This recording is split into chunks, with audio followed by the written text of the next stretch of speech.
Honk. Good morning, everybody, with the honk, as always. Good morning, everybody. Happy Sunday. It is November 22nd. It's 10:19 a.m. And welcome, everybody, to our special event. It is a special event featuring this, the Soundclash, the Clampdown fundraiser. It is a special live stream event. We have been talking about this for a while, and we are very excited for what is going to be a really fun event of playing games, and also is going to be doing so to raise some money, to raise some funds for this amazing and incredible game. I'll talk more about that in just a second. I'm going to zip really quickly through channel stuff because that is, although cool and important, not as important as what we're doing today, which is specifically focusing on Soundclash, the Clampdown. So I will simply say, if you haven't done so already, please follow the channel. Please check out the YouTube for !ArvTube. That is the past broadcasts of this and many other ones. ! Hello, Garlic Tofu, and hello everyone who got up, including Triffid, one of my wonderful mods, and just thank you to everybody who is here early, including players and GMs and of course viewers. Thank you so much. So we have our Soundclash, the Clampdown today, and so what was I saying? Oh yes, I was talking about very quickly on the channel stuff. So please follow the channel. Check out our YouTube with !ArvTube, Discord with !ArvCord. Hello, Arudinel. Thank you so much. I am so appreciative to have you here as well. !ArvTweets is my Twitter. My website for is that all the things? I think yes. And then website for that is arvanelaron.com.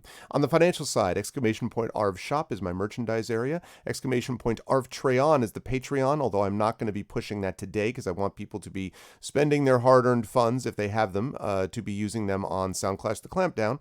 And we have, of course, the sub button, which is that sub button right underneath the video or over the video window, depending on where Twitch put it this hour, where you can support the channel and use those custom sub badges and emotes and all that kind of good stuff.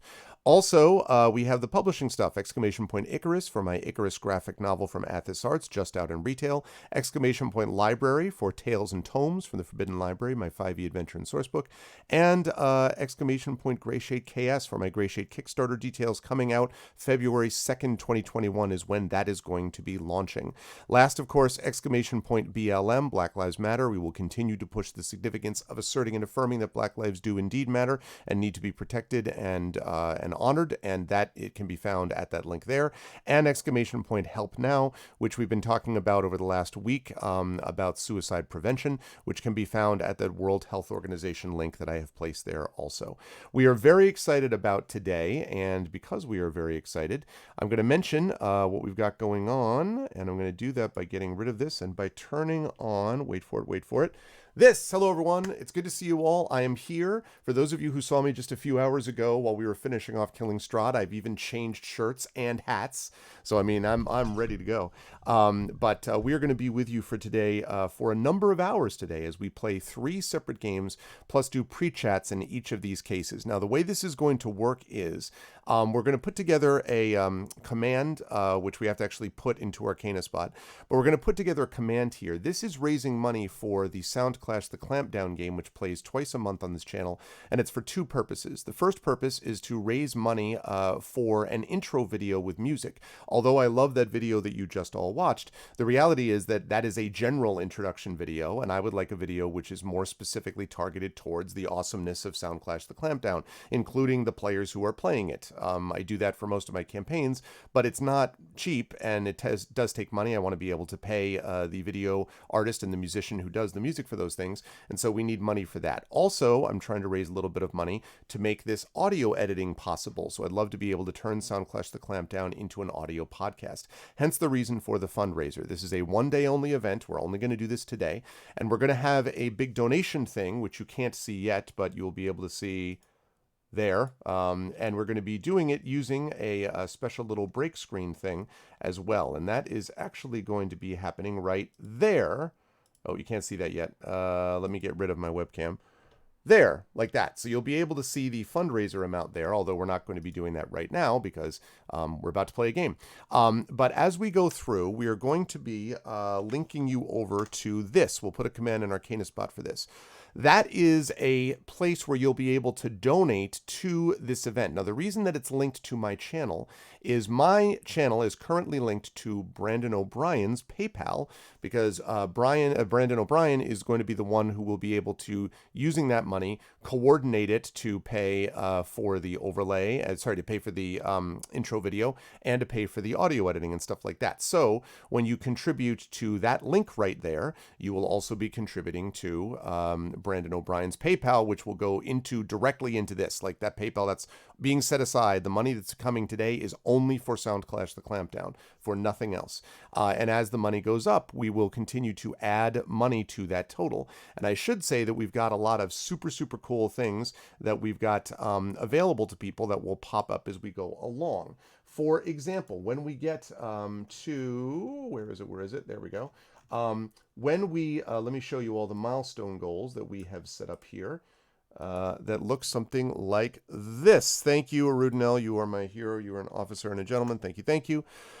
These are the milestone goals. So when we reach $100 in donations, we will have a drawing for the commissioned poem from Brandon O'Brien himself, a world-renowned poet.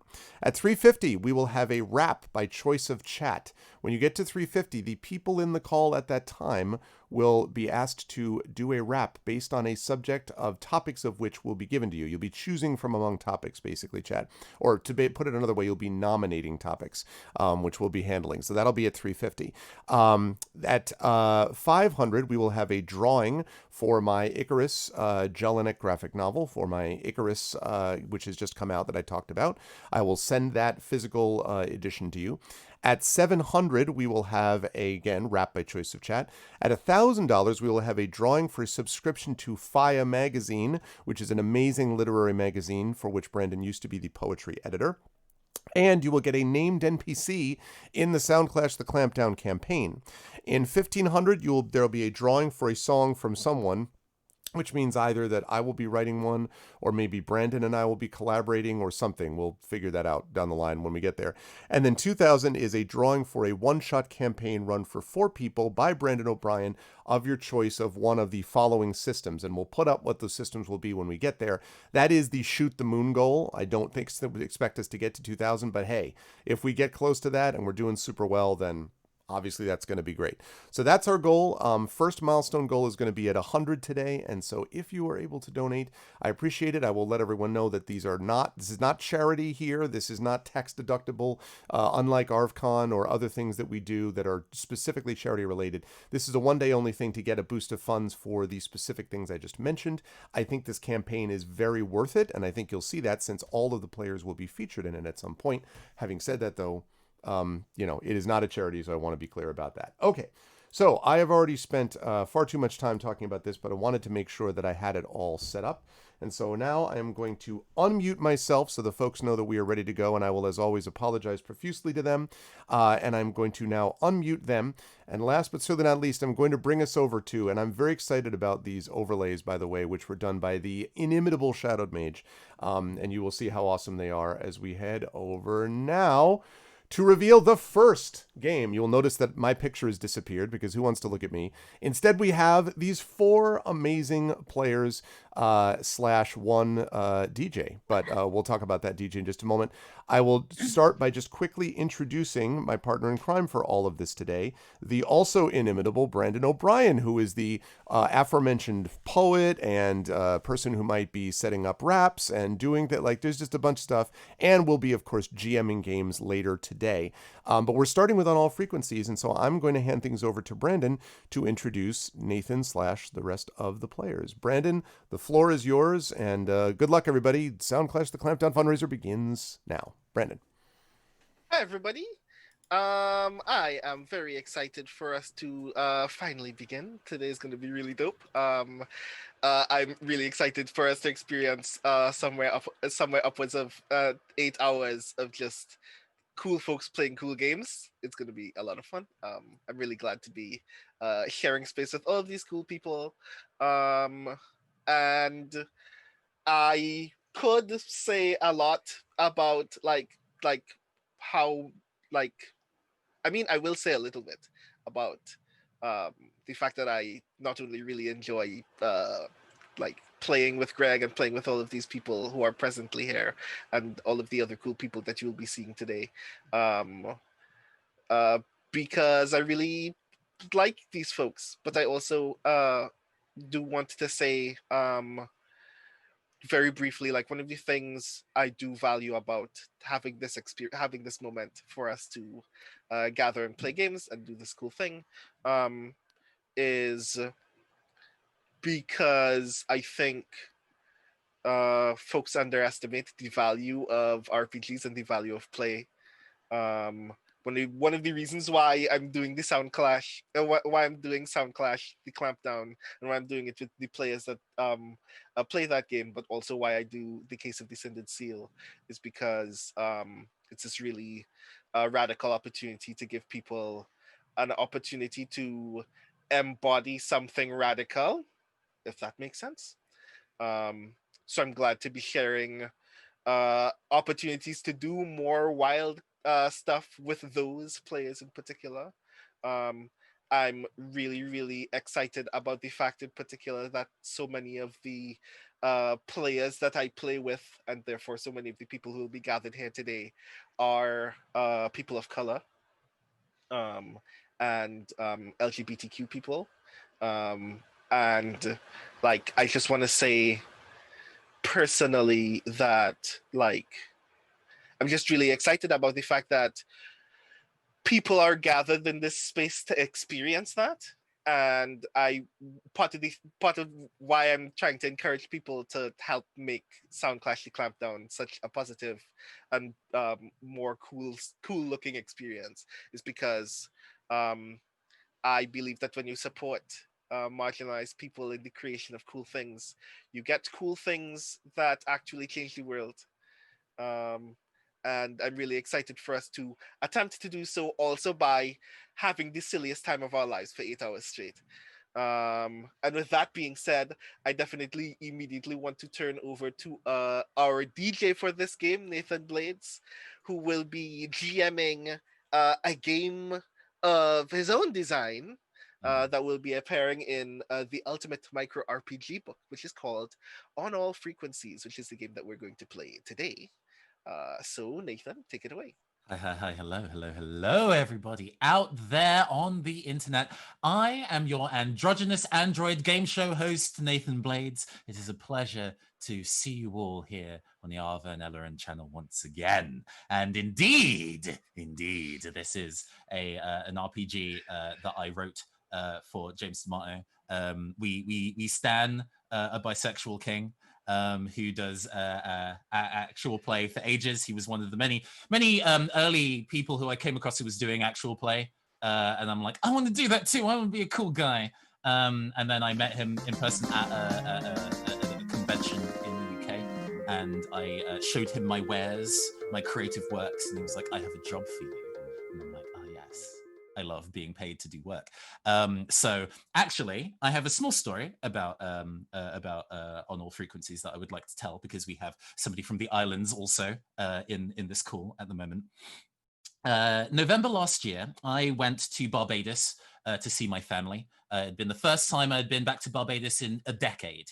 It is sometimes quite difficult to make my way out there. And on going out there, there was a substation fault. Meaning that most communication had been cut off because obviously there would be no internet, very, very little electricity.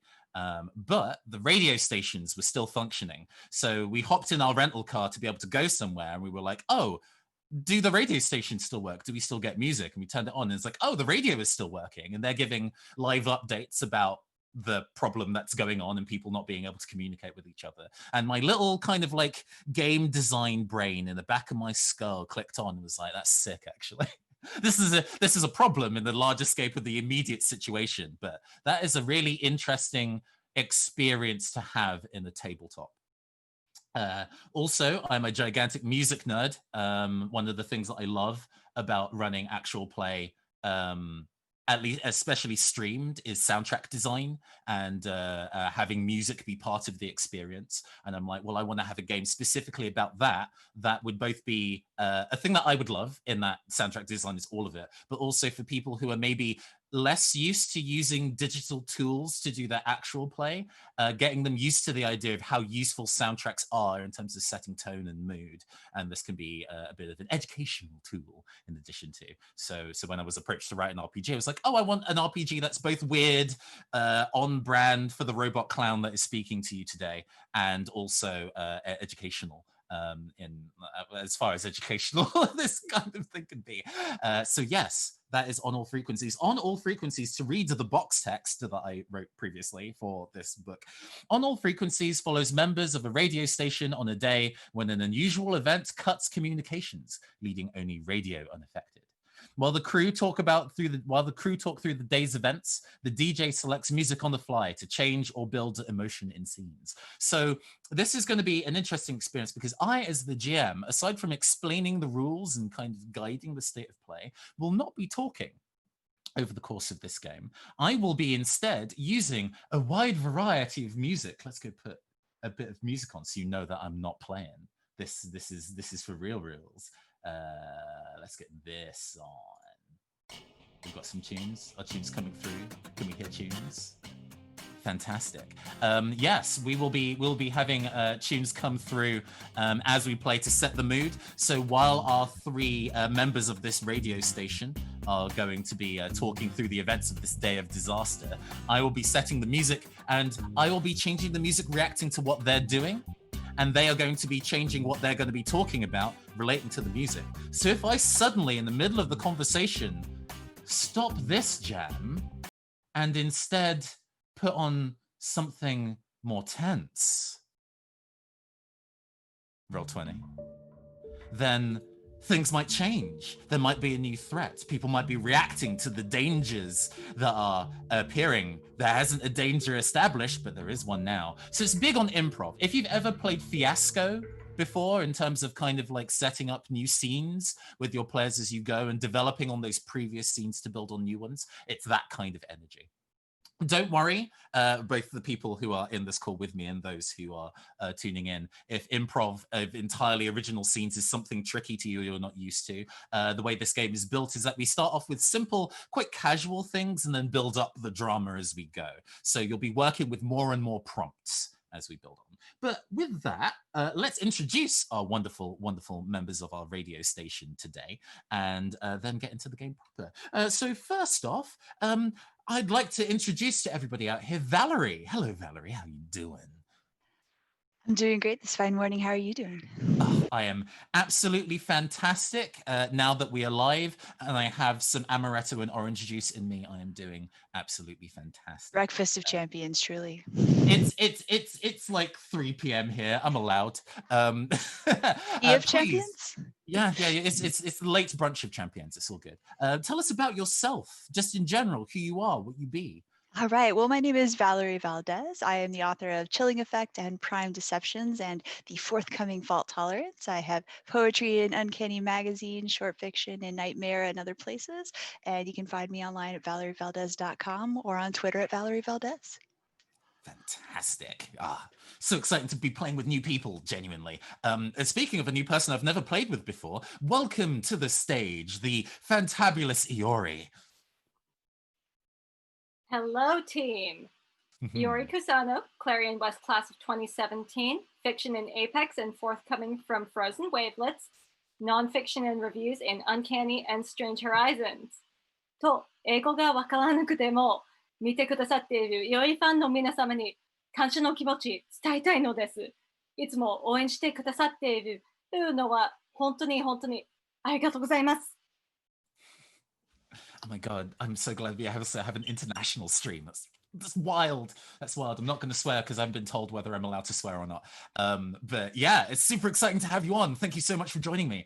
And he's finally here. You know him well. He's finally back to kick some tail. It is Brandon in the building. Yo, hello everybody. I'm Brandon O'Brien, a writer, poet, game designer, the designer of the RPG Soundclash, which you get to see every other week, every other Sunday on this stream. In the campaign Soundclash the Clampdown, which features Nathan Blades as one of its absolutely fabulous players. And I'm really excited to be here. I'm excited to be a player most of the day. This is going to be fun. Yes, it's so nice to both be a GM and a player and flip back between the two things instead of being a forever GM. I know the struggle. Yeah. Absolutely. All right, so we're going to go through kind of like, there's some setup stuff to do before we get into the game proper. I love a game with a swift setup, and it's swift enough that we can do it live. So we haven't actually prepared all these bits and pieces in advance. We're doing some of it on air. So first of all, we need to kind of decide what kind of radio station all three of you are going to be working in. I have some suggestions that are part of the rules, and we can roll randomly for them. I have a D6 handy if we want to get into it. It's like rainbow colored and everything. But we can also just make up our own or pick one. So the 6 that I have here suggested are a pirate radio station, a sports news radio station, a comedy or shock jock station, an entertainment news or gossip station, a corporate internal radio station. And I don't know if any of you have been used to hearing corporate radio, but it is a nightmare. Or is it university student radio? Do any of those sound interesting as a pick? Personally, I'm fine leaving it up to the dice. Okay. I would say I lean towards pirate or university because I feel like that has interesting potential for a catastrophe situation. In particular, I'm leaning towards university because university radio station catastrophe is a certain kind of catastrophe.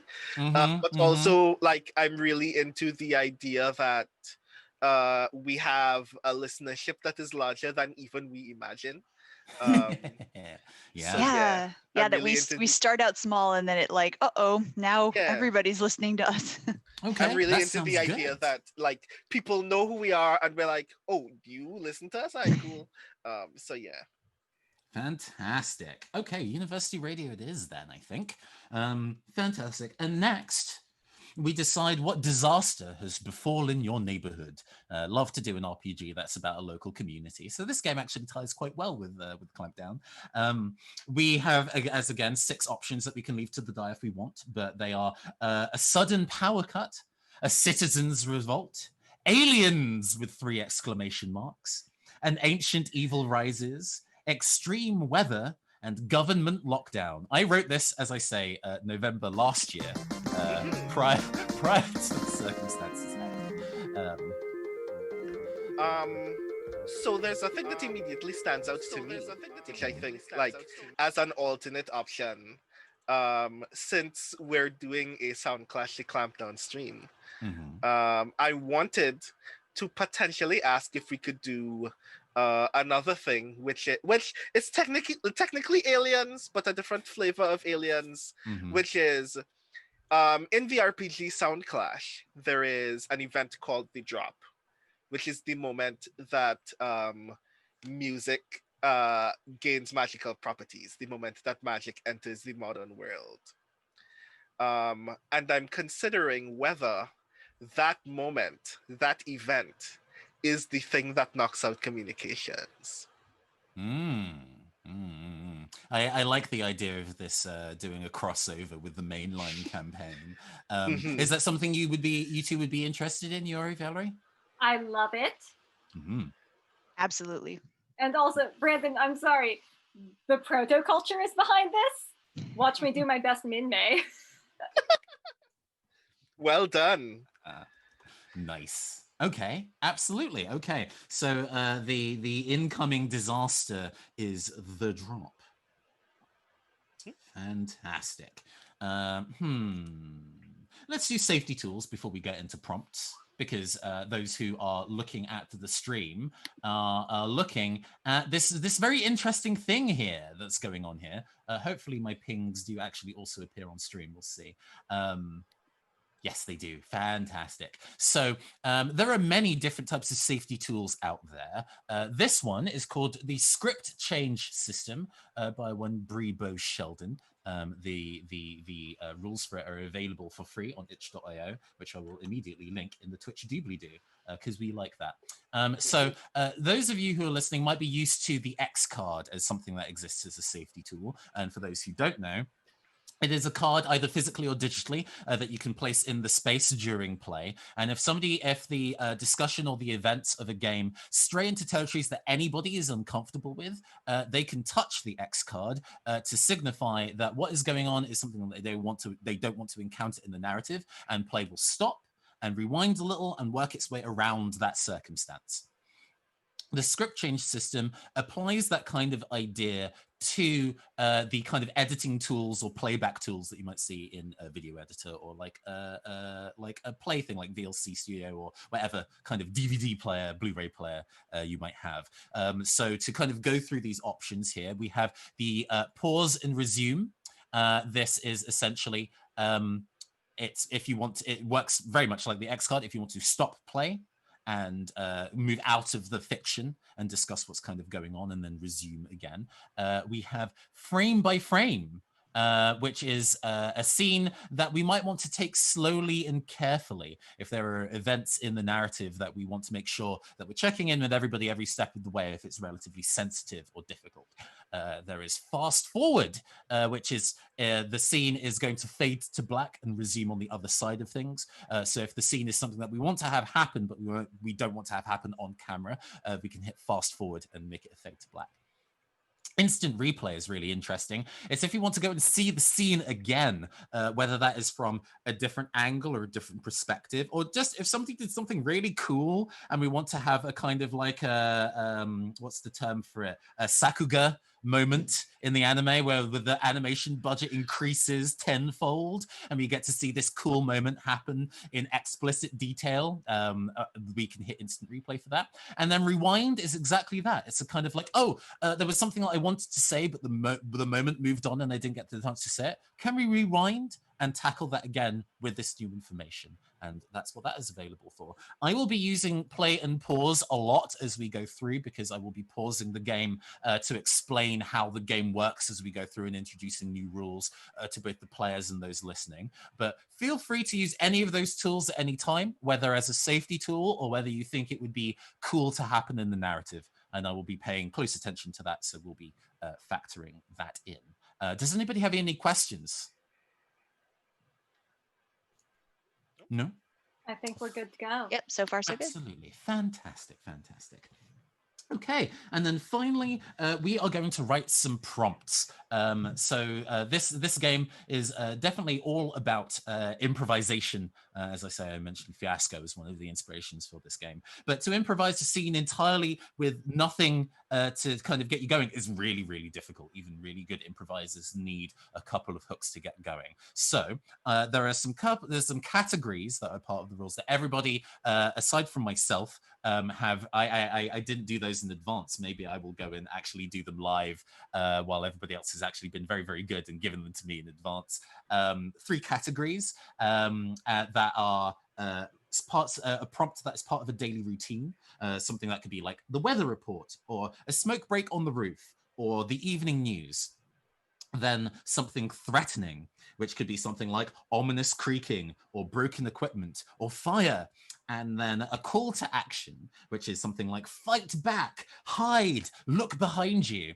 And I take all of those prompts in, I shuffle them up, and then I dole them out to the players as they start their scene. So you'll be starting your scene with some information of some prompts already in mind, so you know to kind of incorporate those in. So first of all, we've got the daily routine. So I'm gonna type in mine secretly. Or actually, oh my gosh, we actually have an audience available. We have people available. Audience, would you be interested in giving me suggestions of prompts to include? Because I think that might be a fun way to involve the audience. That sounds dope.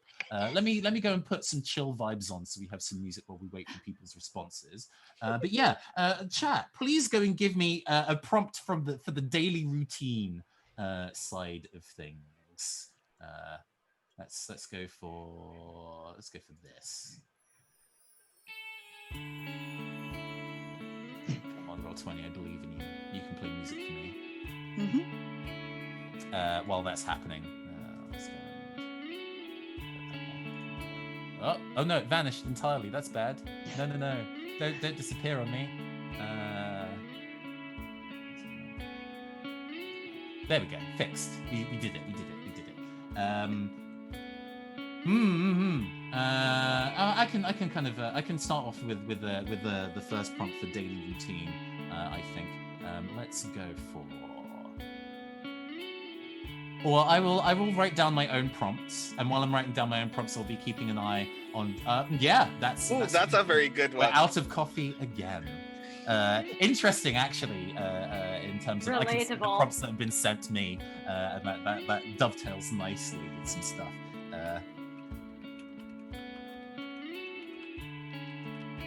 Fantastic. I'm going to say that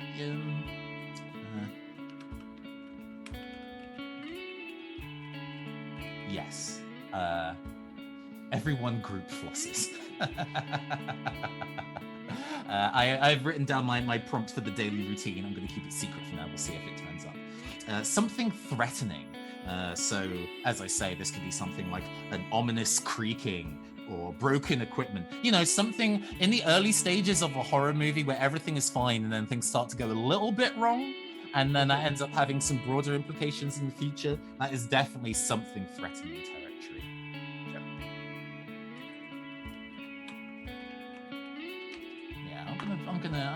I've got my prompt in for that. Let's see.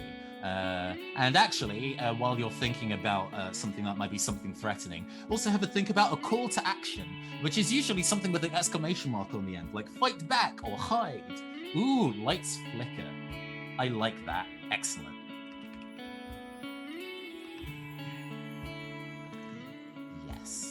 Yes. Or something sounding staticky. We keep getting faint intermittent feedback in the signal. Oh, those are cool too. There might be additional threats in. There might be some bonus prompts. Who knows? There might be some bonus prompts. But yeah. Think about an imperative command with an exclamation mark on the end. It may be like "It's here" or something in that kind of. The scary thing in the horror movie actually arrives. That kind of energy.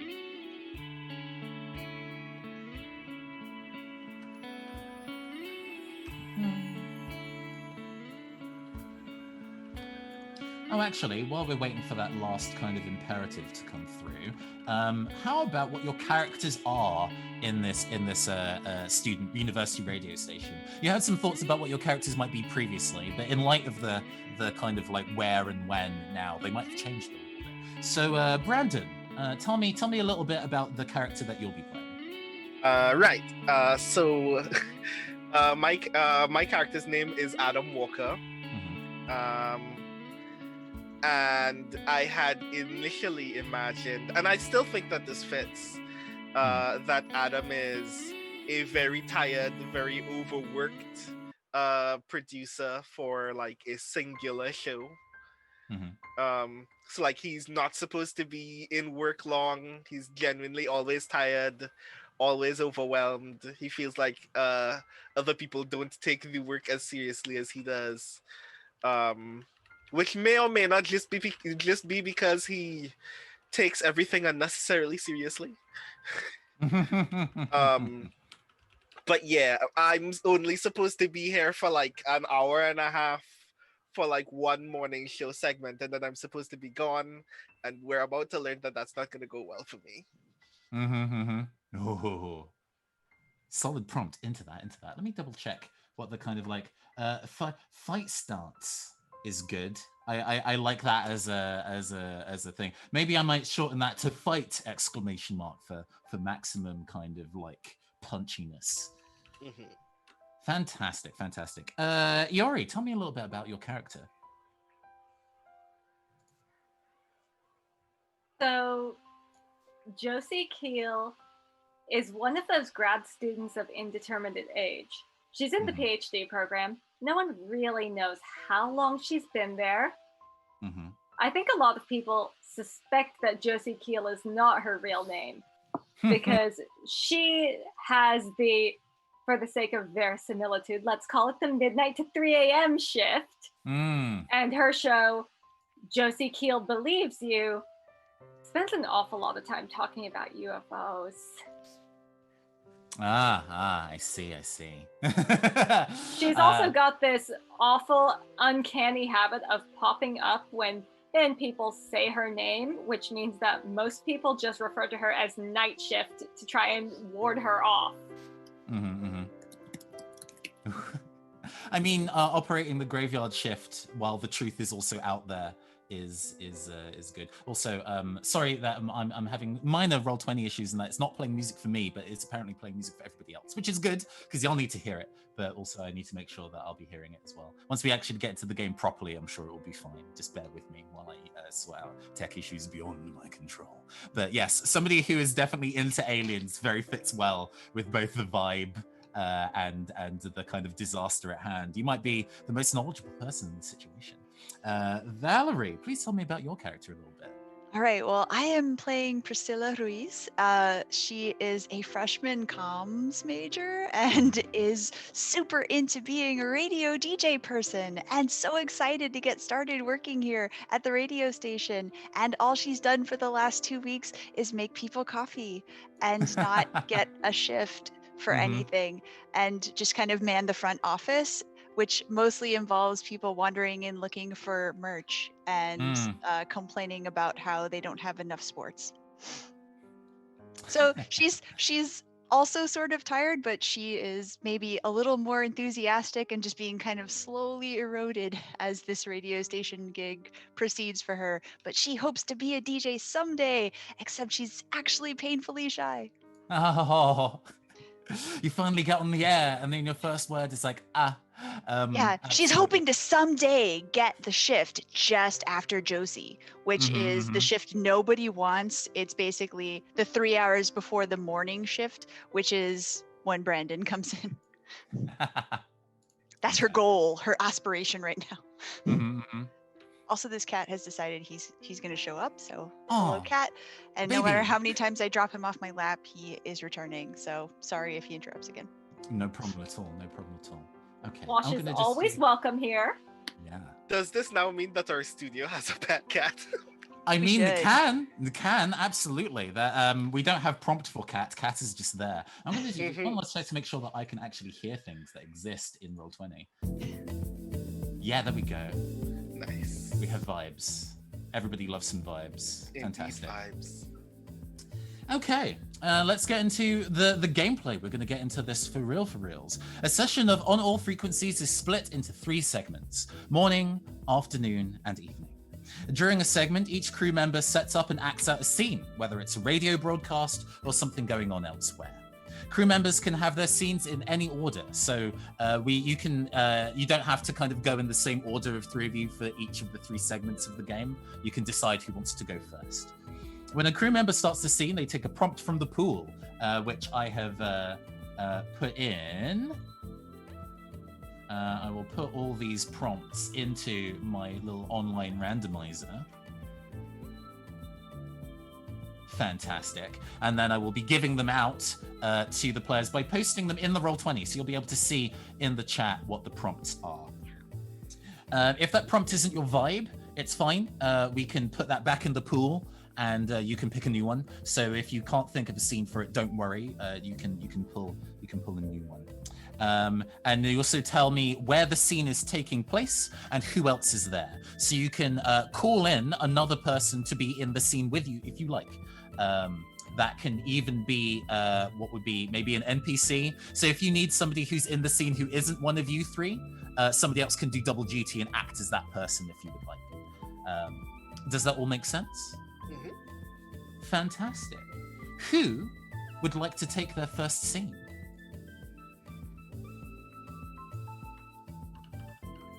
I'm very intrigued to take that first scene. Absolutely. After all, the morning, the disaster hasn't happened yet, so this is just part of your general daily routine before things start to get weird. And your opening prompt is, we're out of coffee again. This is perfect. Because what I was actually initially thinking of is when we mean we're out of coffee, we mean there is not a single bean in the office. So I need to like actually buy stuff for the studio kitchen. So I decide, apropos of absolutely nothing, to like buy it early and just like come and like stock the kitchen before things start. So like I'm actually here unnecessarily early, just so I never have to think about this again. Okay. So I'm here while Josie is still here.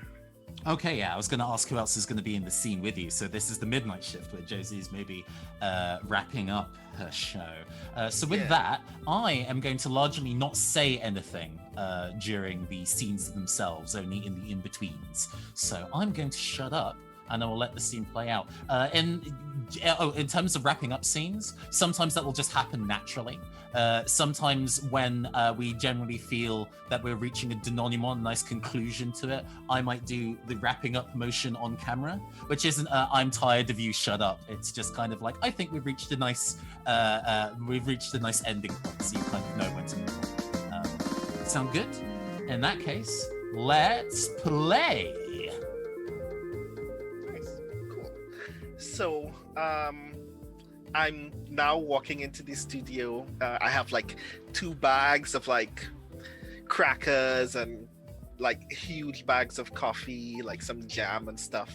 I walk inside and I see that Josie is still in the studio, like a couple of minutes left before that's supposed to end. I roll my eyes and continue to the kitchen where I start putting things into cupboards.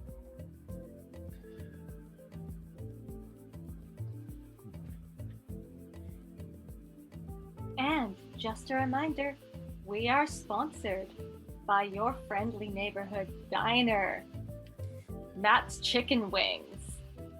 Big UFC game this Friday. Don't miss it. 7 p.m. Tip your waitresses. Please, God, tip your waitresses. They're not paid enough to put up with you. That wraps up for tonight. Remember, friends, Josie Keel believes you. And like, as soon as the lights are off, Josie is out of that studio and in the break room. She always gets real hungry, like during her show, and needs to carve up immediately after. She's one of those people who gets a little cranky when her blood sugar is fluctuating. So even though Adam has just made these cupboards so nice, so organized, she's just ransacking like a feral raccoon. oh my god. You could have just asked me to get something for you. Like, you don't have to. Please don't make a mess. Please, please, please. I'll just clean it up. Wouldn't it be more trouble for you if I asked you to make me something? I'm not going to do that to you. I'm already here. I was just about to brew a pot of coffee. Is there something that you would like that I can make without leaving crumbs everywhere? Please, please tell me. Something high sugar. Do we have Nutella? I'll have a Nutella sandwich. I did not get Nutella. There is strawberry jam. Okay, do we have some bananas we can put in there too? I think, and I opened the fridge. There are 3 bananas in the fridge. They look like they've been there for a while.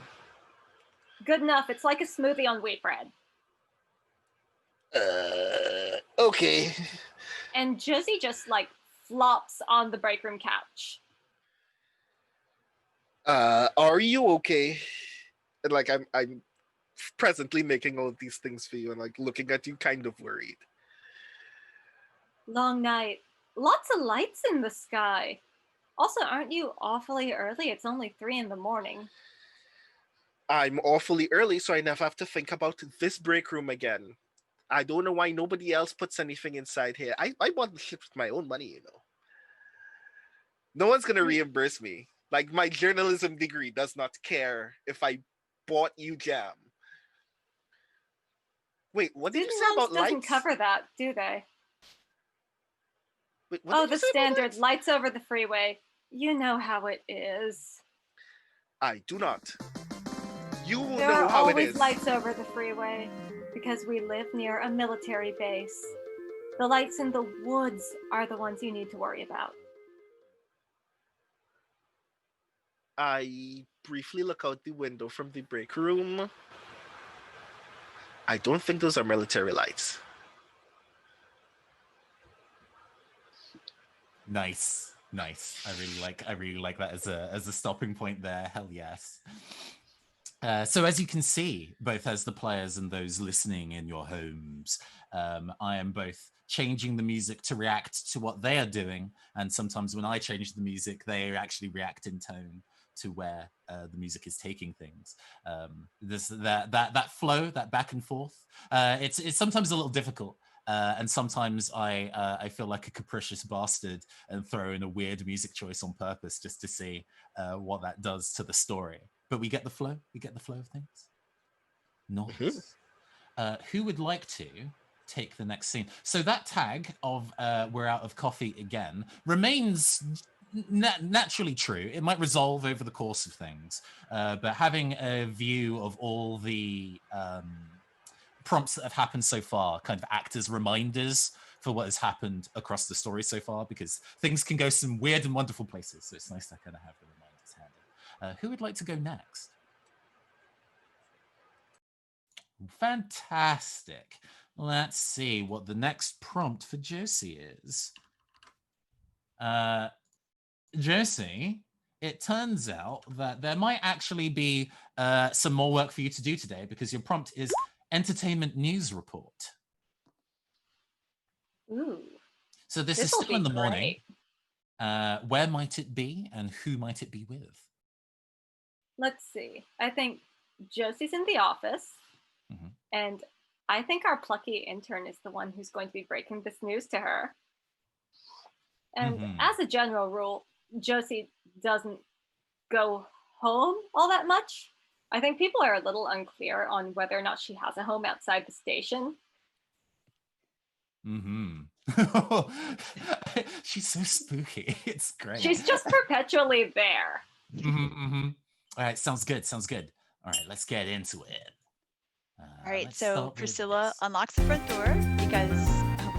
Priscilla unlocks the front door because it's always locked as a precaution.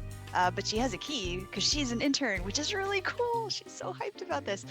She's coming in early because she wants to get an early start on things and show that she's a go-getter and maybe get that 3 a.m. slot that nobody has right now because nobody wants it.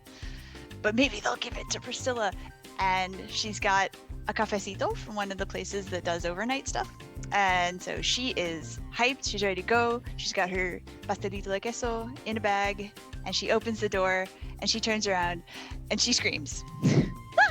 Oh God! She didn't see Josie on the couch. And did not expect Josie to be there, certainly.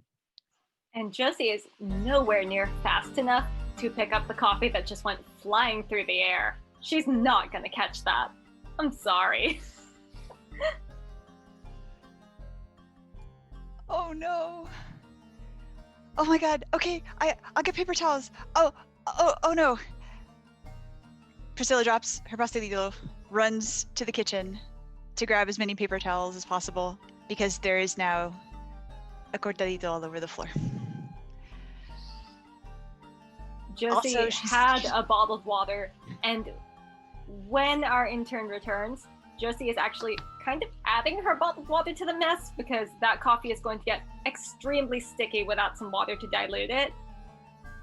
This is just how we're going to wipe up today. Oh no. Oh the no. mess looks like it's getting worse. Oh no. Oh no. Josie is just frantically pulling paper towels off of the...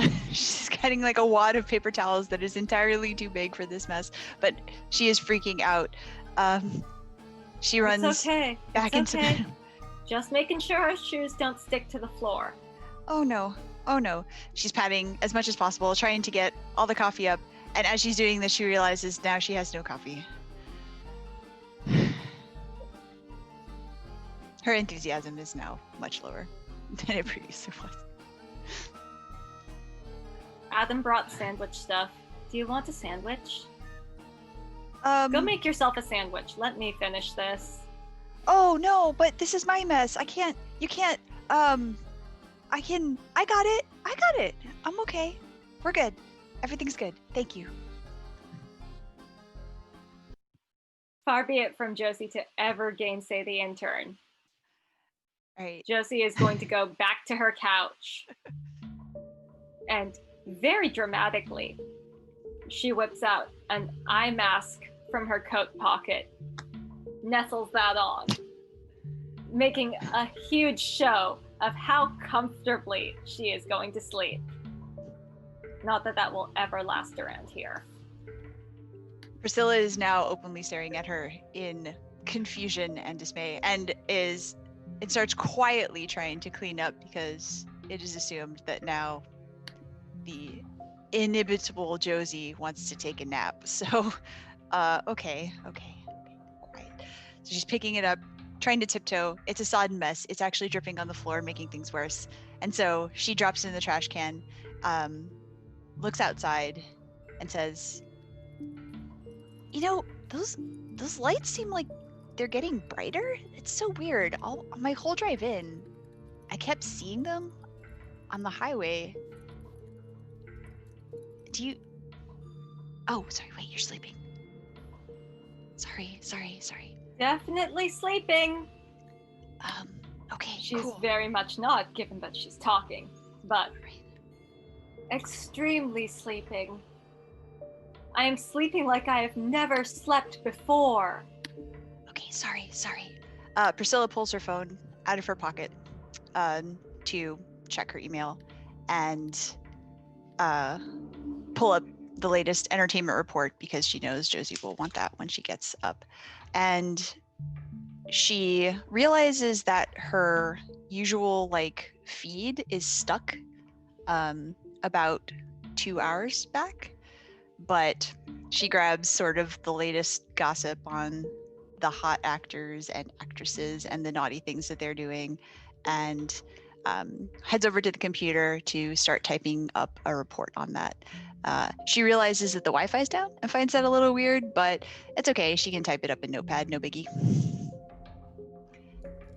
Nice. So Sounds good. Taka. And I guess the scene directly continues with Priscilla with the prompt. Oh, that's fun. Complaint from someone who bought advertising on our network is the next prompt. And if the internet is down, I wonder how they're doing that. Let's see. What's the vibe for this?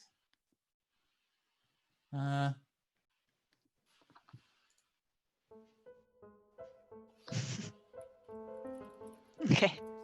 I'm gonna tag Brandon into this one. So if Brandon wants to wander in and see the sort of half cleaned mess and Priscilla's on the computer, that is the situation right now. Mm-hmm. So the first thing, I walk next to the desk where you're typing, and I go, Pris, I've been trying to call you for 2 hours. I didn't even know that you were here.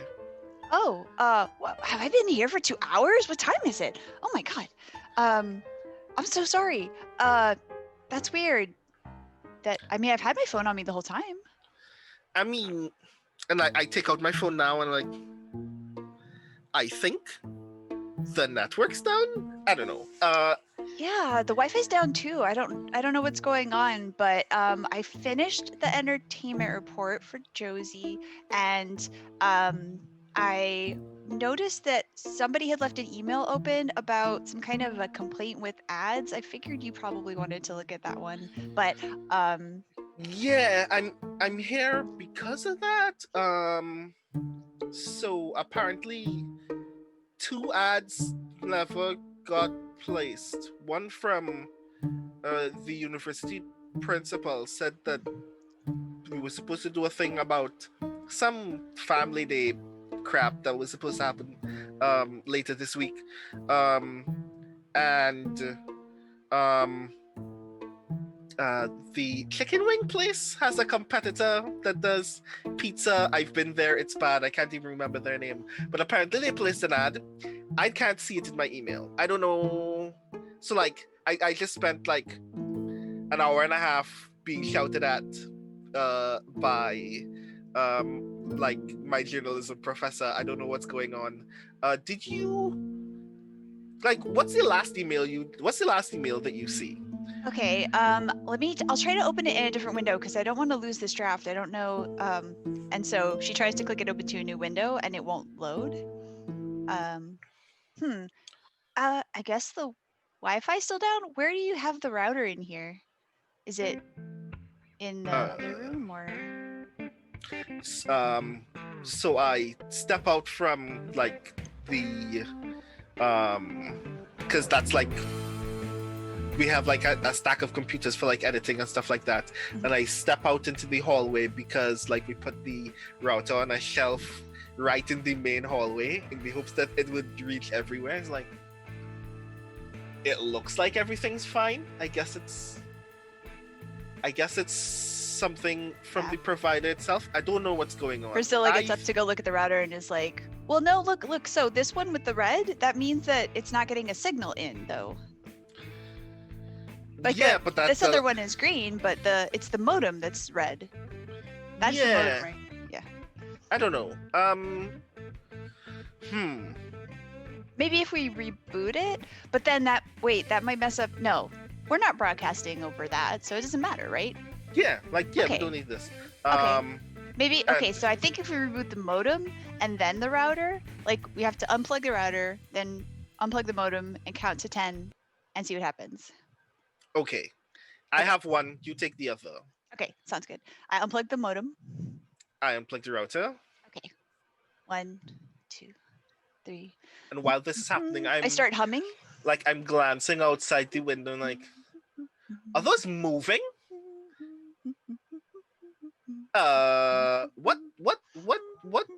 What's happening? Can you see that?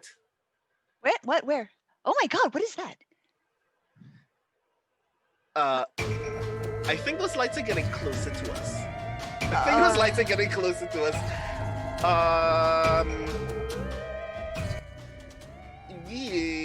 And I plug the router back. Plug the modem back in. Like, I hate saying this, but I think we need to ask Josie some questions.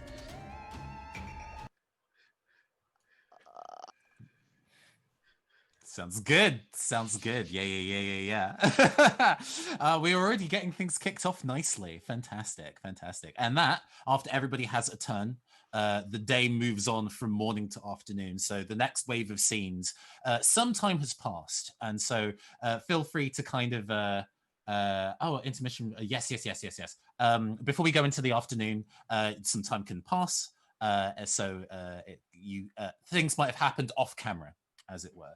So when we resume with the next set of scenes, some things might have developed that we haven't necessarily said out loud, but you can kind of just introduce them as we go.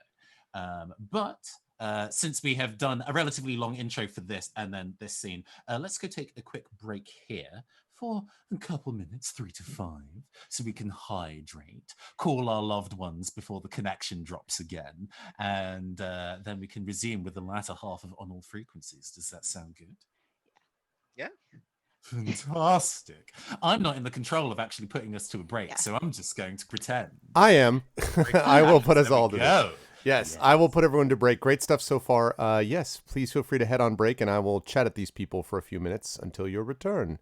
Transitioning now. Okay, so I'm going to mute them too.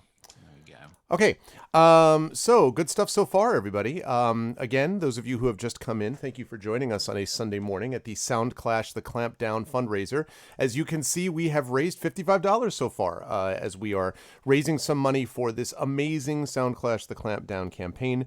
You're seeing a chance to get some of these people featured. All of the people that you are watching are involved in some way with this channel. Obviously, Brandon is the GM for both Soundclash, the Clampdown, and the designer of Soundclash, the Clampdown, and is also the GM for the Speculate and Twitch joint event of Blades in the Dark, the Case of the Cindered Seal, which we've been doing once a month here.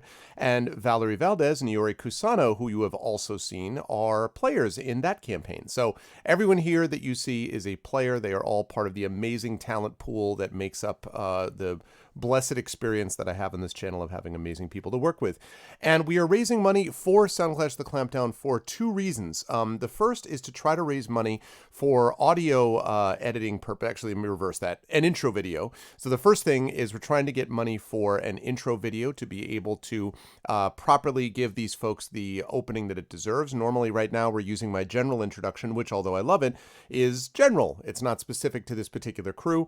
And I would love to be able to get them a video and music that is worthy of that particular campaign, which is really cool. And if you missed it, Brandon's opening to this completely reflects my views about the importance of not just supporting people and players of color in these games, but continually broadening and deepening diversity across multiple spectrums, which I think the tabletop space is desperately in need of. So I'm totally in favor of that, and also in deepening the kinds of games that are being played. And that's the other thing. Obviously, I love Dungeons & Dragons. If you watched us until some ungodly hour last night, you know how much I love D&D. But D&D is just one thing. There are many, many, many other things that exist to play in the tabletop space. And this game, for example, on All Frequencies, which you're watching right now, excuse me, this game is really, really cool, and it's an example of one of many different kinds of games that are available and need more exposure. And so, the college radio station, it's exactly what I think. It was my experience also of playing a couple of shows. I never worked at a college radio station, but I did some shows with my band at a college radio station, WBRS, excuse me, WBRS at Brandeis University, where I got my doctorate, and it was exactly like this. It really cracked me up. So anyway, playing more games, playing with more different kinds of people and more different types of stuff and all over the place is really, really important, rather than just all we ever do is D&D, which is obviously not good. So we have a diversity of game available on this channel, and this is another example of that. So Soundclash the Clampdown reflects all of those wonderful values, and so that's why we're supporting it on that level, and we're trying to raise money for it here. So video and intro music, that's the first thing. But the second thing, which is important here, is also trying to raise money to make this into an audio podcast, because Soundclash is, I think, something which works in a very oral way. And so I would love to see more of that available to people like we did for Curse of Strahd. And so that is why we are raising money. Our first milestone is at $100, by the way. We are already at $55, so that's great. So if we're able to get up to that $100 milestone, there will be a drawing for a poem by Brandon O'Brien. And actually, if you type in milestones, you'll see that there is a commissioned poem from Brandon, and there will be a drawing for it. So we will conduct a drawing, and the winner will get a poem. And I believe, if I'm understanding this correctly, you can tell Brandon what you'd like the poem to be about in general terms, and he will write one for you. And Brandon is an excellent poet, can confirm, have read much of his stuff, and obviously many of us here have read his stuff in various places. So you should definitely check out that when you get a chance, and he will write you a poem once we get to that $100 level. At the $350 level, we get to rap by choice of chat, and that's going to be fun when we get there. But at least now we've got that $100 milestone that we're looking at. We will recommence here in just a minute. Let me remind everybody, by the way, that we're going to be doing this until about 1 p.m. Eastern, I believe, is what we have on tap. And then at 1 p.m. Eastern, we are going to be beginning we'll do a little bit of a break, and then we'll be doing the pre-show for Tales from the Loop, which is going to star yours truly, Arvin Eleron. It will also have Katie Chin, Amaraz, we will be the players, and Brandon will be leading us through Tales from the Loop. My experience of playing Tales from the Loop last year during the end of the Icarus Kickstarter was one of the most amazing experiences as a player that I've ever had, like mind-blowingly amazing. I've talked about it on stream before. So I'm very excited to see what this is like, especially with Brandon, who I have not had much chance to have as a GM, and I'm very excited to have him back here, so it's going to be cool. So that is the deal with that. And I think that's the only other thing I needed to mention here, other than to say one quick note about schedule, that we will be doing this tonight. Then Negocios Infernales will come after that, which is Carlos Hernandez and C.S. Cooney's amazing, cool, super cool game about demons and aliens in the Spanish court of the Renaissance and all this awesome stuff. So it's going to be great, and that is going to be happening this evening as part of this amazing fundraiser, which in addition to raising money, I hope is also showcasing a bunch of amazing players and GMs and games. So if you are here for all of that or any of that, thank you. And please spread the word as much as you can, because that is how we will get more people in here. And of course, the more, the merrier. So thank you for being a part of this. Now we are going to get started here in just a moment. Folks will be back up. And when we get moving, we will be back into this awesome game. Can I also just say separately that I've really been digging this game, actually. The music vibes thing, having an influence on the role play and requiring the players to really listen carefully to what's the music cue is giving them is just awesome. It's part of the experience of really having player-centered games that I think is really neat. And it's not the only type of game, and there are other ones, obviously, that have a different sort of structure. But I really think it's cool, and yeah, I dig this. I think it's really neat. So I hope folks are enjoying it as much as I am to this point. Otherwise, I think there's nothing else I really need to say, except that I do want to thank our mods, who have done an amazing job so far. So thank you to Arudinel, I know Dragon Spears here, and of course Triffity Mats. And thank you also to Arudinel and Triffity Mats for not only getting up and donating, but for doing so after being on until late last night, where we were wrapping up Curse of Strahd. Because I'm here to tell you, I have regrets. I have a few.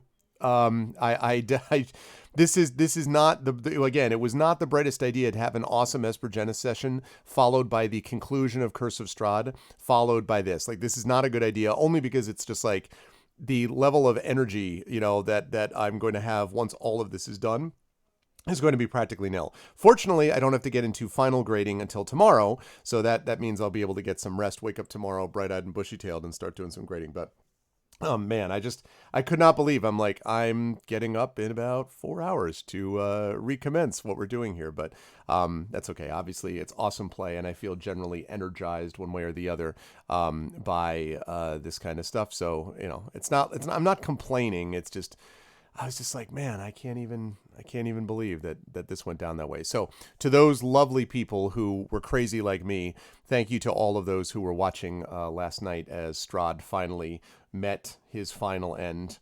But thank you for all those who were watching and being a part of this, because that was much appreciated. So, all right, I think we are just about ready to go. I'm going to type into chat to make sure.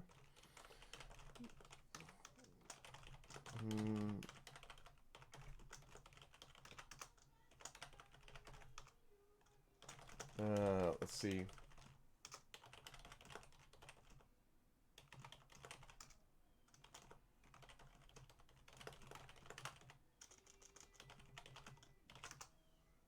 Okay, there we go. Yeah, I know. It was worth it, but oh man, Triffid, I was just like, oh, Okay, but with that said, I think we are now ready to go. I have now unmuted myself again. I am unmuting the lovely folks here, and we are going to zoom back over to part 2 of On All Frequencies. And can I just say before I hand things back over that this completely has every visual novel style. Like, I just was like, this is Phoenix Wright, Ace Attorney, like investigation music all over the place. I was absolutely adoring that. So like, straight up, Nathan, get on that. Come on now. Let's go. Visual novel. See? So my visual novels, shilling from top to bottom. Let's go. Visual novels, I love it. All right, so I'm going to hand it back over. Great stuff so far. Thank you all who have donated so far. We're up to $55 in the donation, so good for a Sunday morning. Let's keep it up.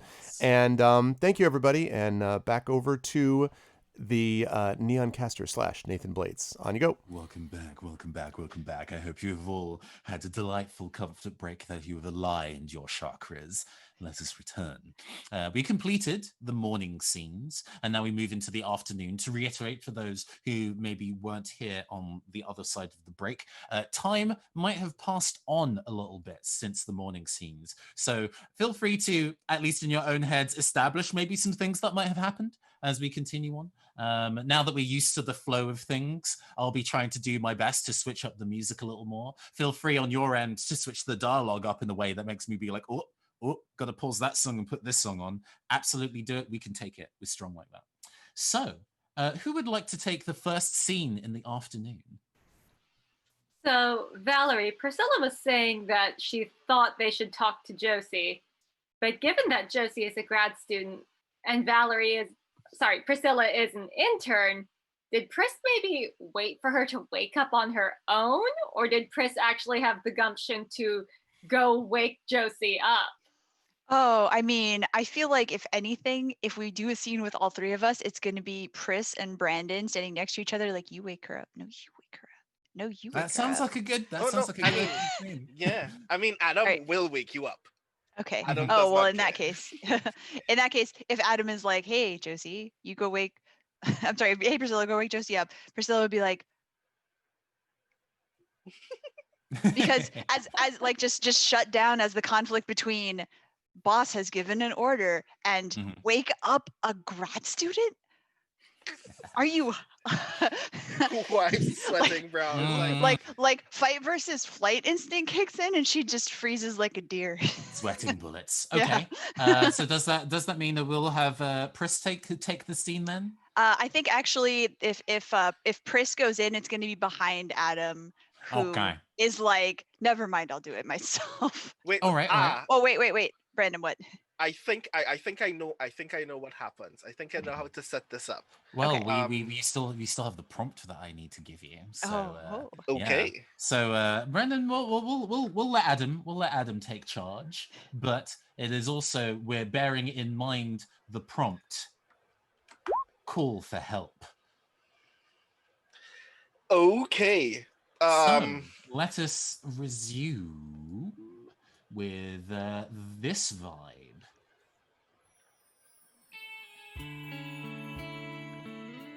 Okay. Right. So I know how this starts, which is Adam has actually briefly left and come back. Adam literally got in his car, drove away for 40 minutes, and then returned frantically, like slams the door behind him, walks to the couch where Josie is sitting and starts kicking the bottom of the couch. Josie sits up before she takes the eye mask off.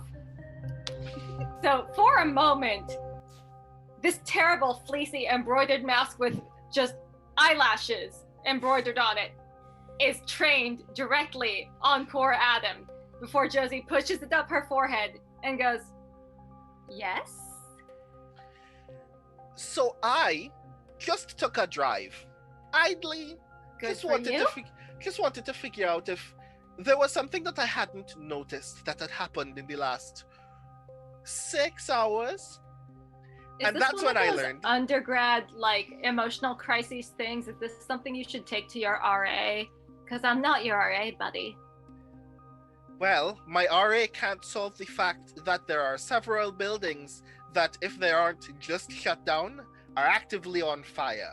And I think that our radio station is the only thing broadcasting all the way to city limits. We can't get phone calls, we can't get emails, we can't text anybody. This is the only thing standing.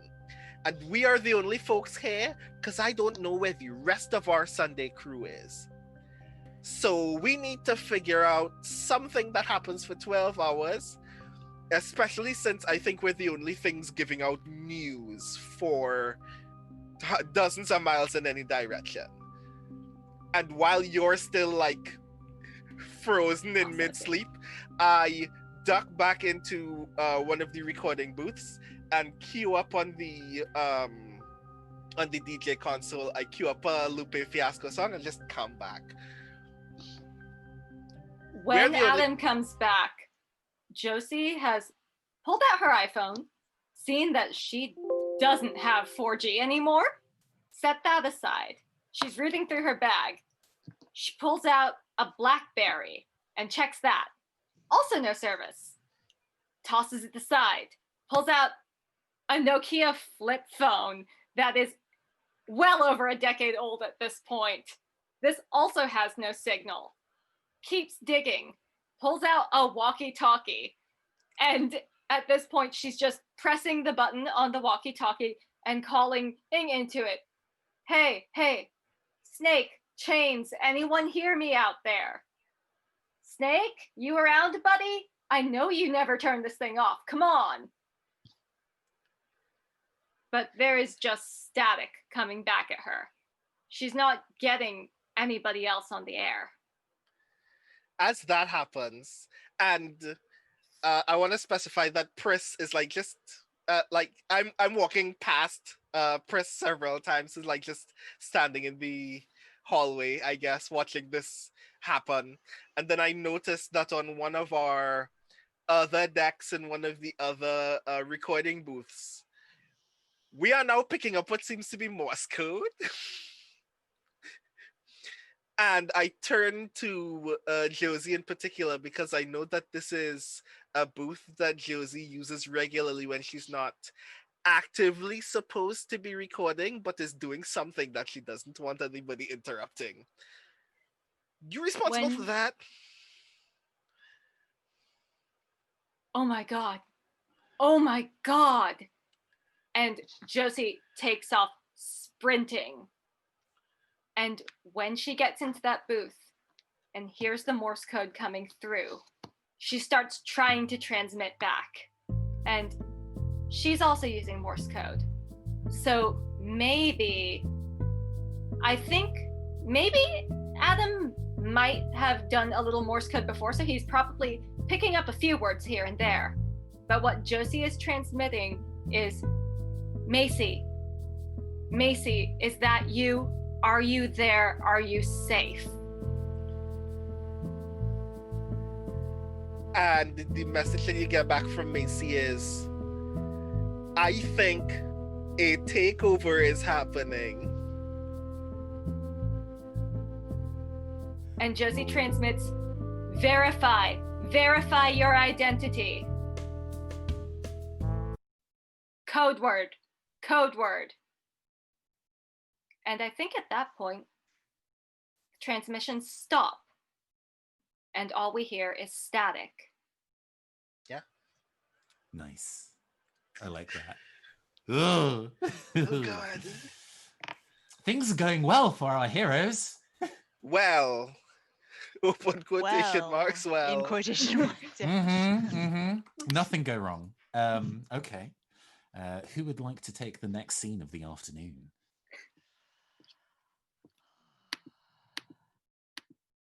Guess it will be me. I mean, we're all here, so we yeah, can we're all continue here. from Yeah, this moment. we can all start or stop at any time. Yeah, it's just kind of letting who wants to kind of take the thrust of the scene of directions is usually who will be, because there isn't a GM to do so. Let's go for Josie then, since you're currently in the middle of yelling to a static line.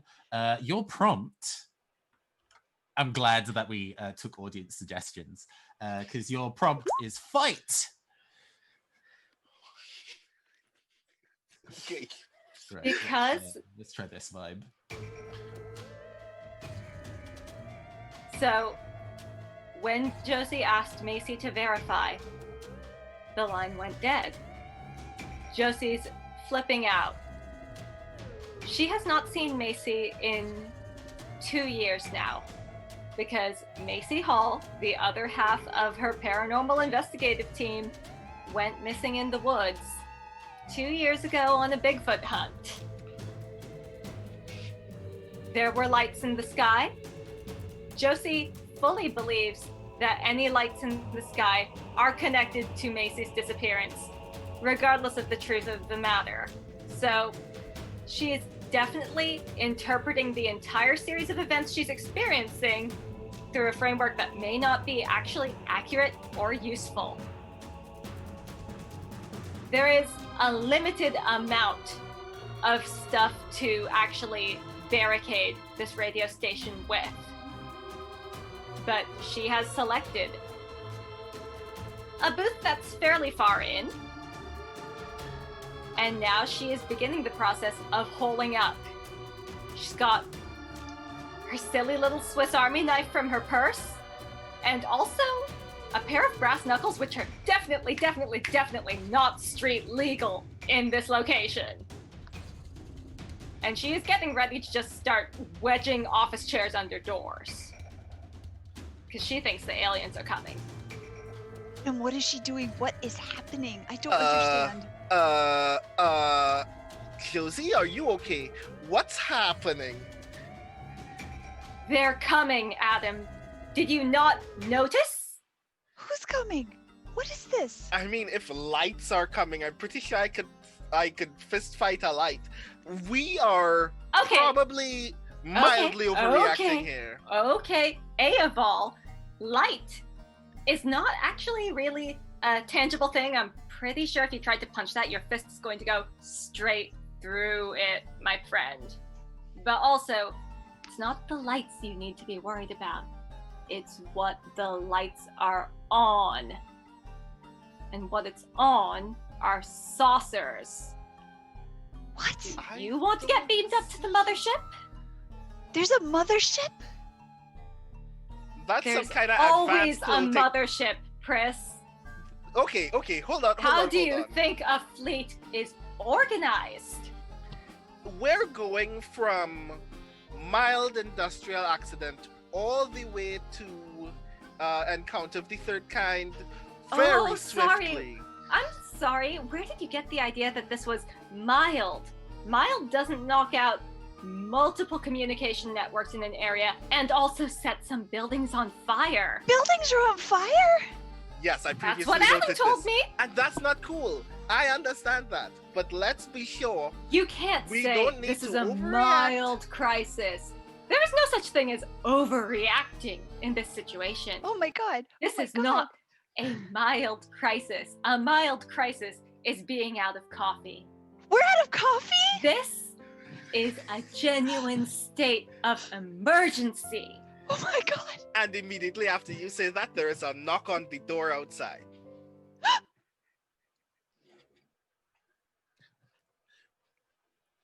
Somehow, Josie has pulled out a second knife. Why do you have so many knives? Okay. I have 3. 3's a normal number. What? Okay. I'm dying. I'm dying. That was beautiful. That was art. I think we experienced art, everyone. Okay. Oh, Priscilla. The last shot of the afternoon. There's a knock at the door. Everyone has knives. Your prompt is locked inside a recording booth. Okay. So Priscilla realizes that there's a knock at the door because at first it didn't register, and then Josie pulled out knives, and then Priscilla, again in a moment of hysterics, Josie, are you inside or outside of the booth? Inside.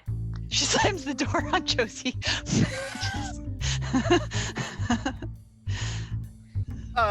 What was that for? She has knives. I'm sorry. I panicked. She has knives though. This seems very. There's a lot happening right now. I don't. I mean, the active shooter drills at my school. Like, should we be under a desk?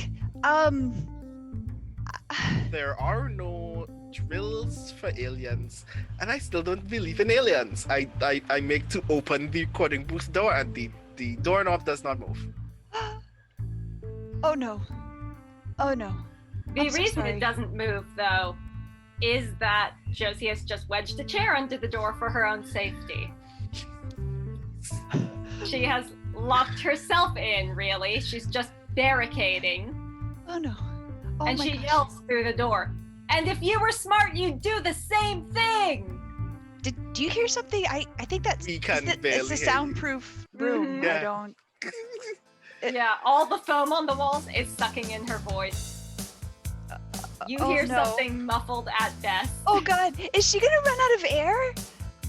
No, Oh. that's what the vents are for. Okay, cool. everybody needs to calm down. This is not ideal. This is not ideal.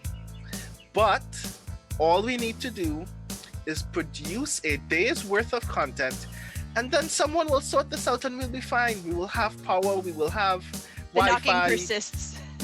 I need to answer that. Can you help me move this couch from this door? And if anyone happens to listen to the radio right now, they'll realize that, unfortunately, Josie is broadcasting from that booth. Oh, no. There are And- speakers in the break Yeah, I room, was so gonna we say, can yeah, hear you. yeah, definitely. That Double it's always playing. unfortunately, Josie is telling the whole city that the aliens are attacking. Oh my god. Oh my god! I'm going to break that door down. Please help me. Okay, And okay, we're still okay. moving the Yeah, the trying to move couch the couch. from Yep. the front, and I open the front door, Mhm. and it's someone's teacher, but whose? Okay, wait. Does Josie have like any kooky teachers who would also believe this was aliens, or Well, she's in the anthropology department, so Yeah. everybody there is kooky, and a good 70% of them have engaged in what the FBI defines as eco-terrorism at some point, You know and what? what Josie I'm- defines as completely reasonable action. I think actually it's probably whoever is the radio like faculty advisor, and so that person has probably been elected to be like, hey, y'all are the only game in town. You know, we need you to start releasing information or something. I think that's yours then, because you're doing Okay. Yeah. media comms, stuff. yep. Yeah. So your professor is standing outside going, maybe we need to do some news, folks. It's been an hour and a half and you've just been playing music. Is anyone else here? No, well, maybe. Wait. And then he can hear, but in the background, the speakers are playing. And actually, if it's like my college radio station, there's speakers outside that are playing the now alien conspiracy theories Josie's doing. Is that the 2 a.m.? Oh my god. What's happening here? It feels like the station is falling apart. I don't need to reassign you all, do I? Oh no, please, I need this grade. Okay, I haven't gotten anything. I'm gonna do y'all a favor then. Cool?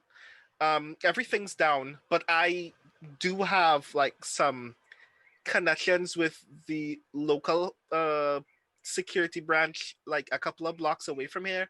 If you want me to, I can get a statement and we can come back. But as far as I know, this is the only thing broadcasting in any direction in the city limits. So we might as well be the people who break this.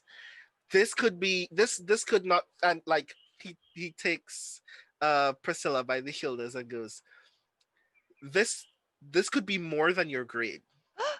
This could be An your internship? first this could be your first Pulitzer. Oh, what? So I'm gonna be back in like an hour. Just stop doing weird shit, and closes the door behind him and leaves. And on the speakers, you can hear Josie intoning with just kind of an uncanny calm that implies that maybe shock is setting in. And if you read the files recently declassified regarding Roswell, and also a separate set of files regarding the Silver Bridge collapse in West Virginia. These are the files which were declassified in September 2021. then you will understand the implications of this incident. Nice. I think that's as the report kind of like trails off to. I'm sorry that I keep kind of coloring Josie as comedically incorrect. I don't know whether that's mean. But it's perfect. The story she thinks she's in and the story she's actually in are different stories. entirely different genres. Okay. We're reaching the end of our sordid little tale. We are moving on to the evening. So time is going to pass on again a little bit as it did from morning to afternoon. So things are definitely coming to a head at this point. If the threat has not been made itself known, it's definitely going to in these next 3 scenes. So who would like to go and that's an amazing prompt. Okay. Who would like to go and take the next scene? Do you want to tell us the prompt and then maybe? Oh no, it does not happen that way around. Oh no. Although, as I say, if the prompt arrives and you're like, I can't work with that, we can put it away and take the next one out. But I think this is fun. Okay, I feel like either Josie, who's barricaded, should get it, or if that doesn't make sense with the prompt, then back to me and Adam. I mean, I can break the rules of my own game. It's fine. This prompt makes sense for Josie. Okay, then yeah. So Josie, your prompt is a word from our sponsors. Wow. Do we have sponsors if no one's gotten? Well, I mean, we already have the ad problem from before, so yeah. You have like Matt's chicken wings or whatever. Yeah. No, those are the people whose ad actually ran. Yeah. So now the pizza place competition is. Yes. Josie is calmly working her way through an advertisement for Showbiz Pizza. Okay, let's get an ad for Showbiz Pizza running. What does Showbiz Pizza ad even sound like? Let's go for.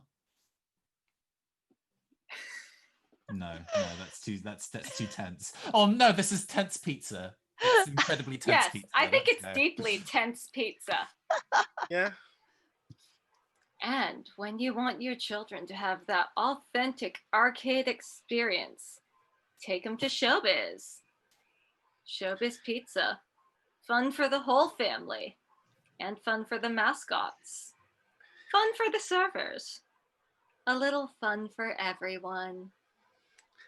And like I'm slamming a piece of paper against the window of the recording booth door that simply reads, "Please help people not panic. This is not helping." And Josie moves on to the next ad.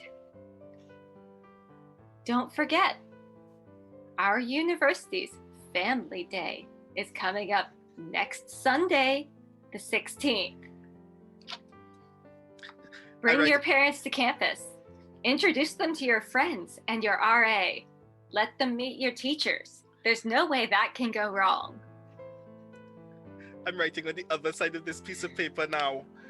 You just told people the world was ending today. Please fix this.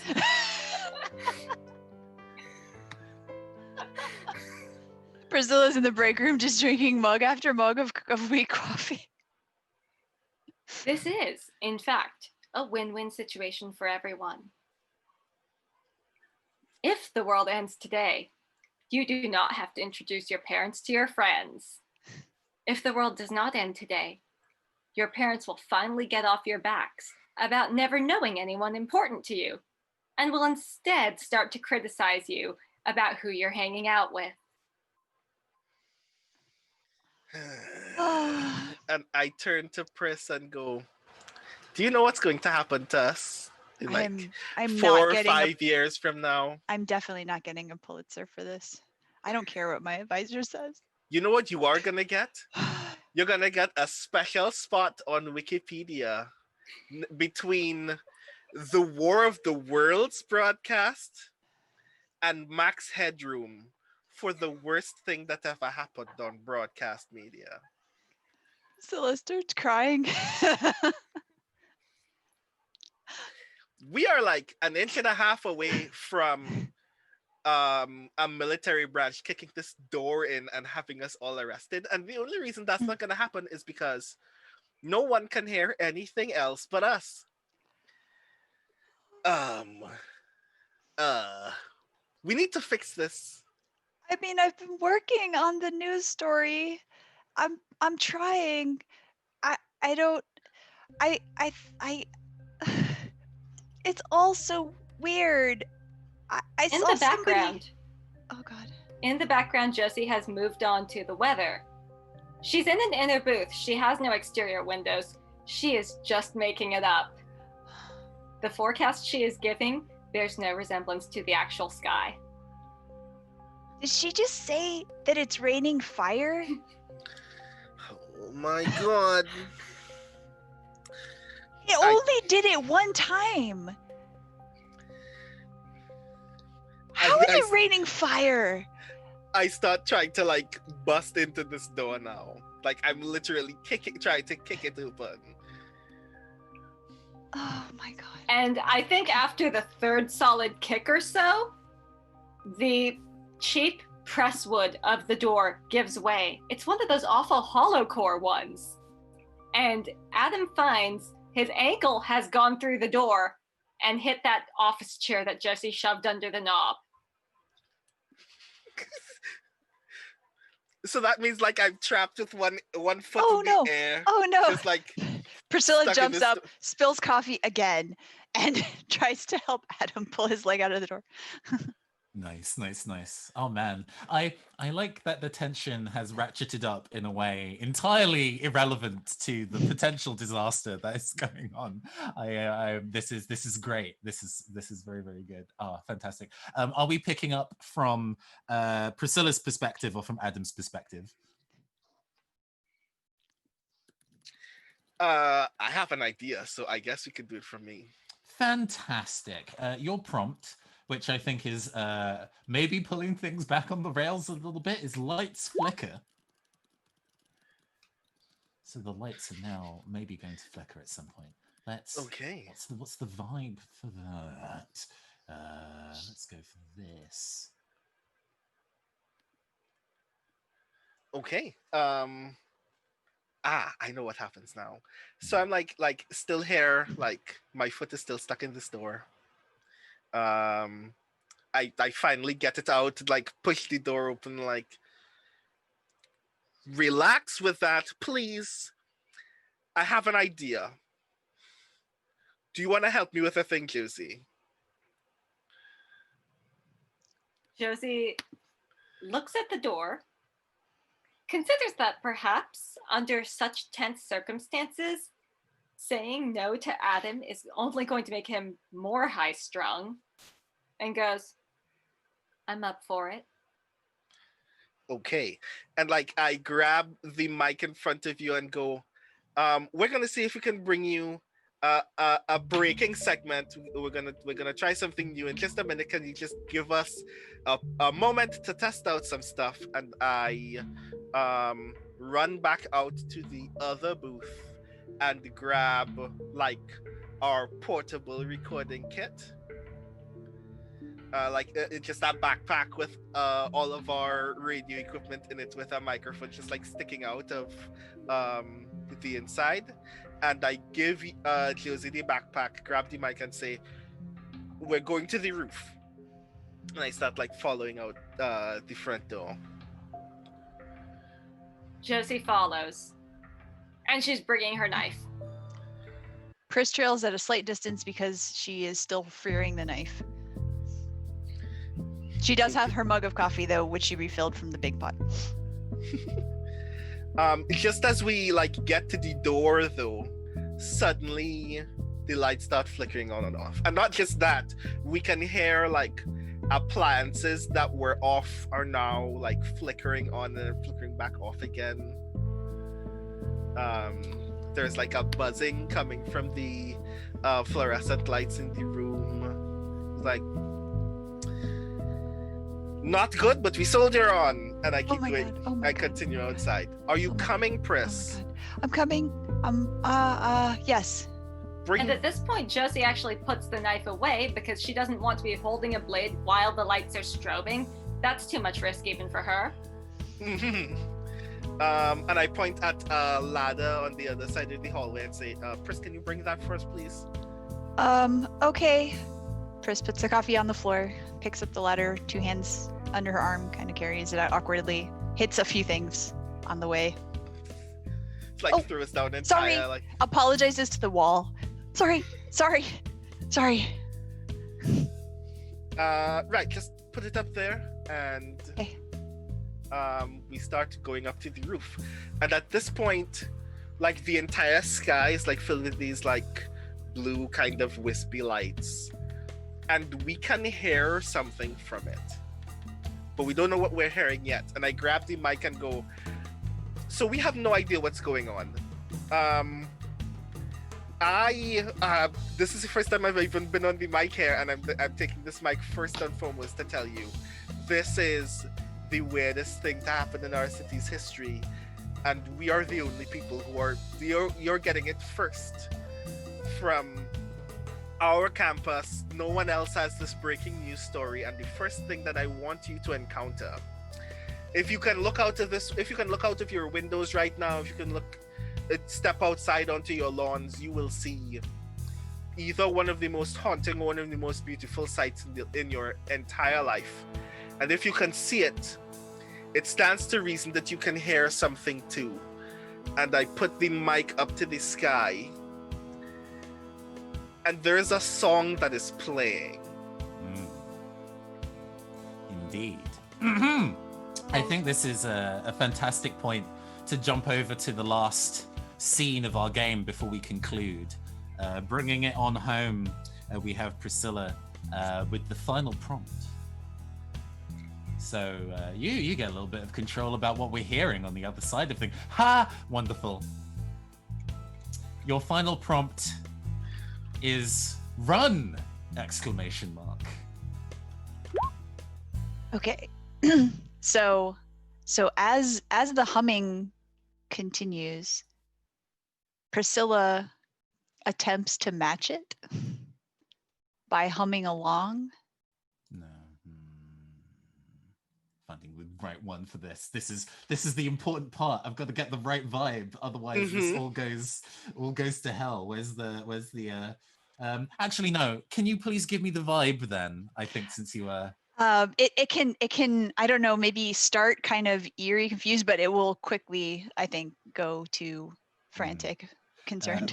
We currently have comedy eerie, so you might have to put up. Oh, it could be funny. That's fine. Yeah.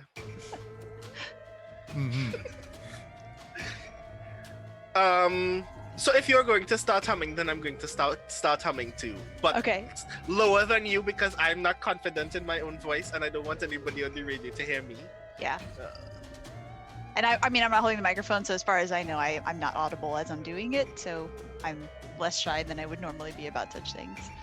But just I'm trying to hit whatever that note is. Yeah. And I'm like, this sounds weirdly familiar.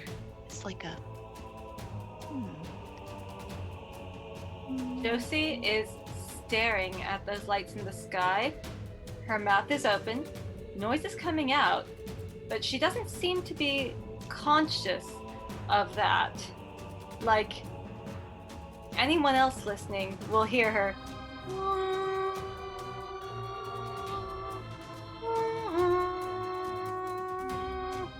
But she doesn't seem to know she's doing it. She's just harmonizing to this weird drone coming out of the sky. She may be a teeny bit hypnotized. I turn to Josie, and then turn back to Pris and goes, "That's normal. I mean, he's a graduate student, right?" And then I Priscilla sees something kind of out of the corner of her eye. There are a couple of chairs that have been left on the roof by radio station people who come up here to smoke. They are currently floating in the air. Priscilla screams, Run, run, run! That's definitely aliens! Oh my god, Josie was right! Oh my god! Oh my god! Oh my god! And tries to get off the roof, but the door to get back down is stuck and she can't get it open. Well, I try to calm Pris down. It's like, relax, hold on. And I bring the mic down and go, we don't know what's happening yet. No one's life is in danger. Hold on. And I'm turning, just like, hold on. I'm trying to think. Don't panic. Everybody knows your shelters in these areas. Take your families right now and travel and go. We're going to take our equipment and start doing some on-the-road work in a few minutes. Relax. There is no reason to freak out yet, but head to your shelters now. And I reach into the my back pocket for because I keep some of the more essential documents in my wallet, and I reach out for the addresses for the local shelters, and I start listing them out one by one. Priscilla grabs Josie and starts shaking her and saying, why would aliens make chairs float? A particularly sharp shake kind of jostles Josie back into awareness, and she stares at Pris for a second, like she missed the question entirely. Oh my god, did the aliens get your brain? Are they here right now? They are here. But I think my brain is still mine. I mean, we don't really have a way of knowing, do we? I roll my eyes and go, was it ever yours? Oh my god. Everybody calm down. This is weird, yes. No one's life is in danger yet. I'm trying to make sure that remains that way, because if we make people panic on the highway, we caused problems. Understood? I'm asking you to confirm that you understand, please. I'm sorry, the floating thing is really freaking me out. It's freaking me out too. It's actually a lot, but we're going to get in your car now. Okay. And we're gonna move. Josie gestures at the sky, and she says, I don't think that's something we can outrun. I don't think we're gonna outrun it. My car doesn't go very fast. It's a really old Corolla. That's fine. We just need to get to a shelter and probably interview a handful of people. So that has been WKNX. We're going to be back on in a handful of minutes. Unfortunately, no one else is at the studio to run some tunes, but we will be back with some breaking news just as soon as we can. Don't eat at Showbiz. Showbiz pizza is garbage. I click the mic off and put it back in the backpack. It's like, is the ladder still here? I think I locked the door. Eh. Oh wait, no, it's okay. I'm sorry. I just was nervous. It's fine. I opened it up. It was just jammed. Okay, and I hold the door open like, after you both. Okay, I'll get my keys. Nice.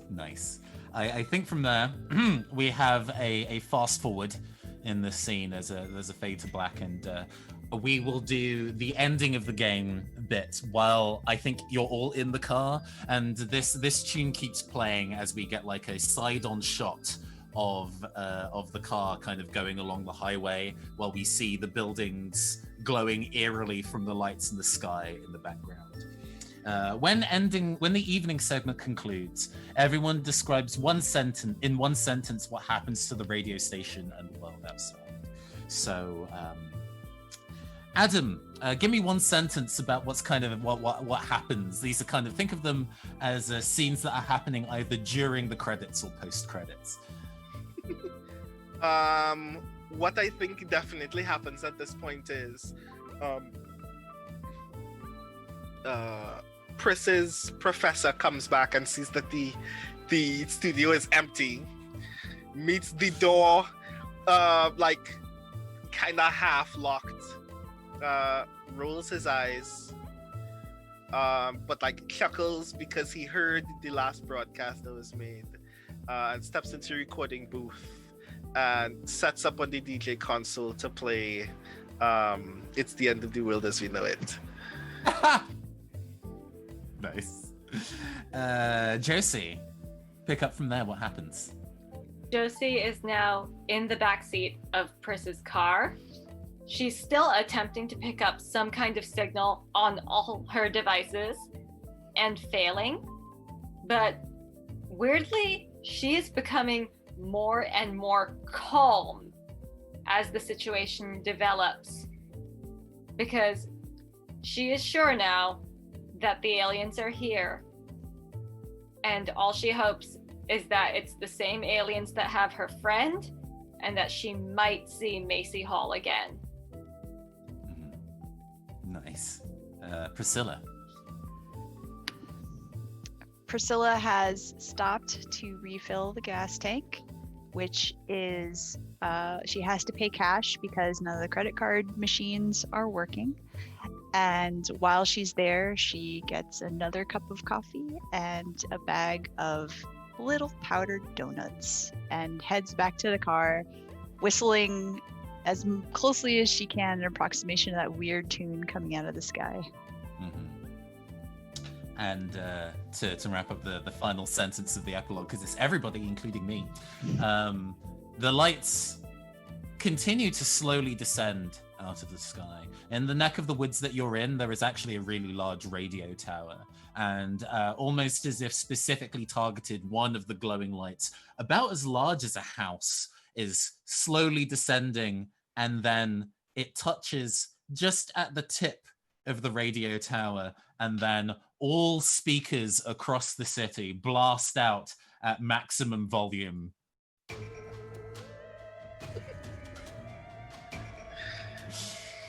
And that is where we will end our session of On All Frequencies. Okay, this is rad. Oh, so fun. This was. I was very tempted to push the volume of that all the way up, but I figured I would be kind to y'all. But yeah. Oh my God, I'm so glad y'all enjoyed it. What I like to do on all stuff that I run is doing comments and kudos, where all the players go around the table and give kudos to another player for a cool thing that they did. So you're like, that scene was really great when you, and so on and so forth. And then we would normally do comments in terms of what we might be looking forward to next time, but for the sake of it being a one shot, and you might want to run this yourself. So go and tell me about a thing that you might be excited to see if you played this with another group of people, because you're obviously all going to be playing this again. Of course. Yeah. So yeah, who would like to give kudos first? Sure, go for it, Yuri.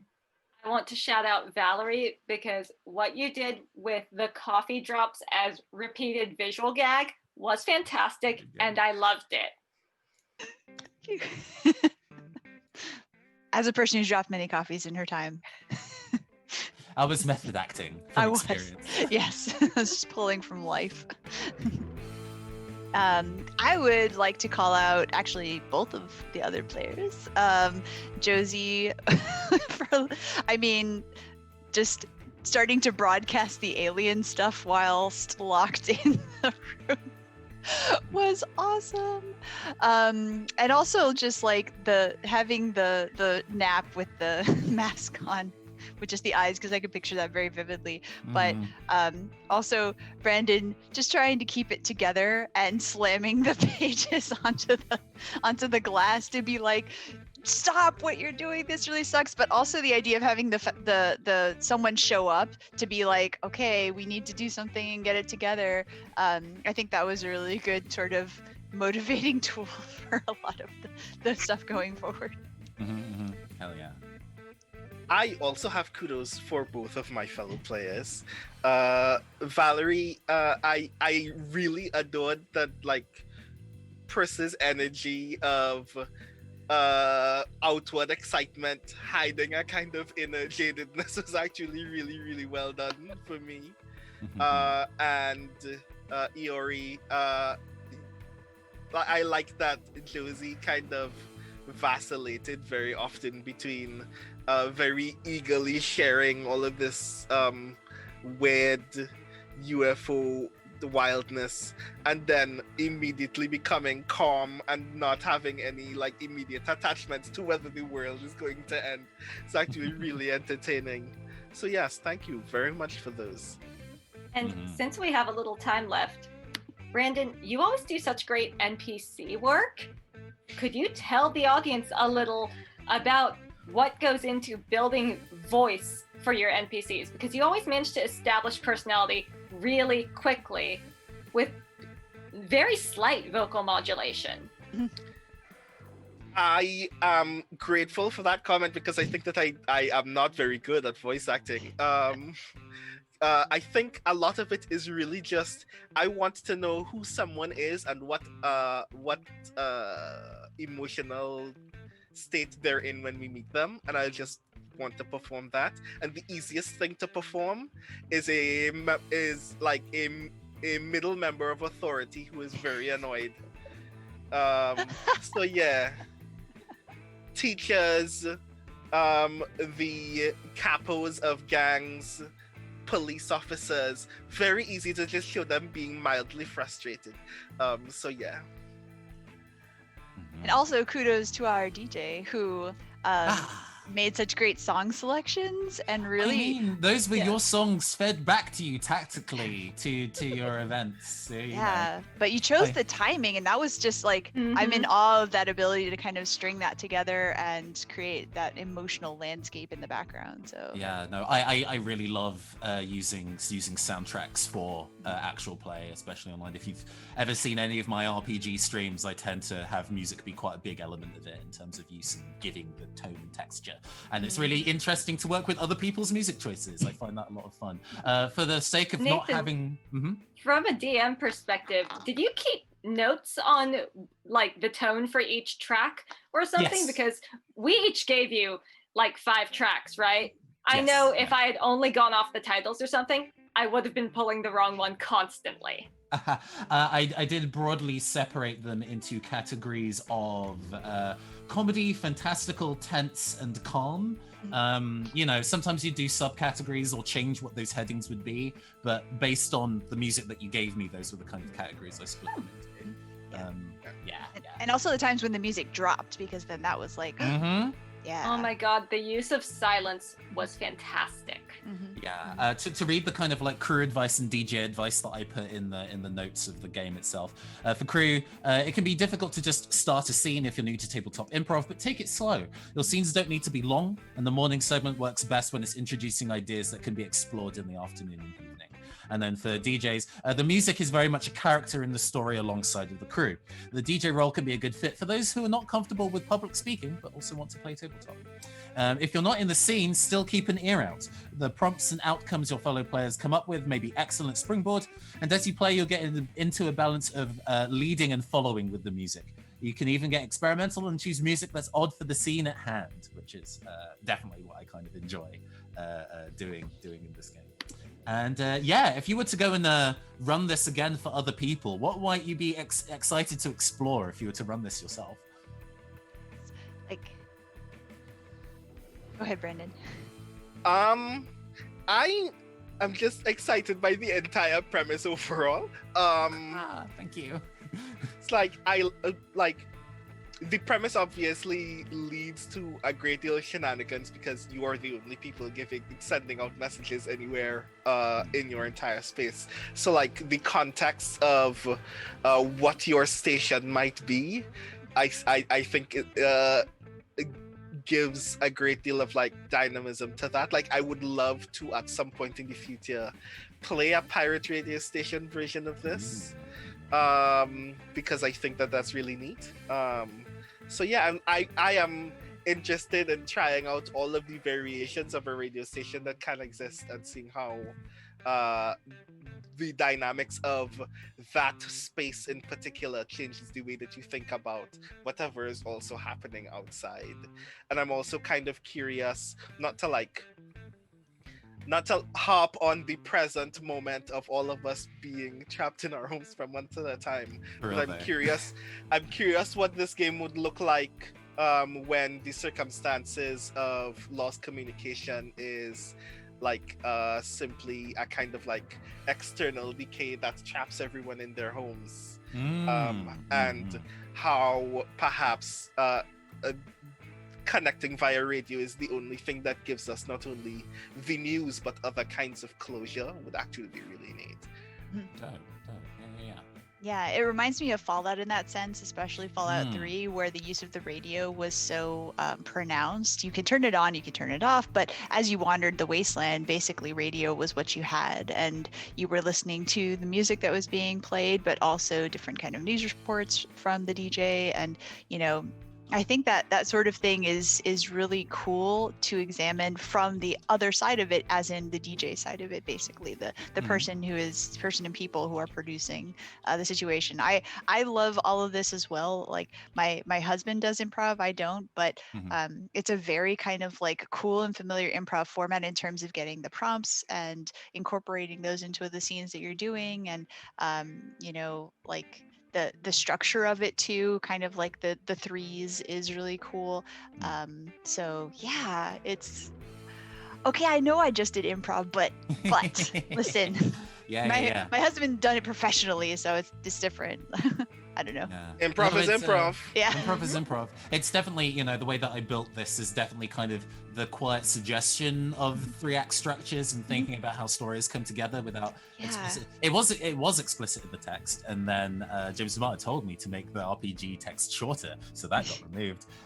But then, there's this weird divide of, because this isn't a book of really broad in terms of subject matter, in terms of tone, in terms of level of complexity and difficulty. I was kind of like, do I want to kind of put that additional text in for people who are less used to improving for that little bit of hand-holding? But actually, I think even just saying, don't worry about setting up scenes early and let it build as you go, as you have more information, is in itself possibly even a more useful improv advice than yes and as advice only gets you so far and doesn't get you to think about the long term of the story you're telling. I would like, I'm really excited to share this with not just him but all of his kind of like improv world, because I think the structure of it is something that comes naturally to them, having already done it, but the actual like framework of the game itself is just so cool, and it lends itself to a really great scene no matter how you set it up and like what characters you populate it with and what kind of radio station it is. So heck yeah. Iori, any closing thoughts? So we kept saying we're the only ones broadcasting, but we were the only theoretically humans broadcasting. I think if I played this game as the DJ, I would want to run it from the alien side and actually have my players as the aliens figure out what the message they're transmitting through the drop is. Oh, that's cool. Experimenting with different motivations, different moralities. One of the things that always gets me most excited in fiction is the discrepancy between the story a character believes themselves to be in and the story they're actually in, which are usually pretty far separated from each other. So I want to know what the aliens think they're achieving as opposed to what they're actually achieving. Sure, I feel that. I think the nature of the kind of like setup for the game gave those kind of selections of prompts for people who's like, oh, I don't know what kind of radio station be. So we have some low balls to get them started. But you could absolutely play this in a more structured way, like going in with the mind of like, oh, we are doing like 1920s style radio, so that might inform what music choices that we have in. Or we want to explore this specific kind of disaster, so we already go in with that kind of thing in mind. So yeah, you could absolutely play this as the normal day-to-day lives of aliens who are absolutely not human. So their day-to-day lives are going to be entirely different to what you might normally run in this kind of game. Yeah. You can locate it somewhere completely different. You could put it on a space station somewhere. You could put it on a whole other planet, maybe some kind of, fledgling settlement somewhere on Mars or something, or this would work farther great out. as space drama. Yeah. A space opera style setting for this. Yeah, would totally. work well. Now I'm also thinking of an urban fantasy version of this. Like, Yeah. what does a radio station look like in Vampire the Masquerade? Yeah. Yeah. I also, we were having a little bit of a chat about this. I'm going to switch to this gem because I like this gem a bit more. We were having a little bit of a chat about it before we went on air, but the idea of using small games to inform larger games and vice versa, running a larger campaign in a more crunchy system like Soundclash to the Clampdown, you know, and then running smaller games that exist within the same world but maybe with different characters. And being able to explore the world that you've built from a different perspective, I find really, really useful and really interesting. I am running close to the end of a campaign that I'm currently working on called Arcana Core, urban fantasy inspired by the Persona video games. And the world that we built in our session 0 is grounded but also really weird, and there are a wide variety of urban fantasy games that would fit that setting quite well, and I'm not giving up on that. After the campaign concludes, I don't want to let that setting just vanish into the ether. So running mini games like this could work really well in terms of being able to explore after you've finished your campaigns, those of you listening at home, and are kind of like, that world was great, I want to explore it some more. That's what micro RPGs like this are for, go and get hold of this book, flick through it, and see if any of these micro RPGs are good for the setting that you're already playing, the campaign that you're already playing, to explore from a different perspective. Yeah, this is kind of like the fanfic, like the kind of interstitial stuff that you see people writing fanfic about that occurs in a larger world, where it's like, okay, it's really cool that these people are over here saving the world and fighting the big bad guys, maybe like an FF7 thing. It's like, all right, well, Cloud and Tifa and Eris are off doing their thing, but what's happening over here with like Don Corleone's gang, like what are the people in the casino up to? And so that kind of smaller character moment thing, you can do it with the main characters in the way of campfire scenes and stuff like that, but having these kind of other side characters that are illuminating maybe a lesser known or perceived part of the world, I think is a really cool idea. You just made me think about a one-shot RPG based on all of the staff at the Honeybee Inn, and I'm super into that now.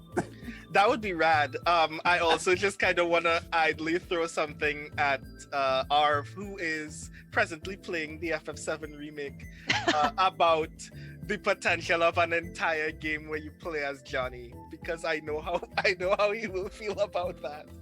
Are you serious? You really think that this is what I should be doing when that guy can just, and his abs and his whatever the hell soul patch, what the crap is going on the chin? Can that dude get his...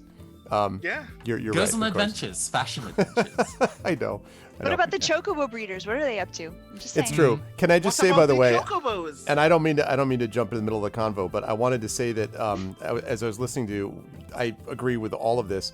I kept thinking about this as one of two things. Either sort of, and I keep making this comparison, not Nathan, because your game is somehow derivative of it. I don't mean that, but it just kept reminded me totally as this, Tales from the Loop, which we're doing next on this fundraiser. It just kept reminding me so much of everything and feel of that. And I also thought a little bit about, this is sort of like when the kids and teens grow up, this is sort of to become young adults. Like, this is what happens when they go off to college or whatever, right? So I thought about that. But I also was thinking about this as being kind of like the lower decks of like Mass Effect and War of the Worlds. Like, it's like this is the stuff that's going on below the surface, because you, as Valerie just said, like, you're focusing on, here's the big stuff happening with them, they're invading here and there. But what's happening in these, small places, like at like a college radio station with a bunch of, personalities what is going on with them at the time? And it really fills out the world. And if the universe is big enough, as I think something like, I swear I won't mention this again because I know chat's tired of hearing me rave about The Mandalorian, but The Mandalorian to me is an example of something which is filling out a world and proving the overall value of a Star Wars universe that a lot of people kind of gave up on. It's got a lot of juice in the tank. You can tell that from the way the stories can be told in that world. So it just really struck me about how much richness there could be to a world like this, and a game like this that lets you bolt onto other games and worlds and settings, as an aspect of it. Also, can I give kudos to all of you for, you're all right that the music was very well done. Nathan handled that beautifully, and I agree. But it's not easy as a player, at least immediately, to be as tuned into each other. And I think I would almost rather see, for opening role players, people who really learn to tune into each other well, because that means everything else takes care of itself in a way. And all of you not only tuned into each other because you all play together on a regular basis. I know not with Nathan necessarily, but in some combination, all of you play with each other in some versions. And you also played really well with the music. So, I mean, you really had to listen to what the music was suggesting that you do, or the silence, as you said. And that was really cool. So it's a mark of a good game and also really good play that you were all able to pick up on that. So I'll shut up, but that was just striking me as I was listening. While he hisses, we have half an hour remaining on I think our clock. Is it Schiller clock? Are we in a good position to promote our stuff? It's definitely Schiller clock. Definitely Schiller Heck clock. yeah. Yes. It's There's Schiller a thing clock. I want to quickly promote and then you can continue with the stuff that's directly tied to this channel. I'm releasing a new RPG tomorrow. Oh yeah, let's see. All right. Yeah. I want to hear more about this. Yes. It is called Heartbeats in Perfect Sync. It is inspired by a wide variety of shonen-fueled JRPGs. Think your Kingdom Hearts, think your World Ends With Yous, your Personas, your Under Night in Birth, which I know is a fighting game and not a JRPG, but the tone of that. It is all about a bunch of ordinary people who can summon gigantic weapons on their smartphone and uses them to fight enemies that poison the heart. Drop that link. Where's the link? Let me see. Well, it's not available just yet, but you will be able to get it tomorrow from my itch.io, which is right here. Go follow me on itch.io, and then you will get an email notification when the game is live. The cool thing about it that gets people tantalizingly into it is that every character has a heart rate ranging from 1 to 10. That is actually your dice pool as well. So as you become more powered up, driven by your emotions in true shonen anime style, your dice pool gets larger. That's great. But if your heart rate goes below 1 or over 10, you become heartbroken, and you immediately describe a transformation sequence as you turn into a dark form of yourself. Wow. So, This sounds rad. Is that where you go over 9,000? I'm sorry. It's basically, I like to describe it in terms of like Kingdom Hearts, where we have anti-Sora. So we have our plucky hero, and he's got his gigantic oversized key as a weapon, but occasionally the darkness seeps in and he transforms into something cool and spooky. That's neat. And I was like, I want an RPG about that. Because Interstitial is a fantastic game, and I love it a lot, but that is mostly about the friendship between everybody and not necessarily about the cool ways that you can fight people. And I'm like, this is also the way that you can fight people. So, both can coexist. You could probably play one to inform the other if you wanted to, since we were just talking about that kind of thing. So yes, Heartbeats in Perfect Sync will be made available on 6ofspage.itch.io tomorrow at probably, I will say 6 p.m. UK GMT. That would be 1 p.m. Eastern. So yeah, that will be made available tomorrow. I will be yelling about it a lot on most platforms, so you'll hear about it. But please do check it out. Oh, I desperately want to play this now. Yeah, that's super. Sounds That's rad. super Extremely sweet. Yeah. cool. Now that you know what my tabletop RPG design chops are, my style of, now I've got you on the hook. I guess the other thing to mention real brief is that for my birthday is in January, and Christmas being what it is, if you would like to support a queer POC indie designer, you can do that by playing one of my games, recording it, and like giving me an actual play of the game. Because I have run games for many years now, but I have actually never had anybody else run one of my games before. And I would love to see that. I would genuinely, that would make my year. So yeah, if you like this game, or if you check out Heartbeats in Perfect Sync tomorrow and you think that's sick, please do run it. Please do record it and show me the recording, because I will cry. I will actually cry. Can you record yourself crying so that we can? Yeah, you send it back to them and they can be like, great, and do another one, and this just becomes a beautiful chain. No, please play my games. It makes me very happy when people say that they've heard of my games and played them. I'm gonna shut up about self-promo. Everybody else promo your stuff now. No, we're not done with you yet.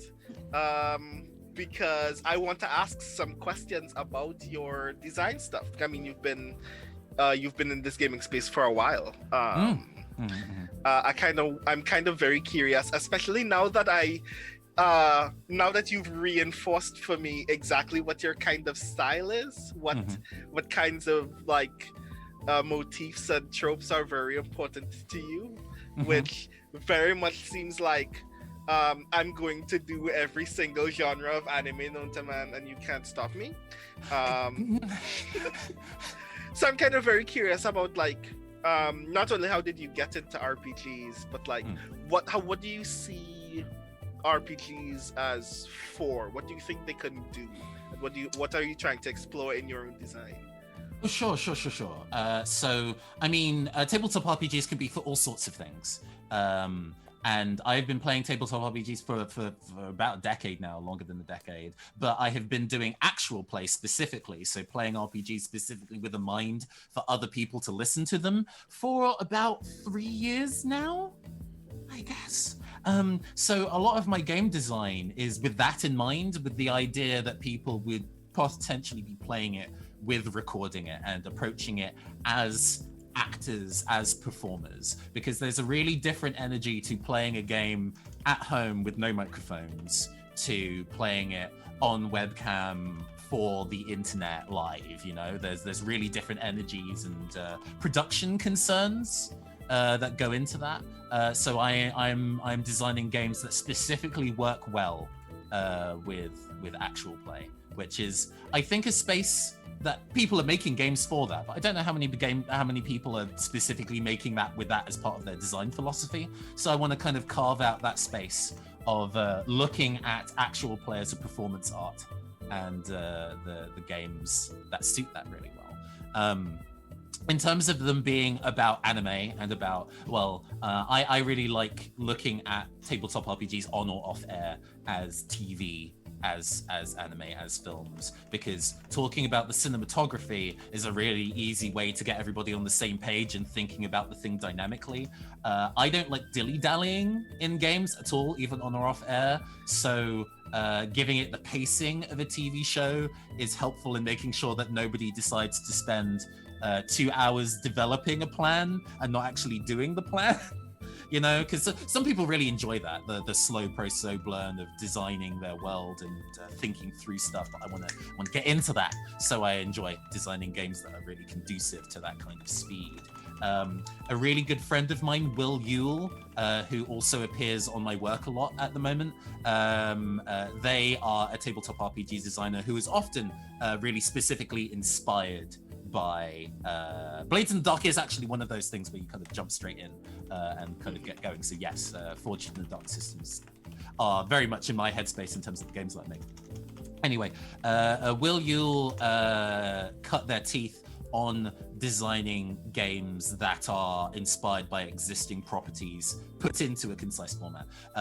Initially starting out with Mega Man Battle Network, which is a video game series that I love a lot, so much. Genuinely, Battle Network 3 is one of my favorite games of all time, which is how I became friends with them. But they've since done micro RPGs based on Hamtaro, based on Sonic the Hedgehog. Hamtaro, I'm intrigued. It's called Chit Chat. It's super adorable. I will link their itch.io as well. as I talk. But yeah, you know, that kind of energy of thinking about a separate piece of media and condensing it down into a way that makes sense for tabletop RPGs, thinking about what the core energy is of that thing. Because Chit Chat is actually about cute animals, but it's also about all of you collaborating to solve problems. So your dice rolls is everybody contributing a word, and you make a sentence out of that word, and the sentence that you make is what you do. So it's cute animal adventures, but it's also about collaboration mechanically. Really cool.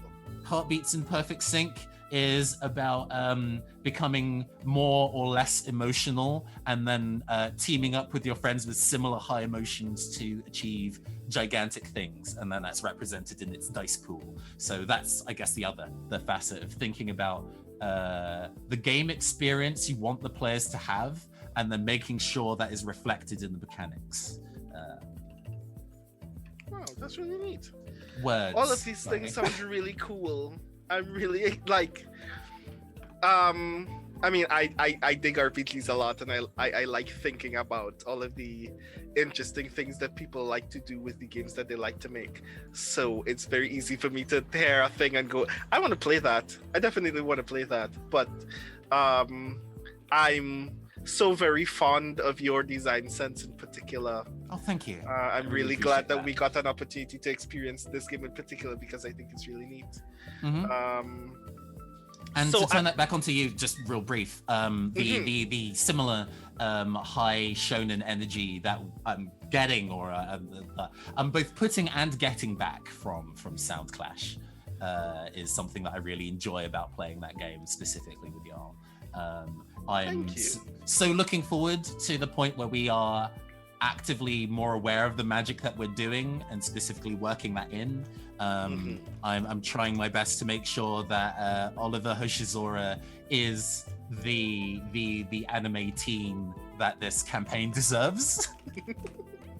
I definitely want to give you more opportunities to do that. Can I just say, totally externally, I love Oliver Hoshizora as a character. Oh, thank you. Yeah. Like, I adore Oliver, and Iori knows why. So Iori and I co-host a podcast called Righteous Kicks. It's a podcast about a Japanese television show called Kamen Rider. Right. With the rider kick, hence the name. Sure. Yeah. And my particular favorite Kamen Rider series is a series called Kamen Rider Forze, about a teenage boy named Gentaro, whose personal goal in life is to befriend everyone that he meets. So he transfers to a high school that is, like, for no reason in particular, very focused on ensuring that students can become astronauts if they want to. Yeah, it's ASIJ with a space program. It's whack. I love it. It's wild, and his Kamen Rider suit is essentially its own rocket ship, and like he gets to fly to space on a bike, and his friend's secret hideout is a laboratory on the moon, and it's fucking wild. And every time like I hear Oliver's name, I'm like, he's supposed to be the Gentaro of this game, and I want to give him as many opportunities to do that. Yeah, I mean, to talk a little bit about Oliver as a character and a bit of my thought processes therein, is that also the fact that we're all musicians, and that we are going to be in the spotlight is something that I find really interesting. Especially since we are currently going through an era where anybody can be a performer and a media creator and connect with an audience via the internet, and that comes with a whole bunch of trials and tribulations with maintaining the content that people want to see and listen to, but also a level of authenticity that they demand but also don't want, because being genuine on the internet is a great way for people to stop liking you. So Oliver is a character who is cognizant of that and wants everybody to like them, but also the version of the person that they like isn't necessarily their true selves. and that is kind of coming and going in how Oliver kind of behaves and interacts with the rest of the crew. And that is something that I am enjoying exploring, because, you know, down the line, Oliver may realize that actually the more positive, cheery, personable version of themselves is actually the better version of themselves, and they should try and be that more often, and not just when nobody's looking, not just when people are looking. Or maybe on the other side of it, it will be the kind of, like, you know, dark route where the cynical isolationist side of Oliver that he refuses to show other people is actually what he wants to be. Who knows? We'll see as we perform, and he actually sees what performing for a rabid, heartless crowd actually is like. Because it's one thing to have adoring fans, but they'll turn on you. They'll turn on you. You don't know. So yeah, exploring that. I don't know. I enjoy being meta about being a performer, both in and out of character. You know what I mean? I mean, it's very rad. It immediately reminds me of a thing that I'm sure you're already consuming at this point. There's an anime called Hypnosis Mike Division Rap Battle Rhyme Anime. Boy. Which is very swiftly becoming a touchstone for Soundclash, although not necessarily a touchstone for the Clampdown campaign, because a lot is happening there.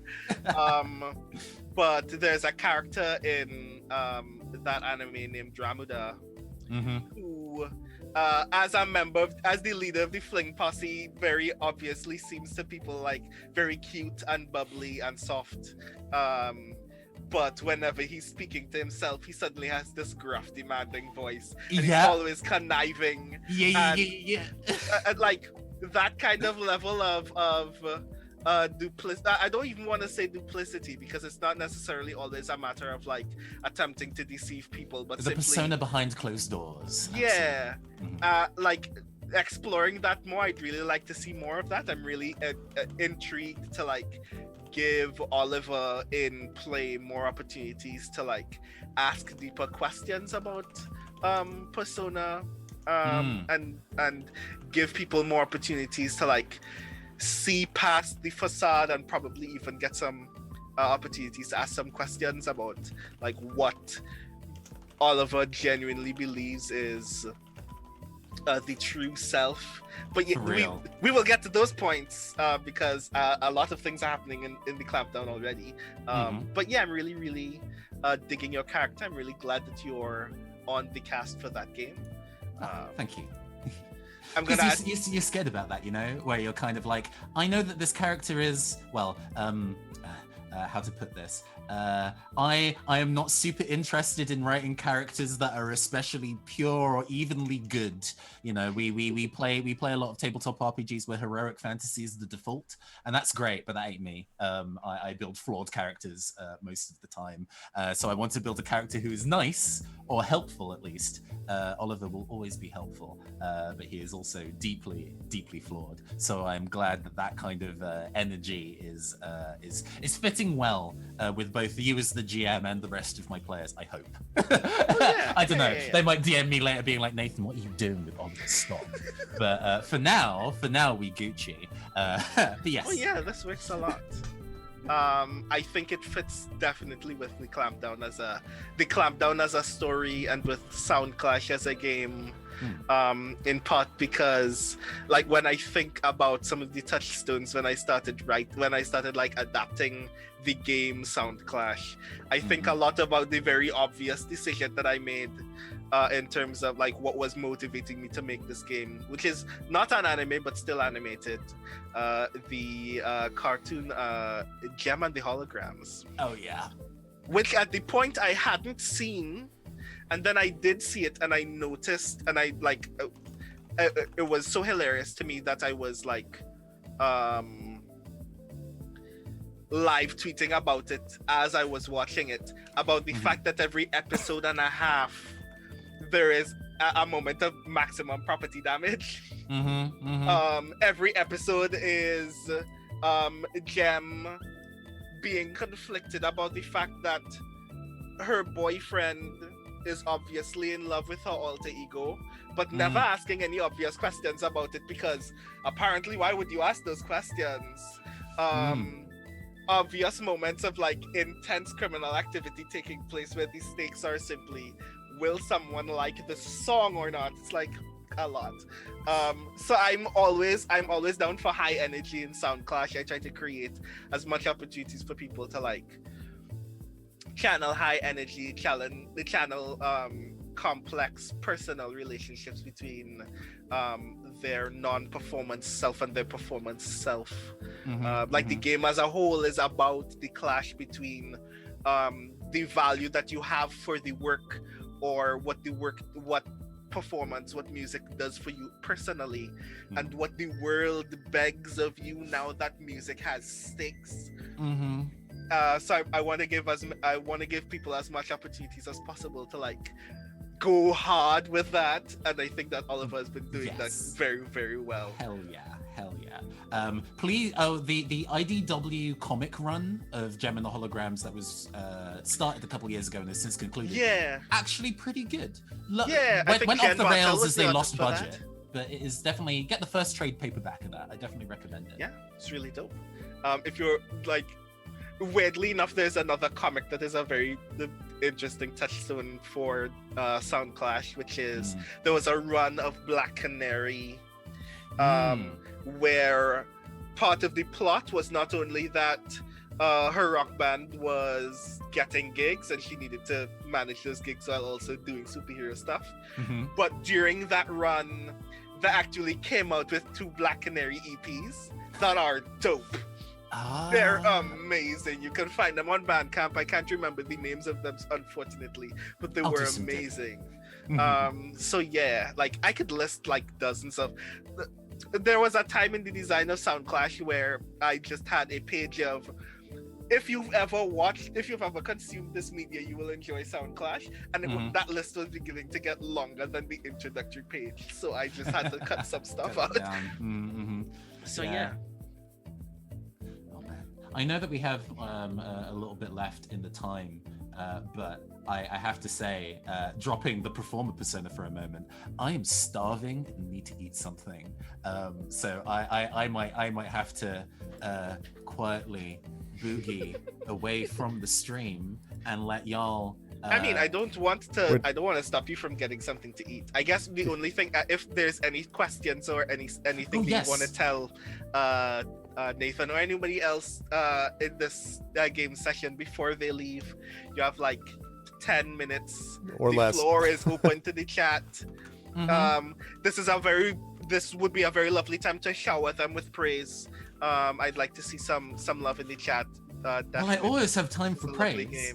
It doesn't necessarily sustain me nourishment-wise, but I can pretend it is. Yeah, praise is always a source of nourishment for performers. Yeah, and we can always vamp till 1 if we need to. Also, that's fine either way. But yeah, let's throw a couple of questions very quickly. If you have them, chat. If not, we'll allow the lovely players to, with thanks, to depart when they are ready to go, or when for food purposes or other things. So. I'm just checking to see anyone else have any comments they want to make, or everyone's feeling. You're all beautiful people, and your gaming is so healing in a time that is very needed.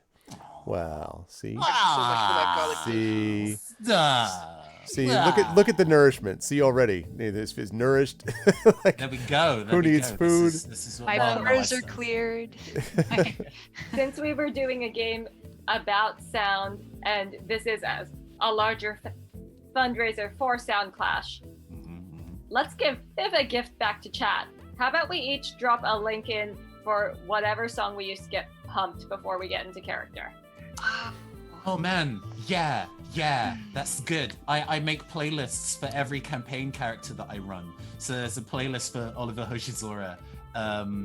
Let's go for. Oh god, while this is happening, I just want to like idly make a very idle complaint to the universe, which is I adore the fact that people make playlists for their characters, and I adore the fact that there are so many available tools for people to do so.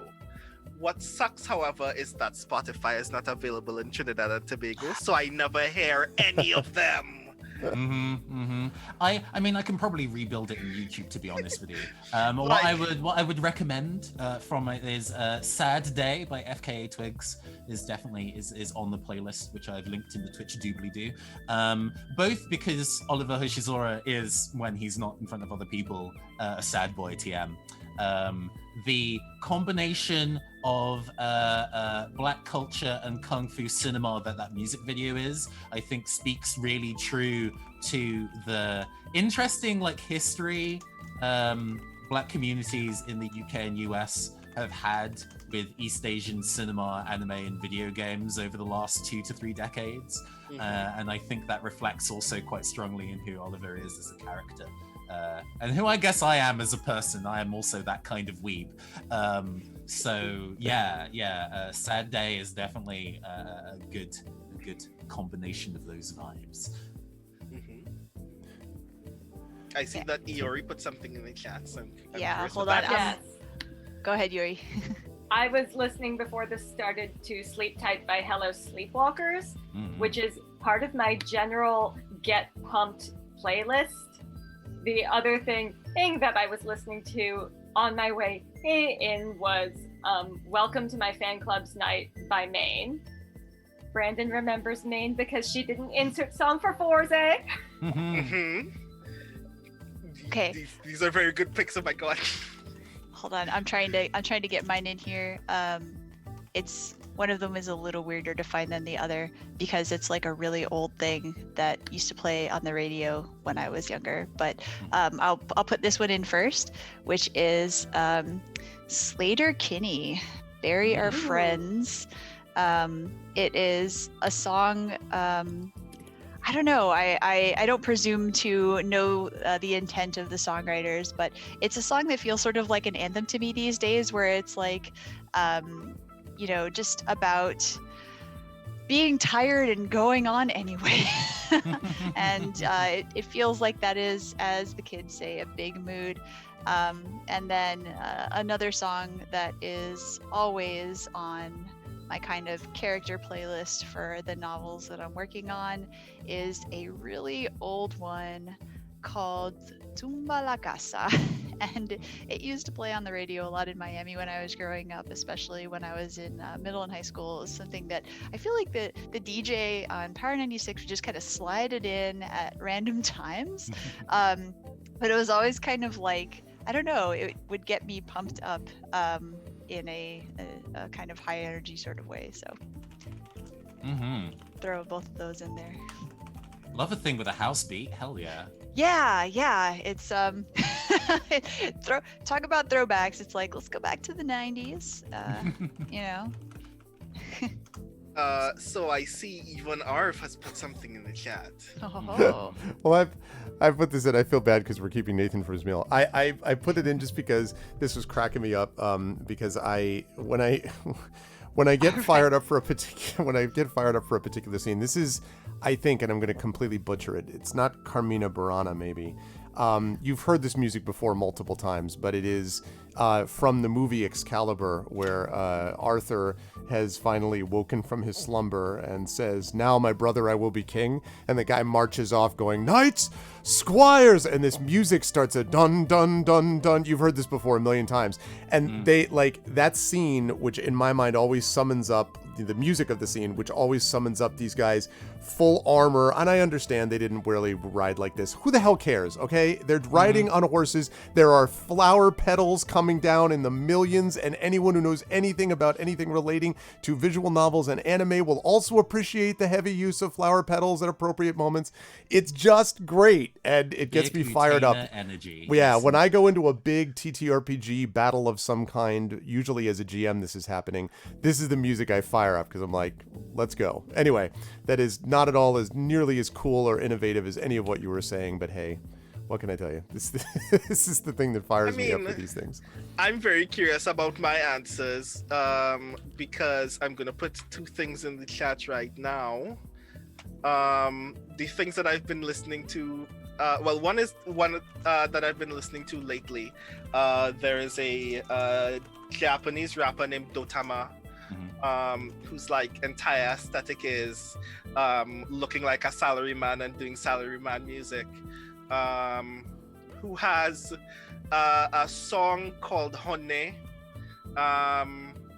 which is like just him and another rapper named Tanya verbally expressing all of their frustrations very loudly. This music video is dope. Yo. It's brilliant. The song ends with aliens arriving. It's wild as hell. And as the question of what I listen to when I get pumped up immediately emerged, I remembered that for a brief moment in time in high school, my alarm tone on my phone was a mashup song by Too Mellow on the mashup album Chrono Trigger. Yeah. Which is just songs from what's the Chrono Trigger mixed up with the Black Album, Jay-Z's Black Album. Jay-Z's Black Album is really dope, and there's a song there called Masamune Problems. That's great. That was the only way I woke up in the morning. It was wild. Okay, Brandon, you have to send me that because literally my alarm ringtone is Frog's theme, so I need to have the thing that you're Look, describing. Brandon's been watching me play this. You mentioned the Final Fantasy VII Remake before. Like, the Final Fantasy VII Remake, first of all, the soundtrack is unbelievable. Oh my God, is it good. But the battle music is ridiculous. Like, if you want to talk, I mean, I can't believe I forgot that just now. Yeah, oh my goodness, when you said the Jay-Z mashup, I was just like, yes, but the music is so good. I almost want to fight the bosses for longer so I can just hear more of the music. Like, just so good. You know what's even more ridiculous now that you mentioned FF7 Remake? You haven't found this album yet, I don't think, Greg. But there is a version of the Chocobo theme that I'm waiting for you to find. It's called Hip Hop de Chocobo. No, there's a blues Chocobo that I heard. Like a I want you to hear that so badly. You know, one of those deals. All of them are really cool, right? Yeah, they are. They are. The music is it is staggeringly good, and soundtracks for me in these games are hugely important. I had a chance to interview. I've had Austin Wintory on before. The Darren Korb, who did the Bastion soundtrack, who's super good. The Hades soundtrack, Supergiant Games, any of that stuff is super good. I just saw his Hades soundtrack. It's so good. It's good, and it's really good. And also John Everest, who did the BattleTech soundtrack, is also really, really good. There's so much good musical work going on in the video game soundtrack space. Because, I don't know why it took them this long to figure it out, music is kind of important, y'all. Not just for tabletop games, but for any kind of accompaniment. So anyway, I don't want to go off topic. Nathan's starving. Everyone has done a great job. It's 1 o'clock anyway. You have all done an amazing job today. Thank you. First of all, Nathan, for sharing this amazing game. It is great. And I really enjoyed it. And for the wonderful players being wonderful, I had no doubt that would be the case. But yeah, I guess just very quickly, if you all just want to say just quickly where people can find you next on things, except for Brandon, because he's going to be found right here. But everybody else, where you can all be found and stuff, that would be cool. I don't know, you just want to run from the column on the screen down, so start with Nathan and then Brandon and Valerie and Yori. So Sure. Fantastic. Hi. Once again, I am your androgynous android game show host from the future, Nathan Blades, here to be gay and do crime, maybe in that order. You can find me at the Neon Caster on Twitch, where we do a wide variety of indie RPGs and cyberpunk and urban fantasy video games. Our main campaign is called Arcana Core. It is an urban fantasy game inspired by the Persona video game series, run in both City of Mist and Void Heart Symphony. We actually had our most recent session on Friday this week. It's super good and super dramatic. The VOD is available on the Twitch. Please do listen to it. Later this month, I believe in about 2 weeks, we are going to be running a one-shot of a game called Iera in Terra, which is a game that I wrote alongside a friend of mine, Ruben Ferdinand. It is a mashup between Monster Hunter and Overcooked, where you go and hunt a divine beast and then cook it to feed your community in a holy ritual. It slaps, to put simply. That will be soon. We've cast our crew for it, and we're now just kind of resolving a date where we can all play together. But I will be yelling about that when that happens. That's me. Good stuff. Some of the best intros and outros in the biz, by the way, from Nathan. Thank you. Good stuff. You know it. Good stuff. And rude, no, that's funny. Moving right down the line to Brandon's going to be here, but just, tell everyone quickly for those who don't know, not that anyone's going to leave. Why would you leave when there's so much more great stuff? But just in case someone has to go do something, Brandon, where could they find you? Hi, everybody. I'm Brandon O'Brien. You can find me here almost every Sunday in perpetuity, playing GMing for either Soundclash the Clampdown or The Case of Descended Seal, our Blaze in the Dark Speculate miniseries. I also want to take this moment to remind everybody that the game that you just saw us play on All Frequencies is available in the Ultimate Micro RPG book, which is available for pre-order right now. I put some links in the chat for you to be able to find it. It has obviously Nathan's game on All Frequencies. It has a game written by Amar Amaraz as well, and a game written by me if you are into stuff that I've made. So definitely check that out. The entire book is really, really neat. I definitely want to remind everybody that it has cool stuff in it. And every game is literally a page long and requires very little prep. So you could just literally tear one out and play it with your friends whenever you just want to kill some time. Good stuff. I am unnecessarily freaking out about something in Zoom, which none of you know, but it's awesome. Let it be known, and it's musically oriented. Thank you, Brandon, so much. And again, you are going to see more of Brandon in just a few moments. But right down the line, we have, of course, and I've just noted, by the way, I saw this and I was reading, and now I've seen all of Valerie's shirt.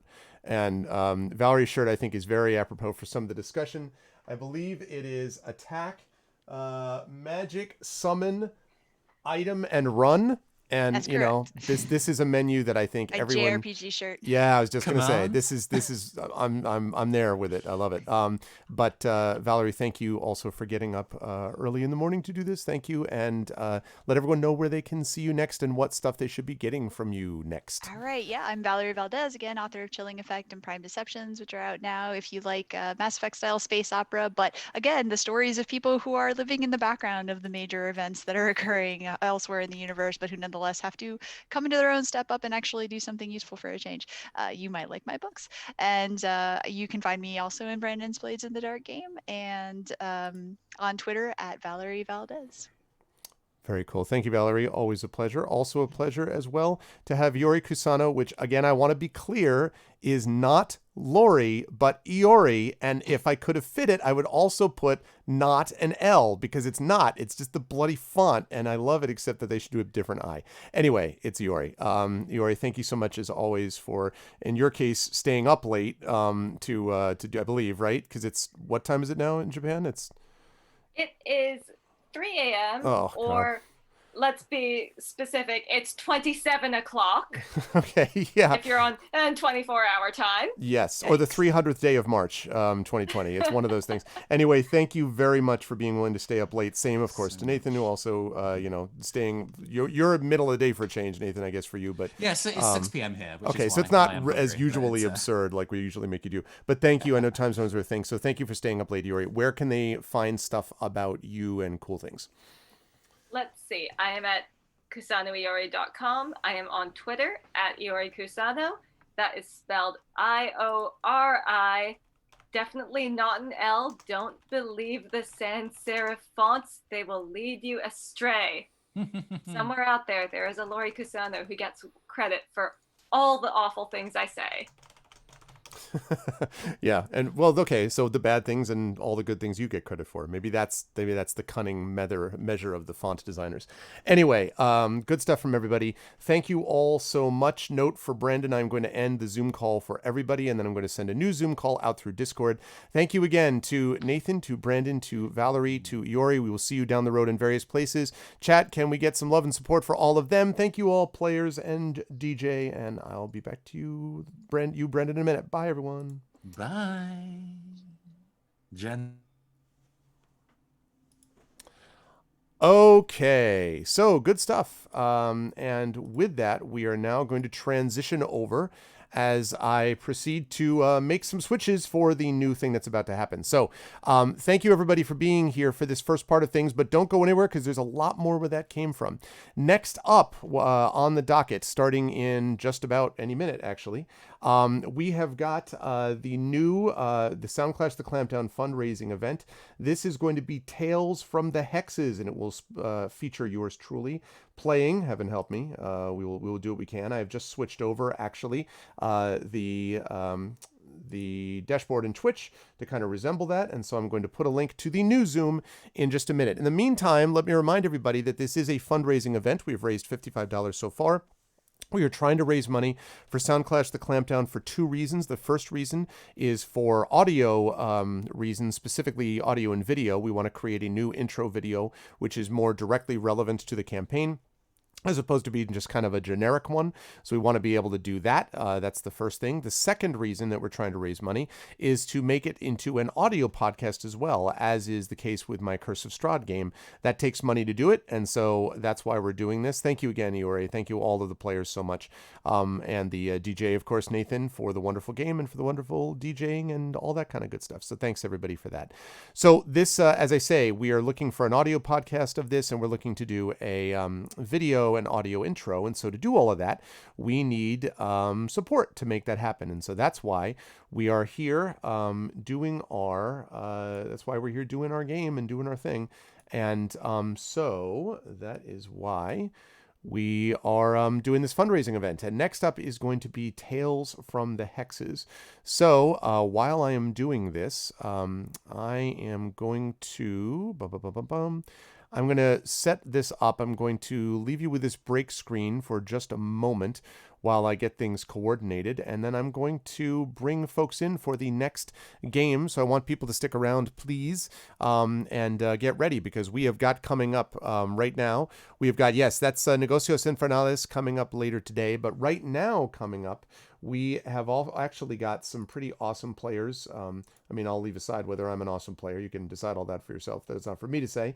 But it will involve Brandon O'Brien as your GM, and it will involve Soundclash the Clampdown stars Katie Chin and Amar Amaraz, and myself. Arv will be your third player for this Tales from the Hexes.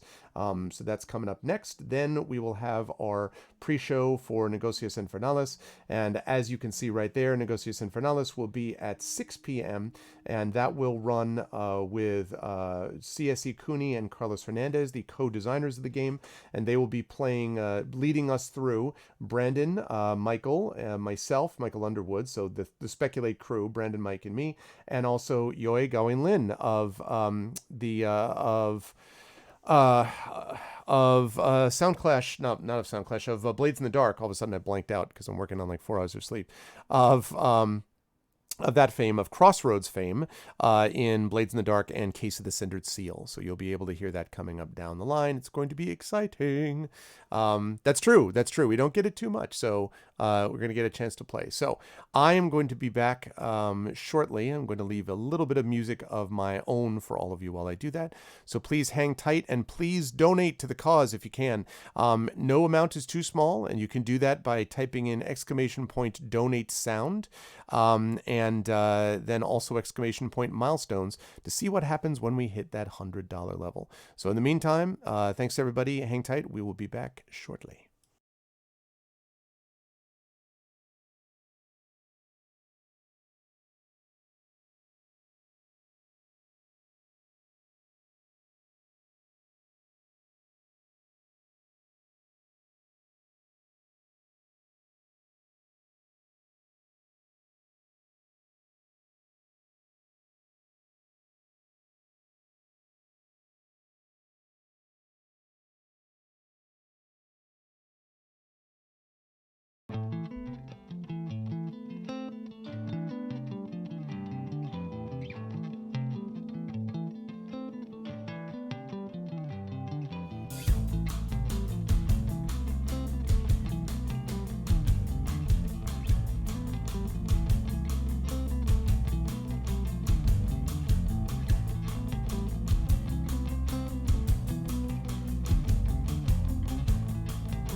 from you.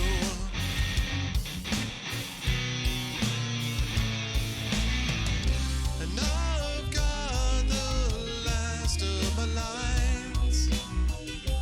I learned them all just in time. All I need now is a reason. Why you think you've got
once more the breach, my friends.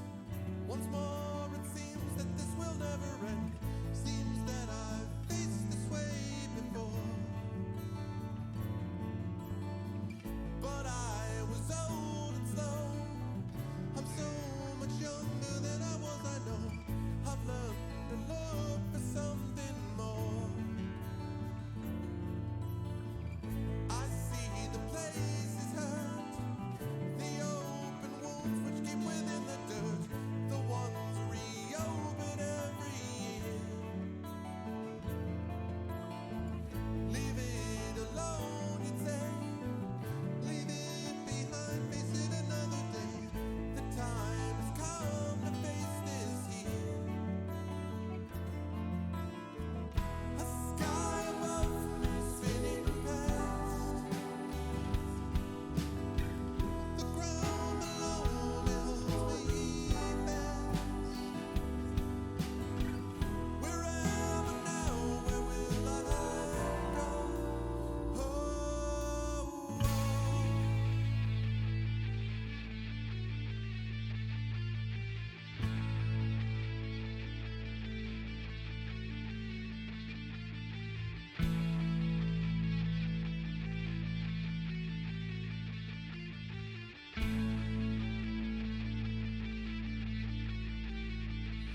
Oh, step for one time, step two care, step for three mind, step for the hair.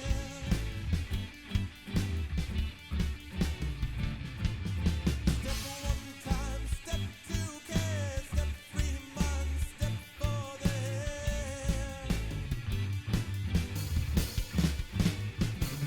Oh, step for one time, step two care, step for three mind, step for the hair.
Okay, everybody. Welcome back to Soundclash the Clampdown, our special fundraiser for this awesome campaign. And you are about to see a whole lot of Soundclash the Clampdown players in our next segment. Let me remind everybody about ways to support us here for this event. Exclamation point donate sound will allow you to get to the link where the stuff that you're donating, by the way, is going directly to actually Brandon O'Brien's PayPal. That money is going to be used directly for this, for the two purposes of creating an intro and audio intro and video intro for the Soundclash the Clampdown campaign that is not just sort of general and whatever, but is actually, you know, like for them, an actual, the actual thing for that campaign, and also for creating a audio podcast version of this, because we'd love this to be able to be available in the strict audio space and not just, let's say, on Twitch or YouTube in a visual medium. So with editing and, you know, bumpers and intros and outros and all that kind of wonderful stuff. But that takes money to do, and so we are doing this fundraiser to see how much we're able to raise towards that goal. And we have milestone goals that are set up as well. Let me remind everybody, we're at 55 right now. Our first milestone goal goal of 100 is going to give us a commission of a poem. So you'll get a poem written for you by the amazing Brandon O'Brien. At 350, we've got a rap that is going to be, you are going to have the players do once we get to the 350 milestone. Next up at 500, I will be sending you a signed copy of the Icarus graphic novel, and so on. So there's a bunch of stuff happening. It is exciting to have this fundraising event, and I'm excited to showcase these awesome games as well. But now I'm going to unmute myself, so as per usual, the folks know that we're ready to go. And then I'm going to unmute them, and I'm going to bring us over to our next segment, which I believe I've set up properly. Let's see if that is correct. Yes, look at that. It is true. It is an overlay done by the inimitable Shadowed Mage. And you will see there's a bunch of Soundclash players and me. I'm not a Soundclash player, but I have the channel that runs it, so that's kind of counts, sort of. But it is my great pleasure to welcome everybody in to this. And I guess we should just start by introductions. And Brandon, I guess you should talk a little bit maybe about the game, and then they just met you, but they should meet you all again, and all that kind of good stuff here as we go for Tales from the Hexes. So Brandon, what say you? Hi, everybody. I was here mere minutes ago, but I'm here again. You're back. I'm back. Hi, everybody. I'm Brandon O'Brien, the GM of Soundclash, the Clampdown, among other things. And I will be yet again your GM for yet another game set in the setting of Soundclash, the Clampdown, which is Tales from the Loop, Tales from the Hexes, which I am excited / afraid of, because this is my first time GMing Tales from the Loop, which I've always been very eager to actually get an opportunity to play, and I hope that I don't screw up, but I'm probably gonna screw up just a little bit, so please have patience with me. But yeah, I'm really excited to play with you all. Good stuff. And I guess we should just have the players introduce themselves, beginning with someone who to Soundclash fans should need no introduction, but Amr Amraz. Hi Amr, how are you? And yeah, tell the fine folks who don't know about you already what they should know about you, I guess. Hey. Hi, I'm Amr Amaraz. Pretty much everywhere on the internet at Amaraz. There was a loud rumbling in the background. I hope that didn't come through. But other than that, Didn't hear it. Awesome, cool. This new shock mount that I'm holding my microphone from because my mic stand isn't the right size for it yet is doing something, it looks like. What's up? Welcome to me improvising my setup and my introduction. But you, like I said, everywhere at Emaraz, I do math, I do game design, I do streaming, and I do very professional podcast introductions, obviously. That's it. Nice. And we should immediately follow up from there with another cast member from Soundclash, the Clampdown, who I'm really glad gets to join us for this game, Katie Chin. Hi. Hello. It's me, Katie Chin, who plays River Song on Soundclash, the Clampdown. It's snowing outside for me. That's some of the weather we have going on. Woohoo! You can also find me on Twitter at Katie Peak, Peak spelled like Mountain Peak. I have a Twitch, but okay, yeah, it's on there in the chat. I don't do anything on it, so thanks for following if you do. And if you want to follow me on a different podcast, I also play someone called Grace Chen, who I realized I borrowed a last name from for this campaign. Whoops! In the Valence podcast. An urban fantasy audio drama in the city of New Candler. Ooh. Nice, cool. Also, this is an impetus now for you to suddenly do something with your Twitch. I was just thinking that, obviously it's telling you, it's giving you the clue. Yeah. And last but not least, someone who I guess maybe you might know who this person is. They appear every once in a while on this channel. You probably see them twice a week, perhaps. Our good friend, Greg, otherwise known as Arvan Elleron. Hello, friend. How are you? Hello, my friend, and hello, everybody. And yeah, it is cool to actually get to play with Amr and Katie for a change instead of just watching them ply their awesome craft while I have to sit idly by, just running production. Finally, I get to be the cool kid in front of the camera. No, But it's very exciting to be playing with everybody. Yeah, everybody knows me. That's on this channel, I hope, because you're on my channel. But if you don't, I'm Arvin Elleron. I am an author and a college professor.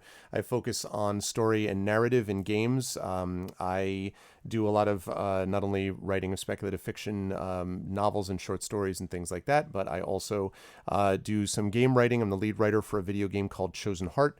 I have a 5e adventure source book called Tales and Tomes from the Forbidden Library, which came out earlier this year in digital and is going to be in print any second. It is being printed and sent. Thank you, pandemic and 2020, for the delays, but it's getting there. We'll have it out soon. And stuff like that. And also co-host the show Actual Play Podcast Speculate with that person right at the top of the column here on your screen, Brandon O'Brien, and Mike Underwood, who you're going to see later on today for the last concluding game of our fundraiser triptych, Negocios Infernales, which should be a fun time. So yeah, that's what I'm doing, and this is the second time I've played Tales from the Loop, so I am also quite nervous insofar as I remember only that it was awesome. Oh my god! We hit our first milestone thanks to Dragon Spear! Yay! Oh, did we? We hit it! Huzzah! Awesome. Thank you very much, Dragon. I appreciate that, dude. Thank you. So we are at the milestone. That means we have a drawing. Just before I go on, babbling about what we're doing here, we have a drawing now for a poem. The winner of this drawing will get a poem commissioned. So you get to, I think, tell Brandon what to write this about.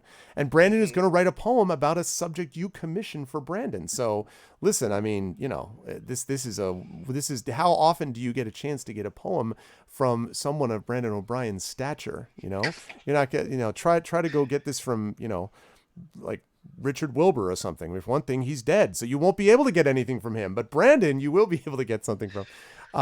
So anyway, yeah, so we're going to do a drawing. Thank you so much, Dragon Spear. I appreciate it. Thanks to everyone who's contributed so far. So if everyone would be willing to, if one of my mods would be willing to conduct a drawing, basically just a giveaway, anyone who enters this giveaway, the winner of this giveaway will get a commissioned poem from Brandon O'Brien.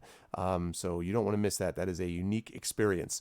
And our next milestone, I think, is 350, where we get the wrap. And so this is the part where myself and the other players are like, please hit this number after this segment is over. No, we'll see. We'll manage, whatever. It's fine. So anyway, yeah, so I'll do that when we got that poem. Do you have, well, you have to set it up though first, Triffid. Just make sure you do the actual set up the giveaway first, but then we'll be entering typing the poem. Yes, that will be the case. And thank you so much for setting this up. Okay, so yeah, so this is the second time I've ever played Tales from the Loop, and I'm also a little bit nervous because it is the only second time, but when I played it last year, it was literally a life-altering experience as far as understanding how I played games. It was really wild. It was awesome. And so Brandon's a great GM, and I'm looking forward to playing with these wonderful players and all that. So yeah, I think so. That's me. So but I think we wanted to chat. You wanted to ask us a little bit about some questions about either music stuff or connection to the game or other such things. I think. Well, I mean, Brandon? I did just want to. Well, I mean, mostly I just want to hang out with cool people, and you're all cool people. Well, that yeah. So, but I now since I have your attention in particular, Greg, I'm kind of curious, just like as an idle question. I've now been doing RPG stuff on your channel for a matter of months. I can't even remember when I started doing things here. I know. It's always been while. Brandon Sundays, I feel like. Oh, It's always God. been like...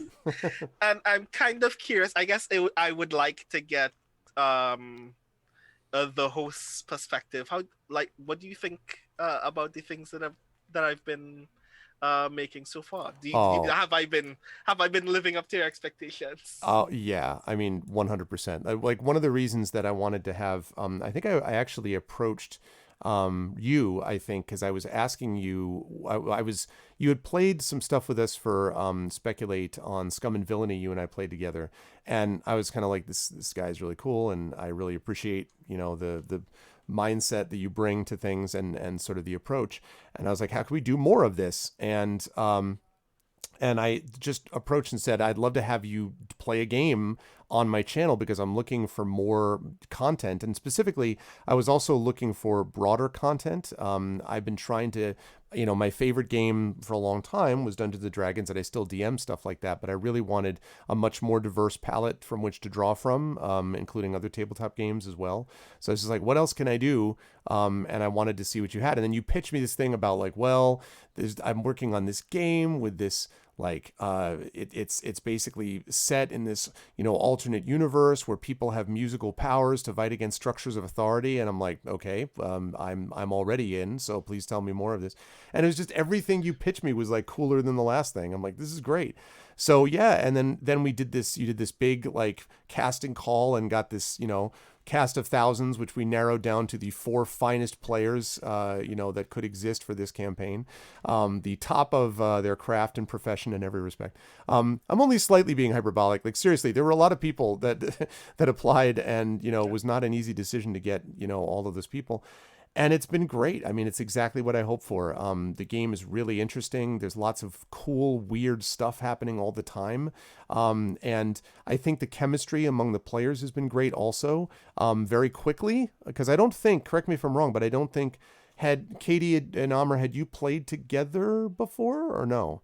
I don't think we you had had one shot on Taylor's channel of Apocalypse World. Okay. Like a year and a half ago. That's Taylor. Fuck, what's his last name? Leviathan. Taylor Labresh. Labresh. Leviathan Files, who's really cool. Taylor Yeah. Labresh is really cool. He's really cool. He's also a good friend, and I feel real awkward that I forgot his name. No one tell him. It's all right. No one saw this just now, nor is it recorded forever. I'm suddenly going to look for all of Taylor's stuff because Taylor is a very good friend of ours, also a brilliant game designer, very fond of making things that don't look like games, to the point where twice in a row now Taylor has officiated a game jam on it called Not a Game Jam. Which is really brilliant. That Apocalypse World game is recorded somewhere, and it's on the internet somewhere. It is. I have no idea where, but it's there. It was fun. Yeah, I managed to only roll once, and that was in like the last 10 minutes of the game. I was secretly playing a game with myself to see if I could not play a game. I caused an avalanche and survived. That's what I remember. So the chemistry, despite the fact you only played together once, was great, and I just really I don't know, and then with Valeria and Nathan, and I just really appreciated the chemistry of this campaign, and I've really enjoyed the storytelling of it. So that's been amazing, and obviously the Speculate stuff, Blades has been great also. So yeah, no, I'm super happy to have Brandon O'Brien Sundays on my channel. It's been great to see that get played, and to really kind of, again, like continue to introduce new stuff, because a lot of people are talking about this is good, that there's a lot more, that the representation is great, that you're dealing with a lot of marginalized communities that are being featured too. And I'm like, well, yeah, but all that's yes, and also the fact that the games themselves are awesome and not every day something that you see, including something like Soundclash, which I think is great and I think deserves an even wider audience. That is one of our partial reasons for doing this fundraiser, is not just to raise money for the reasons I already talked about, but so more people get to see more people involved with Soundclash doing different cool stuff. So anyway, yeah, that's a very long-winded way of saying I love it. It's all awesome. You should keep continuing to do it. And Brandon's great, which everybody knows I already think, but I'm reiterating it now. Thank you very much for that. I'm literally so flattered that I briefly forgot words. So I'm really glad to have an opportunity to like just do like silly stuff. Like, if I'm being honest, when I decided I really wanted to do Soundclash, I was not prepared for anybody to notice it. So I was really just hoping that this would just be, okay, I'm going to gather a group of players who are good at giving feedback, and maybe 8 people will see our streams on a regular basis, and this will just be me gathering notes. But the experience itself has actually been a lot of fun. I'm really glad that people are enjoying the game. I'm really glad that my players are having so much fun. I hope. Please let me know if I'm doing things that you do not like. Well, now that we're here, we wanted to tell you. So This would we be have this would be a problems brilliant with. opportunity to scold me. This would be a lovely opportunity. Like, take this opportunity live in front of dozens of people to say, you know what? You suck, There and the are game some you made things. sucks, and I have some notes. I know we're raising money for you to be able to put this out and widen your audience to a lot of people, but we need to talk. yeah, exactly. Before we do Yeah. that, Hold on one second. I didn't know we were doing this. Now let me just go grab my notebook with all the like 60 pages of critique. here's a spreadsheet actually I've made for your easy. I've prepared a song for this moment. My God. That's just how I did feel. not Just know that one you had note. that. It's just one note. That's how I feel about the entire thing. Oh man. Like, very idly, in fact, I'd like to direct a question to Amber. You do a lot of math stuff. I know for a fact that you've made several long threads on Twitter about dice math in particular. One of the reasons why I kind of wanted you on this game is to let me know, hey, is this dice system doing the thing that I think I want it to do? And I'm kind of curious to hear from you now, if you have any notes about my dice. Is that all I am to you, Brendan? Oh no, that's A not it. calculator? Oh God. No. Okay. No. So I really enjoy personally. I find Forging the Dark fascinating. It's a cool system. It's PBTA devolved, and it's got a lot of pieces I like. But I think one of my personal issues is that it can anything above like having beyond 3 dots in a skill tends to make the system fall apart just because you will never fail. And I really like what you were doing with the D12 and D20 because it kind of keeps the core of Forging the Dark and the mechanics that I really like while also putting in some new dice stuff. I really enjoy the D20 versus D12 option because it makes me feel like rolling a D20 is meaningful, and when I don't want to roll a D20, I don't have to. It's very hard to find systems where rolling a d20 feels like the right choice for the system a lot of times, just because it's such a wide range of numbers that the systems never can really balance around it. And by the choice of d20 and d12 has been very fun because it's like, oh, I have no dots in this skill, or I have 1 dot. Here we go, d20. Yeah. Hope for the best. And then when it's like, oh, I'm pretty competent, let me use the controlled d12. I like the over mechanic as well because I've seen a bunch of people talk about overstream mechanics. I know I played a game at Metatopia, I guess a year ago now, where someone was also doing a sort of Battle of the Bands type game with a different thing where they had actually very similar, where if you rolled too many dice and got too many 6s, you overperformed. And that was pretty cool. But I haven't seen too many people try to mess around with over mechanics, and I find this very fun. Yeah. A lot of the things that I knew about Soundclash as a game before it started physically existing was about straining as a mechanic, because I'm really excited by the idea that you can do too well that there are stakes for overexerting yourself. I think that it works best in a Blades-like game once you've made certain kinds of adjustments, because that lends itself to that kind of creative space that you are asked to make an effort, but there is a point at which you can make too much effort, which I think is really cool. It also, I think, works well with the Cthulhu-esque or type horror stuff you've got going on. You've got that. I'm curious what is in Katie's hand. I know. I stopped as well mid-sentence. Math. I thought that was just a comment in chat. It would no for real. Wow. I wasn't even looking at the window. Wow. Hi, I'm taking the discussion seriously. No, you're 100% of taking this course. seriously. Hi. Well, for sure. But yeah, no, Ah. You've got the horror elements. You've got these weird portals with who knows what's gonna happen in them in the game, and I feel like that also lends itself to trying too hard to deal with things beyond our conception. Yeah, especially for the settings that Soundclash lends itself to. It kind of makes sense that every once in a while something wild and unpredictable happens, and I like the fact that happens when things are going well. because that's like something like it becomes a matter of your own effort as a result that you can do so well, like in the kind of like cartoon sense that you hit that note too perfectly and suddenly all the glass in the room starts breaking. Yep. So yeah, I really dig that a lot, and I'm glad that it's working because I am not good at math. There is a dice calculator on the internet that I think I broke trying to attempt to do math for this game. I'm not No. good at it. I don't know how these things happen anymore.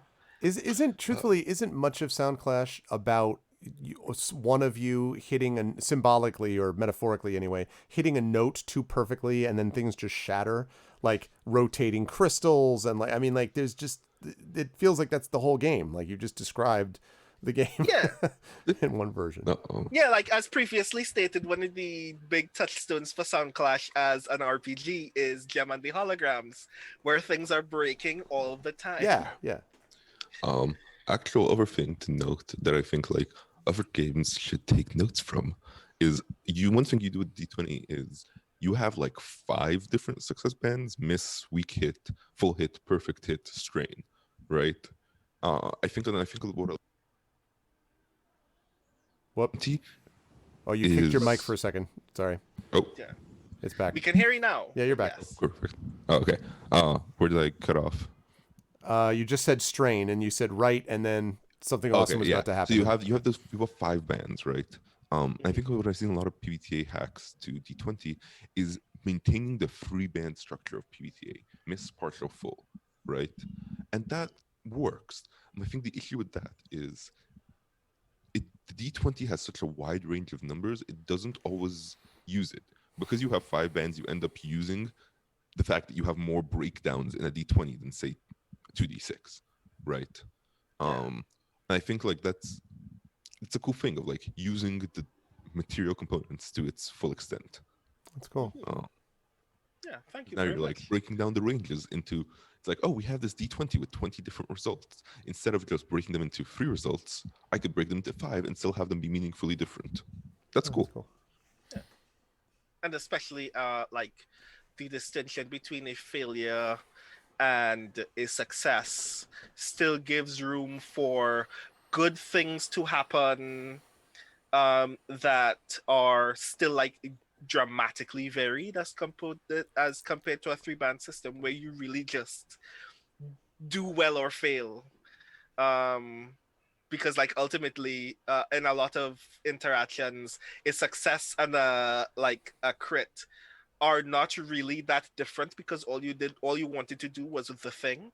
But when you ask the question of what is really the difference between a minor success and a normal success, you get to well, maybe you didn't do the whole thing, maybe you did just enough, and maybe you now have to ask yourself, well, was just enough exactly what I needed, or did I really need to genuinely succeed? So yeah. So we should be starting in a bit, but while I have like the 10 minutes that we have to prepare, this is my opportunity to admit very consciously that because I have never GM'd the game of Tales from the Loop, a lot of this experience is going to be very new, and I'm asking for a great deal of patience from you all, because I will probably be returning to the rulebook often to determine certain things. I am glad that I'm getting the opportunity to experience this game. And this is mostly a learning experience for me as much as it might be for other people. So, with that being said, I'm going to be a little lax about some things, especially because it's a one-shot. Thank God. I just think it's just like, no, that's not how you play Tales in the Loop, you plebe. This is the way that you actually do it. Like, you know. Yeah, like, I want to get into, like, hideout stuff, but it's a one-shot, and we don't have time. Mm-hmm. So, what I do want to begin with is to get a sense of the characters that everybody has selected. so we can probably get into asking some questions about how you all know each other before we get into the game. Starting with Anor's character. Okay, I guess I'm back in the spotlight. Hi. I'm going to be playing. I have to pull up my character sheet. Haney, the bookworm. Um, what kind of things do you want to know about them? I want to know as many things as you think are valuable to share. Cool. Right now, I had them sort of around 10 years old. I'm up to bump that up if most of the age group tends up being a little higher than that, but that's what I was thinking. On the younger side of whatever group we go with. They are a nerd. My description that I put for them was just a big old nerd wrapped up in a bigger nerd sona. Nice. I like that a lot. So I'm curious then, what is your pride? My pride is that obviously I'm the smartest kid in school. Duly noted. That might come in handy at some point Yeah. for you. I'm curious. However, my problem is, despite being the smartest, there's a school mystery I can't solve. That might come up. We can see. Yeah. So I think that's all I need to know right now. But I'm definitely going to ask more questions as we continue. Cool. I also have a dog. That's my iconic item. I feel like that's. Oh, geez, important. bury the lead. Like that's. I mean, that. There. Ooh. Gee. Oh, As also in- the most important thing. I have a dog. I'm very curious what we mean by you have a dog. Does that mean that your pet is so important to you that it literally comes with you everywhere you go? Basically, yeah. So like the character sheet, one of the iconic item choices for the bookworm was a dog. So I took a dog, obviously, because why would I take anything else? Of course. Okay, so I love to see nerds that are followed by things that they love, that are not comic books or textbooks. So what is your dog's name? Zeda. Ah, nice. Zada. And she gives me a +2 bonus when I get to use her on rolls. So Pup will be around. What, Amr? What's your character's Okay. name again? Hani. Hani. Hani. Okay. Yeah. Cool. I look forward to seeing Zeta get in a fight, bite someone on What? the ankle. It's a pacifist dog. Come on, Brandon. Wait, we'll have to figure out what kind of dog Zeda is. Yeah, exactly. Don't railroad the dog into a Yes, fighting okay. dog. Okay. Yes, True. okay, Big cool. dog or small dog or medium-sized dog? Oh, true. Well, we'll see. We'll Picking find on the out. We'll find out. I'm thinking at least part German Shepherd. I just have to decide if it's baby German Shepherd or big German Shepherd. Okay. German Shepherd mixed with a toy poodle. So next, Katie, can I find out more about your character? I should have chosen a dog. I know it wasn't an option, but I think you could have just made one. My character is Po Chapeau Chan. Oh, I wrote Chan instead of Chen. Basically, any vowel mixed with my own last name is a viable, completely new last name. But anyway, she is a weirdo. Is Okay. the type that you can choose. Okay. I made her. She wants to be like kind of not often that noticeable, but unfortunately for her, she's 14 years old, around the end of puberty, so she still maybe has another 1 or 2 inches to go, but she's 6 feet tall, and she doesn't like that. She feels very awkward in her body. Okay. I'm incredibly curious about a great deal of things. How old is Chapeau? She is 14. Ah, okay. And what is her drive? Her drive is drawn to anything different or strange. Okay, and what is her pride? I'm not heterosexual, which is a real option you can put from the book. I'm like, hell yeah! Blah, blah, blah. Okay, duly noted. Thank you very much, Tales from the Loop. All right, and you have an iconic item as well. What is yours? Mine is a drawing pad. This will At be first, when very I saw the useful. drive that said "drawn to anything different or strange," I thought it literally meant, "Ah, yes, cool." So that's what she's gonna do. So you're essentially the group's like accidental Bigfoot investigator. You're responsible for like drawing and taking very detailed notes of everything that they encounter. Okay, cool. Yeah. And last but not least, Greg, you made a character as well because you're also in this game. What's your character's name? I did make a character. So I'm actually going to take... I just realized I don't want to... Well, I don't know if I want to show off the character sheet yet. We will, I imagine, in a little bit. So my character is Mike Motors Pearson. I am pulling this shamefully from a partially pregenerative, and then going to go in a different direction with it, character. And my type is a hick.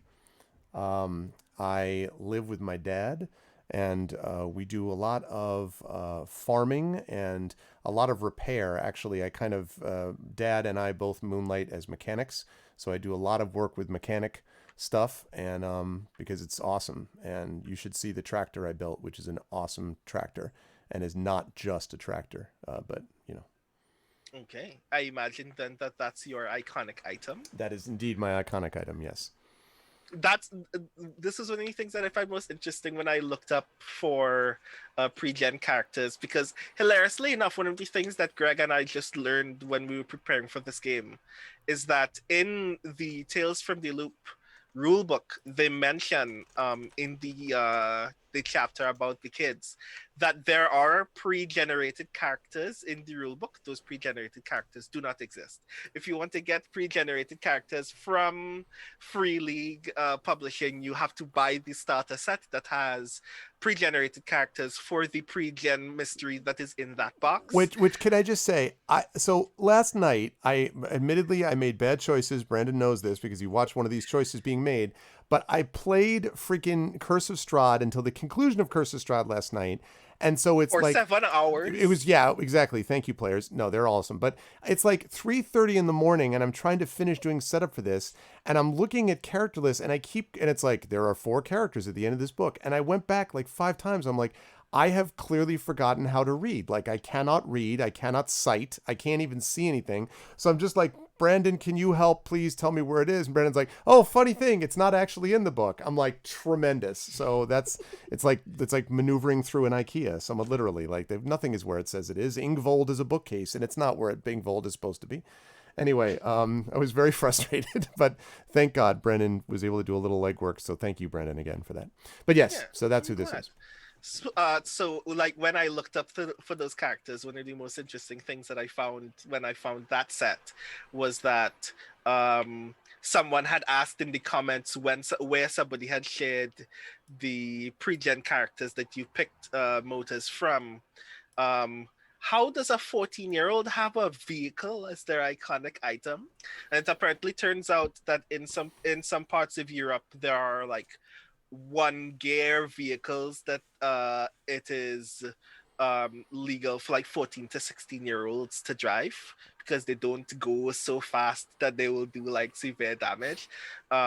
So yeah, that's how that's going to work. You essentially have what is the futuristic 80s equivalent of a golf cart. So that's gonna be neat, and I'm gonna probably ask you to like qualify more about that vehicle as we continue. Excited to do so.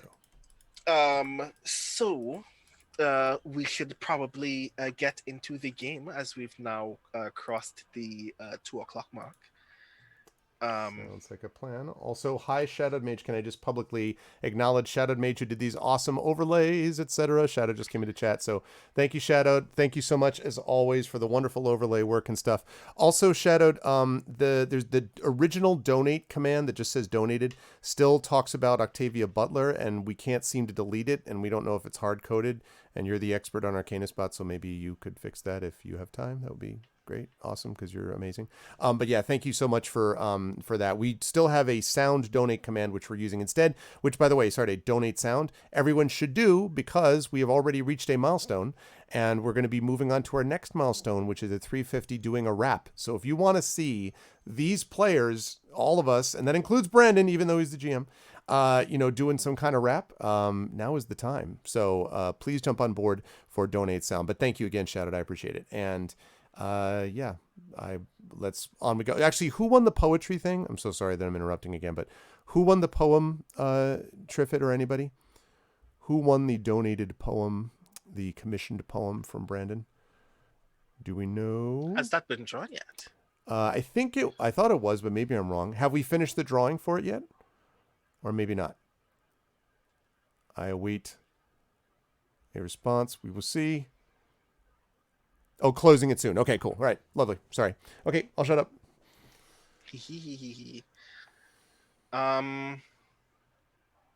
Okay, so there was a thing I wanted to be sure about.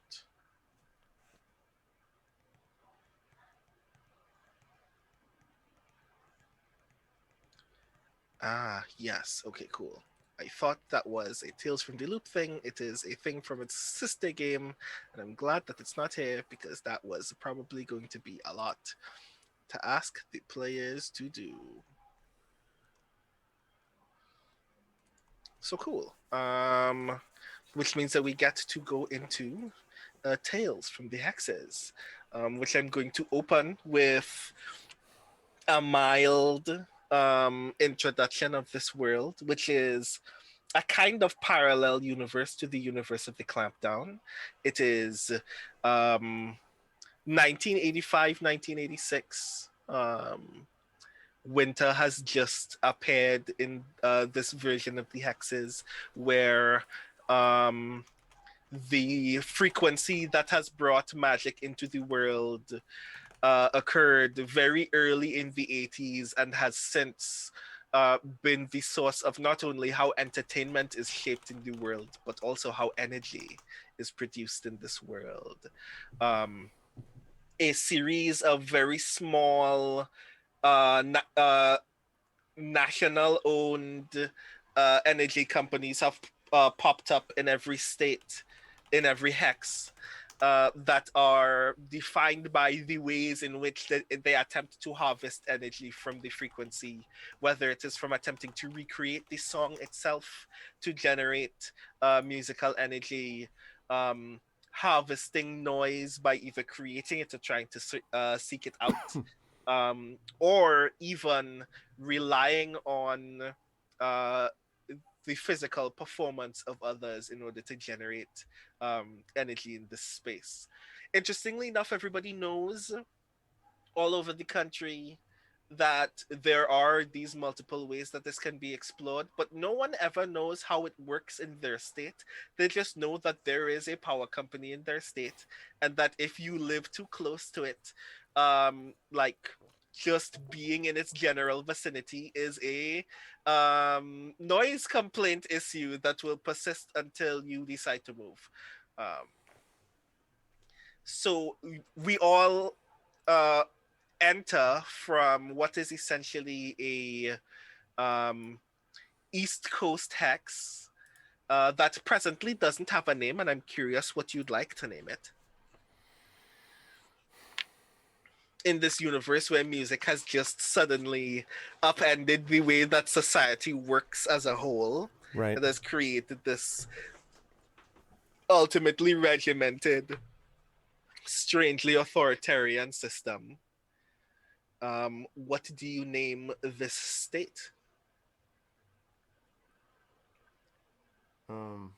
Ishendo. Spell that.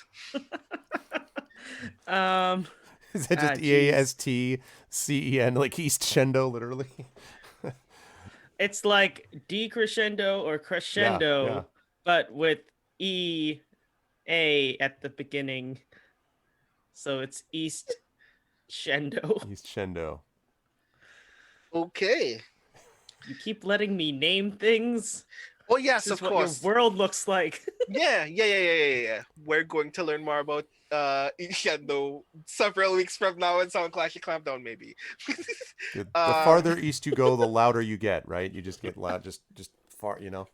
Right. And deeper within Ishendo, there is a small suburban area that is known, according to my notes, if I can remember where I put those notes, as Tremolo Villas,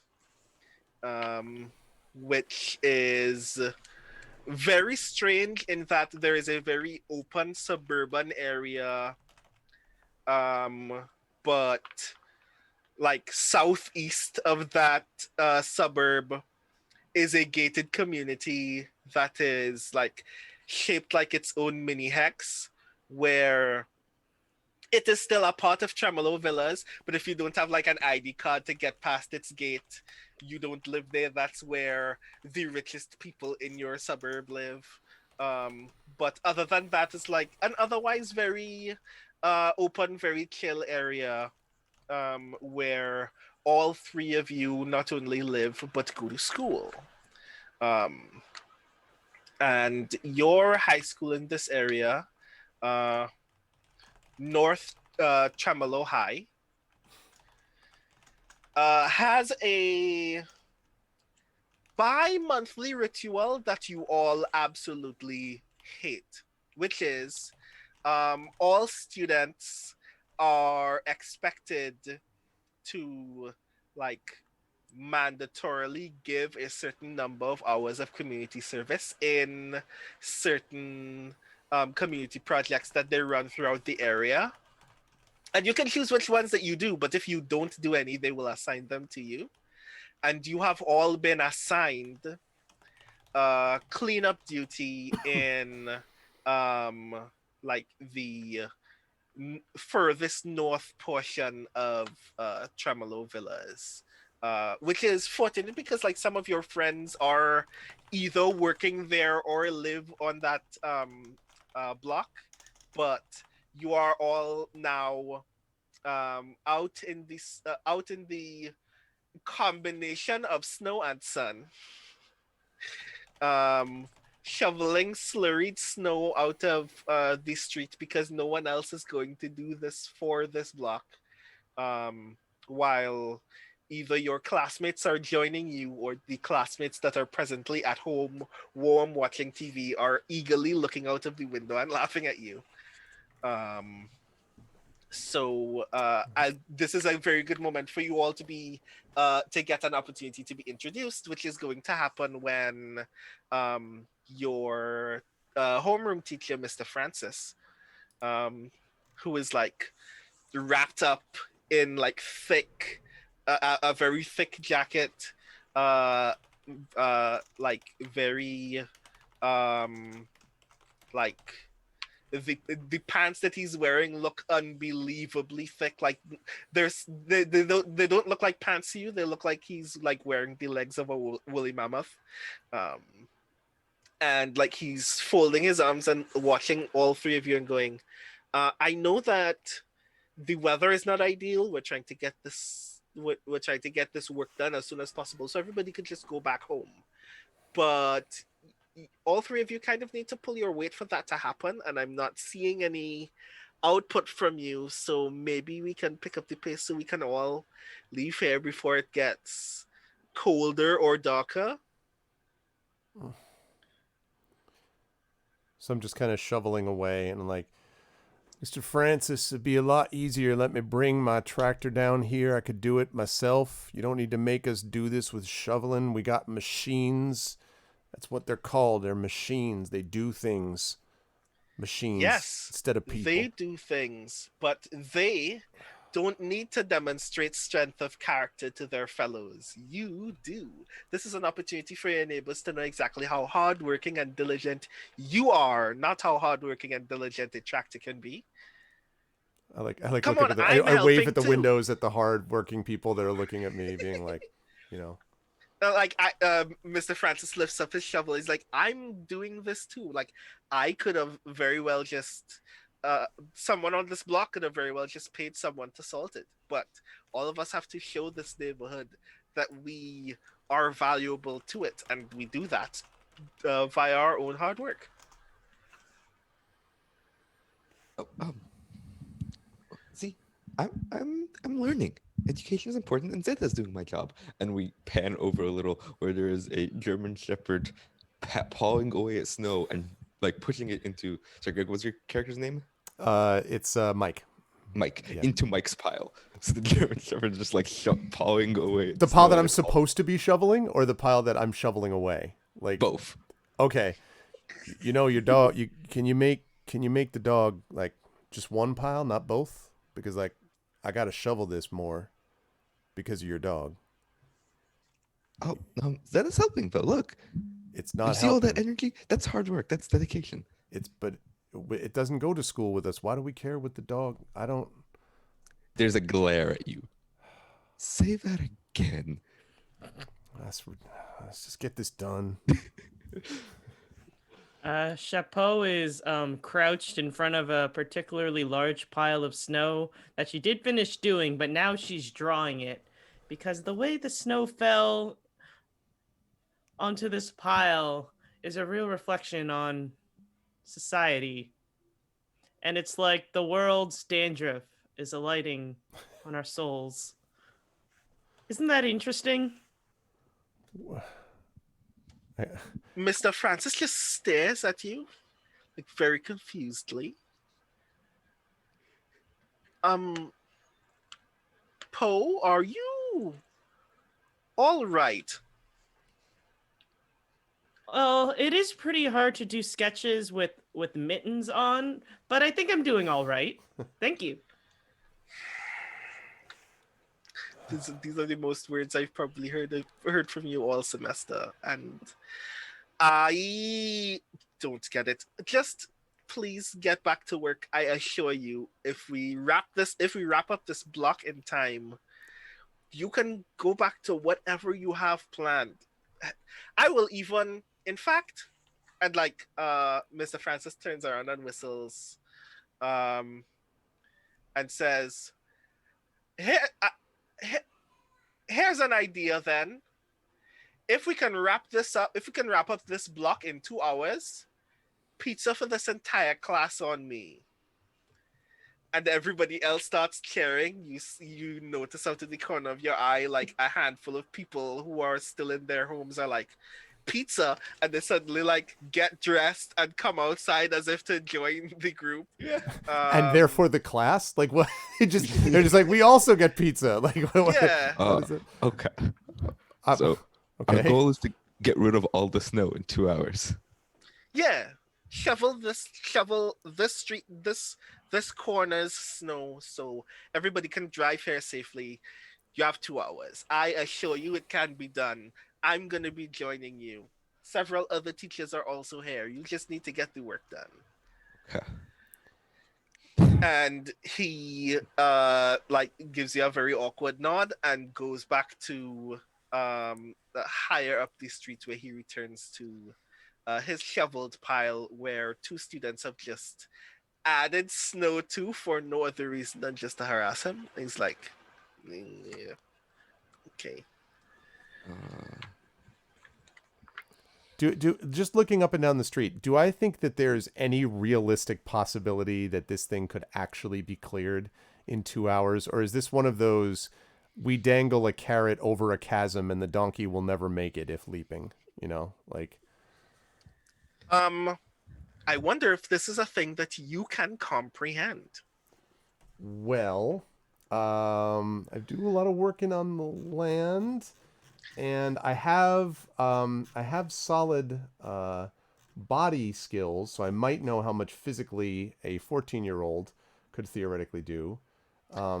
Tech, I don't think really fits here, but mind is 3, okay, I guess. I don't know.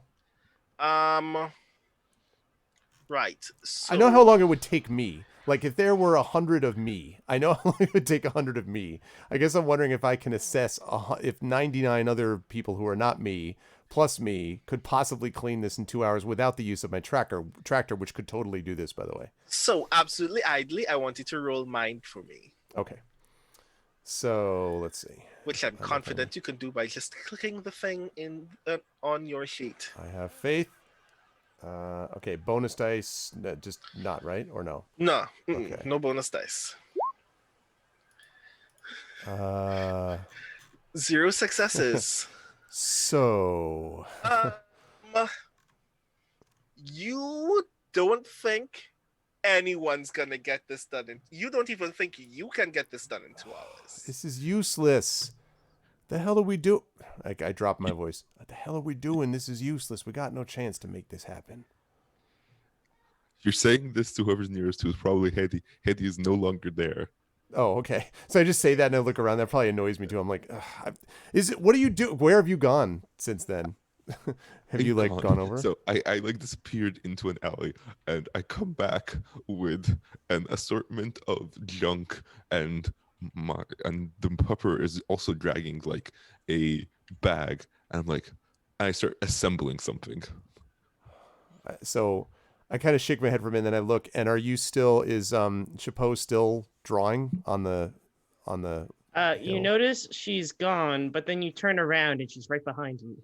Ah, jeez, what are you How doing? much snow does your golf cart pull? It's a tractor. It's not a golf cart, and it's not what it pulls.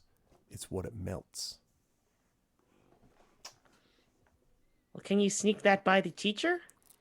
So this tractor, by the way, is not really that small, but I really love to think that it's super portable. So I kind of look around, I'm like, I mean, if you could like just distract him, could you take, and I say a little bit louder to Hani, could you take your dog and just run him around him in circles just for like 5 minutes, completely underestimating how long this will take me. 5 minutes, like, and then I'll just come back and there'll be, the tractor will be here. We melt the snow. We're good to go. Like, yeah, I think it'll be fine. You just keep him distracted. He looks up, looks at Zeda. Yeah, I'll be fine. I can finish assembling this without you. Why don't you just go run a lap? And she gives a fork and Awesome. I'm like, all right.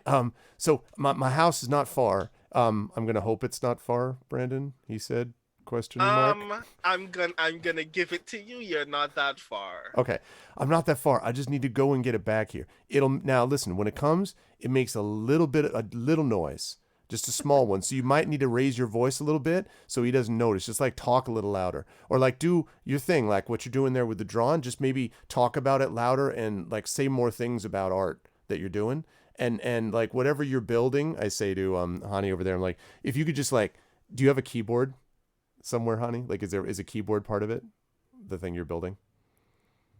no, what I'm trying to build is a glorified,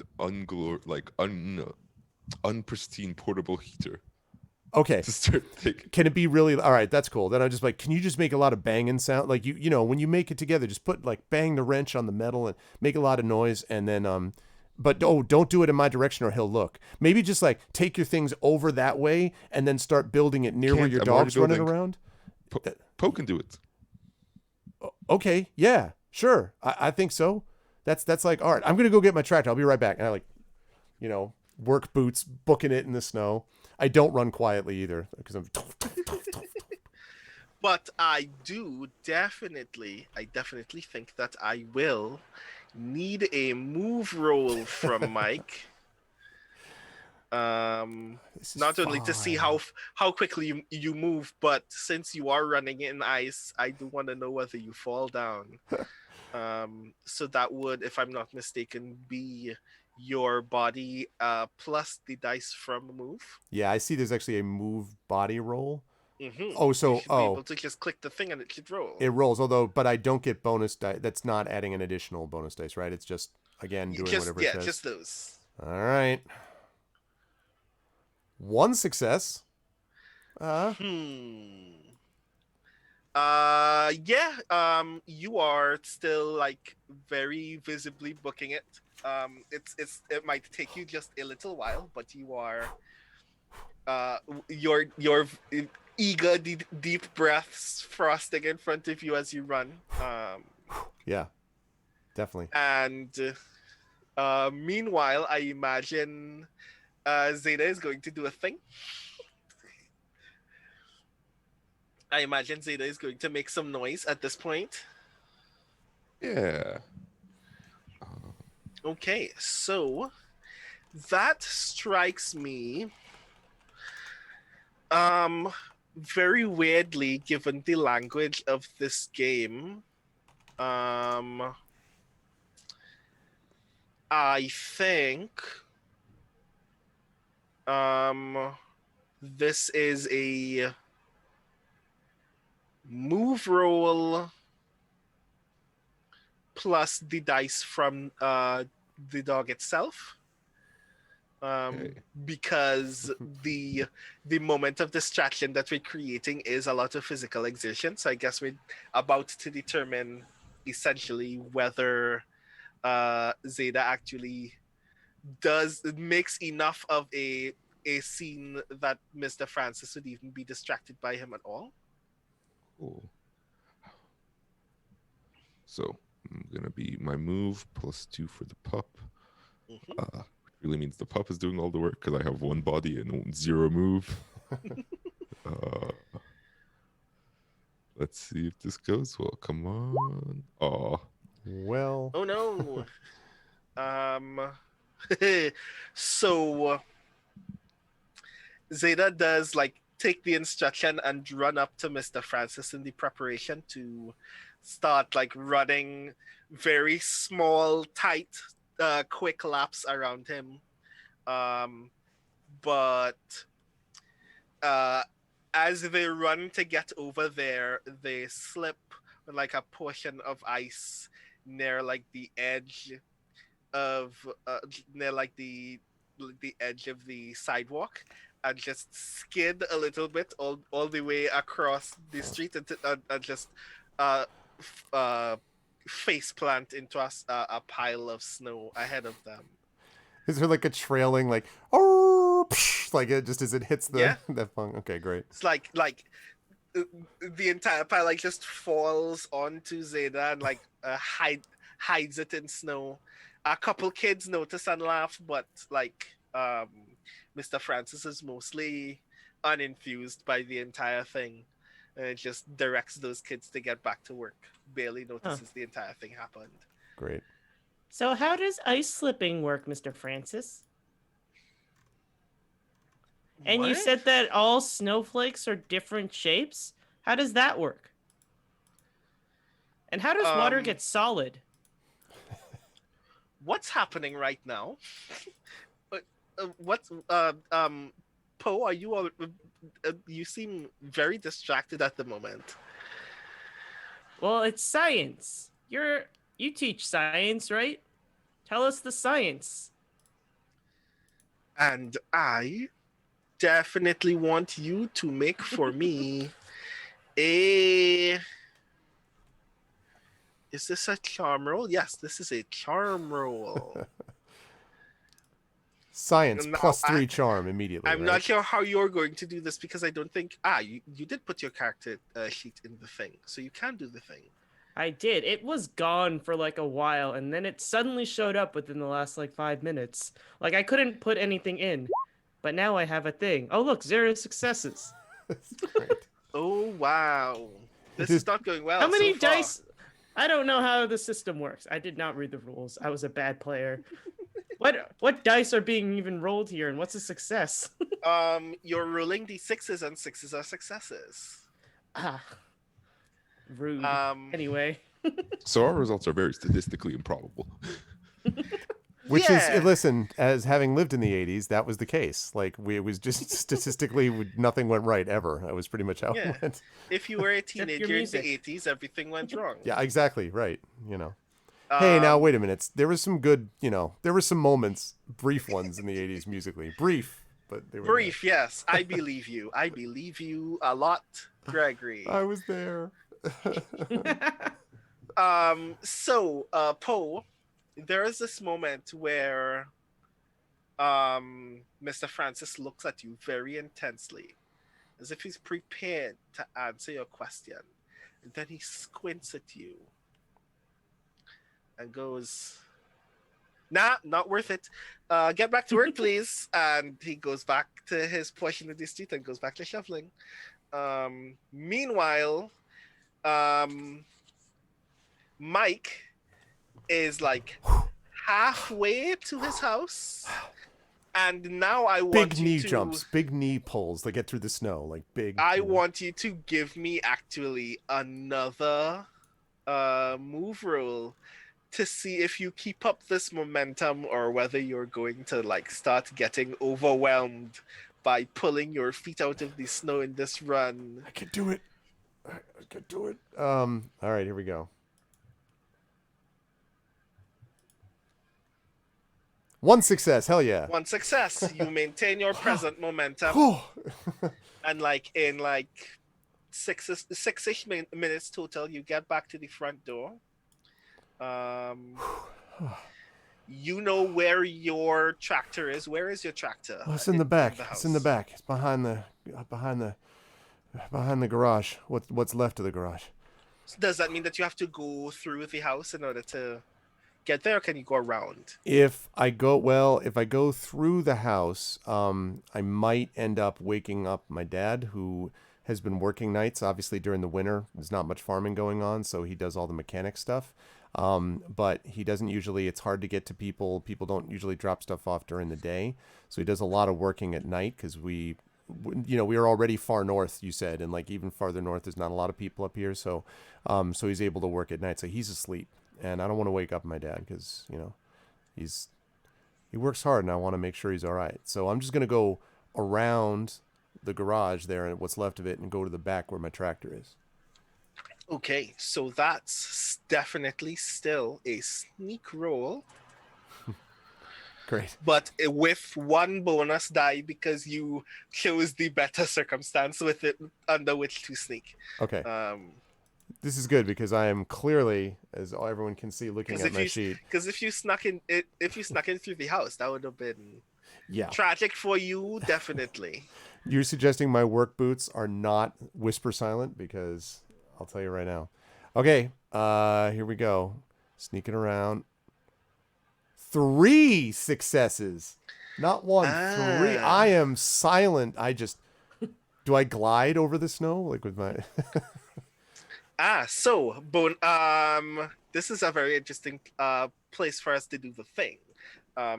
So the bonus effect that I'm going to give you for that roll is that you find something unexpected or more of what you were looking for, which is when you so you're coming around and like the space between your house and the wall that separates your house from your neighbor's house is like very, very narrow. Okay. Not so narrow that you can't pass through it, but definitely narrow enough that if an adult were to pass through this way, it would take them a while. And on the way to the back, that space is so narrow that you can overhear through the window in the neighbor's house a kid say to somebody else in the room, I swear to you, I saw like this shadow thing. It was that like just a couple blocks from here, and that like if it weren't for me being frozen in Shakma, that was the only reason that I got late last night. I swear to you, like I thought something was gonna come out of the noise and eat me. Okay, so I sort of slow down a little bit, and I don't think I stop entirely, but I probably go from my full out run to like it was narrower anyway, so I was moving somewhat slower, but now I just tilt my head and go pretty slow as I'm walking past the wall to see if I can hear anything else. Mm-hmm. And like you hear like the muffled voice of an adult woman say, noise doesn't happen here. Like, we're in the suburbs. You really want me to believe that this music energy thing just kind of popped up in the middle of your walk back from school? The next time you tell me something like that, you will be grounded, and I won't. I'm not taking any excuses at this point. So just go back to doing whatever you're doing, and I don't want to hear anything about this again. And you hear the muffled sound of a door slamming. So, so a couple things. First of all, Cherry Drop Brew has donated $20 to the fundraiser. Thank you very much. Ooh, Cherry thank you Drop. very Thank much. Thank you, Cherry Drop. We are up to 120. Thank you so much. I appreciate it. And thank you for supporting Soundclash. Okay. So I guess is it possible that I could have heard this music before myself? Or is this like no way? Like I've never heard anything like that either.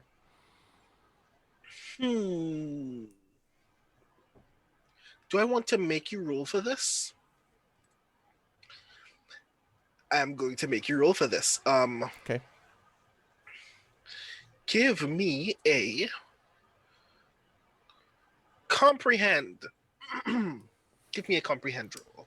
Okay. Fortunately, have learned over many years of work on tractors to comprehend deeply musical things. Okay, let's see. All right. I comprehend nothing. 0 successes. I'm not sure I Right. comprehend myself.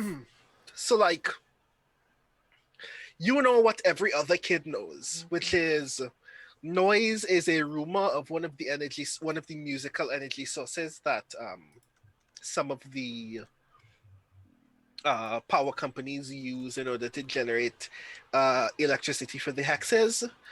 But you have no idea what the relationship between the original frequency and the energy in your own area is, and you've never seen or heard anything related to noise before other than so many boundless rumors that they don't even like match up with each other in terms of description. So Okay. Then you can't make heads or tails of that. I think then probably my guess is that if that's the case, then I would probably be inclined to be just a little annoyed, just like, people actually do some real work instead of just stupid whatever this is, and like just speed up again. I would say, having heard this, and go to the tractor, which is in the back of the place, right where I left it. Okay. So the other thing, the which I'm going to give you another bonus for because you got 3 successes on that snake, is that you discover, which wasn't the case before because you had been using it for some time and like doing repairs on it and stuff. Okay. Not only is it covered because you forgot to cover it with a top the last time you used it, so you expected to have to wipe off some snow, but you notice that it's been polished and the gas tank is full, and you see a piece of paper stuck to the handlebars with a tape that says, take better care of your tractor, Dad. Like a little hot. So I kind of see it and I take the note and I'm like, I don't know why I always forget things. So I kind of fold it up. So it's sort of like I'm annoyed at myself that I forgot this, and so I fold it up and I keep like every note my father has ever given me. I keep it in my pocket until I can get inside, and then I keep them in my room. And now I'm going to get on the. I guess I can, if that's the case, I can then fire up the tractor. Mm-hmm. So I should ask then, what is the path that your tractor is getting back to the street? So on the other side of the house, so I went down the left side, which has the wall with my neighbors, but on the right side, there's just basically land. And it's basically, I have to go through a little, I don't know, it's not even a forest, but like a little area of woods basically to the north. And there's a kind of a rutted road that I've built, that I've made over a long time of like moving the tractor in and out, because we don't have that big a yard. So there's not a lot of room around the back. So I usually, when I'm testing it out, I bring it down that road. So I'm able to go down that rutted road, which sometimes is covered in snow, but my tractor can do something special with that. And then go through the rutted road and around to the front. So basically, it's like a little out of the way, but it's farther away from the house. Okay. And back towards the road. Okay. So I feel like it just makes sense that happens. But I am going to, for no real reason, make you Make roll a sneak to roll actually. with my tractor? No, just kidding. Nah. I am going to make you do not a tinker roll. There is a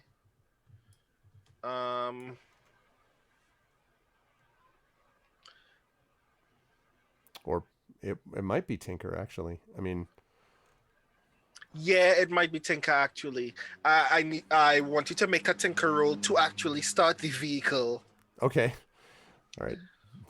In before I somehow am incapable of starting my own tractor. All right, let's see.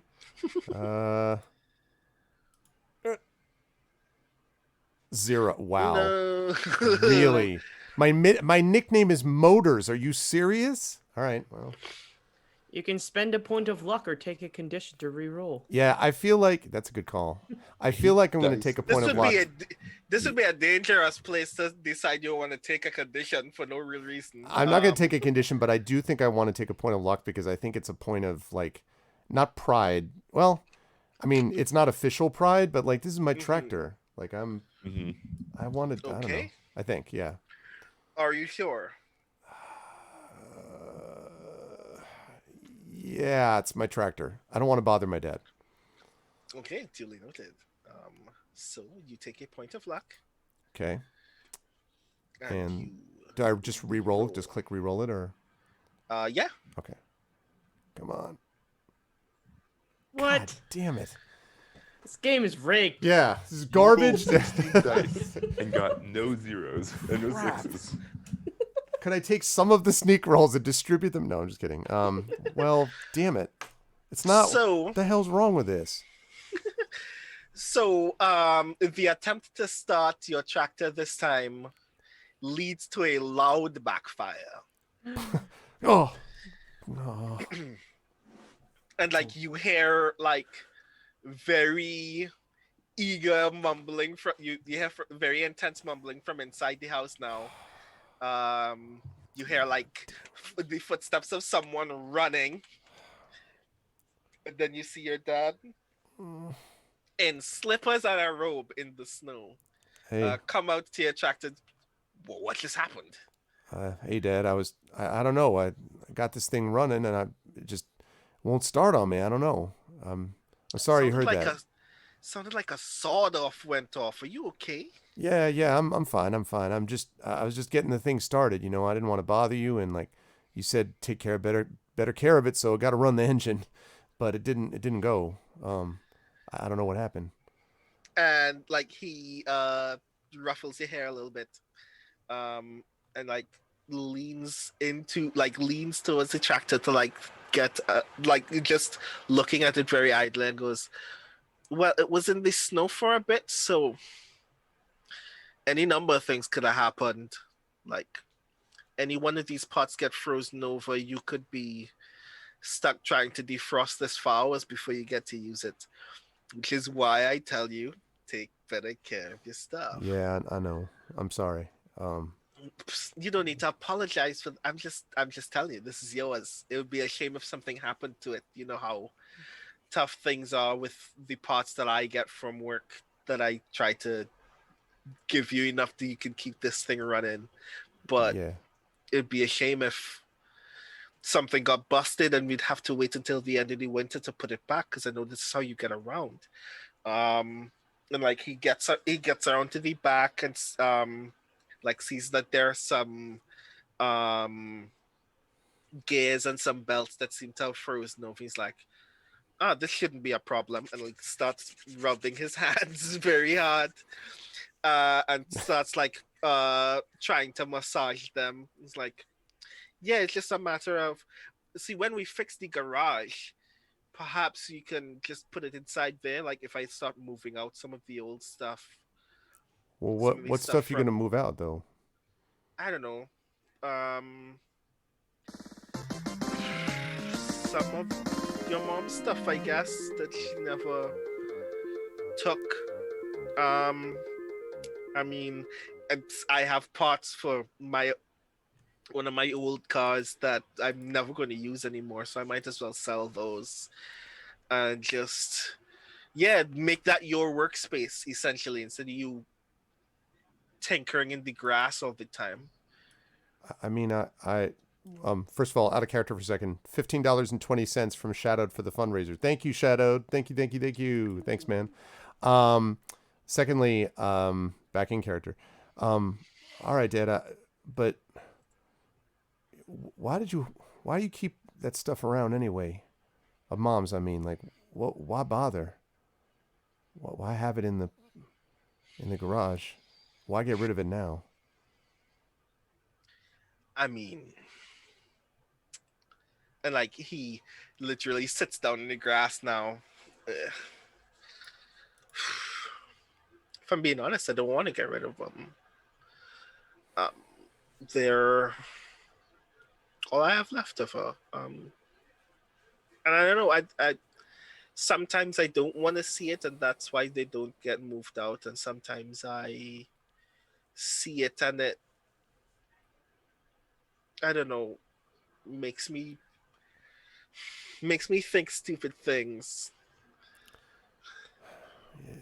It's all right, Dad. Like, I can help you with some of that. I mean, an office would be No. good, like we could have a spot, just, maybe both of us could work in there same time, I mean, if like before you go to work and after I get back from school or whatever, something. That would be nice, son.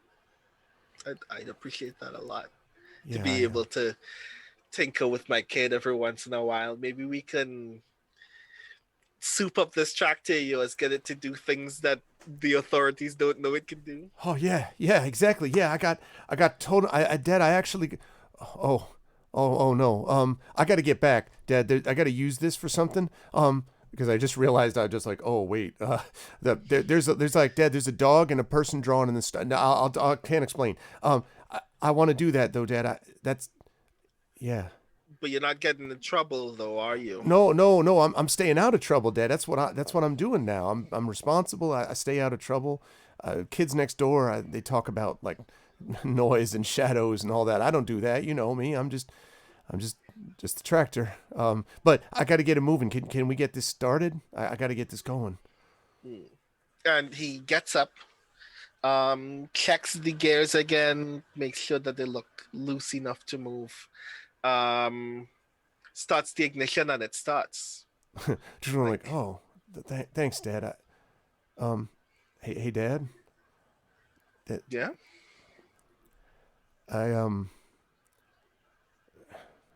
Thank you, thanks. And I just, No problem, put kid. it into, reverse, like, and I drive it off. And boy, is it awesome. But anyway, you'll hear about that later. Yeah. And we cut back then to everyone else, who is, I guess, still doing what they need to do while Well, Mr. Francis is not paying attention to any of your attempts to be distracted. I'm still trying to assemble my heater that I'm trying to put together out of parts I've salvaged. So you're trying to literally construct an object that will allow you to melt some of the ice. Yes, That sounds like a tinker to me. that sounds about right. Okay, so please give me a tinker roll. Sure, let me find that tab. Okay. Here we go.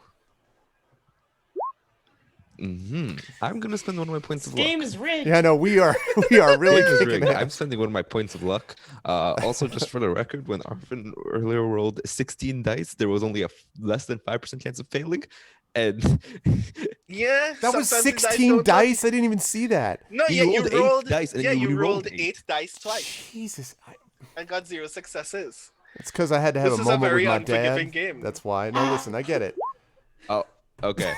Tales for the Dark Souls. That's what this really is. This all is right? honestly This is like, the game is not like this. Okay. When all of your successes are only 6s, unforgiving things happen, and I guess that's what happens when you're a teenager.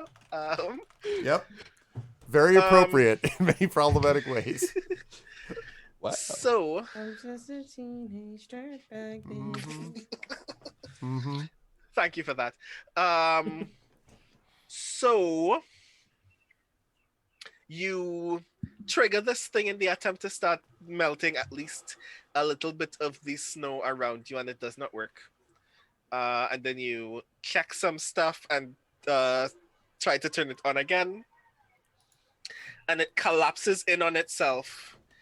And you can visibly see from the exposed wiring that is now visible to you now that things have fallen apart, that Oh man. whatever wires are obviously still genuinely drawing power are sparking very dangerously. Does it make the Millennium Falcon a like this is trying to? I got it. I grab a bunch of ice and throw it onto those sparking wires. Bunch of snow. This sounds like a terrible idea on its Yes. face. Mhm. I'm going to It's a terrible idea roll. There's Yeah, gotta what's be a working terrible- there. If he gets a zero, if Amr, what's a if terrible idea? if they roll, get a but I'm zero, an 11-year-old kid, and I think it's a good idea. right? If Amr gets a zero, that means it works because that's how this goes, right? Like failures are successes with terrible ideas. you know what I'm gonna ask you to do? Right. Give me a force roll. Oh, that's a really terrible idea. Roll. Uh, Okay. One die. Yeah. You grab a handful of what is obviously just slush ice, and the minute you have brought it over the exposed wire, several drips just fall out of your gloves, and now you have an electrical fire on your hands right in front of you where everyone else can see. Oh, well, that will melt the snow. it's melting the ice though. Yep. It's melting the ice, it's melting itself. It's great. It's making loud popping noises. Mr. Francis turns to you and holds his head very frustrated, like, everybody step away from that, please. In And the background, you can see Chapeau shoveling snow by doing snow angels on the street. oh Lord. You see a handful of other teachers, like they're reaching for their shovels and genuinely gathering like harder packed snow to see if they can genuinely put out the fire that has now emerged. They are mostly successful. It takes them a while. It's like, who made this?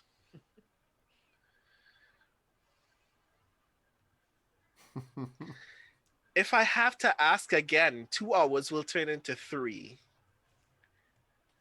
Does anybody so then know we who have made this? 3 hours to get pizza? That makes it better You're for us. extending the deadline? No, I mean 3 hours and no pizza. Does anyone have any idea who did this?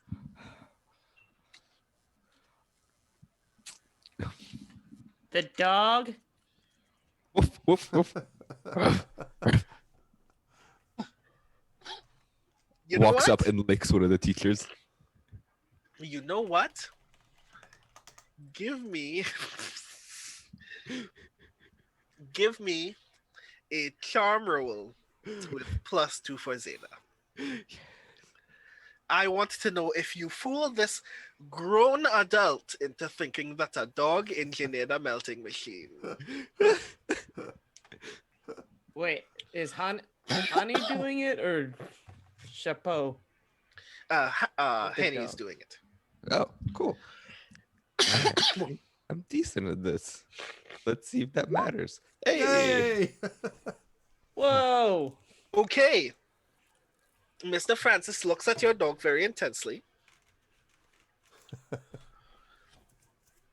Mildly like convinces himself that it is physically possible that a dog could have rummaged through the garbage, found a small pile of random electrical objects, and put them in exactly the way that they needed to be put to start a small fire. But the dog is still yours, so you still have to take responsibility for it. It's like he looks up to Henny and I run says, over and like start. Oh, don't look people without their permission. Come on. I've spoken to you already about bringing this dog everywhere, and now it's actually becoming a hazard. So I'm gonna have to ask you to either take control of that situation or take them back home. And this is your final warning. Hey, Zada, can you say sorry? Which teacher is saying this? Mr. Francis. Say sorry to Mr. Francis. And Zada sits, tilts her head sideways, looks up, gives puppy dog eyes, and just gives a very bark.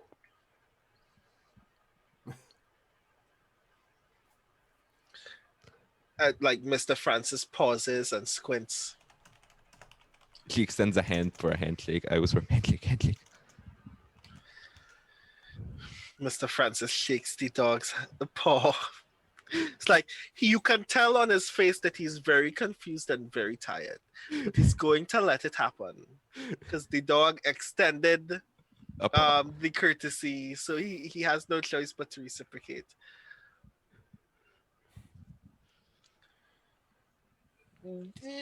Like he's obviously very confused at this point. It's like, did I just really just shake a dog's paw? It's like, Mr. Francis, we're sorry. I promise Zada won't start any more electrical fires. everybody just please get back to doing what they're doing. And he goes back to his portion of the street. And at that moment, that is when Mike re-emerges. Smoothly with no noise. It's a very stealthy entrance. Mm-hmm. I think, allegedly, on the back of my tractor. I don't know. The sound for me blends into the air around it. So I come around with the tractor and I see the remnants of a fire, and I'm like, okay. And then I see Chapeau doing the snow angels, and kind of like, so I just sort of I look to see Mr. Francis is sort of walking away again for the moment, I guess, not looking, and I'm like, all right, so I'm trying to like say it loud enough so that Chapeau can hear me, but not so loud Mr. Francis will. And I'm like, can you get out of the street? I gotta melt all this. That's pretty, like it's good art. Yeah, can you move so I can like melt this? So, okay, so Chapeau does? Is that? Yep. Okay. So I like move the tractor in. So has anybody noticed the tractor yet? Like of the people that are there? A couple of the other kids have noticed. Most of them have seen you with it before because like you drive to school with it and stuff. Yeah. But other kids are like, wow, and like obviously pointing at it. Shiny. Some like the kids who are like still inside are pointing at it through their windows and stuff like that. Mm-hmm. I guess you can say it's attracting some attention. Mr. Francis, however, has not noticed you yet, so this is a good opportunity for you to do a thing. Obviously that means I get to ask some things about the tractor, which is in this version of the 80s. There's a system called the magnetrine system that allows vehicles to hover. I imagine that you've done some modifications to the magnetrine system on your tractor that generates heat. That's exactly right. And actually, so I worked on this a little bit. My dad knows some of this, but not all of the adjustments that I've made. Because I learned from my dad about that this thing does generate heat when you use it. And he always taught me about ways to try to dissipate heat. But I mean, we live in an area where there's a lot of snow, and it's a lot harder to drive the tractor. I want to drive this thing not just during the summer months and spring. I want to drive it when there's snow on the ground, which is a lot of months up here. So I learned how to essentially add resistors into the loop to create greater heat. And it's greater heat technically than should be allowed, or like that is safe. Except that there was this time that I went through that track in the woods that I mentioned, where I found this stuff, this substance that it was this black shiny stuff on the ground that when I got down from the tractor, because I thought it was really interesting, and I picked it up, it was so cold it almost burned my hands like dry ice would be. It was super, super cold. So I got my work gloves, and what I found is that, I don't know what it is, but it insulates. So basically, if everything triggers in the right order, I can make my tractor into something which basically will melt a lot of snow very quickly without blowing the tractor up. And it's just a matter of getting the order right. First, the material gets triggered, then the heat gets triggered. I had a couple problems early on getting it to work so that it didn't go heat first and then cold. But I think I've got the kinks worked out. Pretty much. Like, I've got them almost set, I think. Okay. I believe that you have it worked out. This can't go wrong at all. No. So you are now like in the center of the street, idle position, that if everything goes well and you just continue all the way down this street, you could just like take out dozens of feet of snow ahead of you. Yep. In like a matter of seconds. But I will need a tinker roll from you to see whether that goes well. Okay.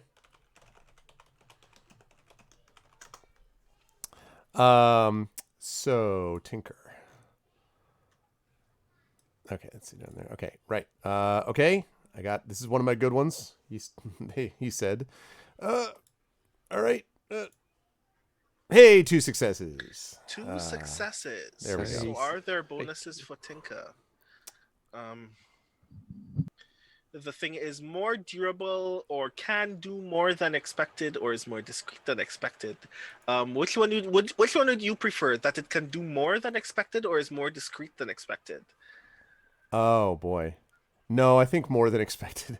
I don't think the discreet thing was something I considered until just this very moment with Mr. Francis, and so I'm Okay, guessing it cool. was more about just more snow melting, I'm thinking.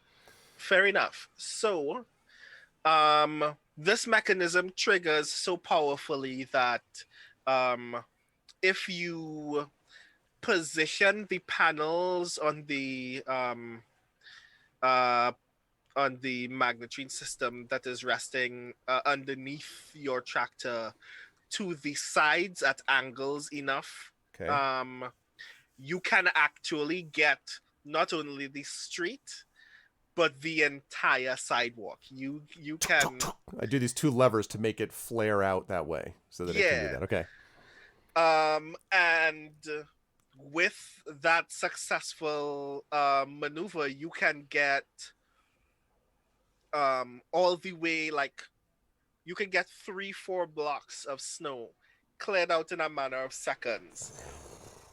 But as like, for that to happen, the amount of heat and thrust that you have now generated leads to the scene literally being Mr. Francis turns around to face you and says, "What was that?" And then you whoosh past him.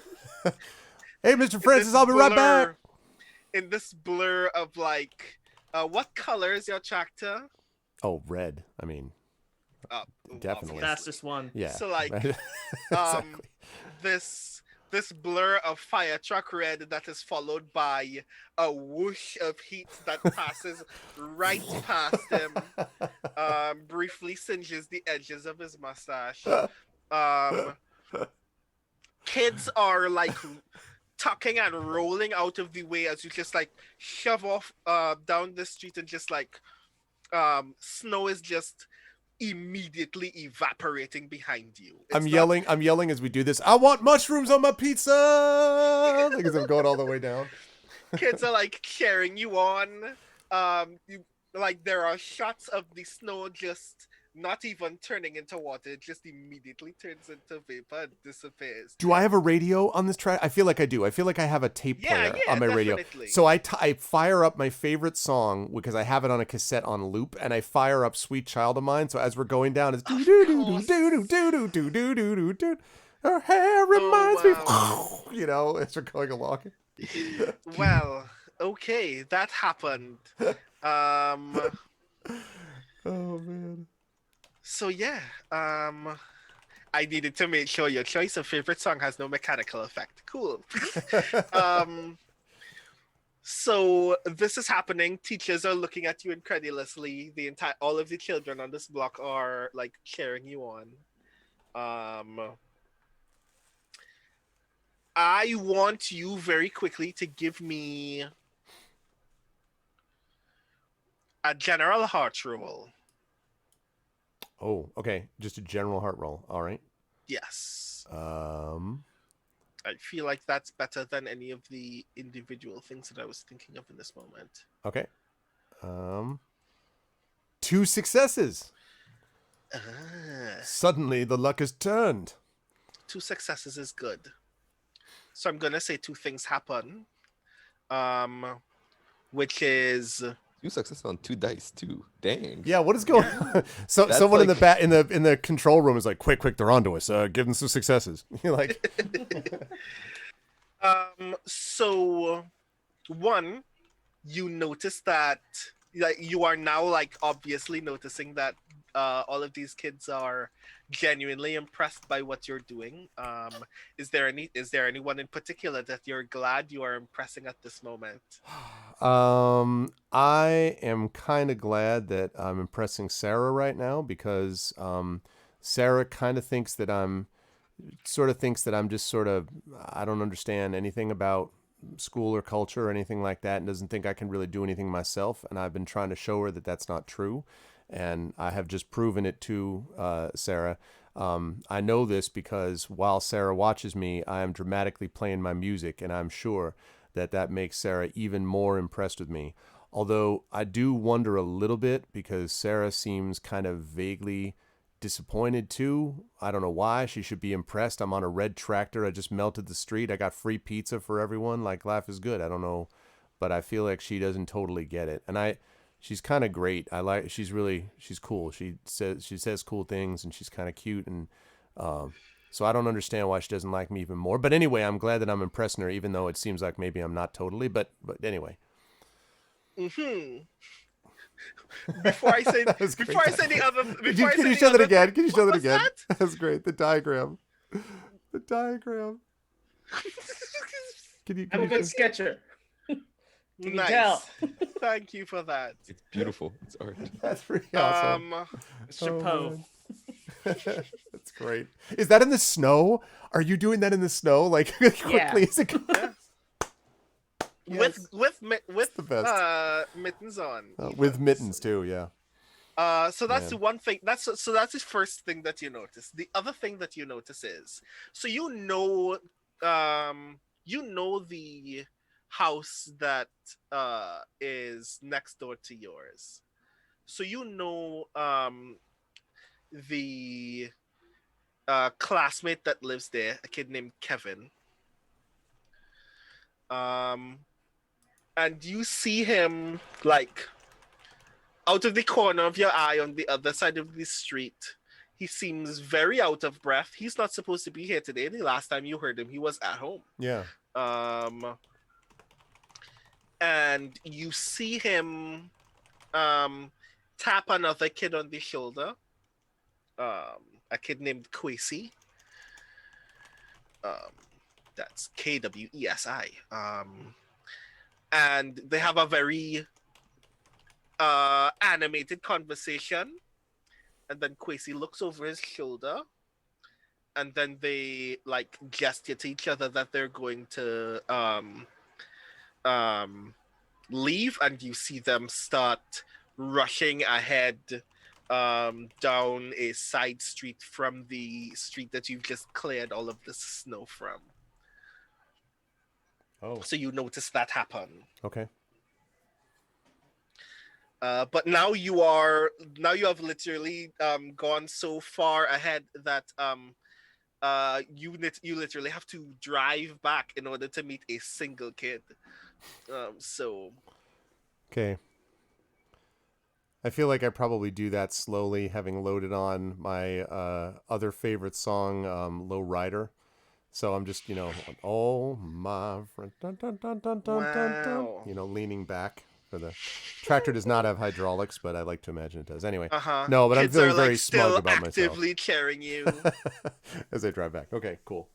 I love it. like putting their hands out for high fives and stuff. It's a lot. Cool. And does that mean that you're coming back to Chapeau and Definitely. And I get back in the turn the tractor off, and I'm like, you see, guys, we're all good. We're set. We're fine. We got the pizza, and now we're done. What? And I point at the fire. What was left? The fire like zone. And I'm like, what happened with? Thanks for distracting did it. him. What happened? Dog did it. Dog did it. The dog did it. I Dog thought did you it. had the dog distracting him though. Dog did distract him. Dog did Fire's fire. very distracting. Wow. Okay. Well, I mean, great. That's great. you hear very sternly behind you, Mr. Pearson. Oh, yeah. Yes, sir, Mr. Francis. Yeah. Sorry I did it so fast, but I want to be efficient. It's all right. You don't have to thank me. I got it all covered. He takes 2 steps towards you, and you can see that the edges of his mustache are still smoldering. Oh, yeah. You kind of don't want to. Yeah. Well, it's not a bad. It's okay. It looks all right on you. Like my dad doesn't have a mustache, but if he did, I'd want it Please to have. stop. Sorry. I give explicit instructions. Is there any reason why you decided not only to not obey them, but to bring what could have very well been a safety hazard with the amount of heat that you have somehow bastardized this vehicle to produce, instead of just listening to the instruction that I gave you? I thought we all. I kind of look helplessly at the other two. We all thought it would Oh, help. so this was your idea as well. I actually don't. I seem very uncomfortable because I actually don't want to get you all in trouble, but I'm all kind of like, So I'm like, help anybody. Sequel orders precede the previous admonishment, sir. Yeah. That's not how that works. You know what?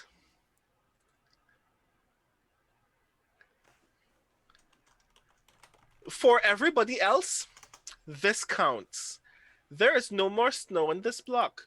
You can all get pizza. And you hear all of the kids start cheering, yay! And then Mr. Francis turns to the 3 of you and like is literally leaning over you. As for the 3 of you, however, who disobeyed orders, it seems to me only fair to assume that you didn't want to do this work and therefore should not be rewarded for doing it. So you will still have to make up for these hours of community service next week at a date and with a job of your choosing. Then we'll talk to the principal about it on Monday. As for everybody else, and he whistles again, and they all start like marching down the street towards Showbiz Pizza, which is several blocks away from here.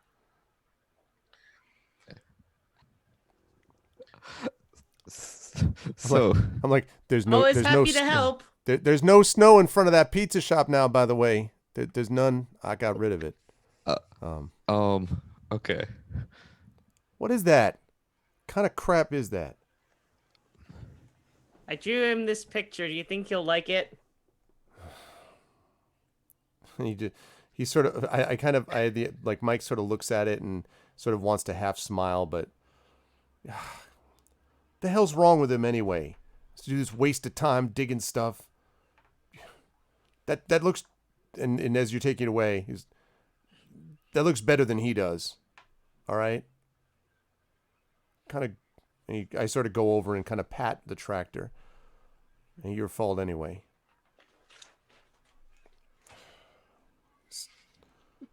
Town.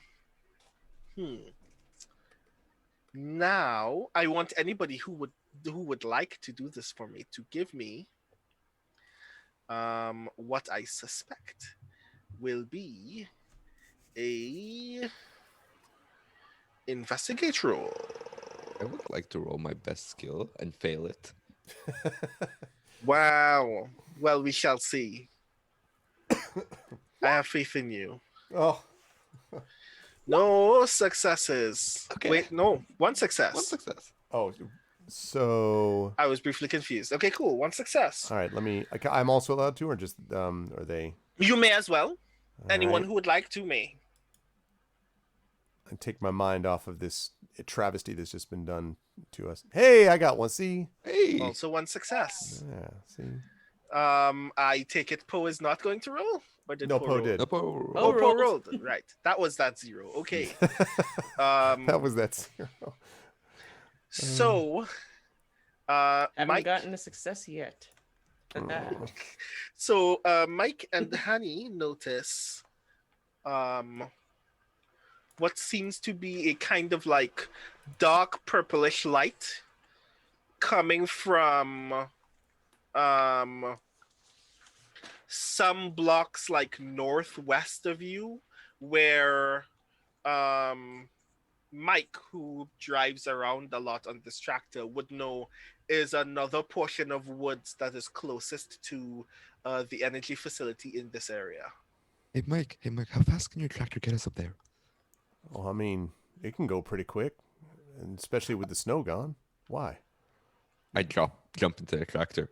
Wait, well, hold on a second now. Is school over, by the way, at this point? Brandon, like, is the day over?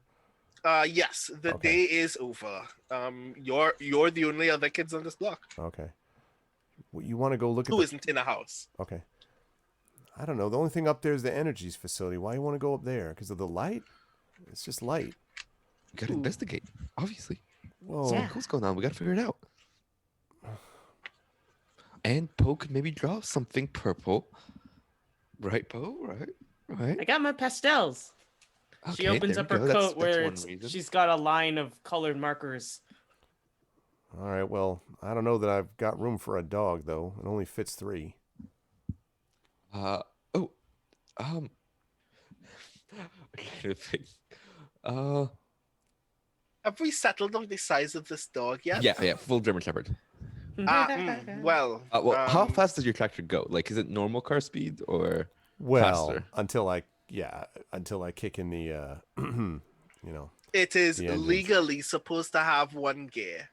Just the modifications that he's already described to me argue that it is capable of thrust speeds far larger than it's supposed to be legally capable of for a 14-year-old to have access to drive. The definition of gear is so fluid, really. Like... If you don't Yeah, use- because you're not shifting up to anything anyway. No, you you just... Right. just you- settle for Yeah.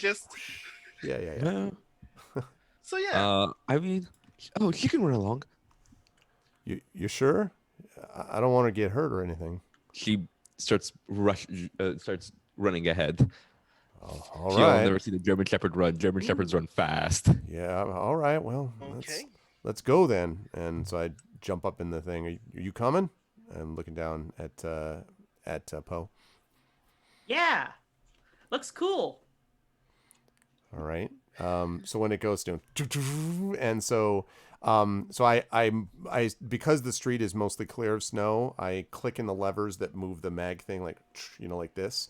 Because if I click the levers the other direction, those plates go this way, so that they're basically repelling backwards, which pushes the thing at a good pace. And again, usually just fine. So, and we are down red blur down the street. I like to think that we zip by the kids also, and the Mr. Francis possibly singeing maybe the middle of the mustache this time, like, enjoy your snow-free pizza as I'm going by. You take a cup like a burst of heat takes like a good chunk of his hair, like it's gone. And you all progress ahead. As you get closer to this wooded area, you can see more clearly what looks like this long pillared beam of purple light just shooting off into the sky. Oh, is that? Think that's the danger zone Kenny Loggins was talking about? Well, we gotta fly into it. That's what he says. Oh God! Please don't fly it. Going with the tractors, to drive. Actually, I imagine that as we're doing this, like leading up to the forest, I probably would be playing like Kenny Loggins, probably. I imagine it probably would fit. But when we see the thing, I imagine that I've slowed down, and then I'm like, well, what do y'all want to do? We just drive all the way up to it, or we walk all the way? I don't know. Because we're like at the edge, I assume, of the woods now, right? I don't think you want to get your tractor caught in the woods. We can just hike from here. Yeah, all right. Let's just take it easy, though. So I like, the tractor shuts down, and I get off, ready to go. Okay. Bless you. Bless you. Would anyone like to give me another investigate roll? Always want to roll. Sure. Break them algorithms.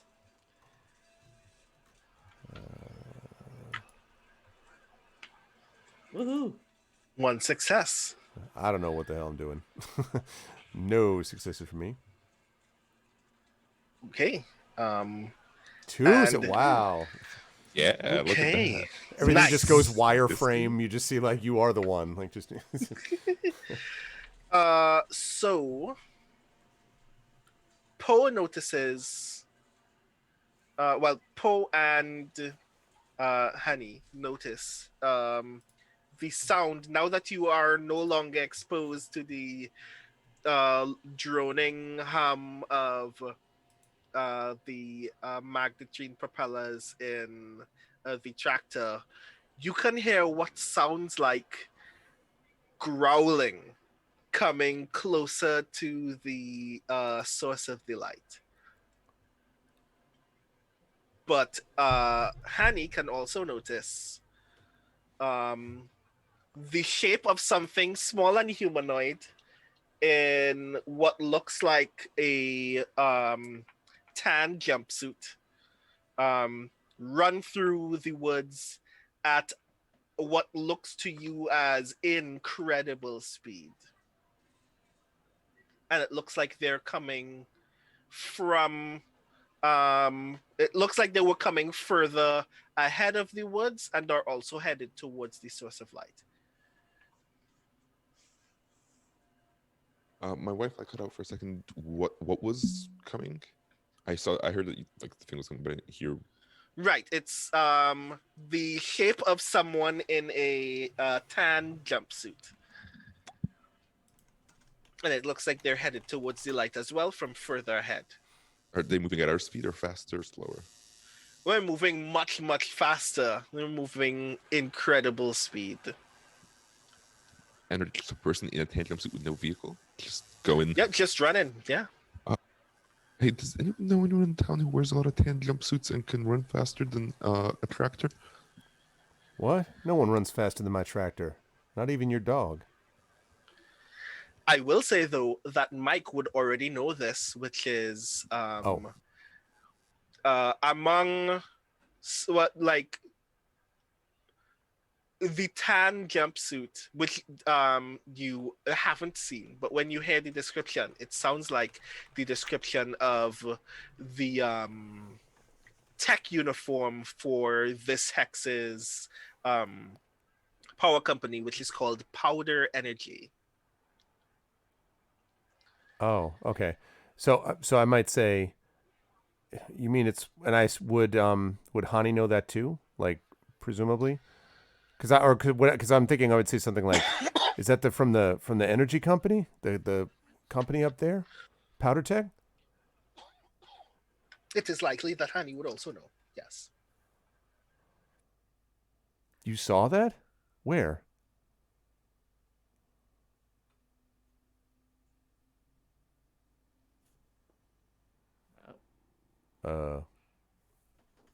Amber, can you hear us?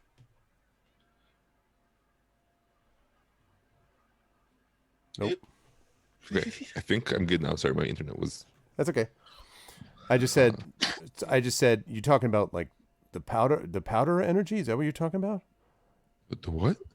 The uniform, for the energy company up here. That's what they're used to. Where is this person? What are you talking about? Where? Which way they go? Ooh, let's go. What? They're running towards the same thing we're going towards, faster, and also on foot. On foot. Well, all right, then let's go. Just fast, whatever. And I just again, book it, allegedly in that direction. Attempt to book it.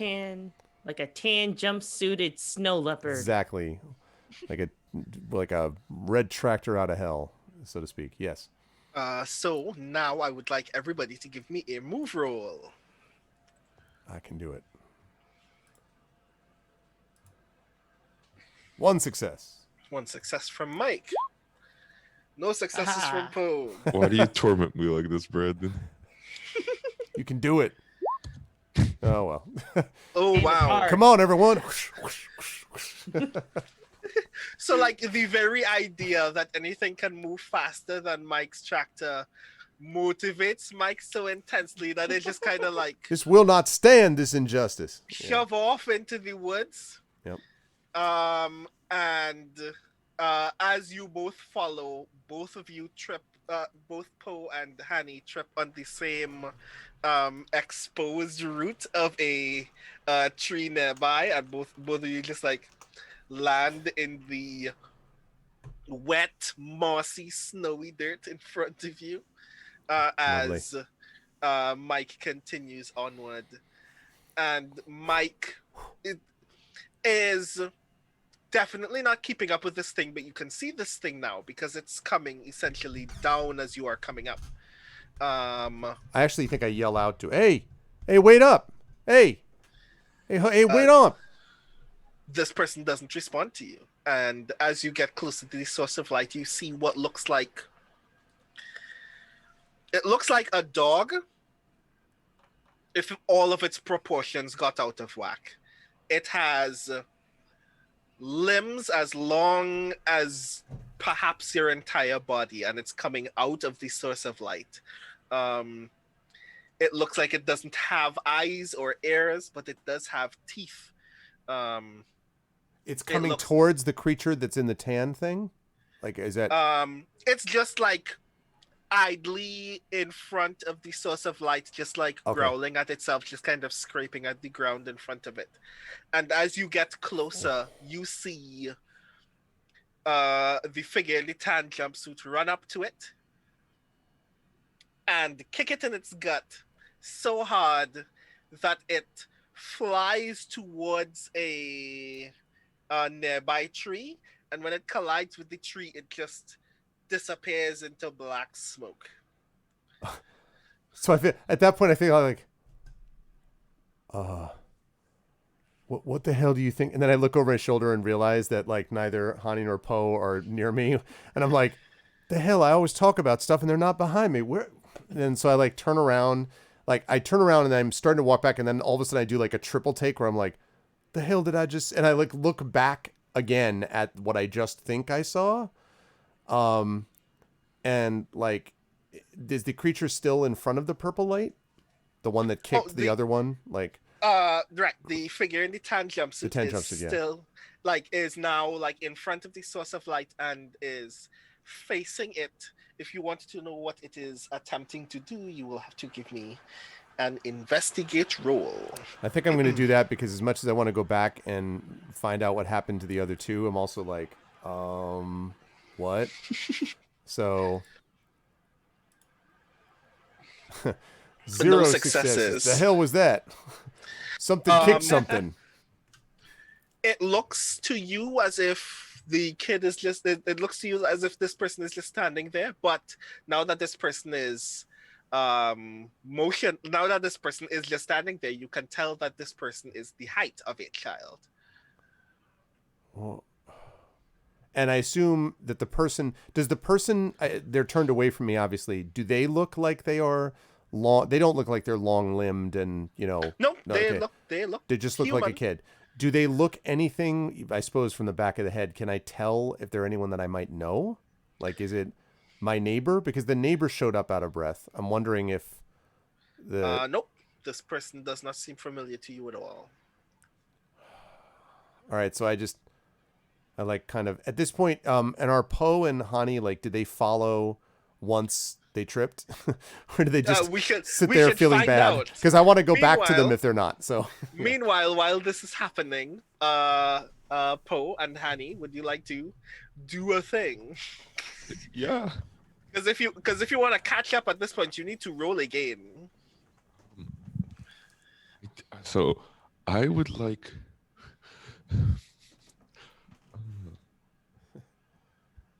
Ride your dog. yeah, I was just gonna say that. Can you ride Zane? Yeah, I was considering to ride the dog, but that would still probably not go well because it would be if it's still a move roll. Yeah, I don't think you can sit on a German Shepherd. Is the thing. I'm 11. I'm small. It's very, very German. Does that help? Like, it's very. I'm not sure an 11-year-old can. I mean, I will give you the benefit of the doubt because we still hadn't determined. We had determined that the dog had the lead, but at any point it could just appear in the woods and go, "Hey, you guys." Yeah, no, I don't think I could. I don't think Could drag you. ride the dog, and I also. So I think did we trip? You said right? Yes, Or, you can I still look- get up and continue to move. I if you think wanna from the catch snow, up I with look her. at Poe. There's a lot of snow. He left footprints. We can track him. Let's go. So you're definitely following then. So you need to give me a move roll. Yes. One success. Yeah. Okay. You can follow the footsteps. Woot. And you will be able to you should be able to arrive in a good time. Okay. Hani, will you follow? So I'm gonna start. And we'll see how this goes. You know what? I'm not going to regard that roll because it just occurred to me. I want you to make that roll +2 because I want Zeta to do a thing. Okay.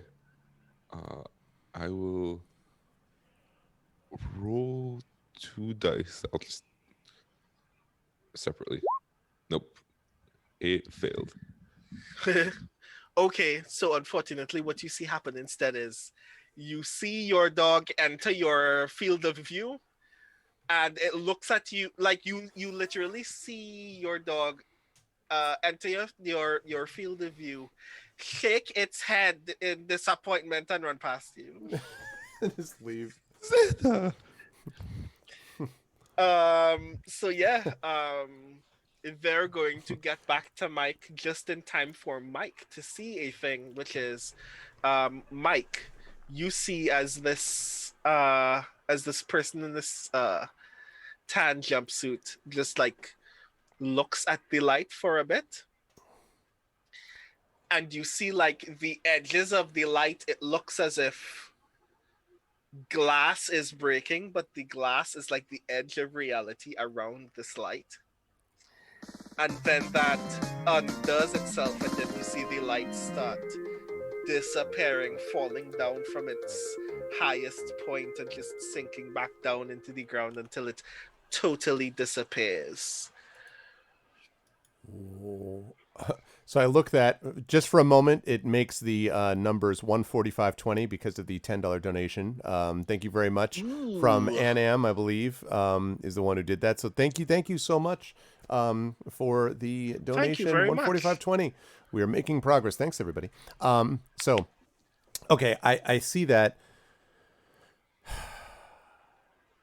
So breaking glass like reality, and then when it hits the snow, when it hits the snow, what does it do? Did you say? It starts falling, like it starts getting smaller, like shrinking down from its highest point of light until it just kind of fades into the ground and then disappears. There's no more Okay. pillar of purple light in front of this person. Wow. Okay. And the person are they moving their hands, or are they like circling around? Are they just standing in place? Like, As far as you could have noticed at that point, they were just standing and staring at it. oh, okay. So I guess I see that, and then right after that, Hani and Poe show up. Is that basically it? Yes, they appear just in time to see the light disappear. So I say, like, without looking, I'm like, what took you so long? Snow is Well, deep. I should clarify. You see Poe and Zeta. Oh, And he's okay. still, I'm like, he's still behind. so right, I don't even pay attention closely. I just assume it's the two. So I'm like, what? Well, I know the snow is deep, but I managed to go. And then I look over. I'm like, where's Honey? Oh no, I'm unprepared to be responsible for a child. But what? I mean, what? You're a child. So am I. And why is this dog here? What is the dog here? What's going on? And but I say this dog still not is- loudly. But Part of the team now. all right, shh. And I like to settle. Did you see that? Did you see that? And I point down at The absence of light, much less interesting to draw. No, but Are you pointing ahead at the person now? yeah, at where the light was. I would like both of you to give me an investigate roll. Okay. Come on. Damn it. 0 successes. I was stirring her that. Good. Thank God. Thank God Poe knows what's going on. Nice. Poe turns around like before you ask the question, just in time to see this person turn to face you all, give you a peculiar look, and then take off out of the woods at the same breakneck pace that they were previously. Whoa. So I feel like Zeta would see that as like a game of chase and start running after them unless someone told her to stop. I mean, I kind of look over at Poe because I'm torn between wanting to go down to where the light was and wanting to run after. I'm like, do you want to go after them or I stay? don't think we're gonna catch him. But, well, Whoever it is, we gotta look at the light. do we stop? Is Hani going to be upset if we lose the dog? I don't know of the training capabilities of the dog or Hani, but we also can't catch a dog. Well, no. Do you want to try and catch the dog? No, damn it. Is the part where I'm like, stop being logical and making sense. Fine. All right, whatever. It's not my dog. I have pretty good mind. She goes down towards the light. I go down more slowly, kind of looking slightly over towards where the dog left, but also down at the light in front. What time of day? So this was like afternoon, right? Are we talking? Yeah, early afternoon-ish. But is this wintertime? Because I'm here to tell you, it's 3:30 and it's getting pretty dark here in New York. It'll be dark for sure by like 5:30, but I'm wondering how light it is here. The woods themselves are obviously like cutting off some of your access to natural light, and it is mildly overcast for like, I want to say like 1:45 in the afternoon. But like it's not such a lack of light that you can't like make out what is in front of you, if Okay. that's the question. Okay. All right. So I'll Um, follow Poe down and wait for Poe's, obvious skill with this to work to our advantage, as I'm just sort of like still wondering about things that go that fast and why. So wait, what are you going to investigate in front of you, or are you going to follow the dog? No, I'm not. I'm letting the dog go. I'm gonna follow Poe down towards the light. I have accepted the logic that we can't catch a dog. Okay, cool. So there is now no more light in this space, but in the portion of the earth where there was light, you see that some of the ice has some of the snow and ice has melted. And Mike, well, both of you noticed that there is a weird kind of sticky substance on the ground where the light would have emerged from, and like a little bit from where this thing was kicked right in front of it. But Mike, you have seen this substance before. Okay. What is it? This substance is already in your tractor. This is what you use to insulate the inside. Oh. So I assume then that it also feels, again, if I just put my hand near it, not on it, it feels cold still, like radiating cold. Yeah. So I'm like, and I say it a little sort of hesitantly because I don't know what Poe's going to think about it, and I'm a little like unsure because this is something I've never told anyone, including my dad. I'm like, I've seen this stuff before. Not doing this, but I mean, around. Yeah? Are you an alien? No. Like I would tell you if I was. I look back. No, I'm not an alien. But I found stuff like this in the woods. It's good for keeping out heat. She pokes it with a stick. I saw this in the blob. You got to be real careful around because then there's a helicopter and they take it up to the frozen north and it's really dangerous. Poe, Mm-hmm. give me an investigate roll. Cool. Ultimate move, stick poke. Yeah. One success. Nice. Statistics. While you are poking this thing with a stick and noticing that even though it seems very cold to the touch, for whatever reason, this portion of the substance itself is like literally like not so much burning the wood that you're poking it with, but eating it in a way that seems to produce light. It's very weird and very strange, and it obviously doesn't look like fire to you. But as that thing like catches your eye and starts like sparking in front of you, you notice a small piece of cardboard in the snow right next to it.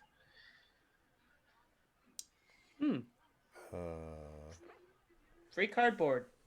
Is there anything that we can see written on it from the outside? Or? When you pick it up, you notice that it is a matchbox for a place that I did not name. So we're gonna call it Kenny's Bar. Suddenly the words just form. Oh, Kenny. Right. So it's one of those like fold up matchbox thingies that has the address for a place called Kenny's Bar, which is like further west of Tremolo Villas. And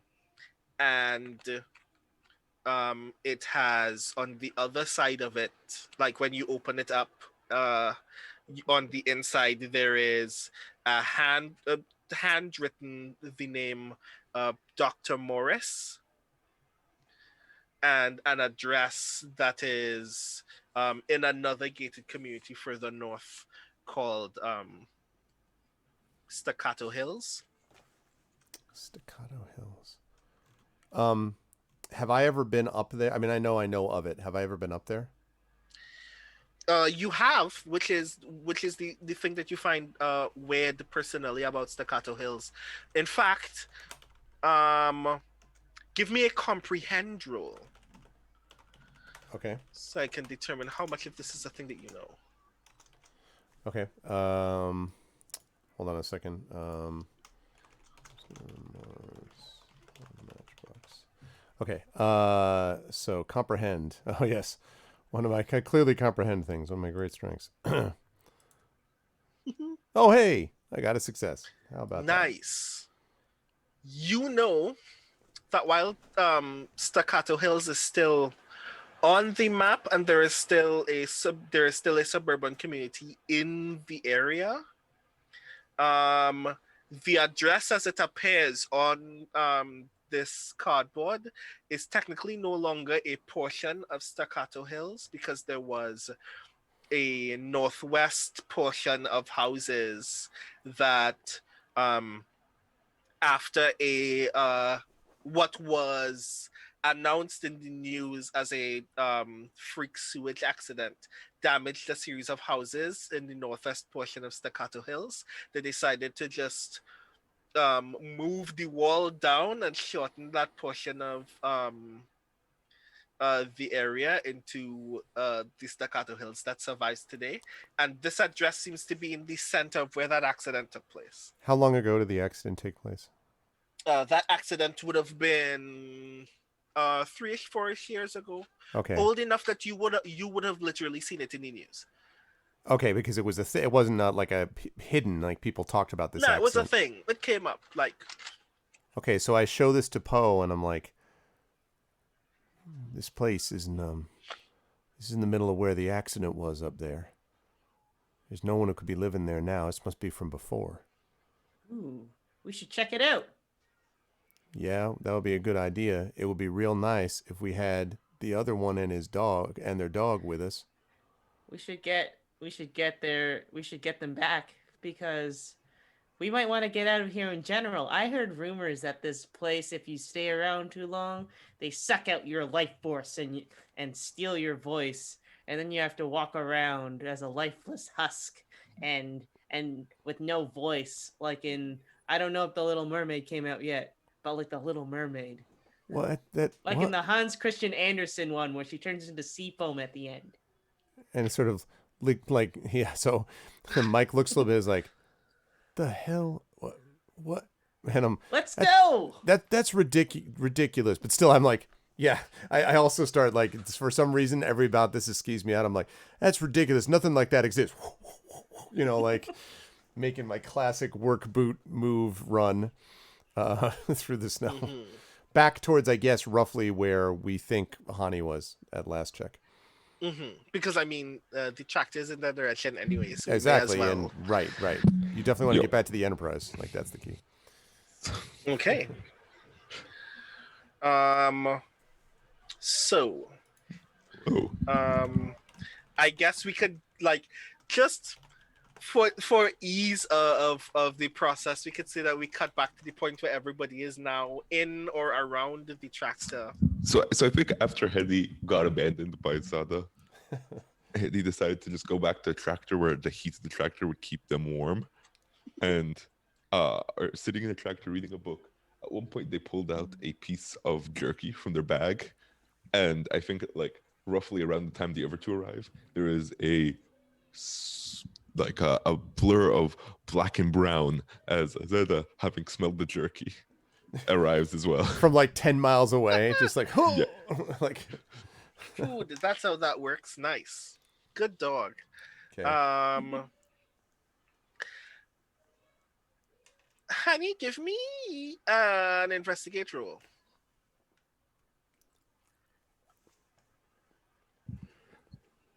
Investigate, sure.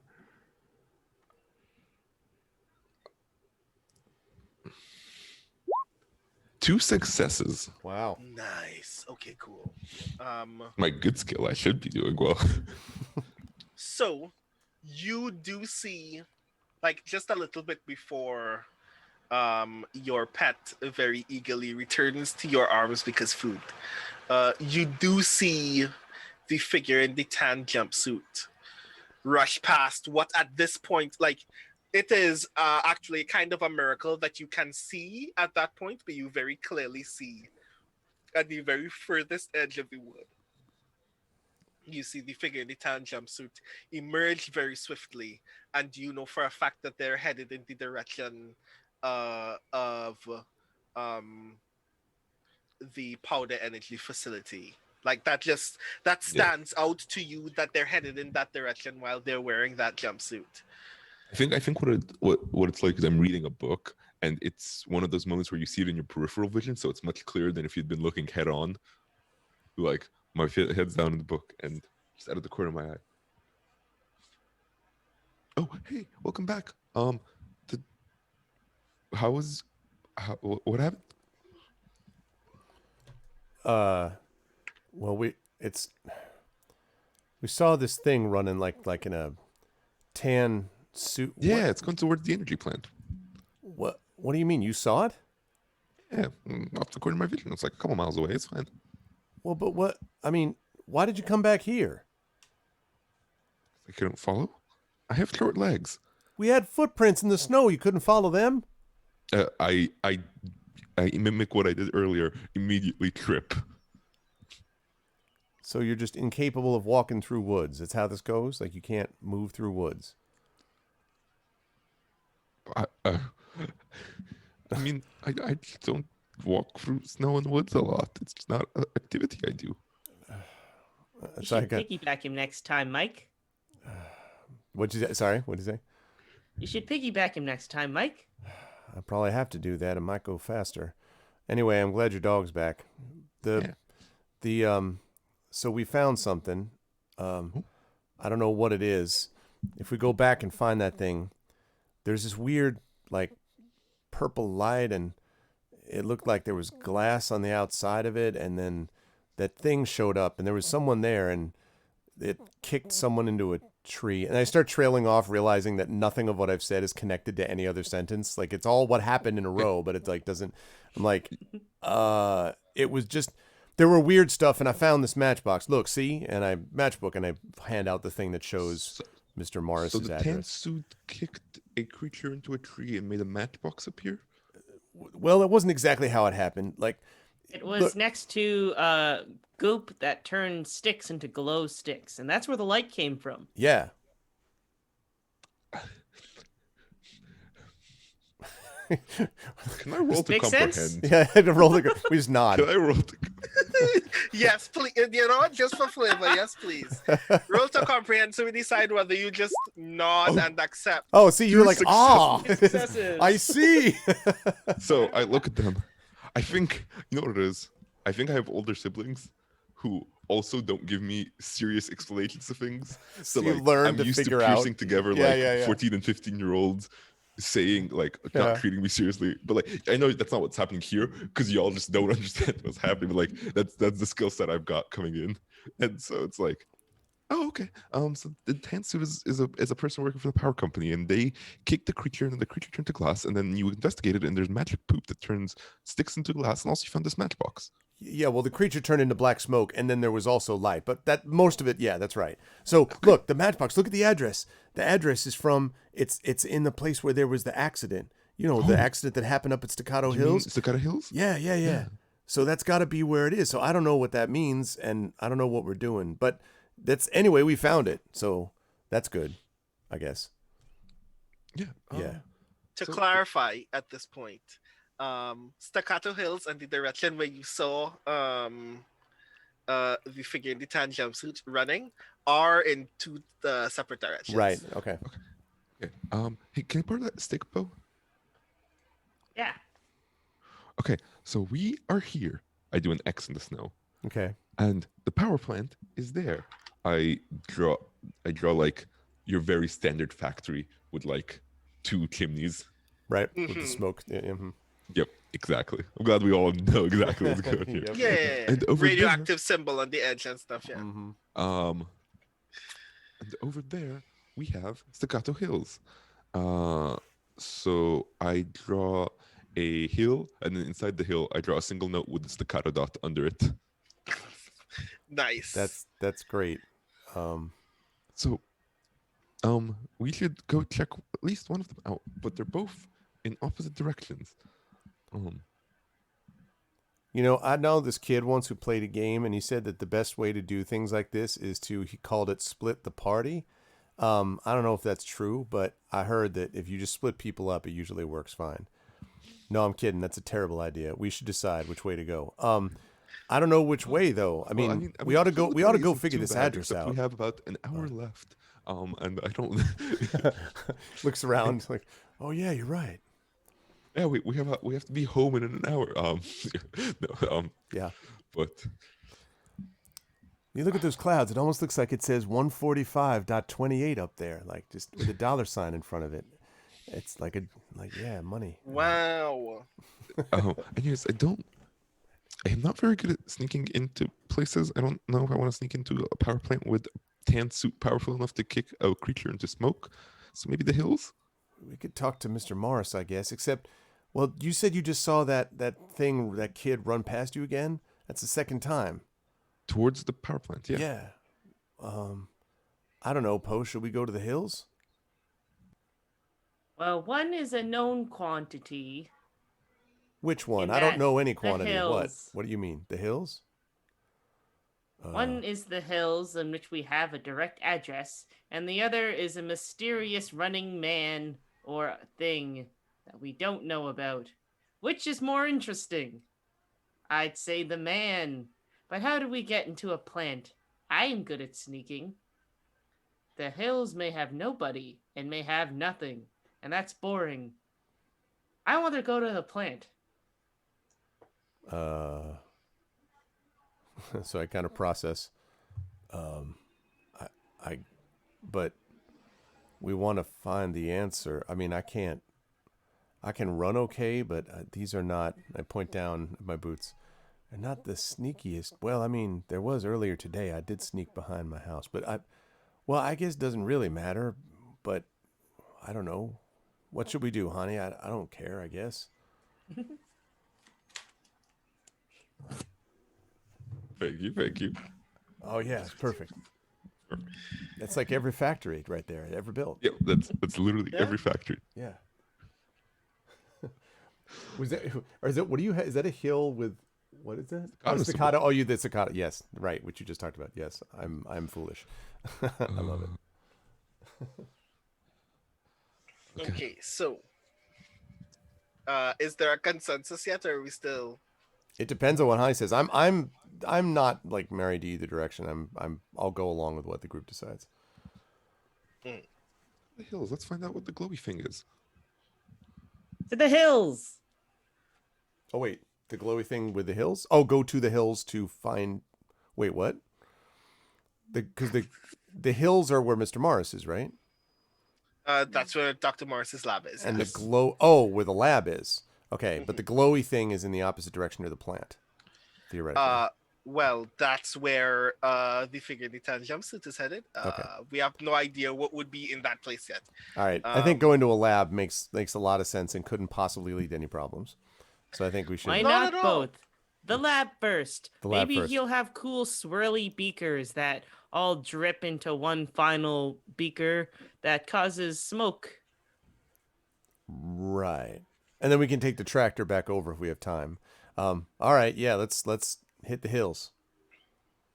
Okay. So like jump on the tractor.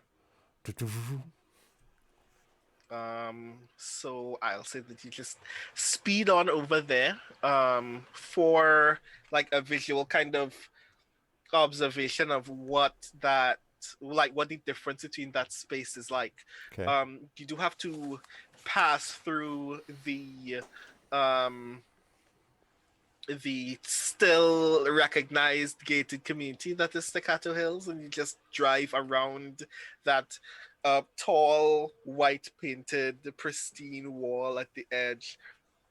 You can see over it like townhouses of various colors. Like you can see folks outside having barbecue and stuff like that. It looks like things are going well inside Staccato Hills. And then you turn the corner of the wall, and there's a portion of the wall that just kind of dips down. And all of the houses that are on the other side of that wall, outside of Staccato Hills, all of the earth is pitch black. Some houses seem to have sunk all the way into the ground. Others seem to also be covered in some of this weird pitch blackness. Um, there are like patches of earth that seem like not just that they've become puddles, but like they look to you as if they've turned entirely liquid. Like just like weird kind of geysers of blackness just in what used to be lawn. And as you get closer to the address that you're looking for, you see like what would have been a very unassuming two-story house, but it is entirely black. Even what used to be windows look like solid black now. When you say black, is it does it look like it's painted black? Does it look like it's just literally a shadow? Does it look like that black substance, the stuff that, that I used to the tractor and that we found? It's like that? It looks like that black substance had at some point hardened and lost its effect on, like, it just looks like things are covered in matte black. Okay. Mm-hmm. So I guess this is the accident. I never went up this way.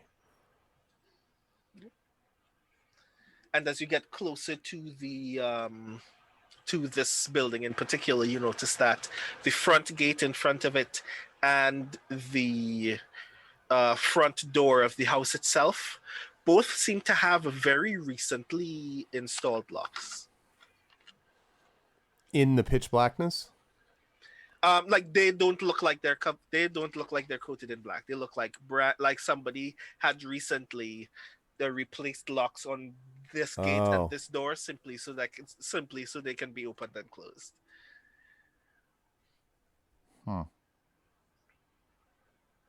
We can knock. You can. I will say that given everything that we know about your tractor, it is perfectly possible for you to just leap over the gate, but the door will still be an issue. Yeah, let's start with a knock. Okay. So I fire up the tractor to knock. No, I'm just kidding. Okay, we knock. All right. So I guess I get off the tractor, shut it off, and I guess we all walk up to the front door and then just.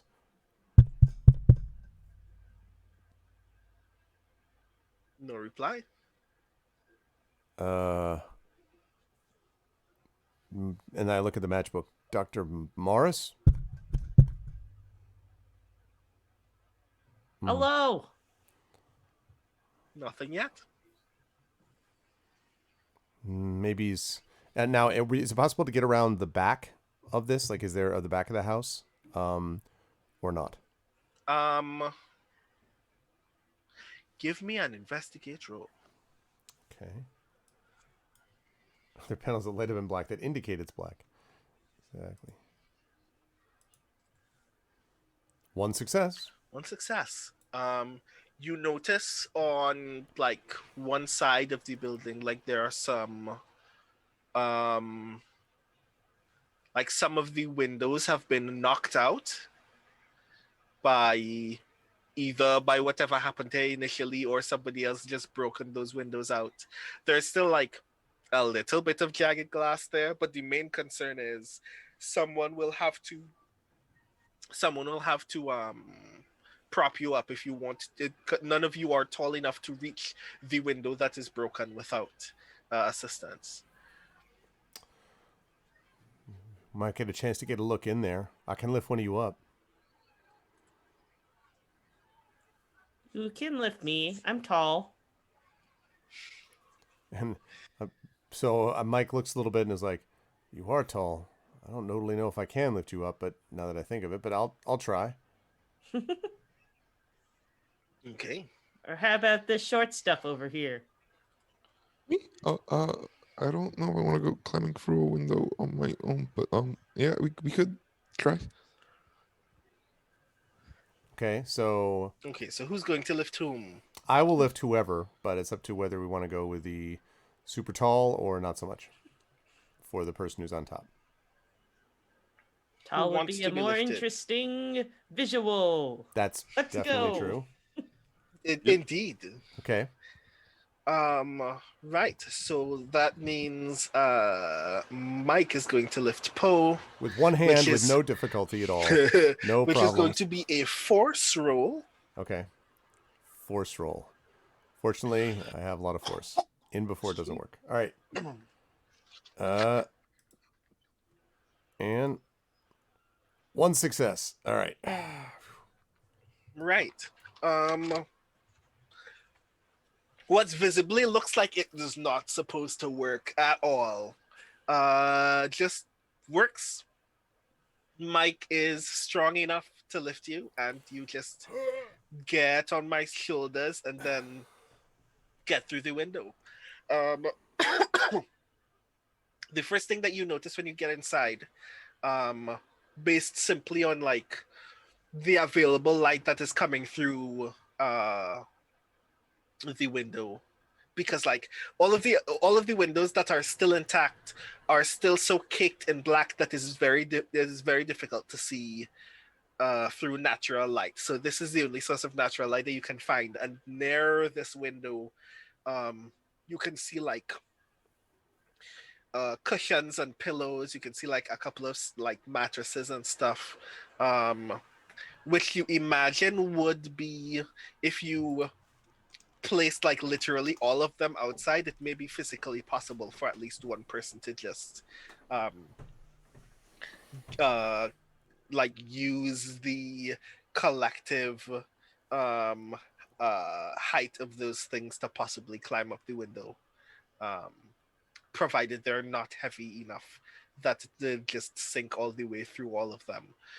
So that might be enough for Hanny to get through the window unimpeded. So other than that, if you need to see anything else in this room, or if you want to investigate the rest of the house, you will need to either bring a source of light with you, or you'll need to check the lights in the building. What do you see up there? Mattresses, pillows, darkness. That's it? There's no like key? There's always a key. Is there a key? I don't see a key. Well, how far in can you see to the room?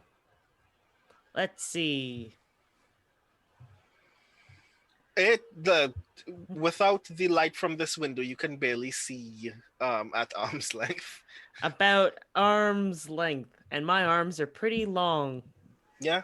So let's see if I can, according to a voice in my head, shove a couple mattresses out the window. The little one can come with me. Mike kind of looks over at the aforementioned little one. Oh, all right. I have to leave the dog outside, I guess. Can you pull the mattress out? Can I? Yeah, I'm gonna say like the effort of just tossing those things out is actually not that bothersome. Okay. How big are these windows? They're like, I want to say like 5x5s. Okay. Okay. The windows themselves are big. They're just oddly positioned in this house. Okay. Brace for mattress. Get out of the way. We sunk into the floor a little bit by standing on each other's shoulders.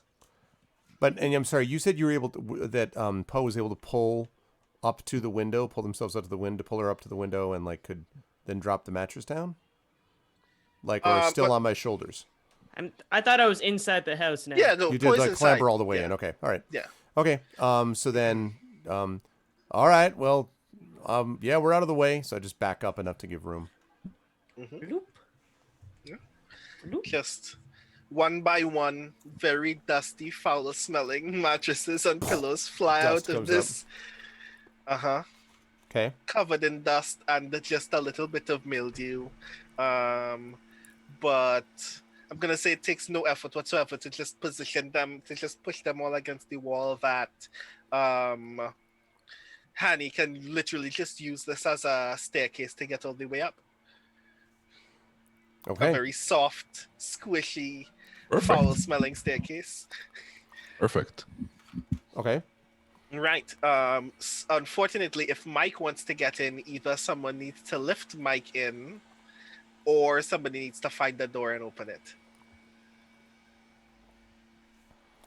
Hey, can I get up Let's there look around too? for a door. Okay. I don't think I can carry you. Can you? Hmm. I'm gonna look We for a could give way to it open the door. door easier. I'm gonna look around and try to open this door. All right. Do you- Okay. Do you have a Also, light source took inside my there? dog in. Yeah. What's that? Is there any? You will have to search the room for switches to see if you can find a source of light in the room, which would require an investigate roll to search for in the room that you're presently in every time you enter a new room. Okay. Let's investigate. You can do it. Come on, dice, be my friend. Hey, three successes. You find all switches everywhere Nice. at other houses. Nice. Box. Nice. You find you do indeed find the breakup of this entire house in this room. And you fiddle with some switches and Flick on, flick on, flick on.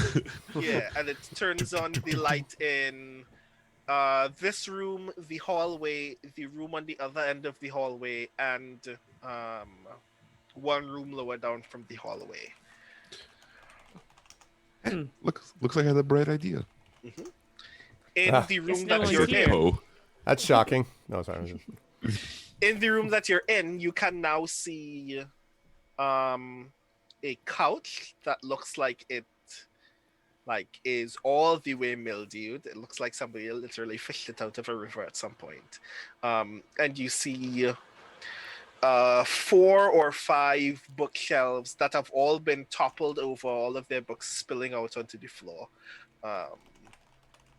Some of those books look like they've been gotten soaked in water or have been torn apart by small animals. This room looks like an absolute mess. And if you look past the hallway into the other room, which door is open, you can see what looks like a laboratory with a series of counters with large scientific instruments all around them. How suspiciously similar do they look to Nachmat's instruments? This is for the audience in the fourth wall, For folks. comparison, for Soundclash the Clampdown, they look like some of them look like what Nachmat's instruments would have looked like if they were really, really big, unnecessarily huge. And some of the other ones look like otherwise very delicate, smaller instruments that look like they're designed to make very precise measurements of a kind that you do not know. A lot of the equipment seems to have elements of them that look like they're supposed to be they look like on the ends of those instruments that are supposed to collect measurements. Some of those instruments seem to have needles or syringes attached to them, and some of them seem to have what looks like small Velcro pads attached to the ends of them. And I call up from down below, still outside, and I say, "Hey, first of all, we got another donation from Arudinel. I just want you all to know that. So it's $10 or up to $155.28. I don't know why Thank that you. matters, but I just had this feeling. Thank you very much, Arudinel. Oh, that was Thank your you mom. to Arudinel's mother. Yeah, you should send another 15 for us. I have to use bits. It won't take a card. Thank you, Arudinel. Thank you very much. Well, thank you to your mom. That's awesome. Thank you. No, what I actually call up is, hey, is someone down up there gonna let me in? We're working on it. Sorry, we got distracted by some weird science and music stuff. Oh, 1 second. Is Okay. the door easy to open now that we have lights on, or? Now that you can see the door clearly, the door is like it has a bolt on the other side. You can just kind of turn its switch, and you could just open that door from the inside without a key. Okay. So it opens up. I'm like, all right, how about? And then I catch sight. I'm like, oh, all right. Thanks. What'd you got? What'd you find? No Not much here. beakers. Did you find Dr. Morris? When I shout out or say like Dr. Morris, does it echo or does it just immediately fall dead, Brandon, like in the house? You hear it echoing the house now. Okay. There is still no reply. Oh man. Is there any sign? Like, did you see you leave any more notes? Or like maybe cups of coffee on the table? Like maybe you had to leave quickly. Like that happened with my I know sometimes when people leave they do it quickly. Sometimes. I don't see any sources of food or like plates left out or candles burnt to the bottom or Are you still in the I? room? Like now that you've come to the door, are you in the hallway? Or are you entering the lab room? I felt like we were all still talking at the front, but we can go to the Okay, lab room. Yeah, I can follow So- them into that if need be. Right. So you don't see anything in the hallway. But when you get to the lab room, well, you get a clearer sense of some of these instruments, many of which look incredibly recent, but obviously covered in dust, like they haven't been used for quite some time. Mike, give me an investigate roll with 1 bonus die. In fact, hold on, don't roll yet. Let me determine a thing. Right, give me an investigate or empathize roll +1. Ooh. This is all of us? Anyone can make those rolls, but only Mike gets the +1 bonus. Okay. And you said empathize or which was the other? Or just Or empathize? investigate. Or investigate. I'm going to do empathize because I feel like that's cool. And I will get the 1 bonus die.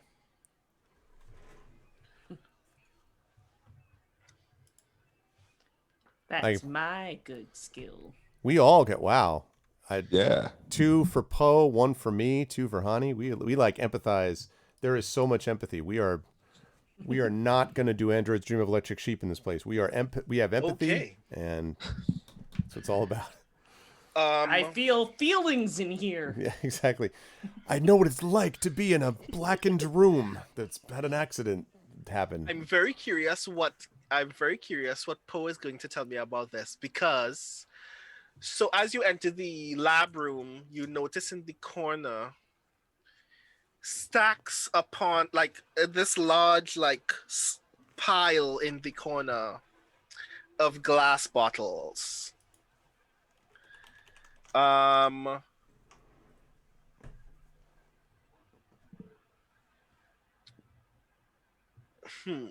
Right. So I'm going to say that Hanny notices, because the role was investigate, that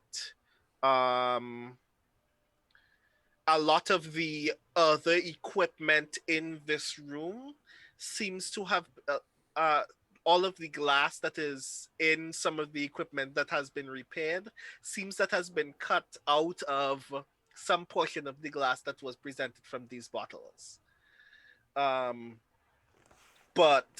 Mike notices those bottles not by like pure visual observation, but because there is a moment in this space that like simply being in it reminds you of a level of disorder and um like something akin to addiction that you would have briefly experienced whenever you entered a room that your mother was in alone before she left.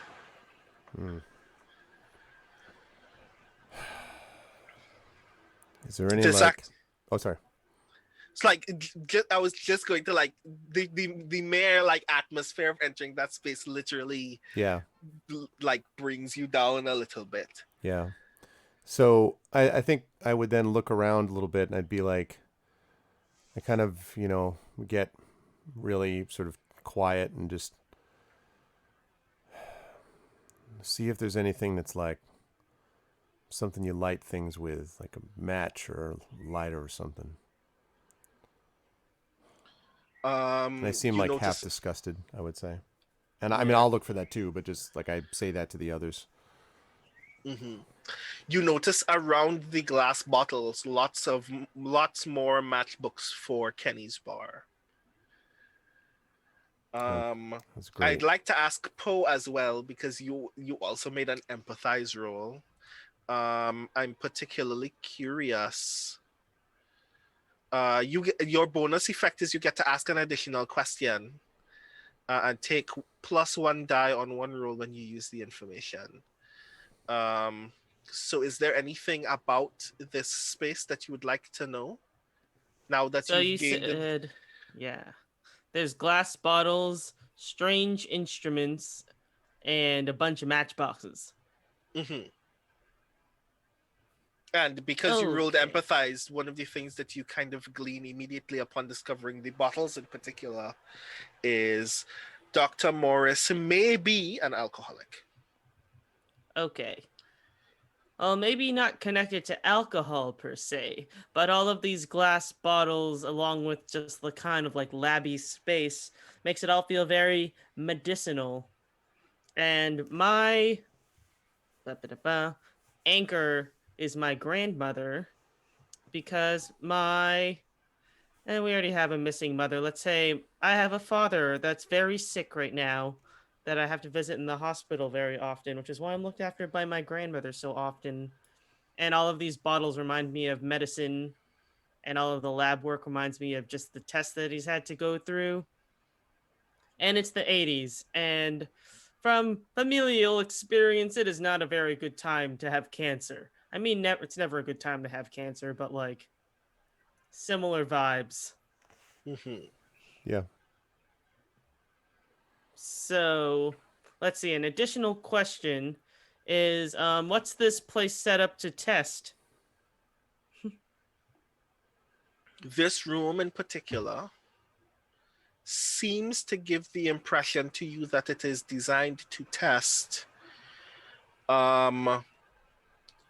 the relationship between so the measurements that are being received are akin to measurements that you would have briefly read in school, or the interactions that technology has with musically generated energy. So it's like supposed to observe how reactive something is to native music energy. But the design of the instruments gives the impression that it's supposed to get those readings from living things and not appliances. Okay. This is So what are you finding? It looks like a drunk's room to me. Nothing medicinal, whether self-medicating or otherwise, but she's snapping her fingers in front of the instruments, and then she hums the first few words of her favorite song, which is Summer of '69. Goes, got my first real six string, and tries to see what the what the instruments do. When Brian Adams was 3. That was the stupid thing about that song because he couldn't have been that old. Anyway, sorry. It's like it was awesome when I was 3 because that's how old he would have been. Anyway, sorry. I mean, you never know. Some people had very Precocious 3-year-old lives. Yeah, they were like hanging out Um, on the porch and driving cars at 3 years old. Who knows? Like, I don't.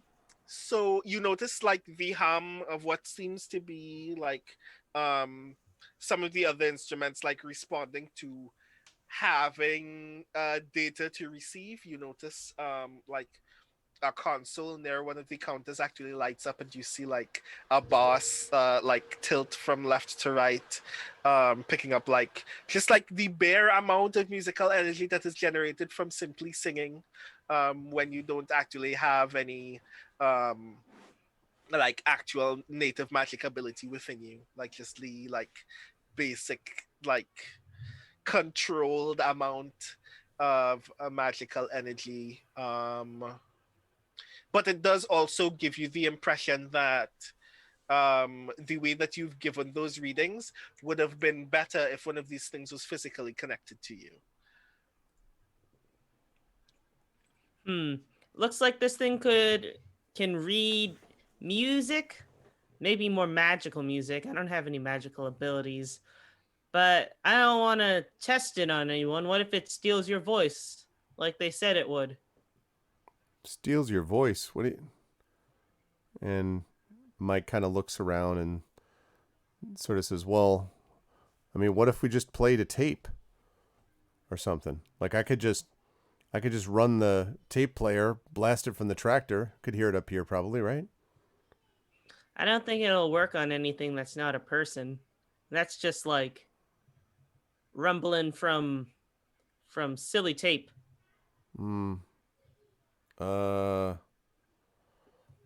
Well, you kind of... I mean, if it's not magic, then anyone can sing it, right? I mean, anyone likes singing? Are you all good at singing? It should be fine. It's not going to take anyone's voice. Why would it do that? I mean, unless it would. Do you think it would? He's obviously on very uncertain ground here. Looking at Poe. Why is he talking about taking voices? Because That's what I heard the plant did if we got too close. You want to try connecting it to yourself? If Myself? outside the room you suddenly hear like the low grumbling of an adult. oh, shh. Like right outside the room, like It's like coming through the hallway. We can is there any place to hide in here, like cabinets or something?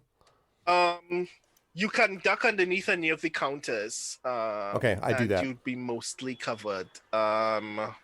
Everybody who decides to hide, give me a sneak roll. Oh no. I'm sure this will be We fine. already know how bad this is for me. I can do it in my work boots. Yeah, one at a time. One. Not at all. Okay, come on, 1d6. Don't fail me. Darn. Oh no. Nope. So I disappear like smoke, while the rest of you just like, hey, da da da da da da. Oh, where'd he go? All right, where are we gonna hide? Mike is already gone. Did Poe roll? It's Is about Poe time going you to roll? disappeared. Like Poe finally, roll. you don't hear me for a change. 0 successes. So the only person who succeeds is Mike. So you all duck. The design of this desk is such that the only person who actually is concealed from the door is Mike. But the rest of you, all somebody has to do is walk into the room and look down, and they will like just see through the bottom of this counter and right at you. So I'm like, get in here, come on. There's room, come on. And like you hear it in the hallway coming close to the room. First you hear like the clinking of other bottles, like what obviously sounds to you like full bottles of something. It's like, and you hear somebody like calling out, Ayla! Ayla, are you there? Hey, can't be. Yeah. You hear a glass bottle smash against the wall. I'm like, I'm telling you, get in here. You're not going to want to deal with whatever that is. Ayla, I didn't take you right. Ayla, are you there? Like, Nobody here but gradually us making lab you- instruments. Oh god. God. Everyone who failed a sneak roll again to see if there is enough space for you next to Mike. Fine. Okay. Here we go. You could do it. God You damn it. know what? You could do it. I believe Mm, I'm gonna spend one of my rerolls. This seems like a good moment. are you? Oh, Nope. I believe I can't hide. Woo. Did you spend? I have a did you lot of them spend and luck? we have not a lot of time left. I might as well use them. Did you spend luck by chance, or did you spend a condition? Okay, Luck. cool. I still have. I have 4 luck because I'm an 11-year-old. Nice. How many That is can also he- why can my you body is theoretically really low, use- because I don't have a lot of stats. Can Armor use a bunch of luck like at once, or is it only one? No, per? only one per roll. Oh, okay. Yeah. That's fine. So, just then, like, just as Poe has successfully hidden, right next to Mike, you see, a man in, like, fairly young, like maybe 30s. He's not unfit or unhandsome, but he looks like he has let himself go quite a bit. In a ratty sweater and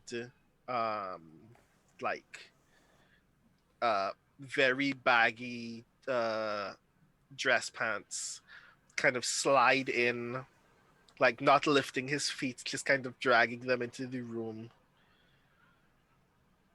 And he like very awkwardly glances around, and his eyes immediately catch what is obviously the bottom of Hanny's foot visible from the bottom of this table in this awkward position in which Hanny is hiding. It's like, who are you?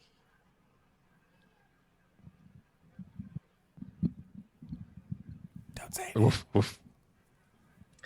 He kicks your foot. Ugh. Ow. Who are you? You don't have a dog's paw. You... He grabs one of the glass bottles nearby from the room.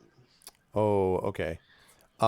If I see that, I think my immediate reaction is going to be to get out of the hiding and step in front of Hani and be like, "You put that away now." Is that what you're going to do? Yep. Okay, give me a move roll, first and foremost, to see if you get in position. Okay. Yeah, otherwise, this isn't going to seem as cool. Yeah. 3 successes. Hell yeah. Hey. The Ooh. dice super fitting the cool. narrative is what I'm talking about. Hey. Okay. I move in smoothly, energy swirling. Right. No, I'm just kidding. So one of the bonus effects you get for move is to give a success to another kid. Do you want to give the other 2 successes if they want to move? Yeah. I mean, I want to ask if the rest of them want to move first. Would you like to reposition yourself now that a threat has potentially emerged? I think if Mike is standing in front of me, I'm not going to be moving. I'm going to just be staying back there behind Mike. Okay, cool. And it's I'll up to pull- Poe. I if mean, I like, see yeah. Mike move. Yeah, I'd pull Hani in further Aw. under the table. Just like, no. All right, Small cool. child. So yeah, Because Hani is 11 and Poe is 14, so my Yeah. age. Okay, all right. You're both 14. good, which is a lot older at that age bracket. Yeah, no, yeah, for sure. It's so much older. Yep. Like It's Yeah. literally the difference between middle schooler and like sophomore at high school. I even remember like being an 8th grader and seeing seniors in high school and being like, wow, like these are, I can't even believe, you know. So, I remember being in grade 1 and thinking a kid in grade 6 was a teacher. yeah, like- just like size perspective. Anyway, Yeah. so yeah. Especially because like 11, I think like Kenya's right before like any puberty growth spurts at all.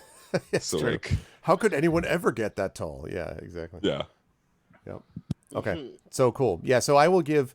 So if my distributing moves makes it easier for Poe to pull Hani underneath, that's fine. I am just 1,000% not going to allow anyone to come close with a bottle in their hand, threatening at all. Okay. That's how I'm thinking of it.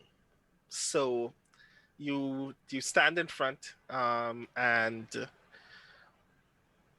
Dr. Morris glares at you, like eyes darting between all three of you. Why are you here? Get out. This is not a playground. This is not. Go home. Go home. We found something of yours, and we came to ask you a question, but we want you to put the bottle down first. Put the bottle down first. We're not going to hurt you, but put the bottle down first. He very slowly puts it down. And you can see Mike just, as he does it, almost like as he's doing it, just, we're sorry we're in your house, but we found a book, and it had your address on it. And, well, it was weird, and we wanted to ask you about it. And then then at that point, I sort of look behind at the other two and like, right? Like, now that the threat is dissipated, I'm kind of like, so can people help phrase my questions? Because I want to ask about, that place, but I don't entirely know how to do it. So I'm just like, the place. there, Poe just stands up suddenly. Like From next the to me, other side. and is 6 feet tall, right? So you're just like, zoop, like, Yeah. ah. It's like he like squints at you and he goes, matchbook. Let me see it. Let me see it. So I'll hand it over.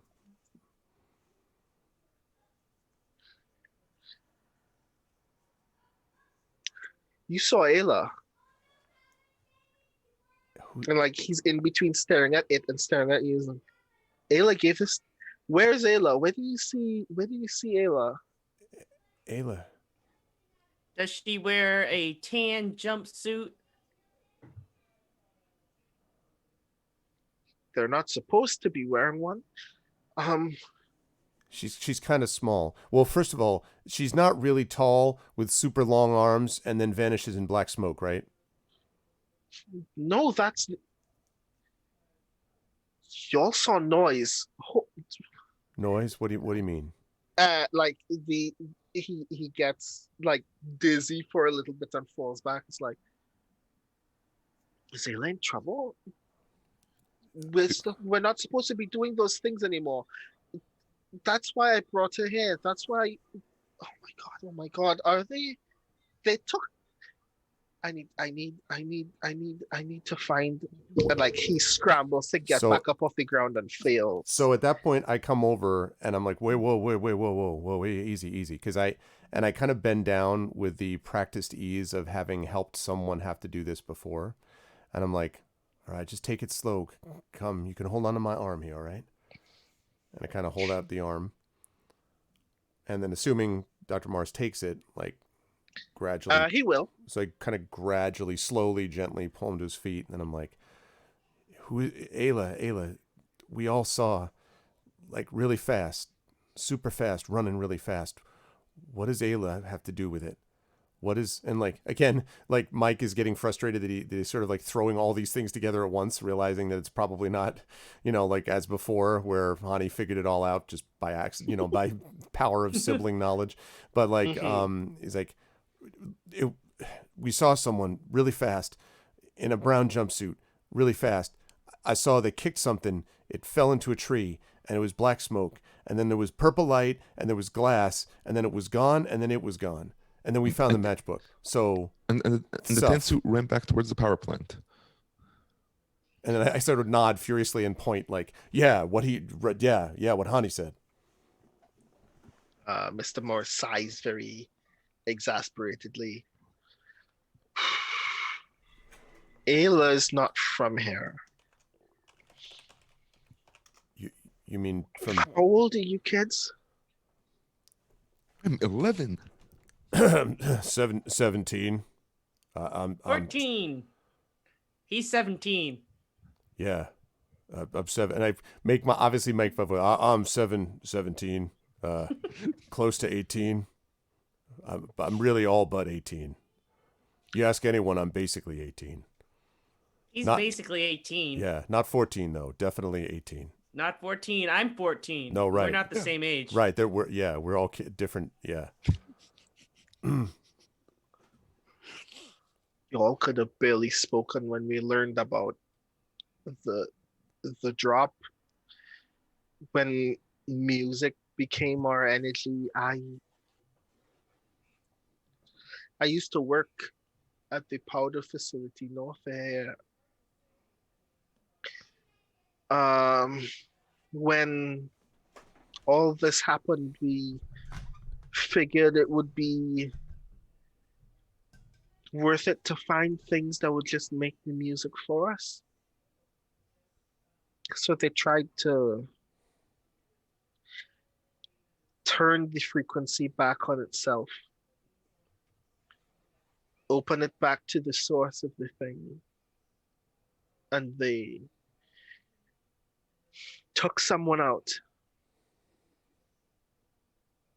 A kid, barely your ages, if years work there like they work here. I couldn't help but just feel sorry for them, that they were being used so you could watch TV and make home dinners, and I couldn't stomach it. So I took them in. And then they came looking for me, and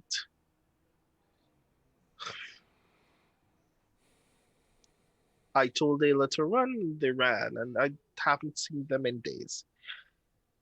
And I've been looking since, and now you're the closest that I've gotten, so you're gonna help me get them back.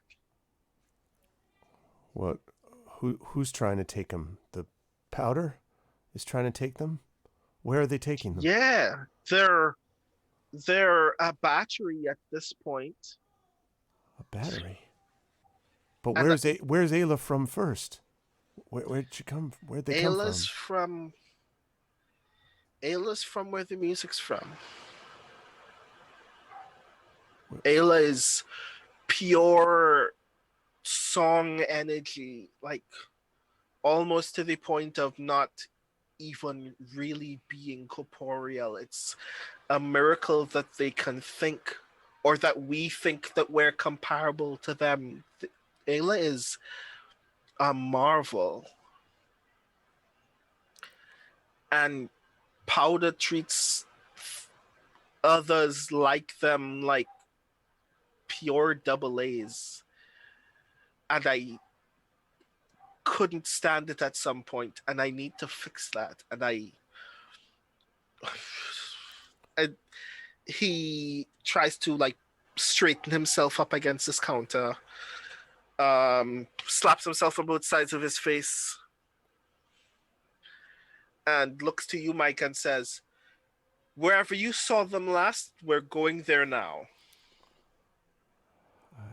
Oh, You can't fit on the tractor. If they're kids like us, we have to help. and so I kind of I kind of look slowly kind of at you, Hani, and then at Poe, and then at Dr. Morris, and I'm like, All right. Well, I got a tractor. We could figure it out. What do we have to do?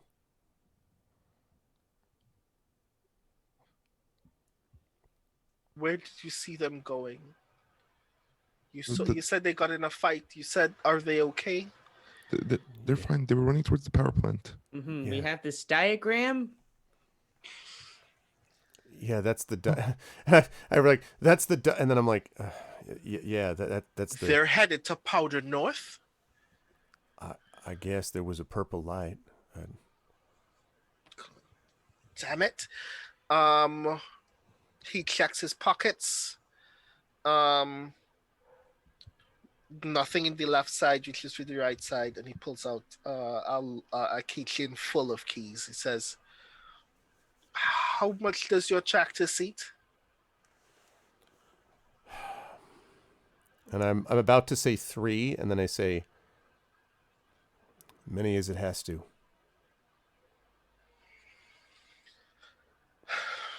I have as many as it has to plus 1. Come with me.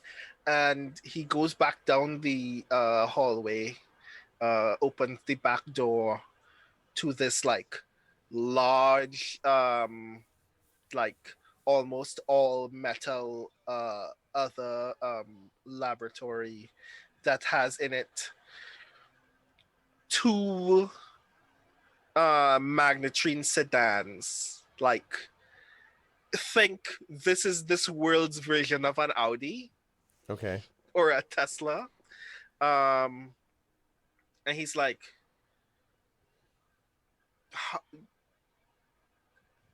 I would let you drive, but this is Ayla's essentially mine. I'm not gonna lose this opportunity. Everybody get in the back. We're getting out of here. Whoa. So people can start getting, but I'm like, wait, you're Dr. Morris, you can tell me where to go, but I don't think you got to drive. You're not. I've seen when people don't. I mean, I just think I ought to how to drive. I mean, I am completely like 18. Oh, practically 18. Yeah. The license is even back on the tractor, but you don't have to go to the tractor, so you just have to trust We us can that you're meet you 18. there. Yeah. Right. Yeah. He looks right at you, Mike, like right into your eyes, and says, "You and Ayla think a lot alike, you know." And there's this moment when he says that it reminds you of like a moment that like your mother has looked you in the eye and says something like, you care so much for me, and I feel like I'm not doing enough for you. It's like this brief moment of somewhere between heartbreak and utter frustration that you've been put in a position where you have to hear an adult tell you something like that. And he tosses the keys to you while you're still like having that moment, and gets in the back and says, "You know how to get the powder, but I'm not getting out of this fight." One last thing. You're okay with dogs in your car, right?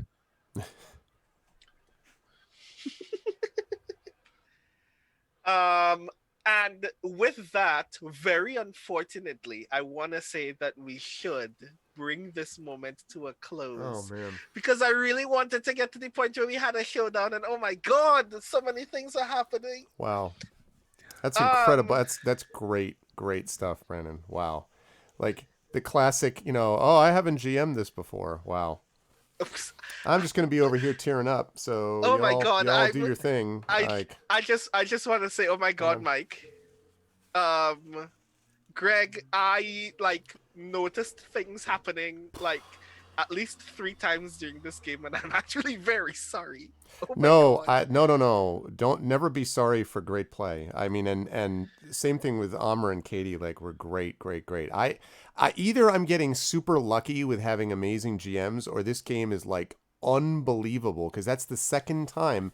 And part of it is, and Arudinel will get this because Arudinel's of an age with me. Triffid probably would too. It's amazing how well this game weaves in mystery and all that cool stuff, but also this is exactly what it was like at this time in certain aspects of suburbia in the 80s. It is exactly what it's like. Like, I can't, I mean, forget about the specifics about tractors and all that. I mean, forget about that. I'm just saying, like, the feel where the adults were, whether they were around, like what kids were expected to figure out on their own. Wow. I am absolutely gobsmacked how well it replicates that time. So for people who didn't grow up during that time, I assume your experience may be awesome in another way or a different way. I don't know, but I continue to be like just mind blown at how it nails this thing. And yes, it's alternate, so it's not quite there, but it's like, geez. Anyway, wow, that was something. Thank you. That was amazing. I'm like, wow. Thank you. Thank you all. I'm still kind of gobsmacked by this game. I knew that I wanted to do I knew that I wanted to play Tales from the Loop at some point because the like all the sci-fi trappings notwithstanding, there is just a lot of very important dramatic value in a game that allows you to re-enter the space of being a kid. And we think a lot about our like childhood as this is the moment when we were carefree and didn't care about anything, but a lot of it is Yeah. also the experience of um wanting to know that people are around and experiencing the idea that there are people who we want to be able to trust or know that we feel safe around, who have no idea what's going on around us, and we have no idea what the world is like, and we're just trying to make sense of it, and the only way that we can do that is by ourselves. Yeah. And I Damn. didn't know that GMing it was going to be this big for me, because there are parts of this mystery that were not done when I started this session. It's like, Super thank you for giving me the opportunity to do this with you all. I'm Oh, sorry that we man. couldn't get to a showdown. I wanted to do the cool thing. We all like met capitalism and got to punch capitalism in its face, but a lot of things were happening, and I'm really glad that we gave folks the opportunity to have emotional moments, and maybe at some point we can actually finish this, because I actually do want to finish it now. But I do want to hear from Katie and Amber. How do you feel about this game? How do you feel about the session that we just had? I do have 2 jokes I need to tell, and that I was holding on to. Is one of them a hats off joke? Because I've been trying to make that one work. No. One of them is, oh, battery people, where there's 2 kids in my class called the Wachowski siblings that you're going to need to talk to, because I think they'd have a really good, they'd be really good at telling that story. Mhm. And the other one was, oh, do you have an Impala? I hear those things are God. sent to heaven when they die. That's it. Oh God! Oh God! No supernatural jokes. I decree no supernatural jokes. Wow. Besides Supernatural itself. Exactly. Wow. Oh my God. We're not gonna enter into that fandom conversation right here, right now. But Amma, how do Yeah. you feel about tonight's Oh, I session? liked it. It was a cool system. I never I'd heard of it and I'd seen the art, and it was one of those like, oh yeah, it's kind of like Stranger Things-esque. You should, if you like that, you'll probably like this. And I just never got a chance to play it, and so I'm glad that I did. It's cool, and I liked our characters. We had I some- like the characters I like a that lot. we started off with like some fun, just an hour of clearing out snow Yeah. shenanigans, which is a lot of It fun. was a whole and then hour of dived that, and it was great. deep. It was, yeah. Such a good build. I mean, like the thing is, it meshes so beautifully, so that you really are sliding back and forth from individual sort of reactions and character moments to these bigger mysteries. Like I loved the dog, and like the interplay with the dog, and I loved Katie, the art was just cracking me up. Like every so often, like, I have a diagram, I have another diagram. Like, that was really cracking I threw me this up one too. Oh, wait. Hold on. I gotta see it on the Zoom. Wait. Is this the site of y'all hiding from Dr. Morris? This is me throwing pillows and mattresses out so that Oh, Yeah, so you right. can get up to the in. house. That's right. With the dog behind. Nice. Yeah, that was super good. That was really funny. That was cracking me up too. Yeah. I also happen to really enjoy having the chance to play my character, which is not a version of me. It was a version of the person that I wish had been around to protect me when I was a kid of that age. Like, I would have wanted someone to protect me the way that Mike was imagining protecting Hani and Poe, but certainly Hani because of being younger at that moment. And so that was cool. Woo! I'm gonna have to clear my head. That just man. But that was really really great. That was really great from everybody, from the other two players and from Brandon. That was amazing stuff. Thank you very much for doing that. Thank you for giving me the opportunity to do that, because I feel like this ultimately kind of demonstrates like the thing that matters a lot to this channel, right? That Yeah. play gives us an opportunity as players to embody an experience that may be new to us or that may be lost to us from time. And that, like, as a designer, sharing this space with other designers, people who have written for games, people who have made other media in particular. Definitely. And like, it matters to me to be able to give folks that experience, but it also matters to me to give audiences the experience of witnessing that, of being able to be in that space as spectators, to know that they're sharing an experience that has been constructed for them by performers in front of them.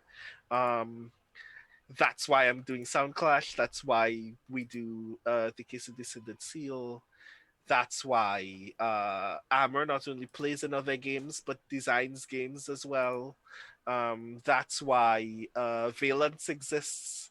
So yeah, I'm really glad not only that I get to do these things, but I get to do it with people who understand that value and are not taking it lightly, and like we understand the importance of doing these kinds of things. And I'm grateful that I get to share that experience and to share that space.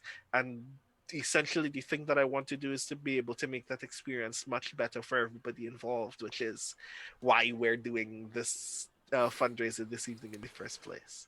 Whew. Yeah, that's right. And there were a lot of, I mean, obviously there's a lot of funny moments. I was a big fan of getting back and being like, try to explain like, well, I was on this thing and that, and you're like, please stop. I'm like, I'm sorry. We're it's just like, we're all sorry. And the freaking ice, that also cracked me up, Armor, That throwing was the very ice at the fun. thing and just being like, Yeah.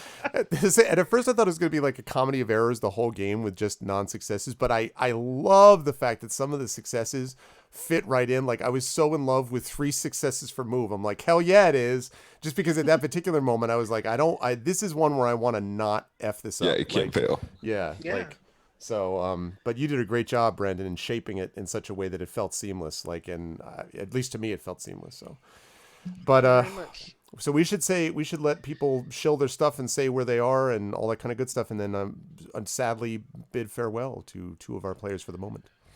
Yes. It is getting kind of late. So we should let folks definitely tell us more about who you are and what you're doing and where we can see more of you, starting with Amber. Hey, I'm Amr Emraz. I'm everywhere on the internet at Emraz. Do game design. I do random tweeting about things I find interesting, whether it's math or random media stuff or what have you. I also appear on podcasts and streams and like Soundclash every other Sunday. Trying to think what other big ones. Yeah, most of my stuff's on my Twitter. That's kind of the big thing. I'm reorganizing what projects I'm working on right now, so maybe I'll have more cohesive plugs when we come on for the next Soundclash. Okay. Nice. Next, Katie. Hello. I've been Katie Chin playing Po Chapeau Chan, in which I should explain that she was wearing a hat the whole time, but we did never describe that. No. Anyway, We didn't. you could. And with the art weirdo, like a beret probably, but Why not? Yeah. A winter beret. You can find me on Twitter at Katie Flaps. Peak, with Peak spelled like Mountain Peak. I'm on Twitch at, I don't know, Macaroni KTX. I don't do anything there. If you try and find me on Facebook, good luck with that. There is a billion Katie Chins on there. I've looked it up. And I don't post anything there either. If you actually want to hear my voice again, besides on Soundclash, which happens either bi-weekly or bi-monthly, depending on how you define either of those words, you can find me on Valence, voicing Grace Chen. Valence Podcast is an urban fantasy audio drama, and season 2 is going to be releasing this January. Woo! Thank you very much. Greg, you don't need to I'll be tell around. most people here who you are, but since you're still on the list, you can say something to the people. Oh, well, I will just say thank you to the people for getting us up to 155.28 so far on the Soundclash fundraiser. We want to keep picking that up and moving this up in the right direction. And thank you all for doing that. Thank you all for being awesome in chat as well. And for thanks to the mods also for continuing to support us. And thank you mostly to Amr and Katie. It was a pleasure playing with you. And Brandon, it was a pleasure having you GM for a game that I'm in. And that was great. So thank the other 3 awesome people above me because they were great.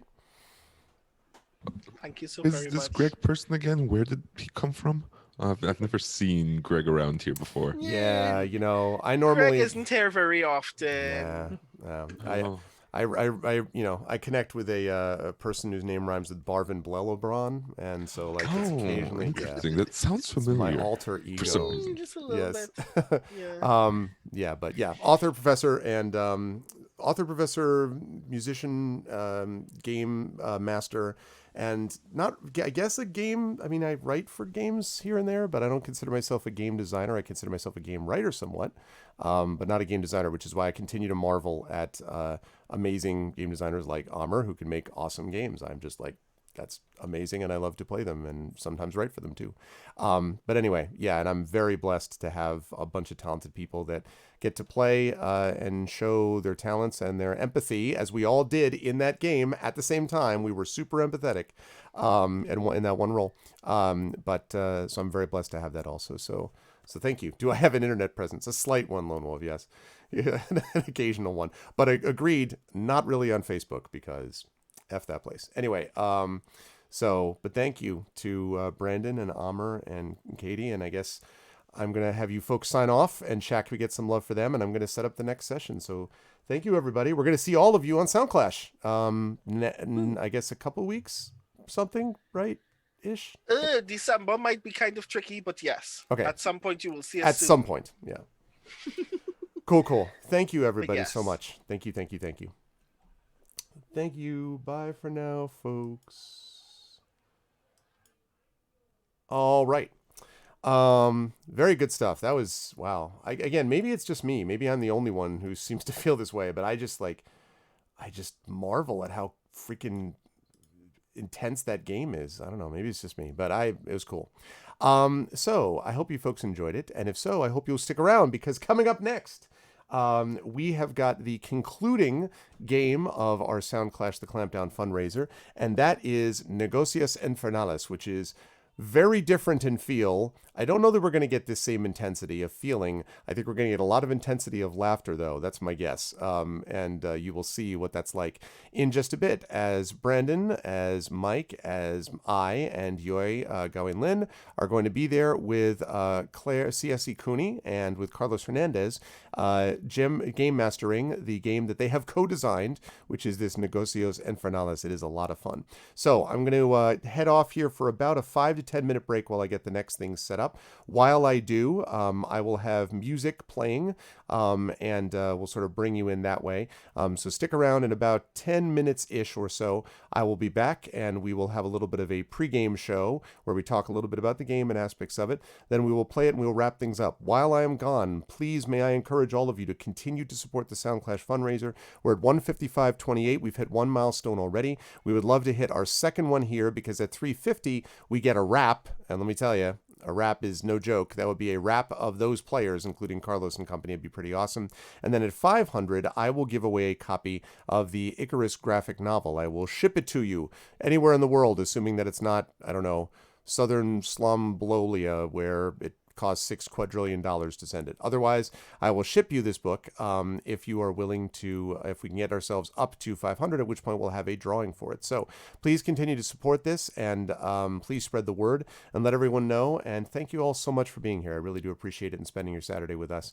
We will be back here shortly. So until then, thanks everyone. Be back in about 10 minutes. Don't go anywhere.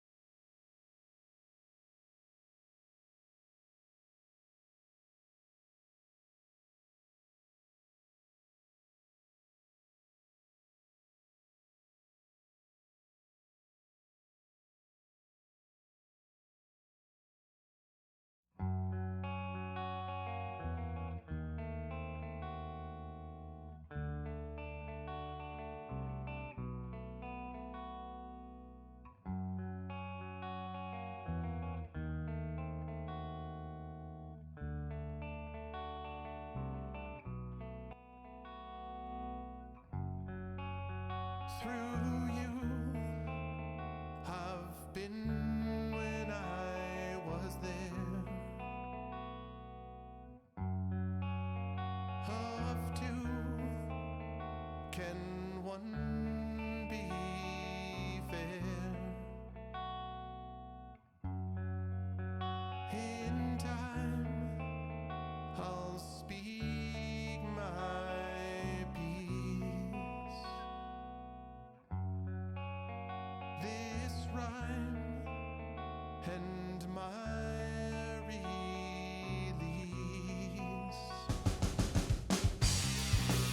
and I will be true, be free,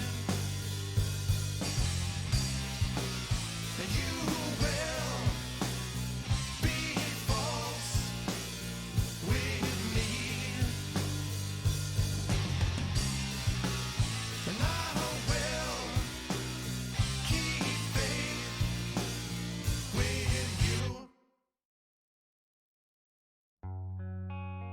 Now I'm down in all that I have done.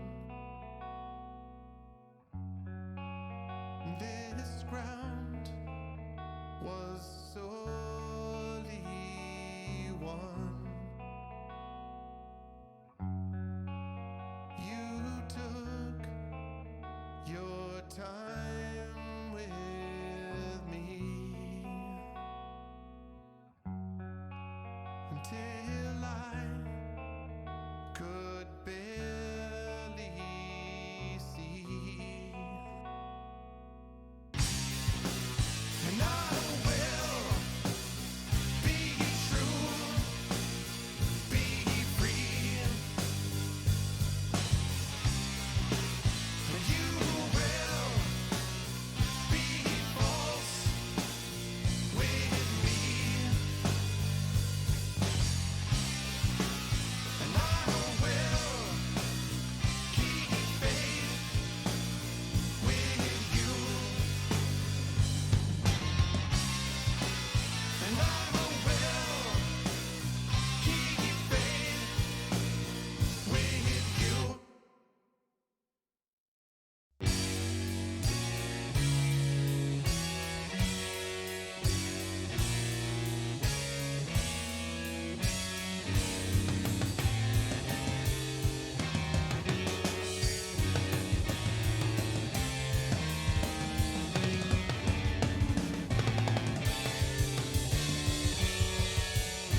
great duck lane. Back when compassion was bold and shame. Into the place where the secrets dwell. Into the darkness and fever spell. Into a spot where the treasure found. Into the place of all underground. Already here that we had appeared to be. Well and finally made. When we took from it, when we thought that it could never fail or fade. We took our time as we traveled down, blazing a path through the softer ground, finding the way that we thought would play. All that we took that we couldn't say. There in the chamber of secrets deep, there in the place where the creatures sleep, there we found all of our plans betrayed. There where our final stones were laid. In the time it took for the goods to book and all money to gain, that was when we lost all that we had cost from the pleasure and pain.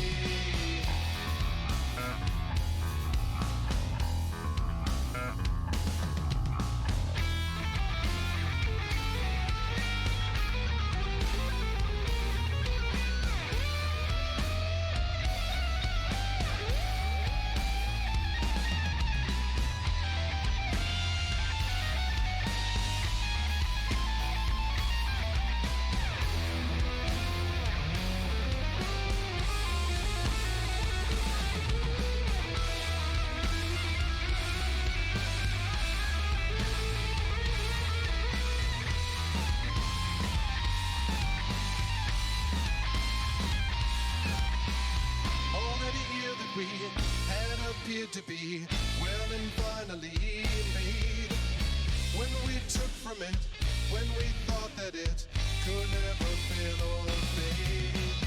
In the time it took for the goods to book and all money to gain, that was when we lost all that we had cost from the pleasure and pain.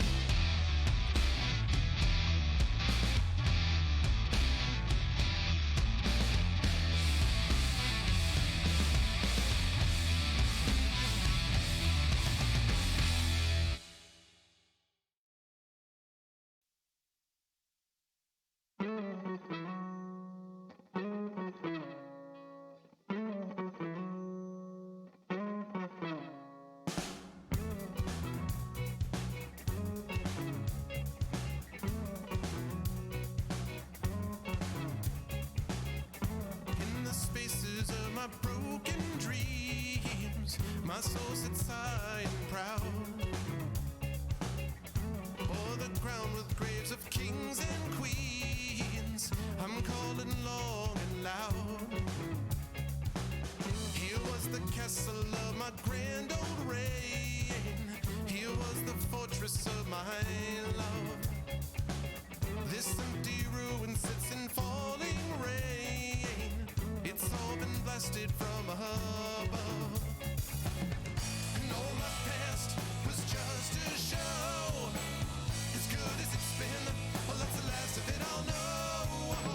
If everything I've gained was going to be lost, why would I risk myself at this cost? And all the speed with which I found your love, well, that's just how fast it's gone away.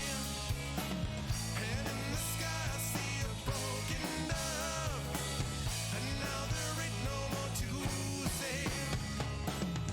Although confusion is my constant friend, a friend now isn't so kind. I thought I'd have you until the end, yeah, but having is a state of mind. Look out there, you'll see a cold hard land where sun and peace it used to reign.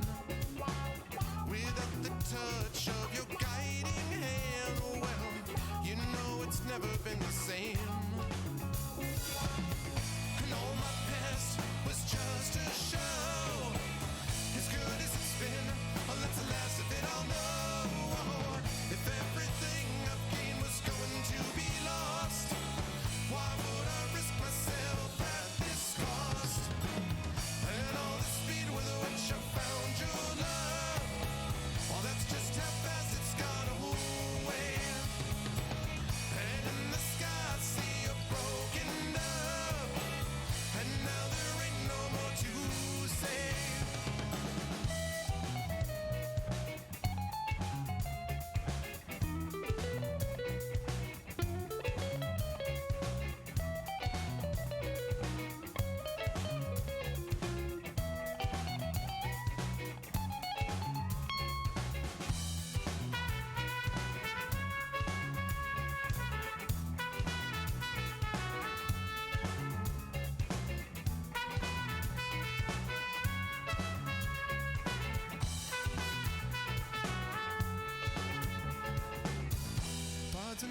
would sing of sweet regrets.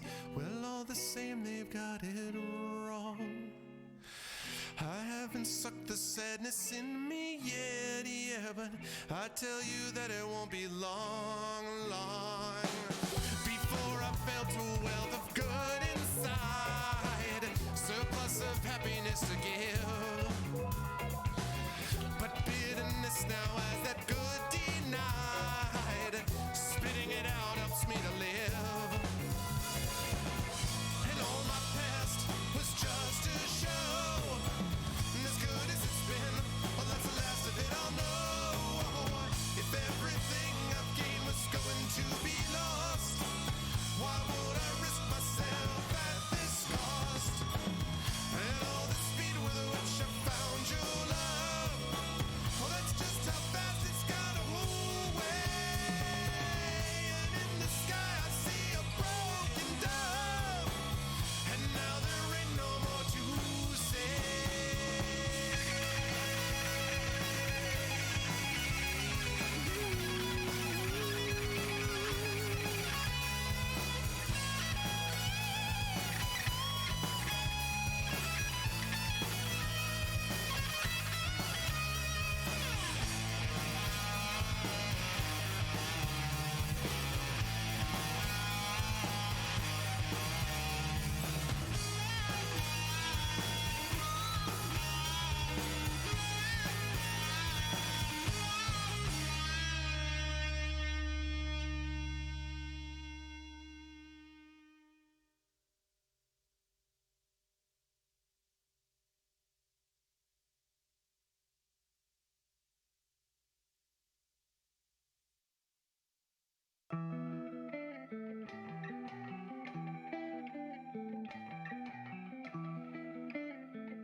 Through sand I'm slowly sifting, past land I'm slowly drifting. This ship I'm finally taking home. Each time I had to find it, each time I had to time it. This time I headed home alone.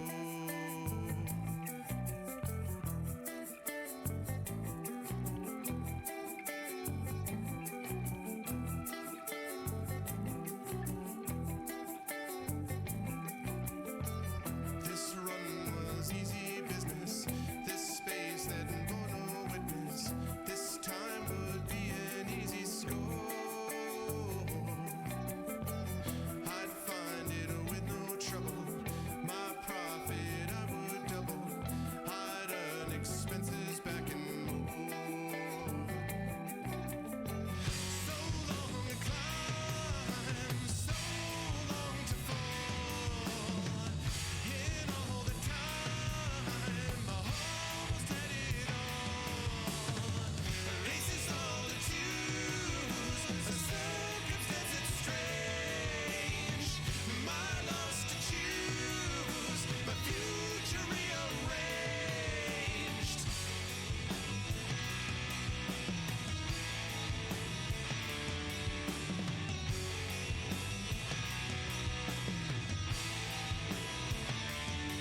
All right, there we go.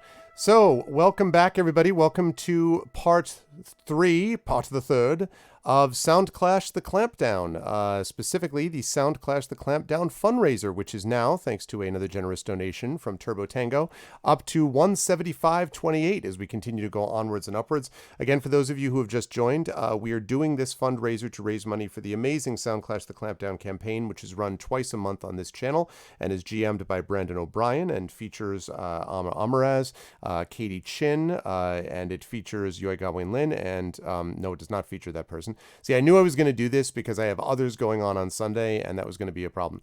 Nathan Blades and Valeria Villavicencio. I apologize.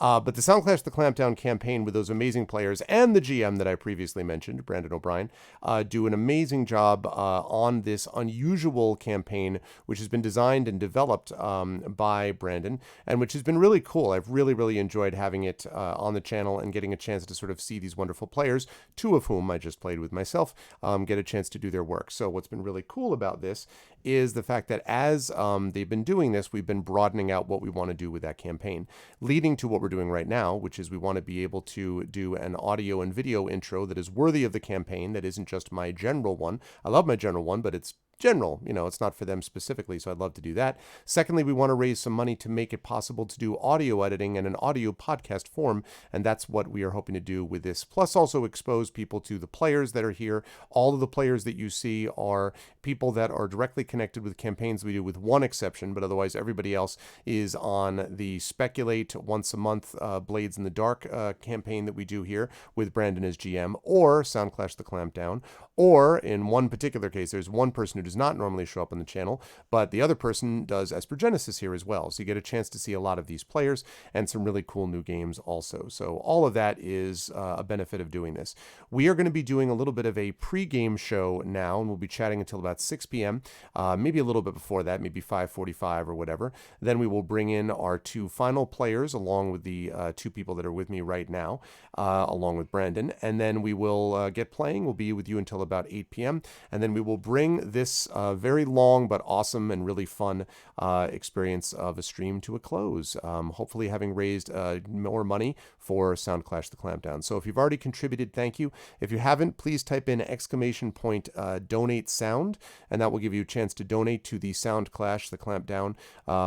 It'll show you how to do it. There's a link basically there. That's money which is sent to Brandon O'Brien directly, actually, and that money is going to be used directly for this. So right now we're up to $175.28, and we want to keep moving onward and upward. At $350, we will have a wrap that will be chosen by chat for the players to do. So that's what we're looking for. It's going to be awesome. It's going to be good times, and I'm excited. And so yes, and thank you to the wonderful mods too. Triffid has been here from the morning on. Thank you to Rudenel, has been here most of the time. Shadowed was here for part of it. I know Dragonspear and Covenant have been here for part of it, so thank you. And if you've been viewing and watching, I know Live Suing's been here, Lone Wolf is here. I know that I saw a bunch of different people here, so thank you to all the folks who have been here and supporting, and please spread the word. With that said, though, I am now going to unmute myself and apologize unreservedly for anyone I am accidentally interrupting because I can't hear them. And then I'm going to unmute them. And last but certainly not least, I'm going to transition us over into a not quite full group of players yet, but soon. And that, of course, is here. And we can now see that people are here in this amazing overlay done for us by Shadowed Mage. And at first I looked at it, I'm like, I don't know if there's enough windows. I'm not sure there's too many windows. There's exactly the number of windows we need because that's how Shadowed Mage rolls. So, but it is my great pleasure to welcome in not only Brandon, who has been doing this the whole time, but also to welcome in CSE Cooney and Carlos Hernandez. Now, Carlos should need no introduction here as a prominent member of the Esper Genesis crew. But I wanted to introduce not only him, but also first on the top of the column to introduce Claire. So Claire, thank you so much for being here and doing this. And I guess we did have you here for JulyCon. So I think you were here for that at some point. And so that you have been on the channel before in some context. But that said, can you please let folks who don't know as much about you, what stuff you do generally here, there, and everywhere on the internets, and maybe tell us just briefly a little bit about what part, the development of this game from your perspective, because it's super cool. Cool. I'm Claire. I write as CSE Cooney. I write mainly fantasy. I had a short novel come out in an anthology called Sinister Quartet this year. It's called The Twice Drowned Saint. Last year I had Desdemona and the Deep come out, a novella with Tor.com. So I try to release a few things every year anyway. I sometimes write music or albums under the name Brimstone Rhine. You can find that on Bandcamp if you like. And I'm an audiobook narrator. I've narrated over 100 audiobooks for recorded books, Tantor, and You did that on purpose, Carlos. Right Teach. I'm so sorry to interrupt, but we just got $100 donation from one Mr. Right Teach Play, otherwise known as Carlos Hernandez. Thank you. I didn't know it was going to Thank show you. that fast. Thank you. Oh. All of a sudden I'm like, you. listen, you interrupted Claire. You have to answer to her. I know what to tell you, but- sorry. No, thank you so much. That's amazing. I'm so sorry, Claire. Let me just readjust that, but please go on. I'm sorry. That's awesome. Well, Thank you. isn't Carlos the most adorable and generous of men? Mhm. Eminently slurpable. I happen to be married to him, so I can say. He gets very shy if anybody else says these things, so you know you can say Even them. So when it's you up to should you. say them, Claire. For my part in Negocios and Finales, Carlos is like, you know, you give him a day off and suddenly he's invented 3 more games and written 5 novels. So one day he was playing with different ideas of like story generators, or he was thinking a lot about GMless games.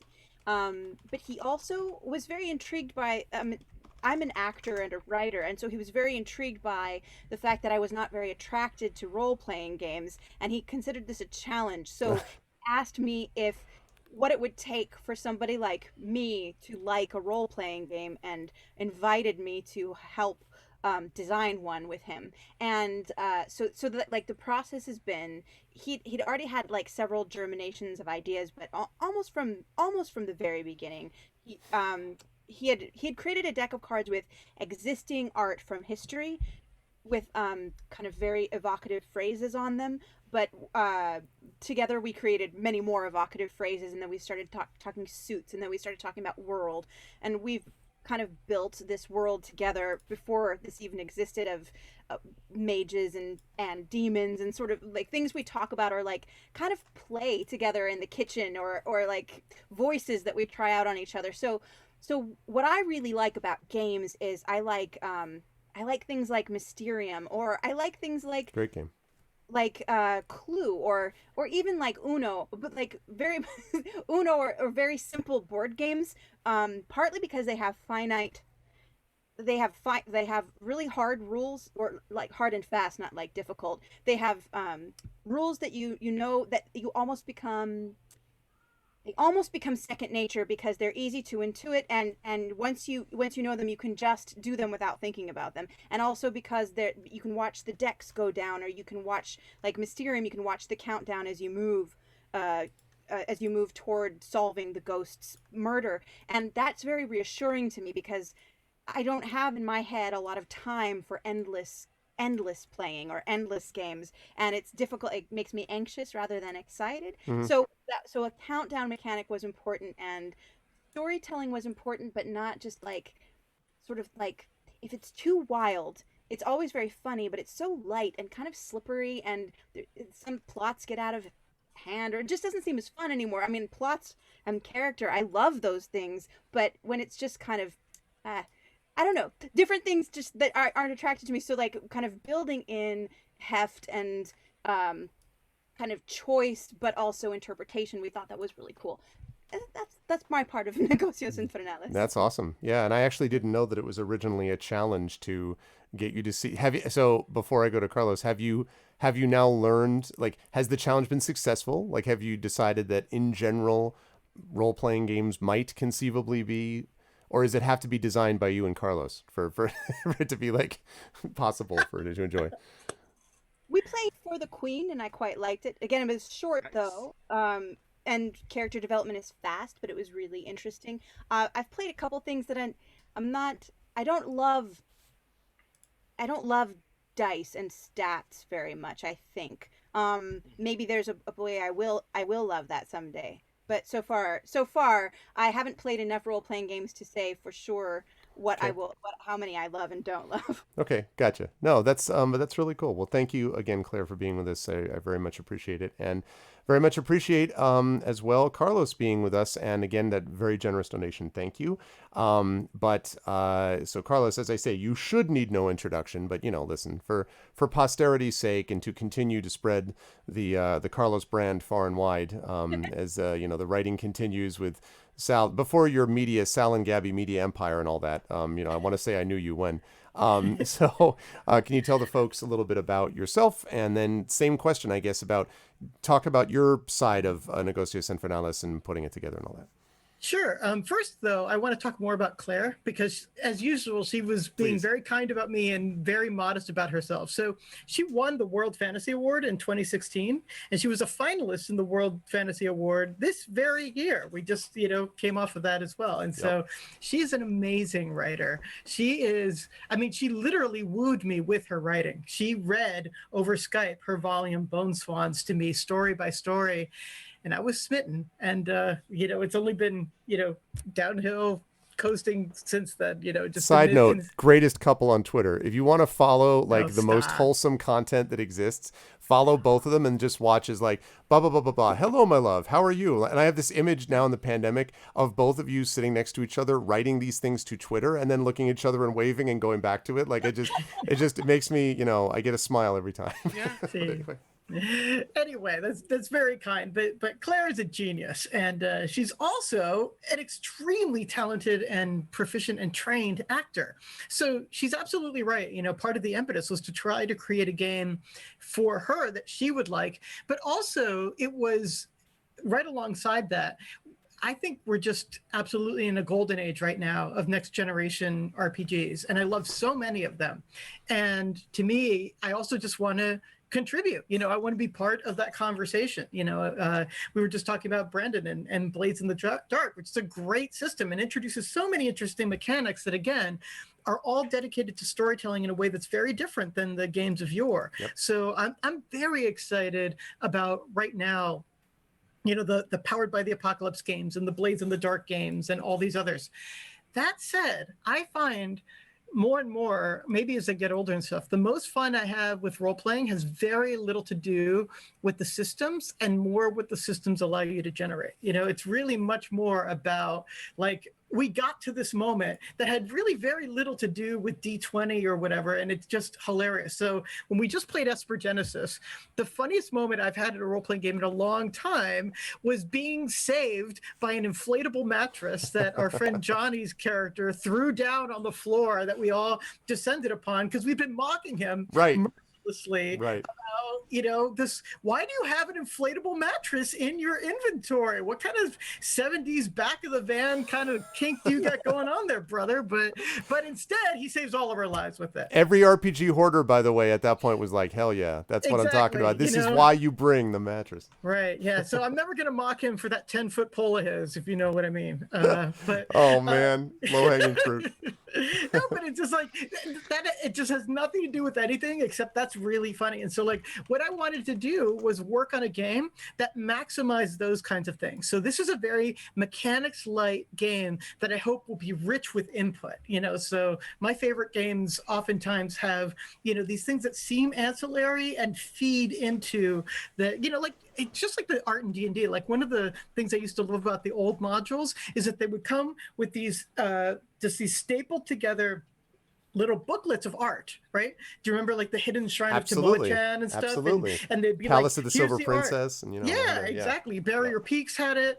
All of those fold-out arts where you get to see these images. Yep. Man, did I love those things. Yeah. And so, thinking about that, I was thinking part of the riches of that has, again, nothing to do with gameplay, but everything to do with what I love about roleplay. So Negocios Infernales, it's really meant to be like that. So it's like Claire said, it actually is kind of a kind of Mysterium type game in terms of some of the joy that you get from the cards of Mysterium. We wanted to duplicate that kind of effect, but the mechanics are extremely light and bloody, so there are a lot of bad results because bad results are so fun with role playing, so that's also, you can't min-max this. You don't really do that. It's meant to be short term and meant to really emphasize storytelling.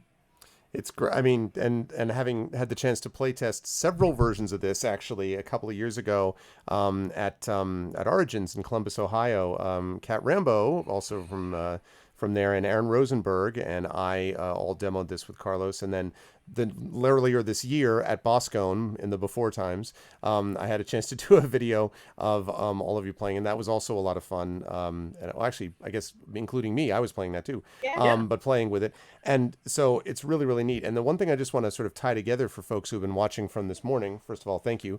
Secondly, if you've been watching since this morning, we began this morning with this game by Nathan Blades, which is called On All Frequencies, which uses music as inspiration, right? The sort of tracking of music that encourages particular moods and that literally affects the role play that is done. And this is really driven, obviously, not just by people improvising off each other, but by the art that inspires it. And I think the more that we do that, the more it not only explicitly ties in the role-playing work with art, but the more that it feels as if we're sort of acknowledging the importance of, I guess the sense of it is, it's sort of various artistic pursuits unionizing in a way, gathering together to sort of talk of the collective power of what the creative consciousness can do.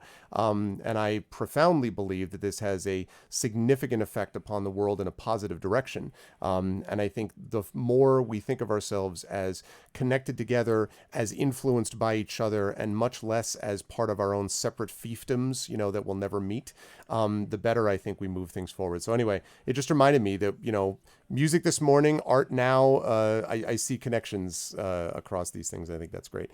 So Carlos, thank you again for doing this, and for both of you for being willing to bring this awesome game back to the channel. And last on the column, for people who are here at the moment, we will have two other players joining us in about 20 minutes-ish or so, but is some guy called Brandon O'Brien. I don't know, I guess, some person who does things and maybe has been here since 10 a.m. this morning, God help me. But Brandon, good to see you again. For those who may just have joined us, do you want to briefly talk about who you are, and then we can talk a little bit about how the fundraiser's going, and then we'll get into some questions for Claire and Carlos, I guess. So yeah, how you doing? How's life been in the last 10 minutes, Brandon? I have not consumed anything that is not carbureted since 10 a.m. EST. Hi, everybody. I'm Brandon O'Brien, a writer, poet, game designer, all around the idiot. I have done things like be the former poetry editor of Fire, a magazine of Black speculative fiction. I am the designer of the RPG Soundclash, which is a game of music, magic, and discovering that the music industry does not care about you. And I am really excited to be able to show what that game looks like every other Sunday on this channel in our campaign Soundclash the Clampdown, with many players that you have already seen for the first two games that we've run today. And yeah, I'm still very excited to be here. I do not feel tired at all. Immediately after this stream ends, that will suddenly change. I'm fine. That's how that works. Yeah. No, it's going to be great. And thank you, Brandon. Yeah, I mentioned that I made this week, actually, maybe for the first time in the channel's history, every campaign that we run or are involved with on this channel of tabletop was featured this week.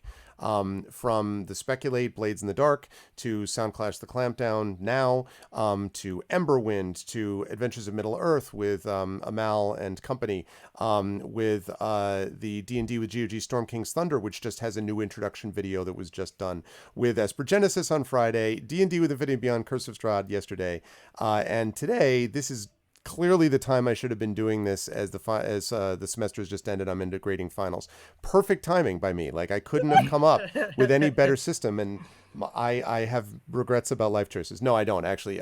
It's been wonderful. It's actually energizing to me, and I am very very glad that I could have such wonderful, talented, and good people. This is what I point to when people suggest that maybe Twitch doesn't have. No, Twitch has plenty of wonderful communities. I'm lucky to have one of them. So, anyway.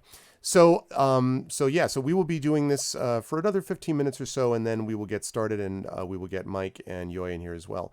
So I guess the question I want to ask both of you, or I want to throw out there for all of us to talk a little bit about then is, because Carlos, something you said really triggered this thought in me about this idea of it is a time where there are all these amazing games out there, but in a way you find the most exciting thing is coming to somewhere independent of system. And I think that really does resonate to me. I wonder if there are systems or principles of systems that facilitate that better than others. And the reason I ask that, and if not, why? The reason I ask is we had an amazing Curse of Strahd concluding campaign last night. Like, jokes aside, wonderful role-playing, very deeply felt, intense, powerful, vulnerable role-playing. And then I just got done, 25 minutes ago, with Brandon GMing like a mind-blowing game of Tales from the Loop, which was very moving to me because, and Carlos will appreciate this also as of an age with us, that this is what it was like in a way for people of, living through this time, especially growing up in the 80s.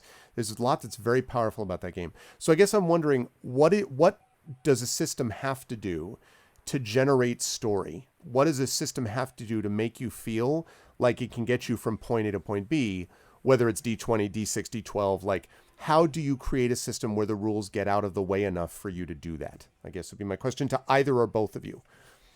Yeah, I mean, I can start. I feel like basically what a system should do is motivate you to know the system so well that you ingest it and it becomes part of your thinking. So you don't have to think very much about the rules. Okay. And then do it. So like the reason I say that is because Dungeons and Dragons is a sloppy ass mess, and it always has been, and it's less sloppy now than it has been getting more in the streamlined. past. Yeah, but it's still a mess. And the mess is glorious. But like the reason why I can play Dungeons and Dragons and love it is because I remember just being inspired by reading every rule book many times, loving the system so much, flaws and all, that I just imbibed it. And so like I still remember, that Cloak of Poisonousness in the first edition had a tag that said it was made by the Nessus Shirt Company.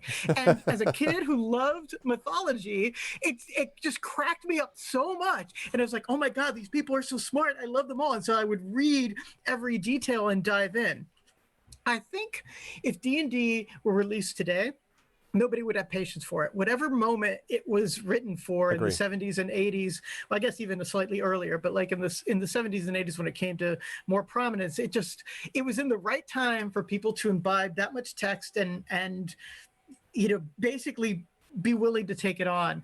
I just don't think we have that kind of patience anymore. And we've learned so much about game design now that we can just do things and simplify things. Like, the fact that you have all these platonic frickin' solids for dice, you don't need all of those, but who cares what you need? They're glorious. And to this day, people love their dice so much that it's an industry unto itself. Yeah. So I think it's really just like the system needs to basically create the inspiration for people to imbibe the system and embody the system so that they're so fluid with it, the acting can happen. I want to say, but just before Claire answers, that I want to completely agree with all that. And I want to say that D&D, to its credit, D&D's been pushed by these other independent games, not just by Pathfinder. It's been influenced by actual independent games that is doing great stuff within this space. We talked about Blades in the Dark. There are numerous other examples, the Powered by the Apocalypse games, the Forged in the Dark games. There's many examples.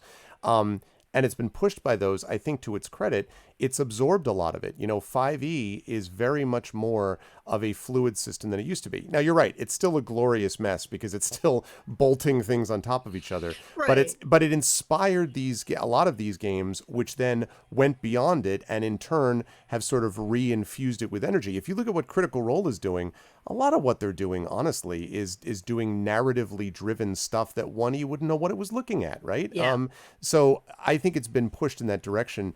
And I think the importance of what you're saying is, so playing widely, right? Like having different games that one plays really helps, it strikes me. But Anyway, yeah. Well, it's playing widely, but it's also like every single individual game just needs to basically make sure that it's forefronting why you want to play this game and giving you riches for your eyes and imagination. I'm going to go and grab my copy of Mork Borg, which I just bought, and show you what modern, like it's basically Dungeons and Dragons, absolutely slimmed down and given this sort of like death metal veneer over it. I'll be right back. Okay, while you do that, I can bring this over Okay. to Claire, and I can ask Claire the same thing, or Brandon. But I mean, I wanted to ask Claire first, just because Claire, what you reminded the idea of not being into role playing games per se, and learning something about what you might like about certain role playing through this design process. So, what is it for you that allows a game to tell a story for you? Do you think?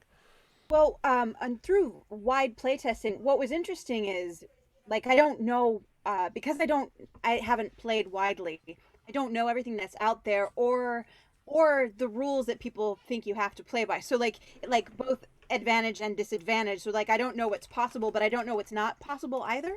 Uh-huh. And watching the playtest and sort of watching and seeing what was needed, like what worked from the beginning. Character creation worked from the beginning. Relationships worked from the beginning.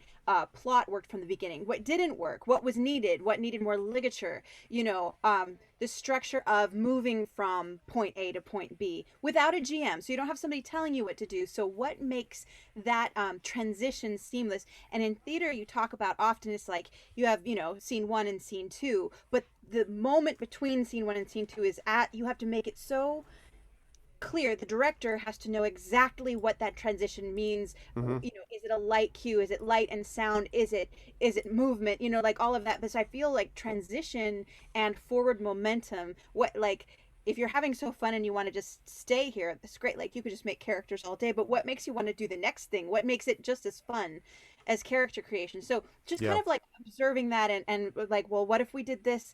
But I think that also for people who we tested with people who didn't role play a lot, people who were really good at games, but who didn't necessarily love role playing. And really, choice matters. Choice and not having to, under pressure, make something up out of the top of their heads, which experienced role players, are incredibly good at. Like, we played with my brother Jeremy, and he just could sit back. He's a GM. He could sit back, and he could just set a scene as if he could see it all in front of him, off the top of his head, in world, with language, it was beautiful. But then you play with somebody who has no idea how to do that, and you could just see them getting lost. So the idea of like, give them something, give the people who know how to play really well and hardly need anything, give them something rich to play with if they want it. But the people who know nothing and are scared and nervous and feel under pressure, give them so many ways to be able to express themselves or be inspired. Like, that was super important systemically, I think. Wow, that's interesting, and probably a difficult, balance challenge to be able to cover, different bases depending on like widely varying skill levels. It reminds me of some cooperative stuff, but anyway, I don't want to get into that because I want to ask Brandon. Brandon, I want you to weigh in this too, like because you've had the experience of playing with a lot of different systems, and I wonder about, you obviously had no problem, despite I've never GM'd this before, creating a freaking badass story that we just played. So for you, I'm curious how you get how the system gets out of the way to tell a story for you, what needs to happen for that to be the case. I mean, I'm actually like briefly wondering how like there is a point where you feel like you know so much that it becomes difficult to answer a question about how to engage with a level of not having the same kinds of tools that you obviously have. But one of the things that stands out to me in that kind of observation is there is everybody I briefly heard Claire mention that they've played For the Queen, which is a lovely game. I adore it a lot. I played it once at a convention called Big Bad Con. Had a lovely experience. And then later at that same convention, I played a Descended from the Queen game called For the Lost, which is like this Twin Peaks-esque horror game that uses the exact same structure of For the Queen, except that whenever you answer a prompt for a card, that card is placed in the order that it has been responded to. Because when you get to the bottom of the deck, all of the cards are now turned over in reverse order, and you now have to make a statement about how the statement that you've previously made informs a new decision that has now been laid out in front of you. Um, and I remember like there was a point where like we had no real idea what was the stakes of the world that we were in at some point, and we were just like throwing things at the deck to see what sticks, and then at somewhere in the middle we started realizing, okay, this family of people is important, this local rumor is important, and the way that we're engaging with this rumor is having very important effects on all of us individually. um and then knowing that we had returned to those moments, and now we're giving those things greater weight, was really radical to me, because it felt like I made a decision and the game was telling me that it mattered without anybody else needing to be in the room. Yeah, because that's the cool. because the designer of the game was like, do you want me to play or not? Because I could just sit here and take notes, because I'm just here to play test the thing. It's like, well, if you want to take notes, we could just have this experience and you can tell us how we're going. And there was a point near the end of the game, he was like, okay, this is really happening. Like his eyes were beaming, because like the game was doing these things for us. Sure. um and I'm really like, I obviously really enjoy when the object itself is doing those things, because like a game that requires a GM, for the most part, requires a GM because they're not simply supposed to be the arbiter for the world, or like some arbitrary rules judge, but they're also supposed to be there to help people when they lose their footing. But when a game either helps you regain your footing or moves so smoothly that you never trip up on it, that is a lovely experience.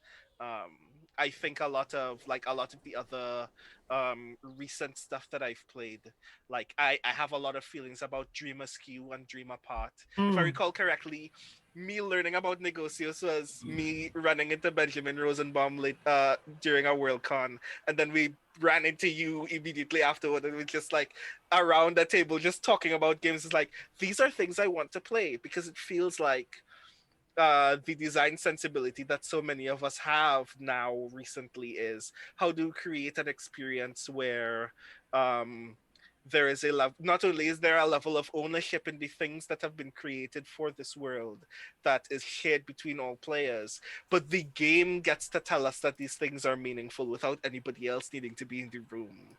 um, and that's really cool. And at some point, I want to make more things like that. I am perfectly capable of admitting that Soundclash is not that game, but I am doing a great deal of things that want to be that game, and I'm really excited at some point to see those things flesh out as well.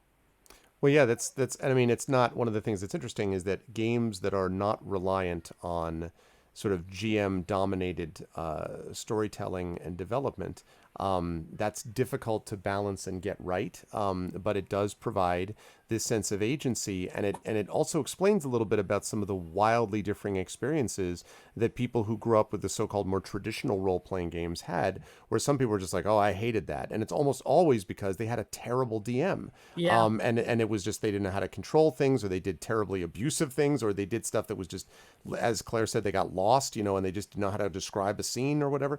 And then you had some people who were like, oh, it's the most amazing experience because they had great DMs, or they themselves, as Carlos did, and I was the same way, DM'd, became the DM because they were the only one who bought the rule books in my case. And so read through all the rule books and had all the art and was, interested in doing writing and narrative and all that even at the time. So it was a wildly different experience, and it shouldn't have been that wildly different, except it's so reliant on the DM. So I still to this day, put value and stock in good GMing and DMing. I strive to be one myself, but there's enormous value in being able to decenter that power, so it's not just one person determining what everyone else goes through, but B, the experience then of everyone having had the experience to write their own component of something, of a game that works, feeling that can then be inspirational to them to go on and do this other kind of work, And I think what you said about the game, Brandon, giving them sort of acknowledgement of that without someone having to be there doing it is really powerful. It's the kind of thing that we get from anyone who played even the fighting fantasy game books, the better choose your own adventure game books, right? Not the ones that gave you two binary choices, but the one where there were a variety of games that matched back into each other. that's incredibly powerful when you feel like you were affirmed, by the game structure itself. So this is super cool. Well, listen, Jet Set, I love this is like talking shop, and I'd love to do this all day, but we probably should be heading on to the game front because I know that probably. Oh yeah. So show this thing first of all.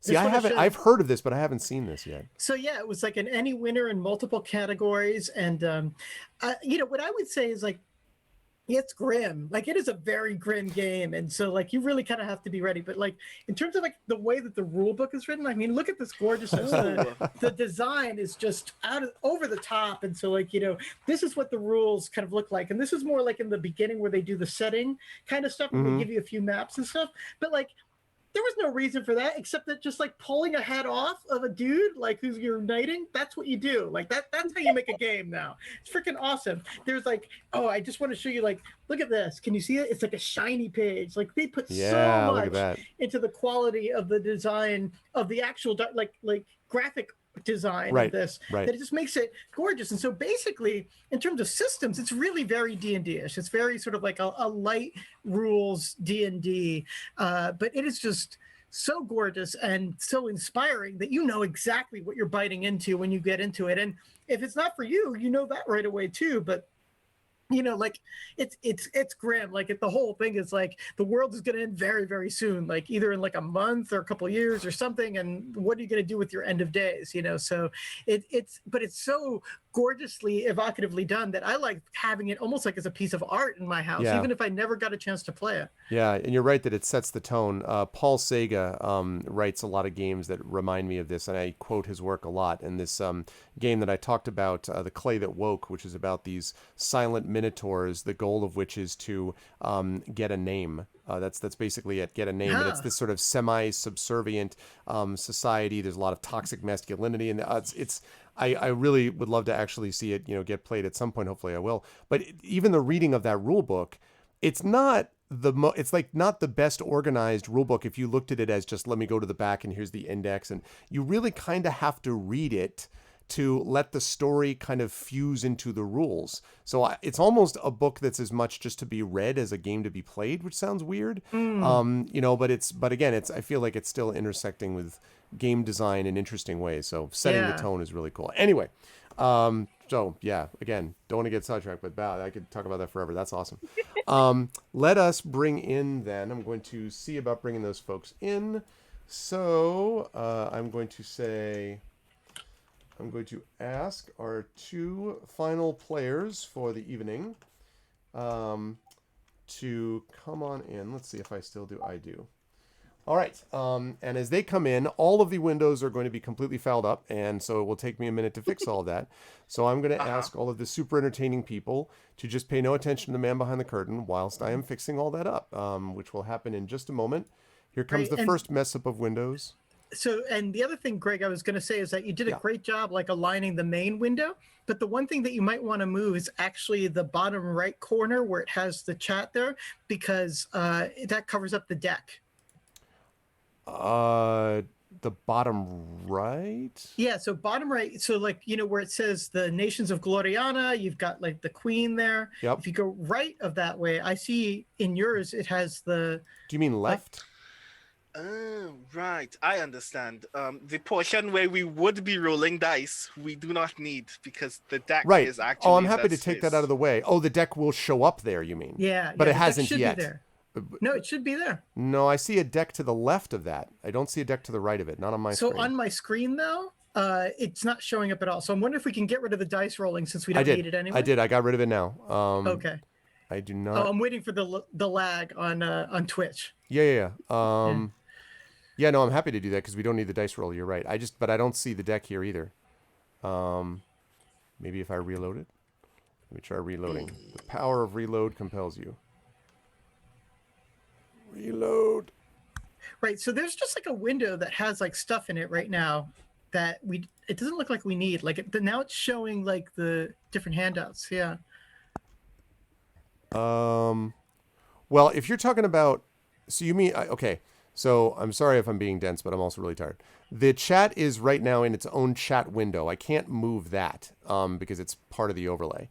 But Oh yeah, no, not the chat, not the chat. So inside of where you are right now, right. So where it says sort of like the dice roller that has the green part on the top and the white part on the bottom. Yeah, I took that. Oh, you know what? I'm sorry. Because I haven't transitioned it out. Sorry, I beg your pardon. Yeah, I had already done that, but I had it on studio mode. Never mind. Yeah, so there it is. This is what I now have. So that's what the actual thing looks like. Right, and so if you focus out a little bit, you should be able to see, like if you basically increase the zoom so we can see more of the screen. Yep. But doing that shows the stuff on the left, not on the right. See, the deck is over here. Over to the left of the queen. Here's the map. Up the map, and then the queen, and then right to the left of it is the deck. So that's not the deck, though. What you're seeing there. I don't see another deck anywhere on Roll20. Interesting. Let me Not go at there all. a second. So like, I maybe suspect you have to make those things visible for other players. Oh, now I see something just popped up just now. Right, so I have a deck. Yes. So actually, that's fine. I can just be in control of it because you don't actually need to. I'm going to basically be the AI of the game. Okay. Because drawing cards in Roll20 sucks. Okay, So, I just saw it just now when you popped it in. Like it wasn't there before for me. So now I right. see it. But so, yeah, basically you can't see it, but that doesn't matter then. So Okay. basically, I'm going to be the AI of the game anyway. So that is fine. Okay. I love the art though on those cards. I hope can we like Oh, we're gonna explore some art. Okay, definitely. good. All right, good. I want to make sure that we do that. Okay, let me just bring in Yoy. Mike is already here, and then I'm going to set all the windows, and it's all going to be a mess chat. So just bear with us because that's how this all works. All right, we are currently negotiating with the Infernalis right now. So that's this is an infernal that's how negotiation this of its rose. own. It's an infernal negotiation. Okay. All right, good Mike to has stolen see- my identity. Awesome. It is good to see everyone. I will have Wow. everyone fixed in just a moment. Bear with me. Hello. Hi, Yoy. Hello, Brandon. You look so different and in space. I am indeed in space. Mm-hmm. I am in my apartment. Which is like space. It has space in it. It has not that much space, but enough space for existence purposes. Nice. Okay. Just keep vamping amongst yourselves. Feel free to talk, chat amongst yourselves, talk about games and awesomeness. So, Brandon, do you have a backdrop for every different type of game? Because you have the Crime Alley for Blades. Yeah. I do not. Right. So here are all of the backgrounds that I presently have, and I'm not going to literally cycle through them on Zoom for everybody's entertainment, although that would be madly entertaining. I have Crime Alley for our Blades in the Dark game. I have for my regular Zoom meetings or any virtual cons that I've done in the last 2 months, I have one with like Cthulhu's tentacles hovering over someone's home, because obviously. But I don't have, one for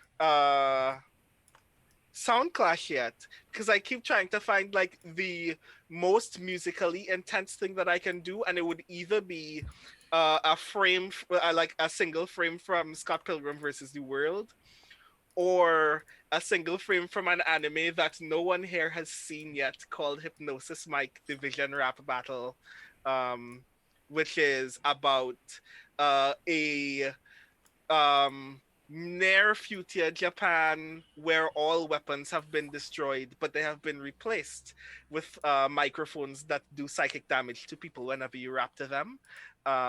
Because I just like the idea of every time somebody enters the frame and announces that they're going to rap, suddenly speakers appear from behind them spectrally, and it's like always very weird and intense. There is one group in that anime who's whenever their leader decides he's going to perform, two skeletal arms open a large coffin, and inside the coffin is a giant loudspeaker. Is like a lot. So I would do that, but not for Soundclash yet. Perhaps when we get to a certain point. Okay. That sounds out of this world in a very good way. Is this like is it like a shonen show, but then the combat is just rapping? Yes, but it's also the boys in the anime are very pretty. So there's that as well. Is my major draw because like it's really supposed to be like there's a point where you watch the anime and it's really really dumb, and then you realize these pretty boys can rap very well, and that's all I came here to experience. Fair. I'm here for that kind of energy. Thank you for vamping. We are successfully done. Thank you again to Shadowed Mage for the 6-window overlay on the left, plus the stuff with the thing with the business. So it looks great, and we are good to go, and we are just about on time, actually. So the last two folks who have just joined us should also need no introduction, but I want them to give one anyway. And we will start with one of the stars of the Blades in the Dark series that we've been talking about here, and that is, of course, Yoi Gawain Lin. Hello, Yoi. Thank you so much for doing this. Good to see you. And for those who do not know of your famous presence from the from the Blades in the Dark, building experience and fame that everyone's getting, could you let folks know about the stuff that you do here, there, and everywhere on the internets and such? Here, there, and everywhere on the internet, and also in Meatspace, I am a game writer. And in the Blades in the Dark campaign specifically, I play Crossroads, who is a whisper who is made of meat. Totally made of meat. Yeah, Crossroads. Yeah, absolutely and utterly, inexplicably made of meat. And a slight affinity for crickets, right? Slight occasional affinity. Just a teensy bit. Yeah, prophecy and crickets. And meat. Prophecy and crickets. That should clearly that's the new album, obviously. Prophecy and crickets. Anyway, it's amazing. Thank you very much for being with us here and for being willing to do this, and thank you as well to some. Now there's some guy. Whoop. I think I'm getting feedback from someone. Are you? Hold on a second. Someone probably needs. Oh, I think I see it. Let me just. We're not using music for this, are we? No. I do not think so. Okay. Claire, can I ask you to mute yourself in Roll20? Oh, sure. Because I think that's what's happening. She's not in Roll20. Well, I see CSEC. Is that not? Oh, she is in Roll20. Whoops. Okay. Yes, that's better. That's fixed. Huzzah. So thank you. What was I saying? Oh yes, I was going to introduce this person who may have some connection with some people, may have also seen on an occasional Blades in the Dark thing, and also does stuff rhyming with Beculate and stuff like that. But that is, of course, my friend right above me, Mike Underwood.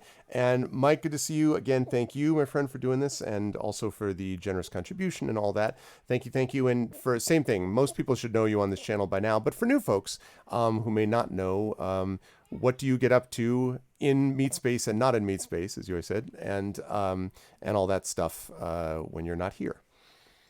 Yeah, so I'm playing a dwarf named Thorn Thornson. Wrong game. No, you're not. You lie. No D&D. Not today. He is full of lies. You might be. We'll see. I'm Michael R. Underwood. I am the third of the 3 co-hosts of Speculate, along with Greg and Brandon, and play in the case of the Cindered Seal, which is a lot of fun. And folks have already put information about my latest book in the chat, which is Annihilation Aria, which is a found family space opera. And today I'm very excited to check out a new game. So my pronouns are he, him, and I guess back to Carlos maybe at this point. Yeah, now it's up to Claire and Carlos, and you take it from here, folks. Well, let me just say thank you, everybody, for being here. I hope we raised a ton of money for Brandon and the whole Soundclash gang. But also, you're all just such great game designers. I just cannot wait to put this game in front of you and see what you do with it. The game is called Negocios Infernales, and it's a light RPG. So really, the mechanics are pretty darn light. You should have them in a second because everybody here is so experienced, and the focus is on storytelling.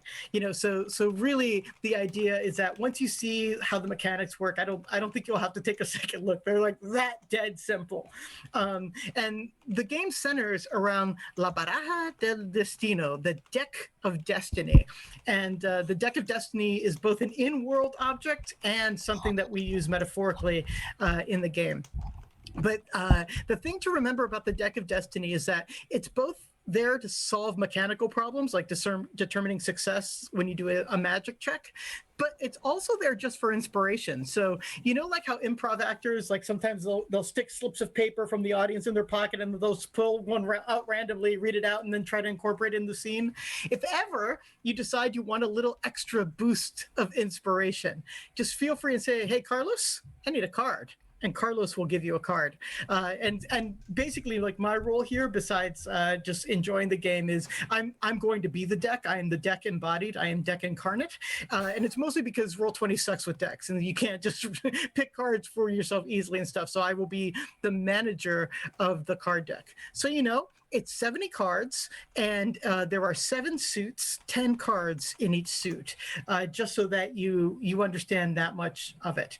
On the screen right now, you see the nations of Gloriana, and the only thing I really want to point out for right now is that you are all folks who are wizards of Espada de la Diosa, and the seat of power is this little island here called Perla. You can think of it kind of like a Venice.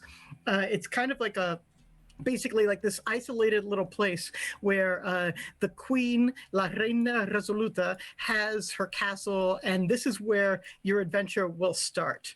Your main rival is this country here called the island of Pelea, and they're basically sort of like, once the USSR fell and Russia became what it is, they're kind of in that state of recovery, but certainly they're not down and out for the count in any kind of way.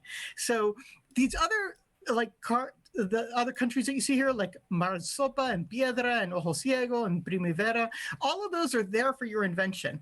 This game is purposely sort of like light on information like that, so you can basically decide what you want to keep and what you want to throw out of the game. So feel free to invent things because they're here to be invented. Now, to get us started, though, I'm going to turn it over to Claire, who's going to take us through the invocation. Unmute. Can everybody hear me? Yes. Okay, great. I had to take myself off Roll20 just because I couldn't figure it out. But I'm here and I'm on Twitch and Zoom. It should be enough. So in the invocation, Carlos will lay out 13 cards, and each of you will take a turn reading a card, and you'll go around. We'll start with Brandon, then we'll do Mike and Joy, and then Greg, are you playing? Yeah, I think I am. And that's all 4 of you, right? Yes. Okay. And then you'll just keep going until all of the cards of the invocation deck are read. We don't want you to worry about the Spanish pronunciations. Just take your time, read it slowly. And if you are worried about it, Carlos is happy to help. And Brandon will please start us off. Hey. You are all wizards in the court of Reina Resoluta, queen of the nation Espada de la Diosa. There were no wizards a year ago in Espada or anywhere else on your planet, Gloriana. Magic came with the aliens.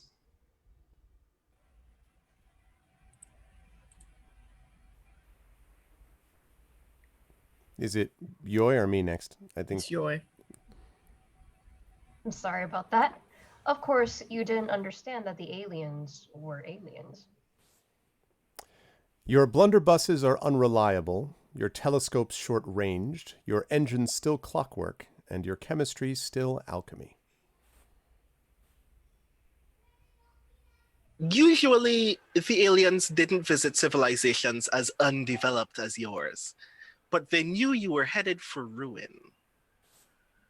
Reina Resoluta, queen of Espada de la Diosa, was about to sign religious persecution. She called it El Entendimiento into law. Rather than let your world be destroyed by bigotry and fanaticism, the aliens came a little early to save you. Are you devils? Asked an astonished Reina Resoluta when, on an unremarkable Wednesday, the aliens materialized in Espada's court. Sure, that will work, said the aliens. Will you, La Reina pursued, bestow uncanny powers on all those who surrender unto you their immortal souls? The aliens shrugged.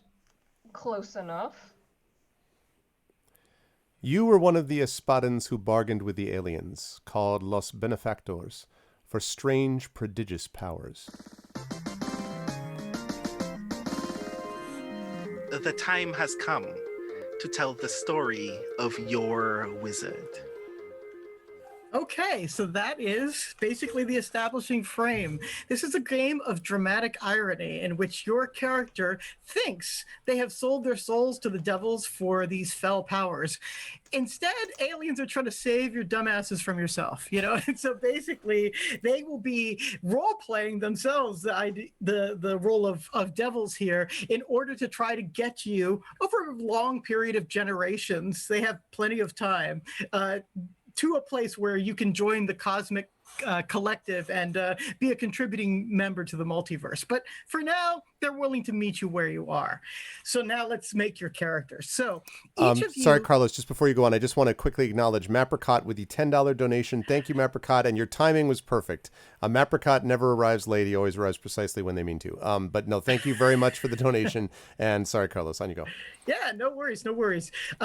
So now we're going to make characters. So if you look in your journal area in Roll20, hopefully you will see a character sheet there. You actually will see everybody's character sheet, but you should be able to edit the one that has your name on it. Is that correct? Yep, I see mine anyway. Okay, so Greg, since you have control of the screen, would you share yours just so people can kind of like publicly see what you're doing? I think I have. Yes, I'm doing so right now on the channels. They can see it. Yep. Excellent. Okay, so what you're going to do basically is you're going to draw 4 cards from La Baraja del Destino, and these cards you're going to assign to motivation, rolling court, magic, and doom. Basically what you're going to do is you're going to use each card as inspiration for whatever you want to assign to those roles. So I'll explain them in a moment, but I just want to encourage you to just use every little bit of the card or the whole card as a gestalt. Like there's no wrong answer. And basically wherever the card takes you, that's where it takes you, and that's great. So let me just draw a card here up on top that I hope you all will be able to see here. Let me move that out of the way. Okay. Yep. So, nope, you know, you got this it. is what I see this it. is what a card looks like. It has 3 components to it. It has the border here. This is the suit of the card. So the suit here is rayo, or lightning, or spark. All the sparkiness there is probably your first clue.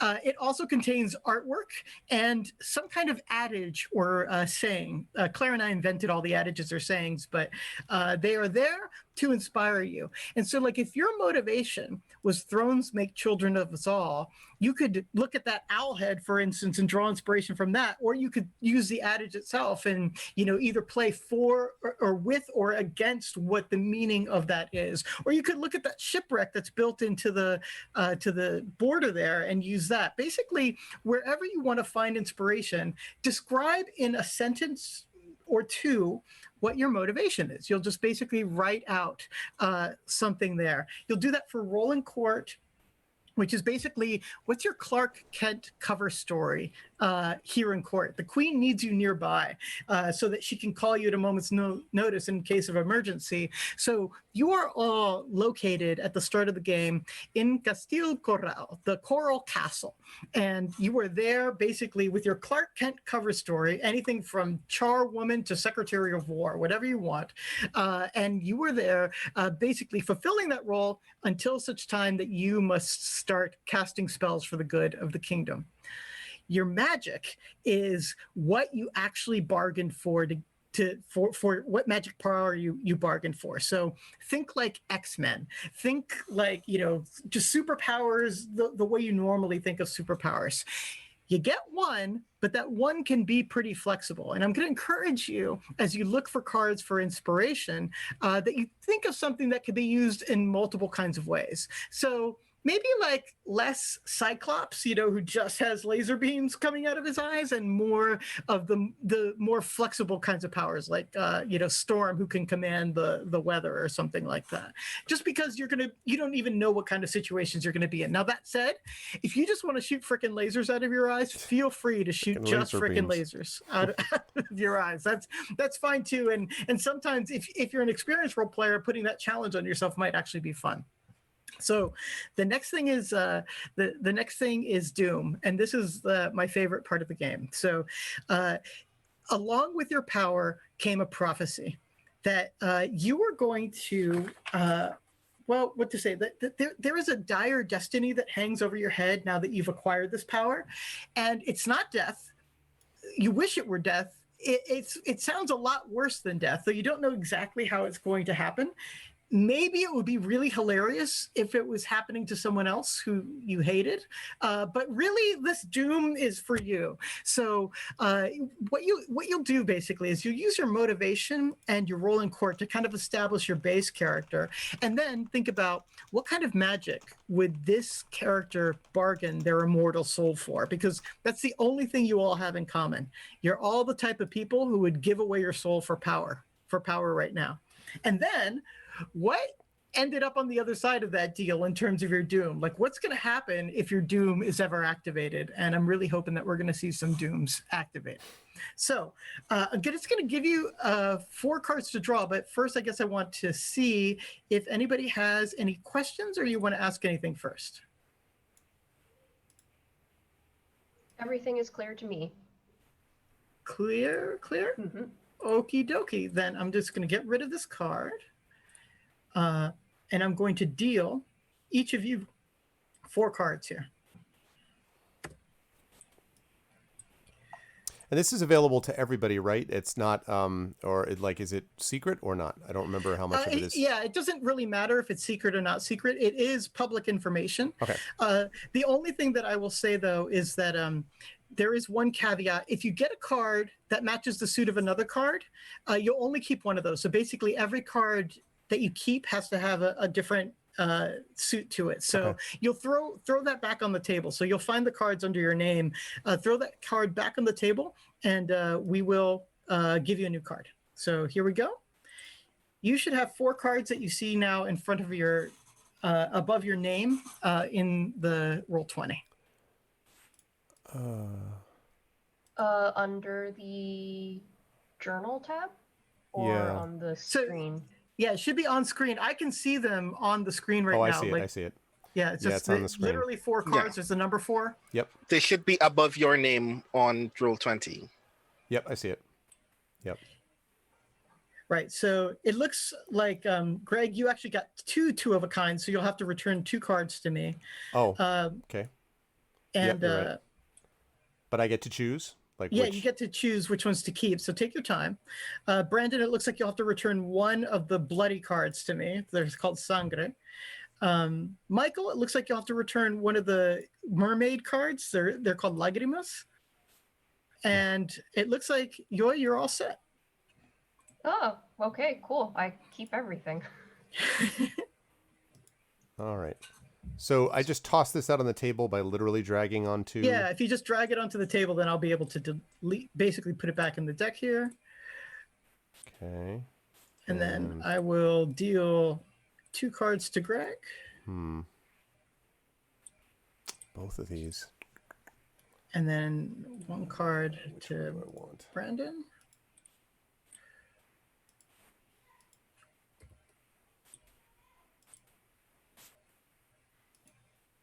And then to Michael, you get 1. Okay. So, here we go, chat. You can see this is me. So many Dante's Inferno vibes, too. Seed spend.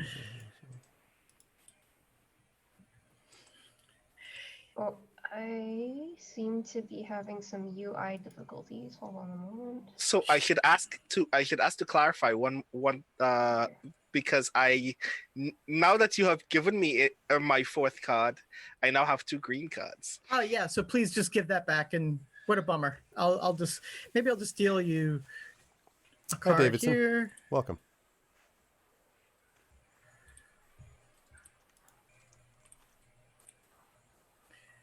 Hold on a second. I'm going to keep dealing until your luck improves here, Brandon. Man, oh man, this is hilarious. We'll just keep going. Wow. Wow. Oh my God. I don't know Okay, if this is going very well for me or very poorly. Oh, I think you're making all sorts of infernal deals here. I'm just dealing you 4 cards now, and we'll just figure out some group that works here. Mm-hmm. Okay, so in that pile, finally I see 4 cards, but it took it took literally 4 extra draws. That is the most I've ever seen. Congratulations. Okay. Well done. That's why he's the GM for our other campaign. Yeah. So these are such evocative language, though. Yeah. Good. That's what they're meant to do. Yoy, did you figure out your UI issues? Yes, I did. Okay. All cards in hand. Everything is hunky dory. How do I put that into the sheet, though? Yeah, do we just have to retype or do we drag and drop? So the sheet, you would just actually write down what the adage is, and that will just let us find it later in case there's some kind of issue. You're going to keep these in your hands, so you shouldn't have to remove them. Okay, and just so people are clear, you do have to click edit to do that, so you can have access to write in. But you get to choose which of the cards you put in which spots, right? Like you're deciding. That's correct. Okay. That's correct. Okay, let's see. I'm just going to make these cards big just so that the chat can also see what they look like before I return them.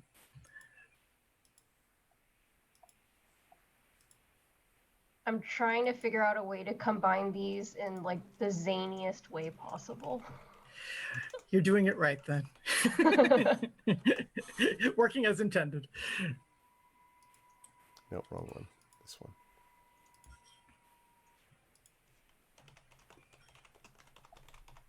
Okay. Rolling court. So, Brendan, you still need to get rid of 2 more, right? Yep, There goes one of them. Yeah, you're just still deciding. I understand. They're all so good. That's good to hear. You'll see them again, maybe. It might come up in gameplay. Right. It's just, I'm a sucker for good poetry, so I'm just like stuck just glancing at them. This is really cool. You'll have to join us sometime for what we call the El Salón Infernal, which is when we just use the deck as writing prompts. And we get a bunch of writers over and we give them at like a 7-minute time limit or sometimes a half hour, depends. And we all write stories or poetry off the prompts. I've seen that. It seems really cool. Okay. And then under description to the right, so we have the card text there. Description is how we think of it as influencing, like the actual, this is what we think it does for us. Exactly. Based on our So interpretation. you'll write down your motivation in there. You'll write down what your rolling chord is. You'll write down what your magic is and does. And again, feel free to be sort of like even a little poetic there or far-reaching. And then you're doomed. Again, you can write it in verse if you're feeling motivated, but just basically what's going to happen to you, someday that you're not looking forward to like at all. Okay.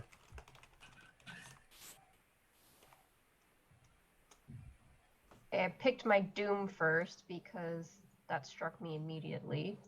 Awesome.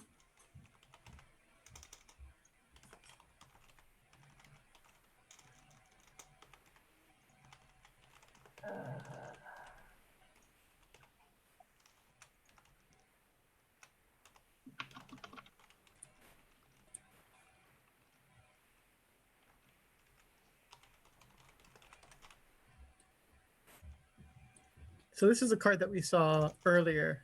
And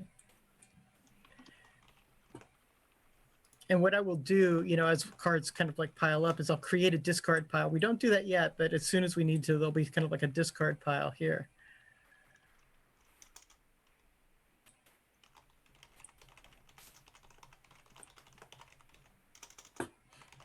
Actually, given the way that, see, the hardest thing about this game is using it on Roll20, so I have to figure out like how to actually put it in a place where people can see it. But I will do that.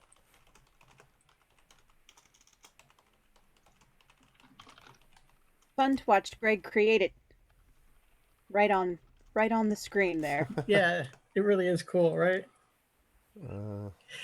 I wish we had like picture in picture so we could watch the 4 happening at the same I know, time. yeah. Exactly. Yeah. I know.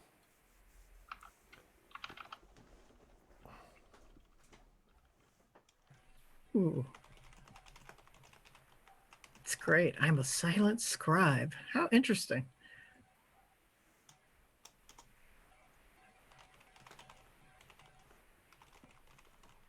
Bet a silent scribe has a lot of loud opinions. Mm-hmm. They all end up in the margins as That's pornographic it. drawings. You should see the marginalia. The drop caps are particularly imaginative.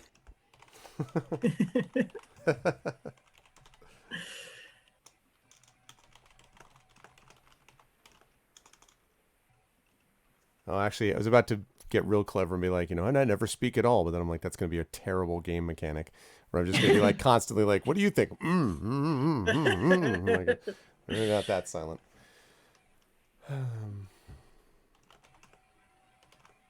I suppose if you had a chalkboard or like a slate you wore around your neck and you always had to write down your answer, but then you as the player had to read it aloud, might work. Yeah. I suppose.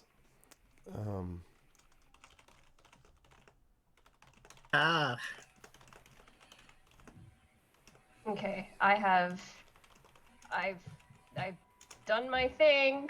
Awesome, great. We're just gonna hang on to wait for everybody else to finish, but we're gonna take turns just going through and saying who our characters are, what they do, and just declaring everything about them. So, looking forward. Yeah, and others as you finish, like Brendan and Mike, as you finish, please just let us know. Yeah, I've got mine. I'm just working on language for one of them. Beautiful, thank you.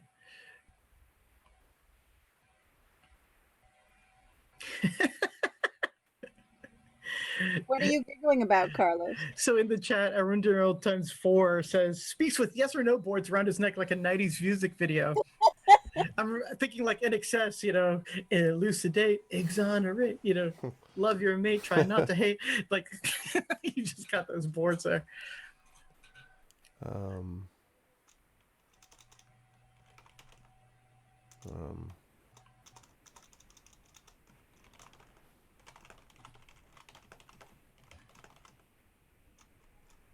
Oh my gosh. Greg, I also just say you got one of my favorite cards. That the mouth has too many jobs. Yeah. That's the one that's gonna be hardest. Let's see. So can you remind me again of the format of my Doom? I want to be It could sure be about any- time.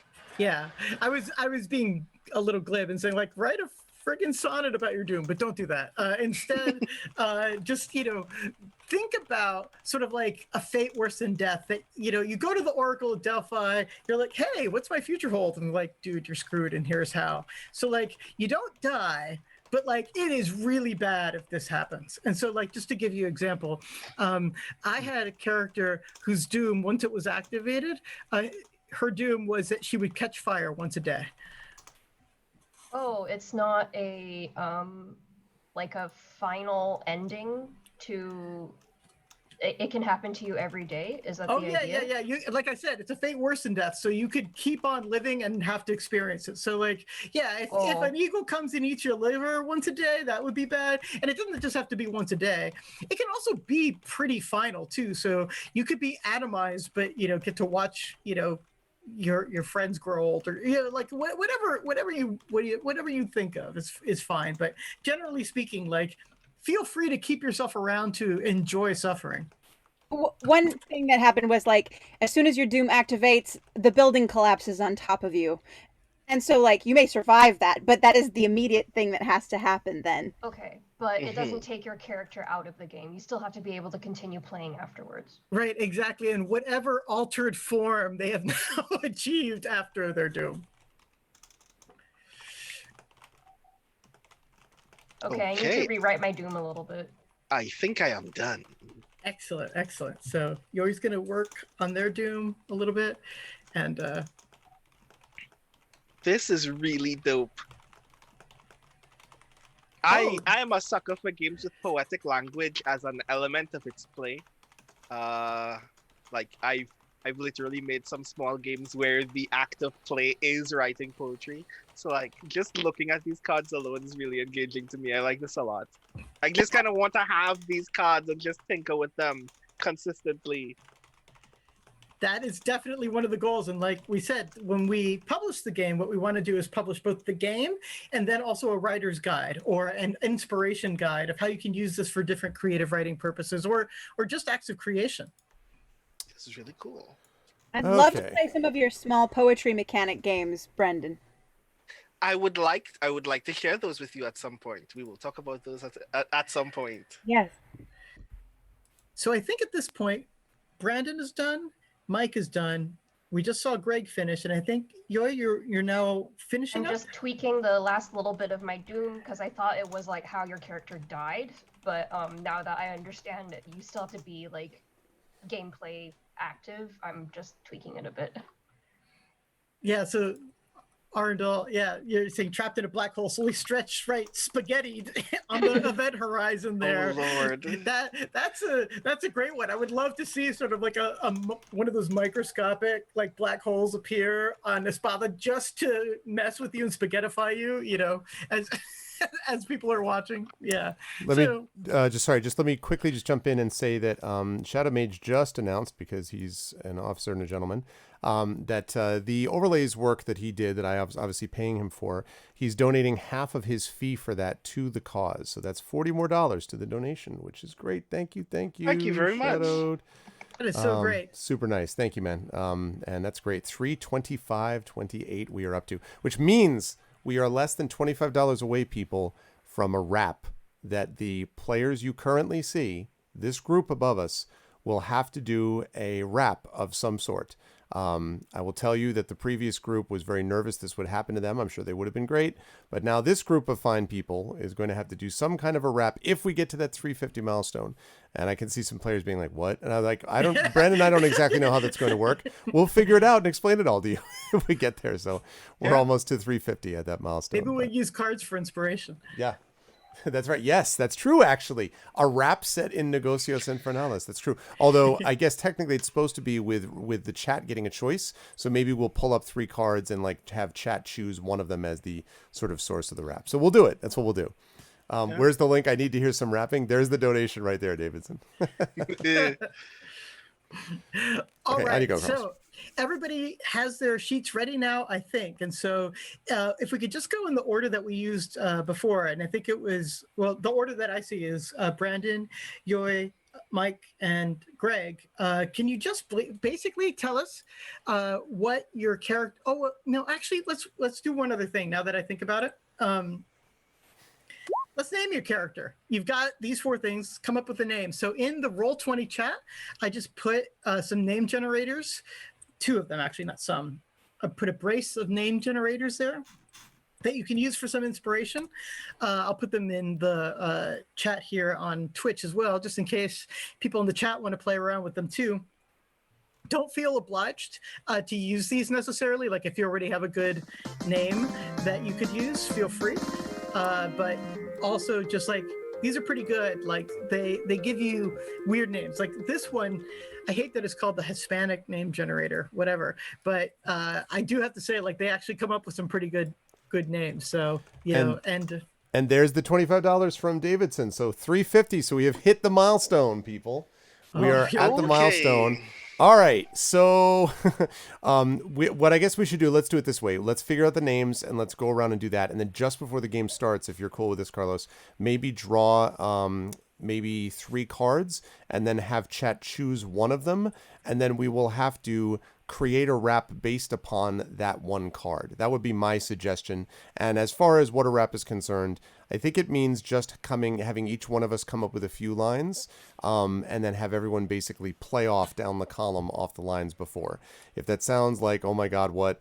Listen, it's Negocios Infernalis. I don't know what you want me to tell you. Like this is, we negotiated with the devil and this is what we got. So Who's gonna beatbox? We'll worry about that later. But let's. But thank you, David, Oh wait, so I much. just noticed. Hi, Ken. Thank you for this. Oh man, thank you. That's really awesome. Thank you.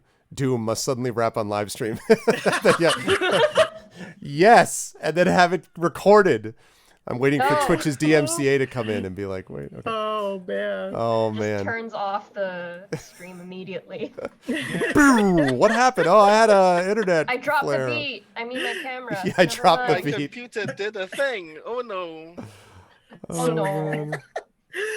Oh man. All right, so Because, like, I will say, the way that I had initially imagined this was that chat would also pick who raps. Okay. Well, listen, if that's what you want to do, and the person obviously always has the right to say no. Oh, yes, But, of course. You have the right to veto if you are definitely not up for the thing. But, So we could choose that too. Choose Carlos. Well, that obviously. oh So, god. all right. So You someone trying can't to be. rig this thing. No, do not condition rig the it. chat, please. All right, so this is what we'll do. So while we're doing the names and going around, we're going to put this together, and this should be pretty simple. Let's see. I would like everyone in chat. You have a group of people in front of you. You can see that we have Claire, we have Carlos, we have Brandon, we have Yoy, we have Mike, and you have me. So all you need to do is in the chat, simply type in, one vote per person, please, the name of the person you want to do the rap. So have them do the rap, and then we'll do the rest of this later on while we're going around and figuring out our own names, okay? So just put in chat the person that you want, just a single name. Claire, Carlos, Brandon, Yoy, Mike, me. And me is Arvin, or Greg. Okay, go ahead and do that. What is this thing? It's a cajon. See, if I don't rap, I can actually beep. I have a literal beatbox. Oh, wow. Nice. All right. Well done. Okay. All right, we got a vote for me. We got from Brandon. Really? You realize that I will respond with great vengeance. Okay. Uh-huh. Yoy is all there as well. Ha See, that's how that works. Collab. Oh, see? There are 2 collab votes. Okay, we can see how that works. All right, we'll see how that works. We got Greg. 2 There's 2 for collabs, 2 Greg. for me. No, one's for Arvin and one's for Greg. That's totally different. That's not how that works. That's not how that works here. I vote Carlos. Oh, this is great. This is going to be down to the wire. El Cajon? Is that... We're going to vote for the Cajon, which means Carlos. So you misplay. See, look at this. And then also... Greg. Man. Well... You know what? There are surely enough people who have not voted. Yes. No. See, I see how this is going to Now you're go. pulling away. I already see how this is looks going to like go. a Joe Biden-esque victory This to is- me. I think we should call it. Can we have 3 recounts, please? I'm not sure. Can we do this again? So I can repeatedly apparently win. I see how this is, chat, and this will not be forgotten. The next time that we get the Patreon Field Chat Chosen Game of the Month, I'm like, no, we're playing Barbie's Dreamhouse. What? We wanted you to play Final Fantasy. Nope. That's how it's working. You have to do a if it collab helps- duet with Arv and Greg. Yeah, thanks, Lone Wolf. That's great. That's... if it makes you feel any better, I would love for you to play Bobby's Dreamhouse in the next Chat Chosen Game of the Month. I'm sure you would. Bobby games are actually very good. Actually. What? No, it's not. I've seen that. It is not. What are you talking about? You are speaking like someone who's been streaming for 7 hours, sir. And I want you to know that, like, you know, the Barbie like CG cartoons in the last few years have apparently had some good stuff. A friend of mine writes for one of the Barbie series. Okay. There was like a Barbie video sometime this summer that was one of Barbie's black friends explaining systemic racism while Barbie is kind of her hype woman. Yeah. Wow. Okay, Shadow's going to make a straw poll. We'll get this vote. I think it looks What? like, We have you know. the vote. You have It's the vote? clear. Oh my gosh. Shadow Let asked me me. He said, recanvass. should I straw This is poll this? so You Trumpy, know? man. Come on. Come on. Not only do I Do I clearly have to see now do you. another vote? Should we send it to the House of Representatives? Come on. Listen. When this goes in court, there's widespread evidence of fraud. Widespread. Wow. And I'm telling you that, no, it's fine. I will accept it. Just go ahead, go to that straw poll and vote again, and that's fine. Regardless, I'll do it. I'm here for chat. I will be your well-trained seal. I'm good. I don't Whatever. know. Where's the electoral college? Yeah, exactly. All right. How many of the people here have published credits on albums that are sold out in the world? Like that. Okay, listen. So that's a much smaller section, and of those people, at least 1/3 to a half of the people in this room have like their voices on recorded albums that can be bought on the internet presently at this moment. I wonder. Where am I? Gotta give Greg his chance, though. This is his moment to shine. This could break him out into the musical field. It could break something. Yeah. There's no question about that. It could be that prog rock is not the actual step that's going to launch you into the stars. I don't know what you mean. Yeah. Prog rock is such an enormous field that continues to grow since 1977. That is a complete lie. This could be a moment to branch out into new metal. All right, that's fine. I'll do it. Fine, I'll do it. But we're gonna do the wrap after we do the names for everybody. But then yes, I will do this, and you will all. Which I will say, I already had a name, so I was just waiting for everybody else. Oh. Okay, cool. So how do we? So what's the order? You, Brandon first, I think, or something. Yeah, so basically, Brendan, tell us your character's name, and then just go down the list of motivation, rolling court, magic, and doom. Greg, if you will hide yours, and maybe, Brendan, you can share your sheet with the screen so that we can all see it, that would be ideal. Can I share this with everyone? Oh, sorry. Or, give me 1 second. Greg could maybe pull up everybody's sheet on his own screen, because I think you can see everybody's, right? Oh, can I? I don't know if I had access, but that's fine. I think I can do it. I can. What if I do this? So yeah, there works. Yep, absolutely. So we can do each one. I have it there now. Lovely. Great. So, when you're ready, Brendan. Cool. So my name is Tristan Isa. My motivation is that I'm always trying to avoid living a life where I may either be hurt by someone I love or laid to waste by some undignified means. Love it. That's a universal motivation, I think. Well, yeah, I mean, there are other ways that you can die. There are just these two particular ways that I'm trying to avoid suffering. Gotcha. My rule in court, and I want to point out that my card text for my rule in court was drink a little poison every day. Yeah. So I'm the queen's child's tutor. And this child is very clever and thoughtful, but very cruel and selfish and too sheltered to be punished. So my experience is just trying to like survive every class that we're in without getting severely hurt. My magic, by the card text, Natia was unprepared for your cruelty, is that whenever I touch something, I can turn it into anything else that comes to my mind. Ooh. And my doom, based on the card text, shields only delay the inevitable, is that every time someone enters my personal space, I will experience imperceptible but absolutely unbearable pain. Oh, wow. This sounds great. Okay, so Tristan, yeah, I can see a lot of potential. One thing I will say is we're going to learn about NPC creation. It's very much like an improv, though. So, like, if suddenly we need that brat of a child to show up, we'll just create it on the fly, and we'll be able to have it there, and different people will have a chance to role play it. Great job, Brendan. So, let me ask you to X out of there if you need to, and then we'll go with Yoi's character next. All right. Okay. Okay. I am really, really terrible at names. So I will confess the first thing I thought of was pico de gallo and chicharrón because I love food, and that's all that I've got. So if that is deemed appropriate, I will go with one of those. This is a censorship-free zone. Also not a salsa ship free zone, apparently. Okay, I shall be Pico then. And my motivations, the card text was, and yet, however stumblingly, progress. So my motivation for having sworn my soul for powers was I was extremely tired of everything being the same all the time. because court life is terrible and full of intrigue, and yet somehow it never changes. So please, something change. Parentheses, not like that. Love it. Yes. My role in court, the card that I chose for that was Roots Enough Can Bring the Castle Down. So I thought perhaps I garden the poison garden. I'm not happy about it, hence please something change. Not like that, I said, trying to scrub my skin free of the poison ivy. Yep. Yeah.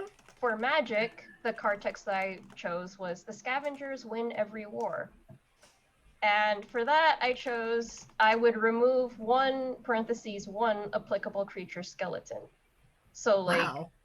the skeleton would just disappear from said creature. I don't think I can put it back, but it disappears. It removes the skeleton. We don't know where the skeleton goes, Yeah, but it's not there anymore. I like what Mapricot said. Yeah, it is the one parentheses one. Like, it's very clear to be Right. distinct. It's like something with the Phantom Toll Booth. Right. One skeleton is I removed. was thinking like a bill from the Acme Corporation, right? Yeah, You know? exactly. Oh man, that's terrifying. For Doom, how perfect the poem before it is written. Again, I'm open to changing this if it is deemed unfeasible, but I turn into a first draft of Mabricote's poetry in the presence of somebody else writing until someone sets me on fire. Well, heck me.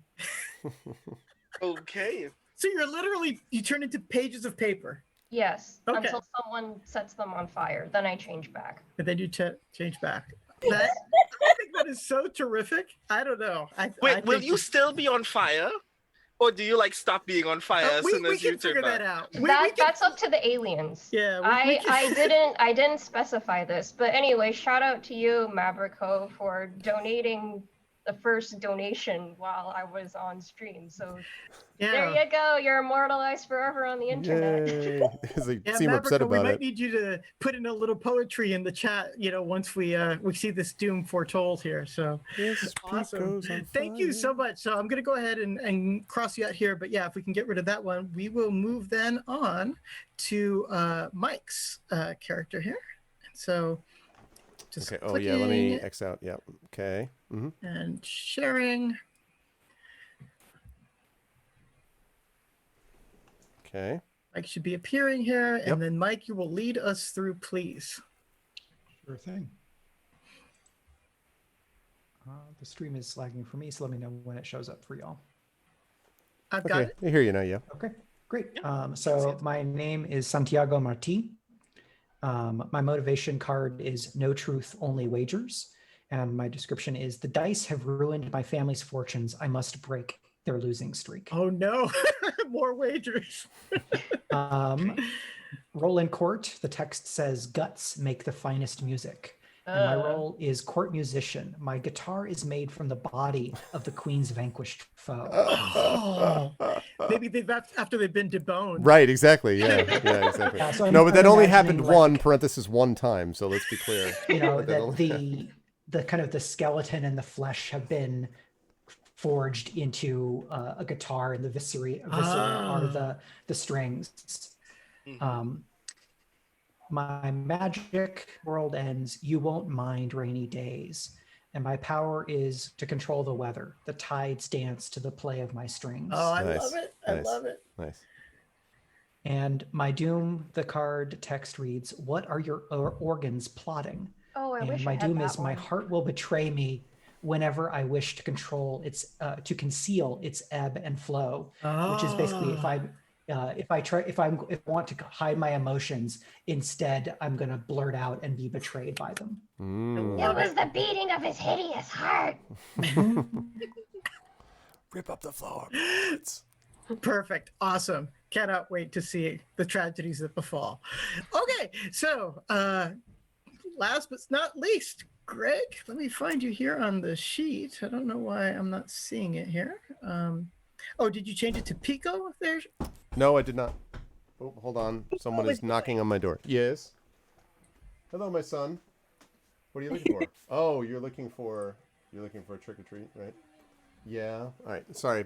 Bear with me 1 second while you're getting this sheet up. Sure. All right, sweetheart. Maybe that's the doom. Your children will always interrupt you in the middle of the most important time of the day. Baby. Right. Babies will just fall from the sky. Oh, wow. Well, that would be terrible. They won't be hurt. They just like, maybe they're like attached to like red balloons or something, and they just sort of like float down, but you have to take care of them. Like then suddenly you have 16 babies, but you're trying to fight a war for the queen.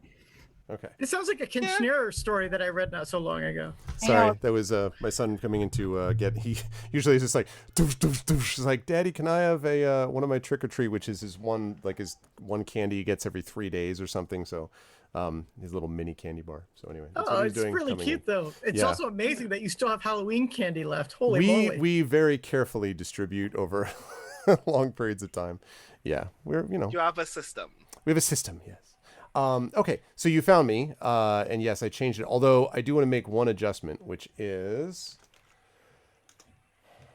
it is quite possible that this would be seen as being not parallel and therefore evil and wrong, but whatever. I'm going to do it.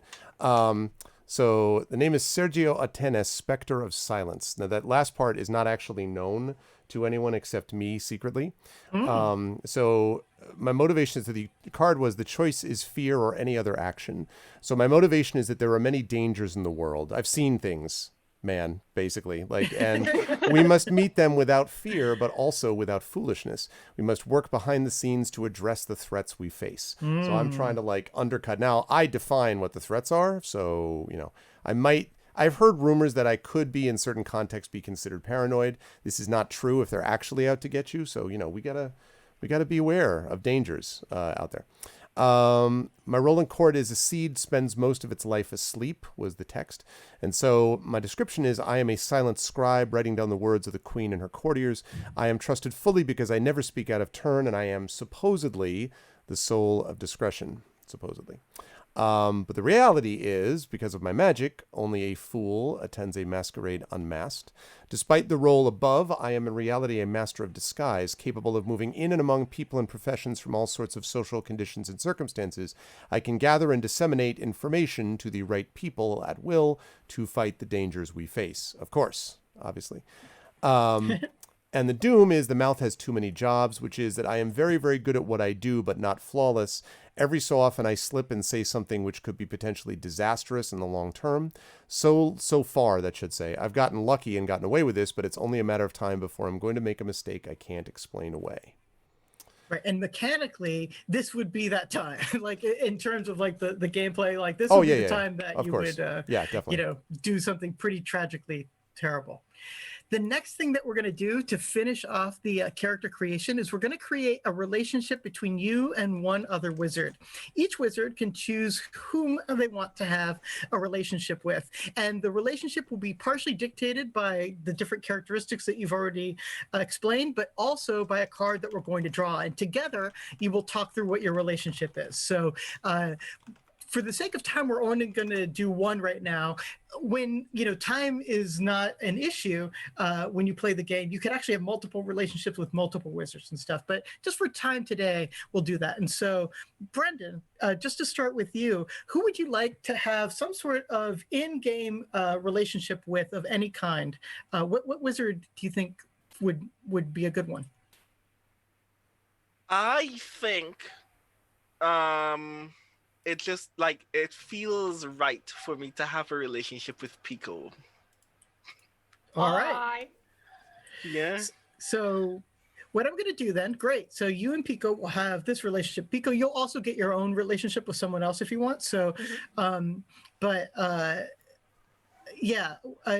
Greg, if you will kindly take away the screen there, what I'll do is I will draw a card. And what I want you to do basically is for the both of you to think about, based on this card, what kind of relationship do you have with one another?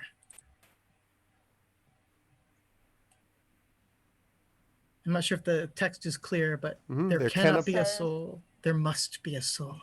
Well, one of you has a soul and one of you doesn't. I think that's Duh. And are we making this distinction separately, or you're just talking aloud to each other, and this is a collaborative piece where you decide what your relationship is. Okay, cool.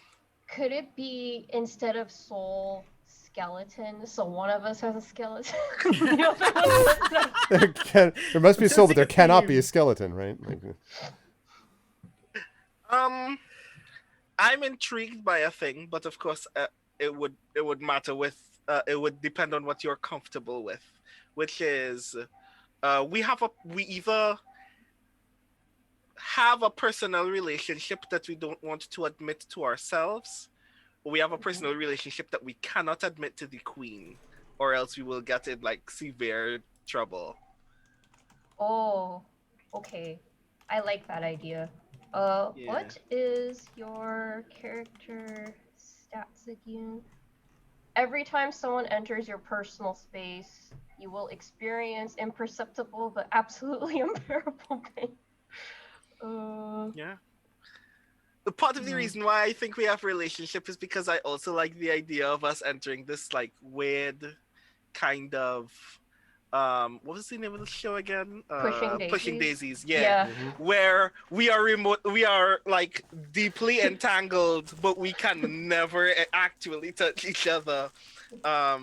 Feels like it has a lot of narrative energy that I like. So yeah. And then when you touch something, you can turn it into anything that comes to your mind, right? Mm-hmm. Okay. like a skeleton? Because I was wondering if this could be like a mutually beneficial, weird friendship thing where if I see someone approaching you and it's like the dead of night in a castle, you know, all spookily romantic and stuff, I can like remove their skeleton before they get too close to you, and then you're safe.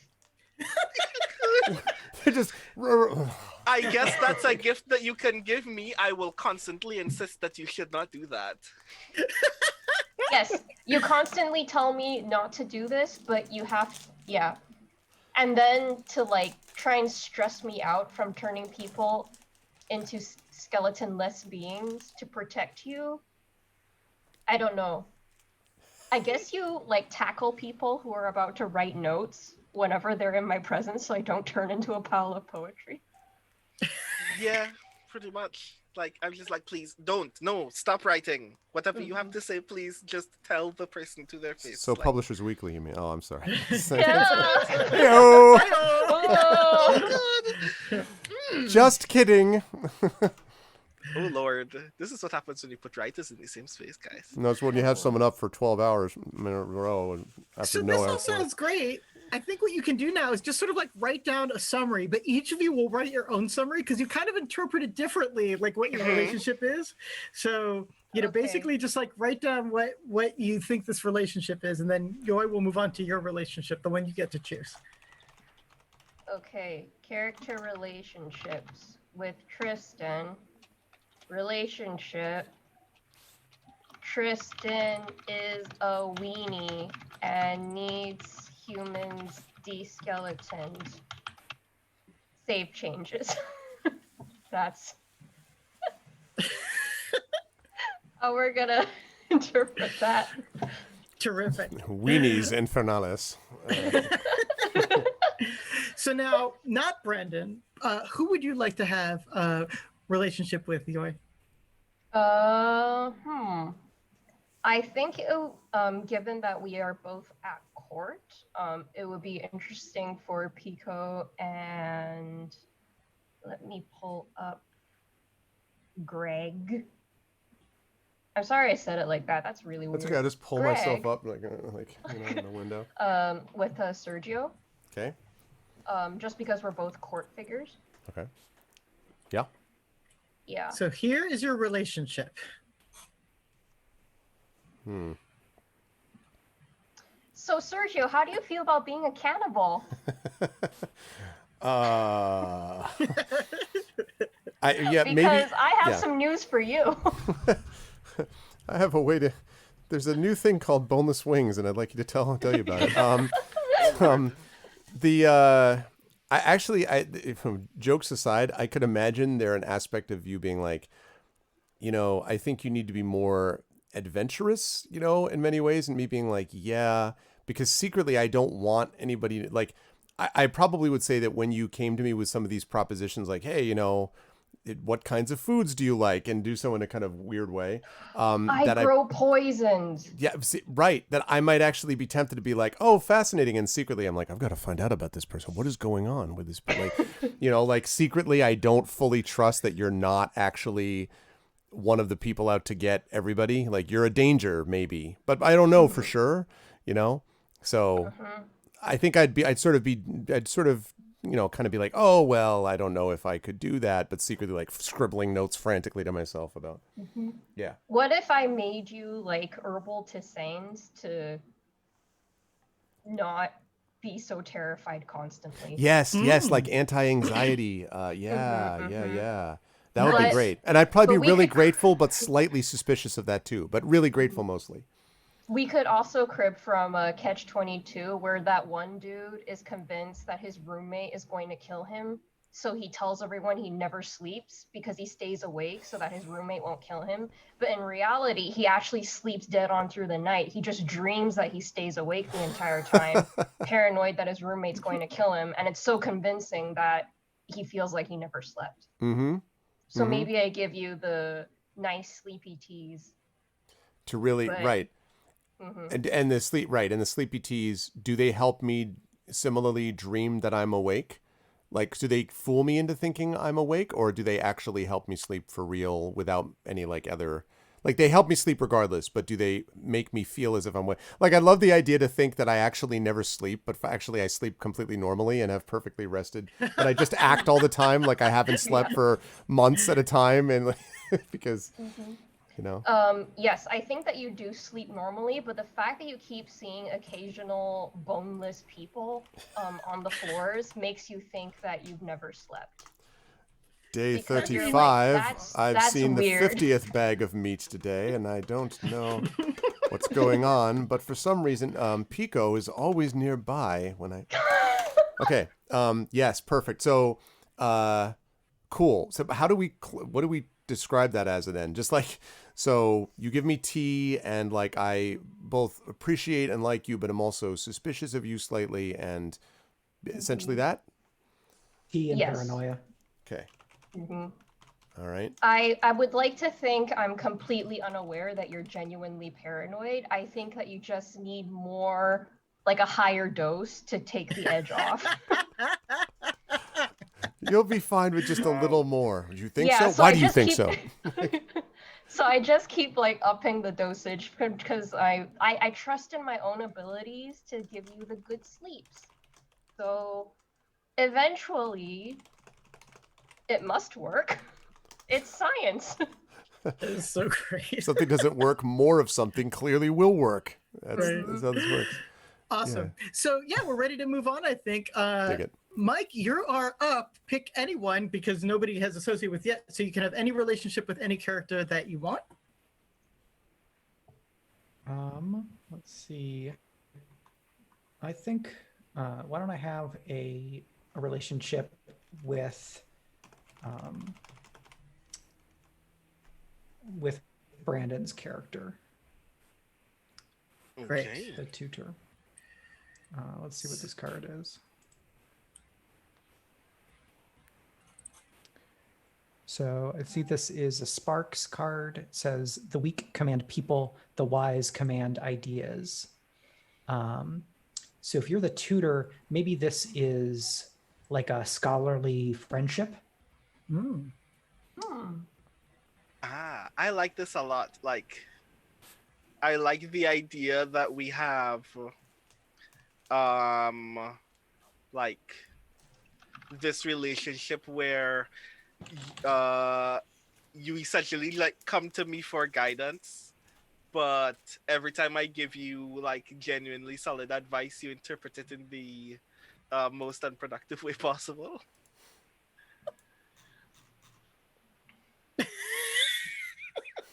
It took me a second to cogitate that. That's really funny.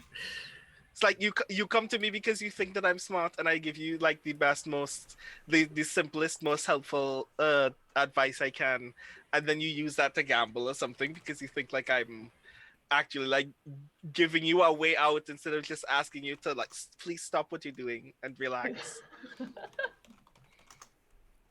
So yeah, the take the advice the wrong way and the most. Yeah, pretty much. So like the idea that the weak command people, the wise command ideas. So I'm not the wise here because I'm not in command of ideas.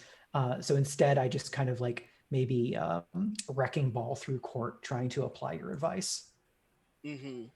Which means that I think how I factor into this relationship as a result is, I spend a lot of time kind of like patiently cleaning up the messes that are left in your wake, and you have no idea that I have been solving courtly problems that you have caused.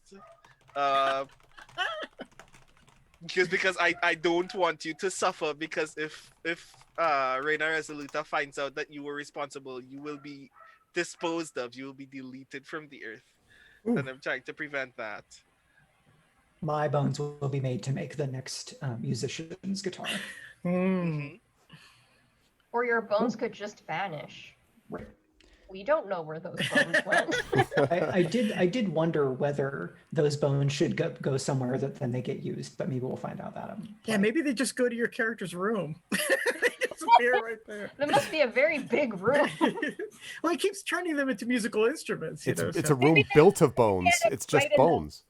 They end up in the luthier's workshop. Yeah. Do you break the bones open and then use the marrow to grow the poison plants? Oh. So many uses for bones. That's true. Yeah. I gather all the bones and make them into a suit so that no one will see me amongst the piles of other bones. And then I crawl through the park to forage for berries and nuts. Wow, can that count as the rap? I wasn't trying to rap. It doesn't matter. It was genius. We will have It was to check that at genius. some point. Somebody beatbox behind that. Right. So, are we good with relationships now? Should we move on, Mr. Carlos? No, we have one more to go. We have the mighty Greg and Greg's character. So we will get rid of this card here. Greg, who would you like to have a relationship with? I am trying to decide between Brandon's character because of the tutoring and education, which I think I can learn from. But I think I'm going to say Mike's because the idea that I think, as Shakespeare said, I'm going to completely butcher this. Who would have thought that sheep's guts could hale men's souls out of their bodies? Memorably said by Benedict in Much Ado About Nothing. So I'm thinking I'm going to be interested in that. Claire probably knows it exactly, but I did draw a card for you. So here's your relationship to Mike's character.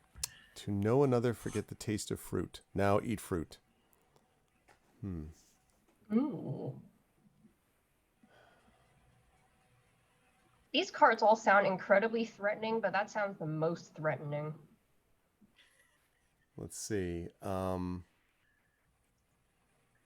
image probably doesn't help then either. Like, yeah.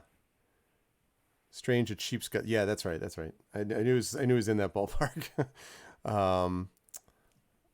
Let's see. Forget the taste. I guess. I guess, Mike, I'm thinking that, like, I don't know how much I'm allowed to interpret fruit, but I was thinking about the idea that the music that you play, I find simultaneously, like most things in my character's life, disturbing, but also inspiring or attractive or engaging in some way, because it helps me remember when I was younger, though I don't wish to remember that. So the problem is I don't know how to fit that with know another, because that's all knowing me, which is not about knowing you. But I guess the idea that I have this belief that you know something about others because you are able to compose work about them, basically that you have another avenue for information. I know it's not a good idea to get information that I can't verify myself, but I find nonetheless that I would want to get information from you because it seems like it's at a deeper level than what I can find using simply words and information. Does that make any sense? Because I am working on little sleep, so it may not make sense. The other way to do it maybe is that in kind of it's the opposite, that instead my musician like actually gives respite. And so it's about no guile, and it's about not being the spy. Oh, so when I That listen like to it, you okay. Yeah. like just like the music. Okay, And yeah. that's like a respite thing instead of a spy thing. Okay, that's cool. Nice. That's cool. What is your like? How do you feel about that? Are you like? I think Santiago likes like making people happy with music, and your character, like Sergio, is so clearly just like a diligent servant of the court. So maybe we spend a lot of time in court together, and like you're always there. So I'm just happy that at least someone likes my music. Okay, dig it. I get respite from. What's your character's name again, Mike? Santiago. Oh, Santiago and Sergio. Okay, I get respite from Santiago's music. Okay.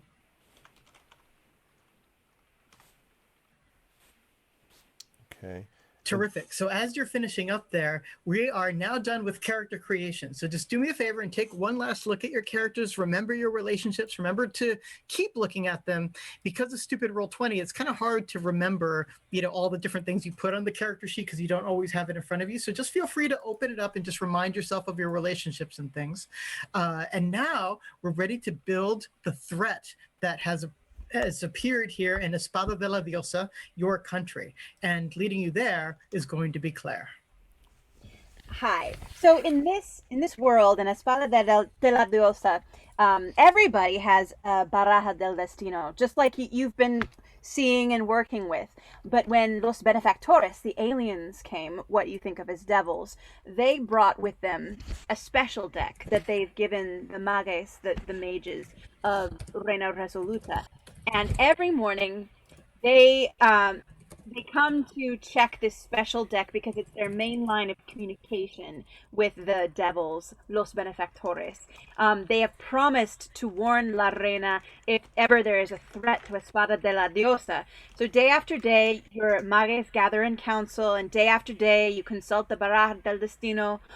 But it's usually just blank as bone. Nothing comes up on the cards, and then you go and you live your alternate egos. You have your jobs, your poison gardens, your music, your spying and your tutoring, and life goes on. However, this morning you're going to consult the Baraja del Destino. You pull 2 cards. The first card tells you the shape of the trouble that's coming toward you, and when you look at it, you just check the suit, and the suit tells you the shape of the trouble. The second card you draw narrows down the nature of the trouble. You'll check the second suit, and then you'll be able to begin to understand what the trouble looks like. And at that point, you will create your oracle. So first thing, you draw 2 cards, right, Carlos? You're going to draw 1 card and then 1 card, right? So this is your first card.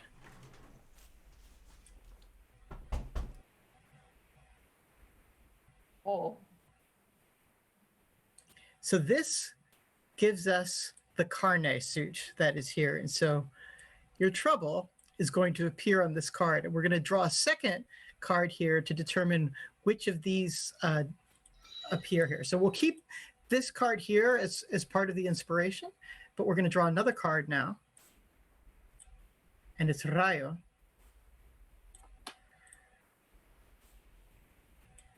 So that means, using these 2 cards, your threat is a dangerous genius. Ooh. A dangerous genius somehow has appeared in the kingdom. And is threatening Espada de la Diosa. And Carlos, is this next part you or me? This is you again. Okay. So what we're going to do is draw, I think it's 7 cards, to create the sword that's pointing to the heart of Espada de la Diosa. We're going to create basically the plot sword, the sword of trouble. It's set to skewer your country. And you have to determine the nature of this threat. You know that the name of the nature of this threat is a dangerous genius. What does that mean? So every mage is going to take a turn drawing a card. The mage was it, like when we play at table, it's to their left, but perhaps it can be perhaps that mage who draws the card will choose the mage who's asking the question in this. Does it sound like if? No, I think we just do it in order. So, Brendan, you're going to be guided by Yoy. Yoy, you're going to be guided by Mike. Mike, you're going to be guided by Greg. And Greg, you're going to be guided by Brendan. Oh, so like the order that's appear. Yeah. I have two windows open and you're in different orders in both of them. Yes, exactly. So Brendan draws the first card and Yoy will ask, "What do you see?" And Brendan will interpret the card as if he's having a vision. And Yoy's job then is to spur him on, prompt him. If there's something that's unclear, they just keep asking questions until they are satisfied with the vision. And then it's Yoy's turn to draw a card, and Mike will ask, "What do you see?" And as so until you build the entire card, the entire sword. Right. So you're having a collective vision right now, and you're each going to take turns filling it out. And so you see the numbers on the sword. What does it look like as number one? What does it want as number two? That's the order that we're going to follow here. And just to make it a little easier to see on screen, I'm actually going to shrink it a little bit. Hopefully it will still be fairly legible. All right. Hopefully that will do it. So you are now all engaged in the Oracle. Brendan, this card is for you. And Yoy, you're going to guide him through what he sees here. Okay. So the card I see is the fruit desires to be devoured. So now Brendan is having the vision, and you would ask him, "What do you see?" So the question is, what does it look like? And what does he see based on this card? And remember, it's what the dangerous genius is the overall threat. So what does this dangerous genius look like? What do you see? Okay. And I'm asking Brandon as my character or as... In character. Oh, okay. You're both in character now. Okay. Okay, so to clarify, we are at a safe distance so that Brandon does not experience imperceptible but unbearable. What do you see? Ah! Well, that's his doom. He doesn't have that quite yet, but he's probably a little scared of it. So I'm cupping my hands over my mouth to telephone this over to him. Your name's not Brandon in the game. Let me pull it back again. Tristan, what do you see of this dangerous genius? Oh, Brendan, you're muted. I think we can't hear you if you're speaking. I forgot I was muted. Apologies. I see someone who has experienced power in this space. Someone who's been in the court before and seeks to regain that power. Someone we know. Someone close. Or has been close. So I'm going to just take a few notes. And so someone close. This is just going in the Roll20 chat. I should probably put this actually in the Twitch chat just to make it easy. So someone close. Someone seeking power. Can we hear them saying this? Like when you're all together in a room. Because I imagine I'm like furiously writing this down, just like, whoa, this is my jam, you know, like. Pico kind of looks over at Greg's character, like. And I'm like, you know, like. And Pico, are you satisfied with the shape of Tristan's vision? I'm kind of. I look over at the furiously scribbling man to whom I've been giving a lot of tea now, I realize. I have a mug of it by me, by the way, so every so often I'm just like this, and I'm just like drinking it, then put it back down, and like. And while still looking over at Sergio, I'm whispering at Tristan, "Is it someone we know?" So what do you see then, Brendan? Is it someone you know? It is someone one of us knows, but not all of us. Someone one of us has been close to, but not all of us has interacted with. Okay. Pico is satisfied with that. Doesn't need to go and poison another person or remove their skeleton. That was their main concern. And now, Pico, as a mage, it's your turn to draw the second card.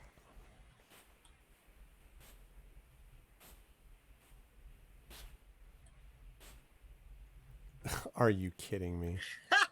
Are you kidding me? Perfect. Are you kidding me?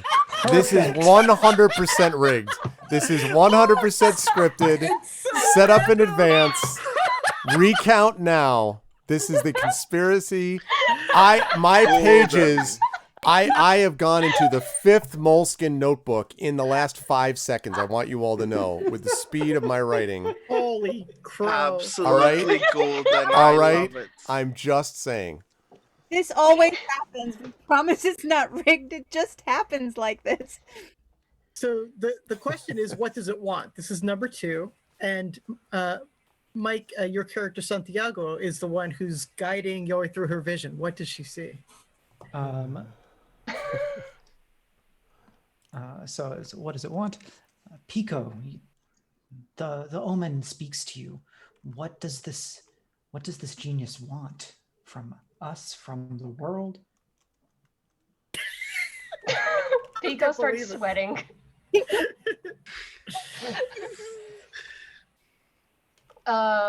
Pico says, this genius, it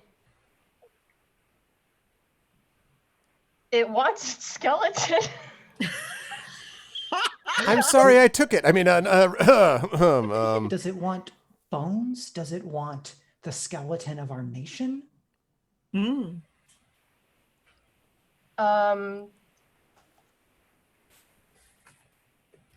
Pico says it wants many skeletons, all adrape with skins. Something that it feels beholden to.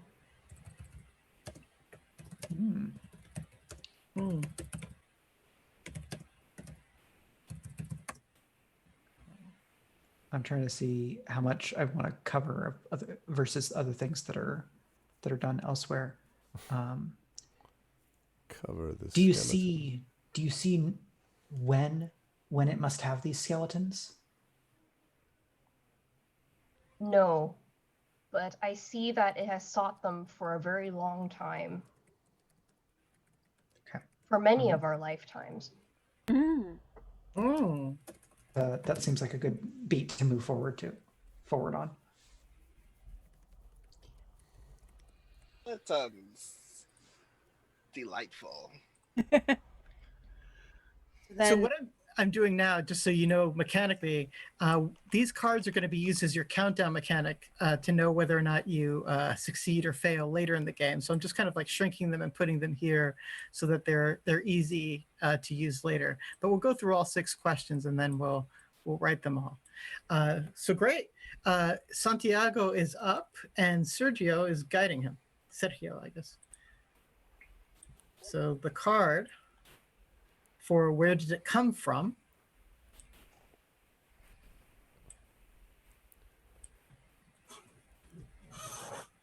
Tools or reality. Okay, so Santiago is having the vision. Wait, who the hell am I? Am I Sergio or am I Santiago?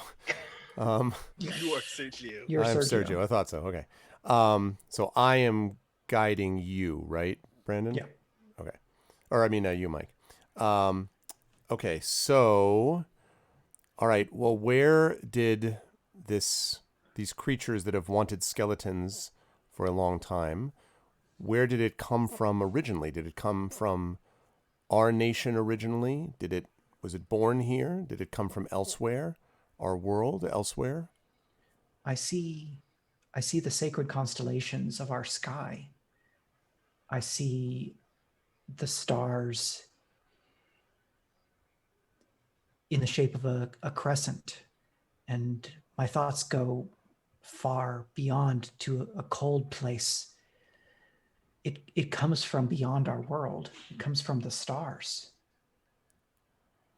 Underworld.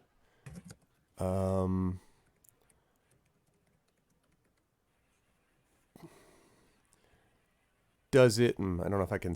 Can I ask? Does it come alone as a part of that, or is it too far? I think great. Does it come alone, or does it bring others with it from its home? It seeks to become not alone. But it is alone now.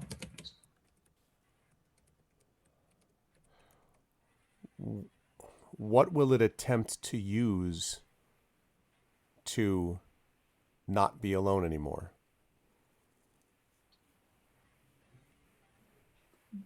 The bones and skin that it seizes. It's building a guide, a map for the others. That sounds about right. As a brief out of character moment, I'm getting horrifying flashbacks to that one bit in Mass Effect 2 where you find the giant human at the very end. Oh, the Mass Effect 2 boss? Yeah. Right. That's what I'm seeing. Baby, Just like, baby, oh, God. baby Terminator. Yeah. Though it leads to one of the most epic moments in that series. The conclusion of it is incredible. But yeah, you're right. Awesome. Mm-hmm. I'm just like, I regret my skeleton choices. I don't. I love them all a lot. But Greg, you are up. This is your card's vision. The question is, what harm has it already done? Okay. And who guides me? No. Brendan's I will guiding guide you. you. All right. You will guide me. Sergio, what harm has this dangerous force already done to us? It has broken our trust and belief in each other. It has broken our faith that we can believe what the other says. It seeds doubt and mistrust in the court.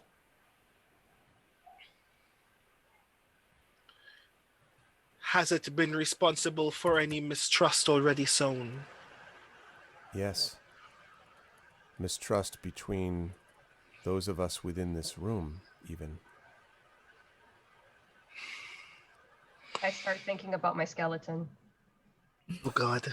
Oh, God, could I take out my own skeleton? My eyes like flicker over to Pico, like, just quickly, oops, back to this.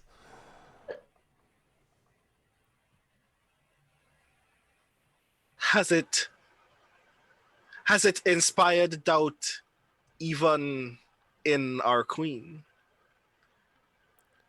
No, but it is trying to, for if it shakes her faith, there will be no walls left to keep it from preying on the weak-minded within the kingdom and destroying all of us by doing so. I briefly make a sign of the cross as I hear that. It would be the sign of the sword, so it's but it's basically the sign of the cross. I make the sign of my skeleton. I pull out my, Head, shoulders, my knees and toes. Right, exactly. I take out my pen-shaped sword and make note of who it was that said that was making cross and who didn't. If anyone was like, very interesting. Okay, and I think that's all I have to ask. Great. I will retire this card for the nonce. And the next question, who are its allies? We're back to you, Brendan. And Joy, you will guide. Who are its allies? The answer lies somewhere in this card. Live long enough for better stars. Oh, I like how that chains off of where it came from. Like visually even. I say, surely such a thing, even if it's here alone. It can't possibly be acting alone or be acting without anything's knowledge. Does it have allies, and who are these allies? What do you see? I see even further through the stars than before. People who have been working even longer than we have, striving for something that will last even longer than us, that has lasted longer than us. Do you see the places they have already taken skeletons from? Are we the first place that it has come to? Do you see this? They watch other places, but they have not been to other places. I think what I see is that we are there first.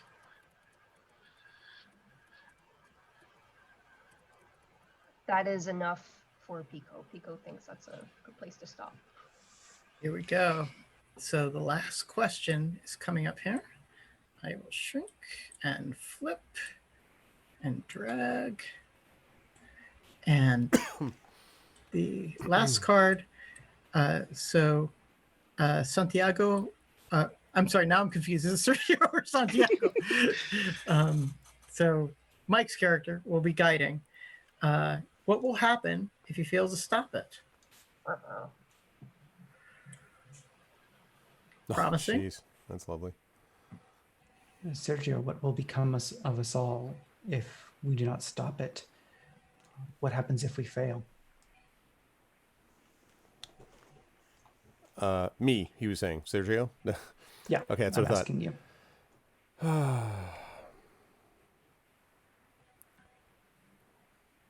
We will lose our knowledge of each other, our insight, our wisdom.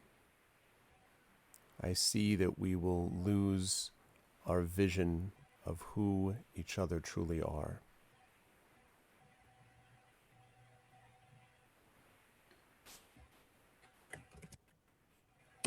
How far will that loss extend?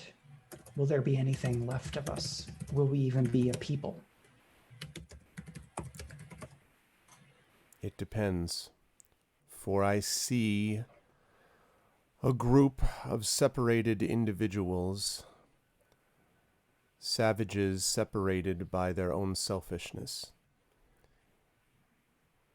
That to me is not a people, and what I see here is we will break apart as a society, left to doubt each other from our own places of safety. There will be nothing left of us as a people, only a group of disembodied, disconnected entities seeking out their own selfish desires. That's good for me. And with that, the sword is completed, and it moves you straight to what will you tell La Reina, which is the next scene. Right. So at this point, I hope you all have a pretty good sense of the plot, but now you have to actually explain it to your queen, who then is going to, basically take your counsel and then give you a mission. So now we are going to go deep into more role playing here. And so this scene will take place with the queen, and each of you will get a chance to play the queen. So following the same order that we did before, where one person leads and the person below you on screen, except for Greg, you go back to Brandon. That person, so if Brandon is playing the queen, La Reina at this point, Yoy will be the person who the queen is addressing, basically, and you'll be the one who is giving the answers. What you're trying to basically establish here is you have to tell the queen, and we have to figure out what the queen's responses is. So first of all, we're going to establish the queen's mood with a card. So basically, here's the queen, right? So here we have Reina. And just so you know, we'll explain what the mechanic is, but basically, as you fail tasks, she moves farther up in the sword, and if she ever is buried to the hilt of the sword, you all lose. So we're going to start here with the point here. But the queen's mood starts like this. And you each get to kind of like get to interpret what exactly this means. And remember, you can use any little piece of the card or the whole card or the adage or any piece of it thereof. But what we're going to do is we're going to establish the location. And then Brendan, you're going to start by playing the queen, and you're going to be the person who, is basically starting to give information to the queen. And you two will have a short tete-a-tete in which Brendan, as the queen, you'll ask no more than 2 questions before you pass the yoke on. When you pass it on, you're going to actually pass it on to Yoi, who is going to be then playing the queen, and then Mike's character will be the one whom the queen is addressing. So to start, you have to pick a location somewhere in Castillo Corral where this is taking place. Each of you will say 1 sentence at least where you're describing some facet of this location. And so imagine just anywhere in a castle where this kind of meeting could take place, and you'll each enrich each other's descriptions.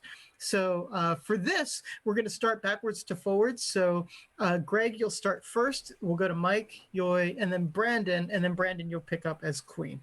So Greg, where are we? I think that we are in an outdoor garden. There is a fountain that is continually trickling and putting up fresh water. And around the garden always struts the golden peacocks imported at great expense from elsewhere in the world. The peacocks taken from their natural environment will die fairly quickly, have a much shorter lifespan, but that is of little concern to the queen as long as beauty surrounds her. Mike, add something onto that description. And the walls of the castle that connect from the garden back to the castle are painted in a beautiful mural with paint whose tint is drawn from crushed shells from the beach of the nation. Beautiful. Beautiful coral detail. I love that so much. So Yoi. And all throughout the garden are stood at regular geometric intervals high pedestals on which clockwork statues are posed. And every few seconds, they bend or sway or crook ever so gently to show off the lines of their forms. Beautiful. Brendan. And in those clockwork statues, in some of its crevices, like their eyes or the palms of their hands, are these little opal crystals that when light passes through them emits like small words and phrases onto the floor right in front of where the queen is sitting, and all of them are very grim phrases like trust no one, beware the knife, someone is always attempting to hurt you, and like it's always very visibly in front of her to witness those things at all times. Is it bad that the first phrase that came to my mind was "you suck"? Like just shining out of the eyeball. So you suck. I bet like every third one says "guard your damn skeleton" in this. Protect your neck bone. Protect bones. So now, Brendan, you are La Reina. Talk to Pico. Before we start, I just have a question, world building wise. Does the queen know the identity of the people who have powers? Or is that... Yes, so she doesn't know every single person who is a mage, but she does know you. So basically you all, so she was there at the moment that Los Benefactores arrived, and you are a coalition of the willing, so to speak, who have basically decided to serve the kingdom, maybe for your own motives, but definitely, at least as a cover story, to serve the kingdom using your uncanny powers. Okay. What is the first question I want to ask? Okay. And do remember her mood. You know, you've got that card there that tells you what the queen's mood is. So La Reina summons you to the to where she is sitting and says, Maye, is there some threat that I should know about before it comes to before some danger is to befall me?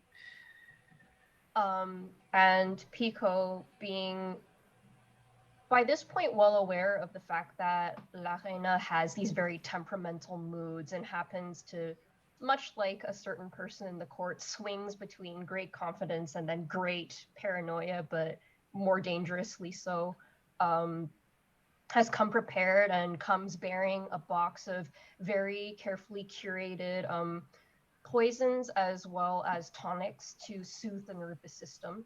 And so Pico presents this box to La Reina, as is their wont, and says, my queen,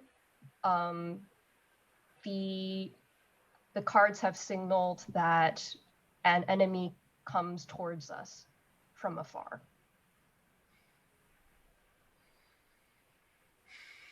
And the queen clutches her chest as she stops to imagine personally all of the terrible things that this threat that she still does not know anything about might potentially do to her and her alone.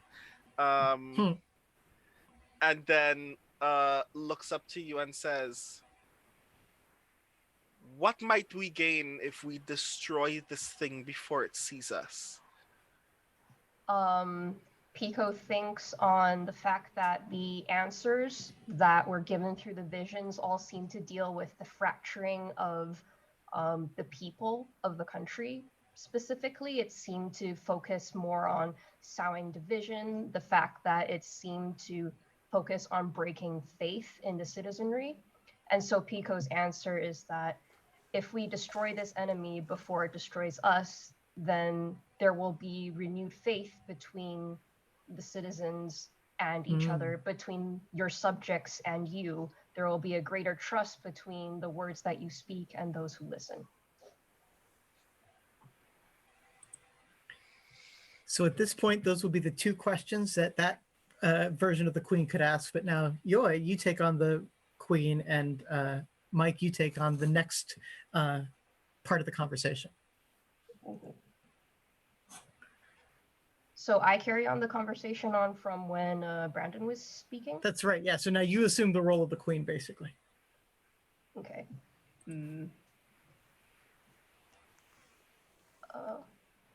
Having heard what I just said as Pico, I would ask, what damage has this enemy done? And from where is it acting?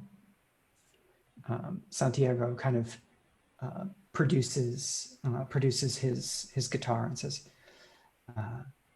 Your Highness, the crown is not the only one that has taken the bones of its enemies and turned it to its own purpose. This foe has already claimed prizes from among your people to build toward its goal. And do these prizes have names that we can reclaim them for ourselves, or must everything be destroyed? The omen did not show us names, but I believe it is certain that we could find among the people the losses we have already counted, and through them perhaps seek out some trace of this foe. So then, Mike, you would assume the role of the queen. Greg, you're on deck.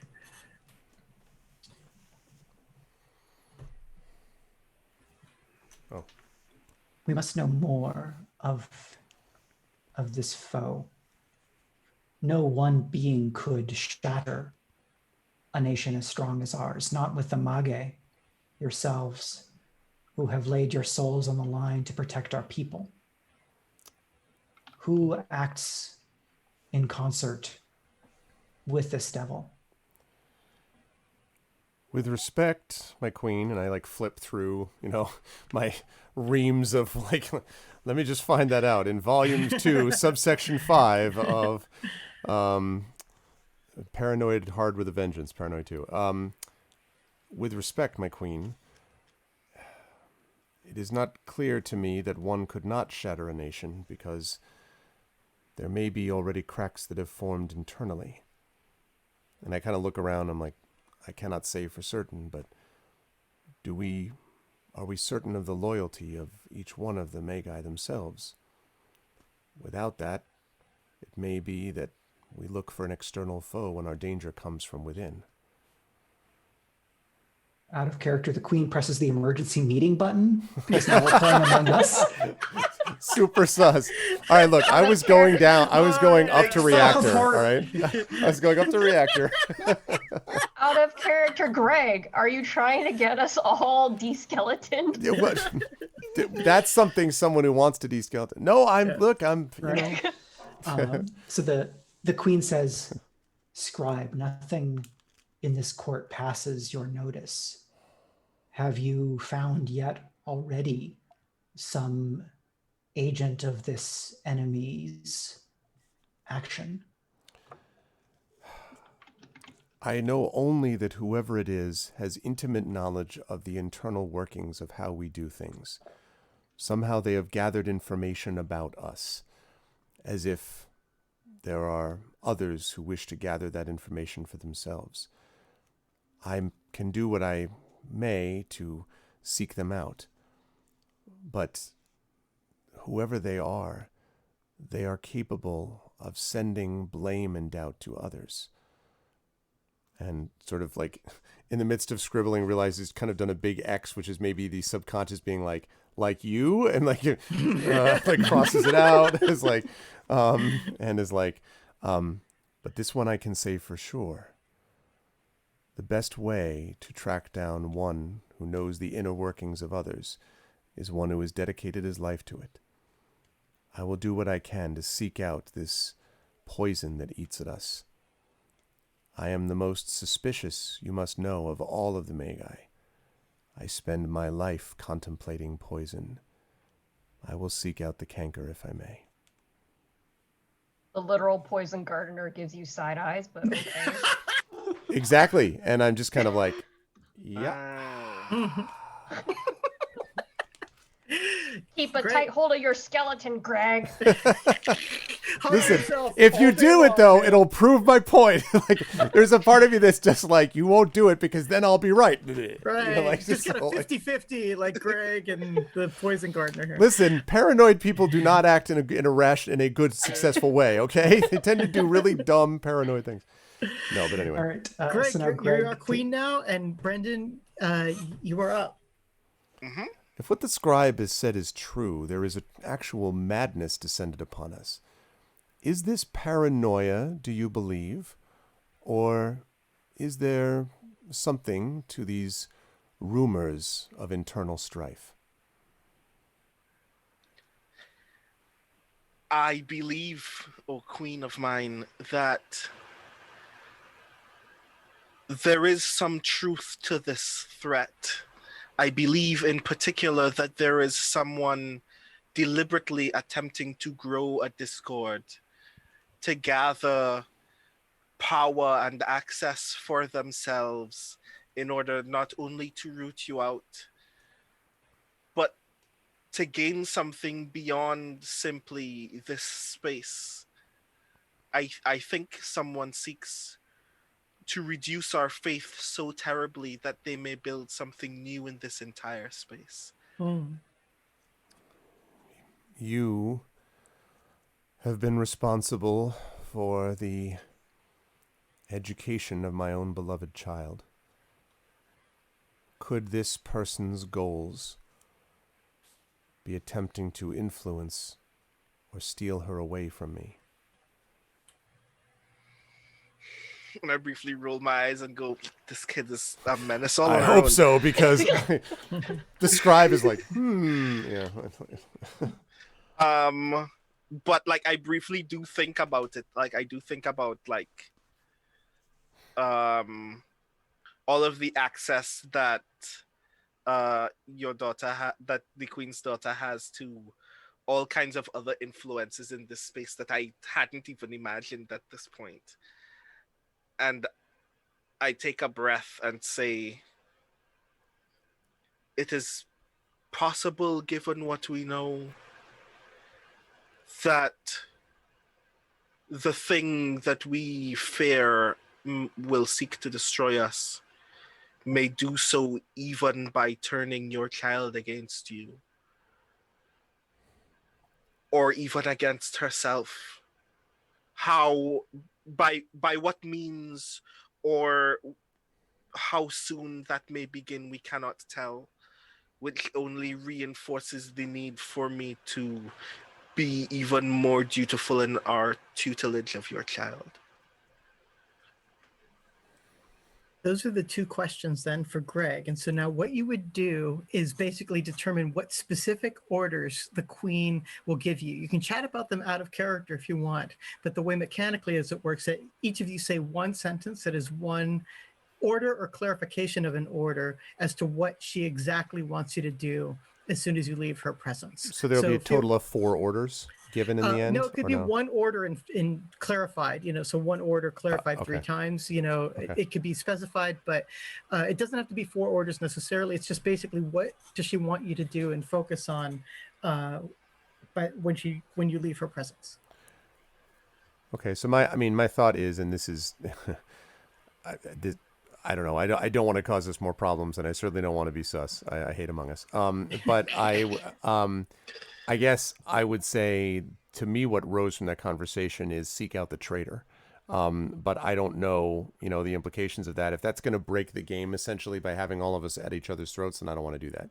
But like that would be my thought about seek out whoever the traitor is. And it doesn't have to be one of us anyway. It just could be someone central to the court. But that's the thing I thought of, was that basically there's some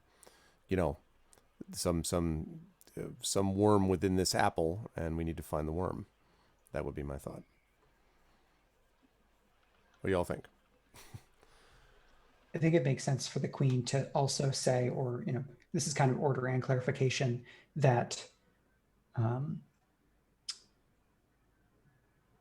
that the Magi should figure out who is already gone, like who is already missing, and that the kind of the absent bones of the missing will spell out a trail toward the traitor or the kind of wow, instigator. Absent bones of the missing. Cool. One thing too that I'm remembering now is that we didn't really say that the mysterious threat was coming from literally beyond the planet, from the stars. That's true, so the yeah. Queen's scope is definitely like more, okay, this is like some kind of human threat going on. Like, it's not, any element of the supernatural is not really being counted here, with the exception of perhaps it's someone who can use magic. So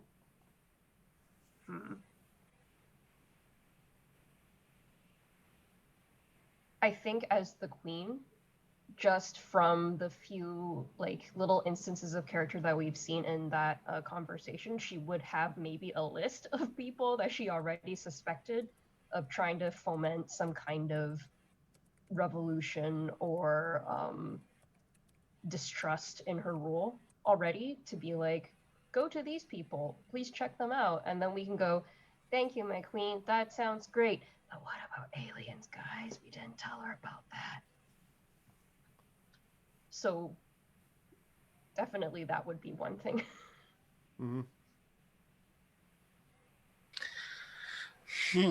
I think, given like there is a lot of energy in that conversation about what people might believe or can be made to think, and I feel like as a result, the Queen might not prioritize necessarily looking for an individual traitor or group of traitors, but looking for a seditious statement or a traitorous statement that is being made, and try to find the source of it and try to stamp it out. So I guess the order might more necessarily be find the source of this traitorous idea and stamp out that idea. So root out the traitorous belief, basically. Mm-hmm. Okay. We're gonna get into a war with the church. Pew, pew. Pew pew. I mean, this is how history took place. If Henry the Henry the every one of Yes, them. to all. Yeah. Right, exactly. So if you're feeling like you have enough to go on, then just in order again, just each of you say, one clarifying statement from the queen of like what she wants you to do, and we can start with Brendan again. Okay, and the queen says, find the source of this message that is turning us against each other and root it out once and for all.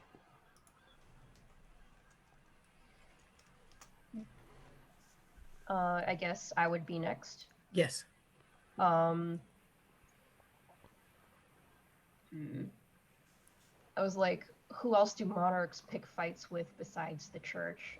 And I'm coming up blank. Well, I mean, other monarchs. This is So- true. Yeah, remember there was going to be an inquisition until she made a deal true. with the devil. So picking a fight with the church is great. Yeah. Seek out the leaders of the Inquisition. Seek out those that carry the face colors.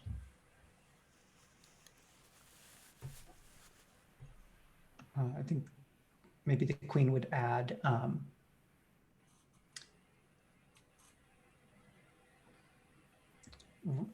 sniff out the influence of Pelea as they may seek to ally with this fiend.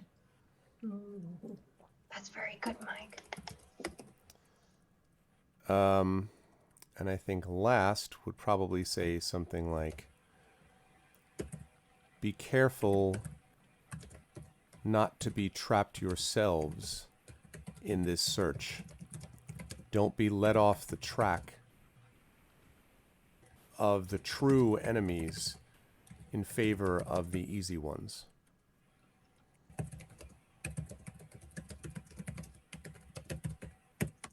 All right, just a very brief summary there. And that is your plot. That is what you will be trying to fix in the next part.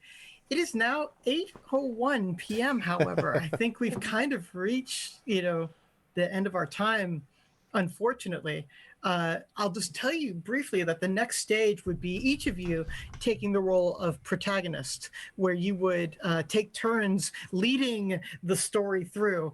And just so you get a sense of how the game works, what you would do is you would basically narrate a story where one of you would play the narrator, the protagonist, and the person who would be to the left of you in a tabletop game, but I think below you maybe in this version, that person would play the antagonist of that scene. That could be anything from a comic foil to the big bad, just depending on what you would require. And so let's say, Brendan, if you were the first person, you would decide, okay, so based on the Queen's orders, maybe I will decide to start interviewing members of the church around here, since that's where we can start. And maybe I'll have Mike's character start talking to the ambassador from Pelea, and you could break it up that way and you could kind of decide. The way you know a scene ends is because Brendan, as protagonist, you have to use your magic in some efficacious way to help bring about the goal that you're trying to seek here. If you succeed, not only do you succeed in your magic, but the story goes your way. So you get to narrate how effective this was. And if it's not a success, then two things happen. One, you would narrate that the story goes badly for you, but the queen then also marches down the sword. Basically, there are 1, 2, 3, and then death. So basically, you can miss 3 times, and the 4th time means that the story ends in tragedy. So you would basically dictate that. And the way that you determine whether you have a success or failure is that you draw a card from La Baraja. And if it matches one of the 4 cards in your suit, then that would be a success. So if you had an espacial card, that's what the outer spacey border here means, then you would have a success. If you didn't have a Sangre card though, and you drew this Sangre card, then it would be a failure, and then you would have to basically deal with the consequences. There's one other wrinkle, like if the queen is just about to bite it here, and you would rather keep playing the game, you would activate your doom. So any character at any time can activate their doom in order to forestall the progress of the queen down the sword. So the one ace in the hole that you have is that if your doom is activated, then you can live to fight another day. That is basically how the game works. I'm sorry, go ahead. No, I just wanted to jump in quickly because Sneaky Teak, yeah, thank you very much. I appreciate it, Sneaky. So thank you for the 77-person raid that we got in here. We're coming to the end of this, but you were watching the end explanation of a game that we've been playing for the last couple of hours at the end of a 10-hour, literally a 10-hour stream of the game Negocios Infernales, which is designed by those two lovely people you see at the top of that column, CSE Cooney and Carlos Hernandez. And I was play tested, I guess, again, or played by Brandon O'Brien, Yoi Gawain Lin, Mike Underwood, and me. And this is the Soundclash the Clampdown fundraiser to raise money for the amazing Soundclash the Clampdown, which is designed and run twice a month on this channel by Brandon O'Brien. So please jump on board. We have some milestones that we've reached today, and we have a little bit of time left. Not much, but we have a few minutes left. We should get more rapping. Yeah, well, I guess I do have the rap now in front of an even larger audience. Tremendous. But anyway, so thank you all for coming, and thank you so much, Teak, for doing that. I appreciate it, man. Sneaky Teak, people should be following anyway. Really good guy, great community. He and I have played some co-op stuff, and he does a lot of super impressive tactical strategy stuff. He is a world-class expert of Slay the Spire. If the aliens ever do invade and play card games for our salvation, that's the guy I'm putting forward to defeat them. So that's the deal. Thank you, Teak, so much. Sorry, Carlos. That was a big raid, so I want to make sure I acknowledged it. No, and I'm done talking. So thank you so much for this awesome story that, we're now on the precipice of actually getting to the rising action here. Oh man, I'm wondering. I'm trying to look at the time. Well, it has been a long time. Because I was gonna say, I was like, yeah, it's not a good idea. Never mind. I was gonna say, I was like, maybe we could go for a little long. And I was like, no, that's not a good idea because Brandon and I are probably going to faceplant after this is over, given how this is. But hopefully you'll consider that either way. I guess one thing we could do, though, just before you folks leave, is we could talk a little bit, because this has changed a lot from even since I playtested this back in February. And it's gone in a very different direction, I think a very cool direction. But I'm curious about what, because I don't think Brandon or you or Mike played this before. I think I was the only one who did. So it seems to have changed a lot to me. Is that the case? Am I misremembering? Because I seem to remember there's been a lot of change over the last, 7, 8 February. That was 20 years ago, right? 2020, yeah. Like however long it's been. And I mean, like, in a way, I kind of want to hear from the others to see what their initial responses are before I say what the changes are, because I would love to know sort of reactions and listen carefully to what people's ideas of the storytelling are, right now. Is that okay to say? Just because, I'm selfishly hoping to use this as a playtesting opportunity as well.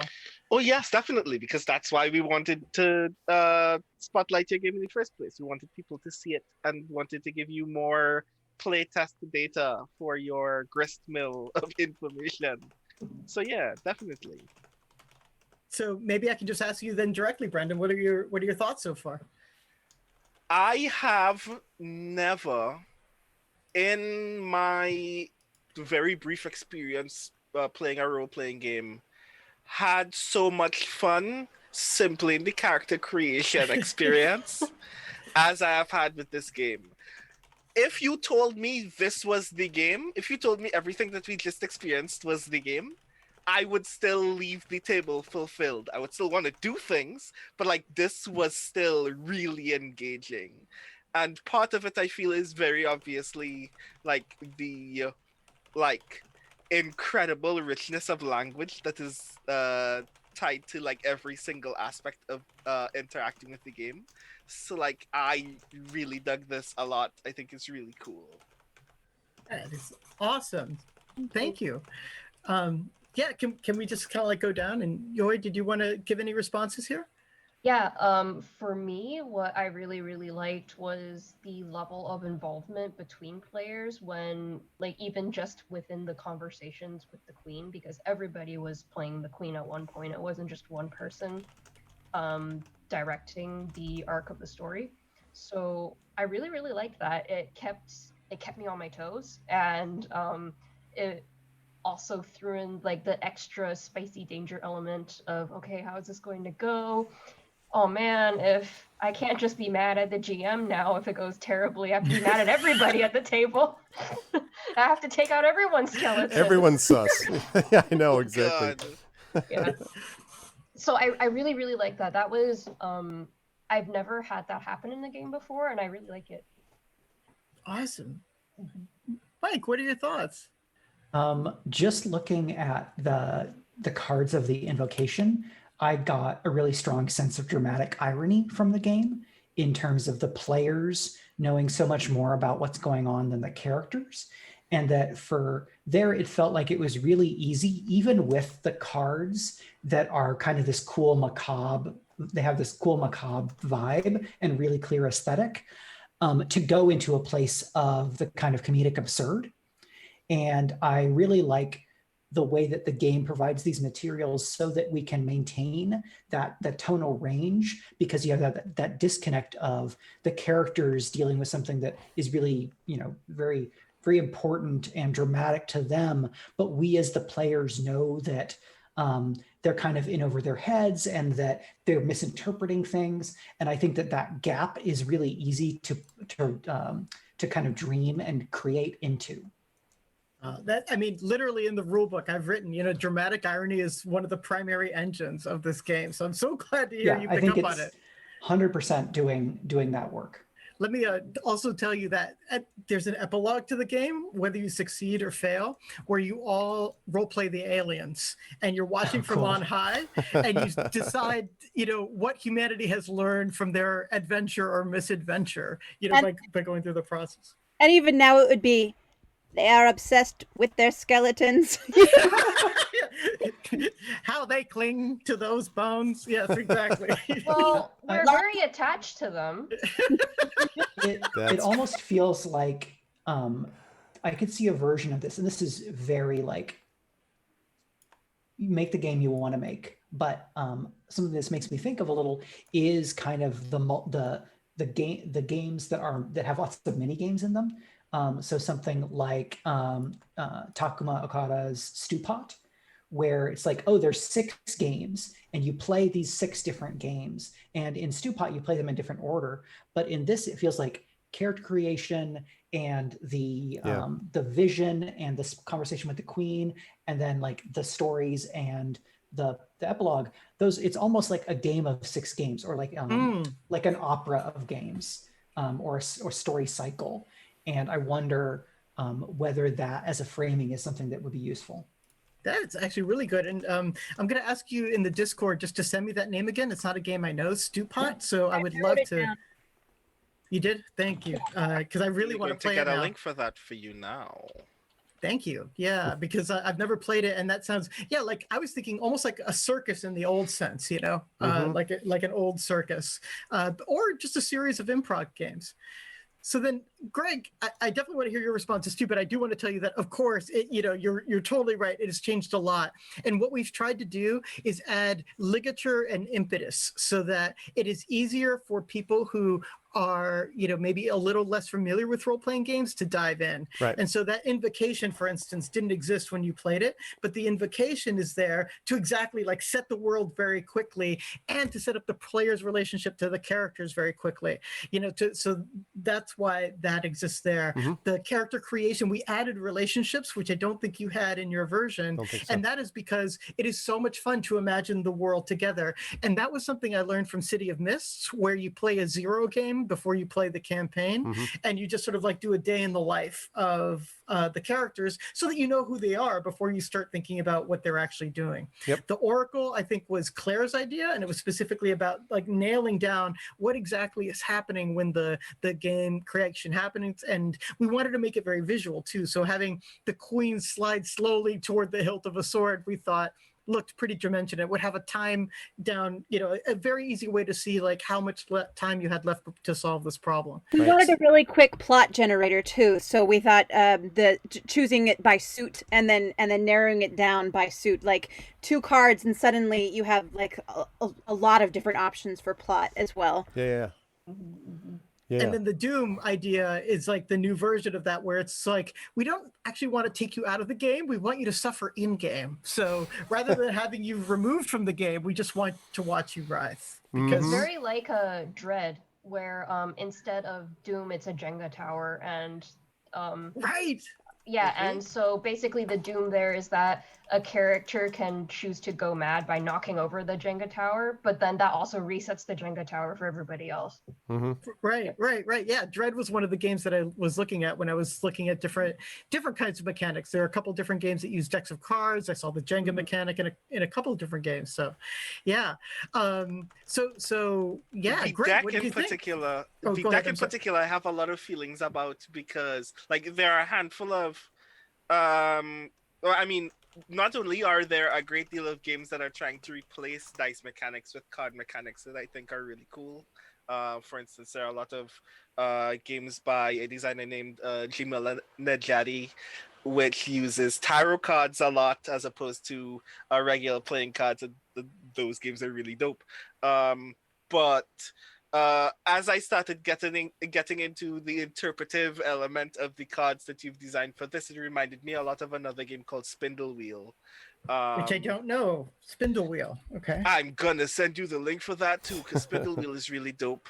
Spindle Wheel is yet another game with cards that are meant to be interpreted that I have spent a great deal of time just tinkering with and going, hey, this would make a cool poem.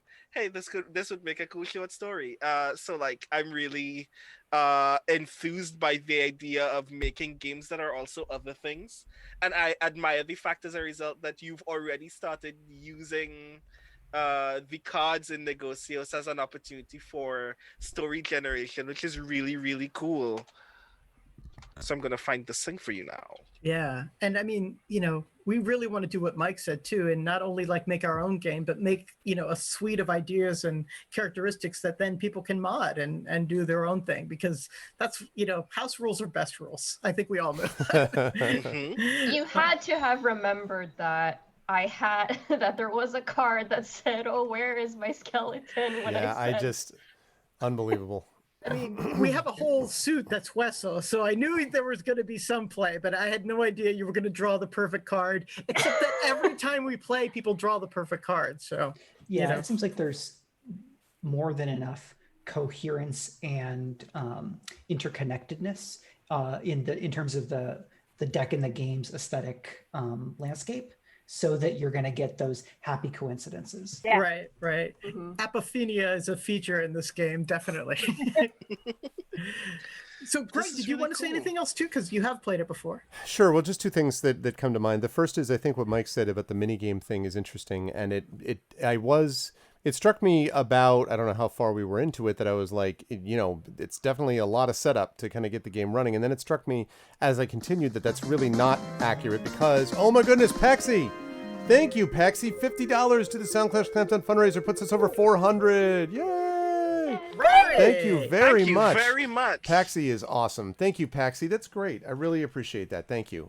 You should all follow Paxi, because Paxi does a lot of awesome things, including a lot of stuff with, for example, in the past, not Overwatch, Apex Legends and games like that, and a lot of Battle Royale stuff. And Paxi, I've known Paxi for a long time. So thank you very much, Paxi. I really appreciate that. Thank you. 400. Wow. So that's cool. We are actually less than $100 away from the $500 thing that in my head I thought was more likely we were going to end up. So that's not bad. You know, $40 an hour for something like that is pretty good as far as a fundraiser building. So thank you very much, Paxi, and thank you to everyone who's donated.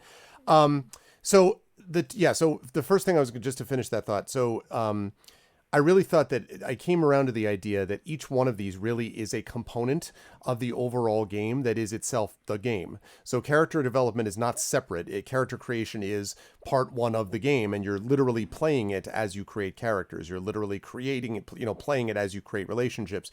You're literally creating it. So every section is gamified rather than we build stuff to get, we build stuff off screen or whatever, or outside of the game, and then the game starts. Like the game has been going on, the whole time. So I thought that was really cool. And the second thing I wanted to say was there's I agree entirely about the idea of the aesthetic. I teach, just got done this fall, and teaching a course in revenge tragedy. And one of the plays that I teach is Thomas Middleton's The Revenger's Tragedy, which is deeply, deeply imbued with way over the top levels of vengeance, right? So revenge tragedy is often characterized by numerous individual elements: the presence of a chorus, the presence of a ghost, the sort of one-upsmanship of revenge, the confusion of vengeance and justice, the absence of the divine sphere, corruption in the state. There's certain elements, right?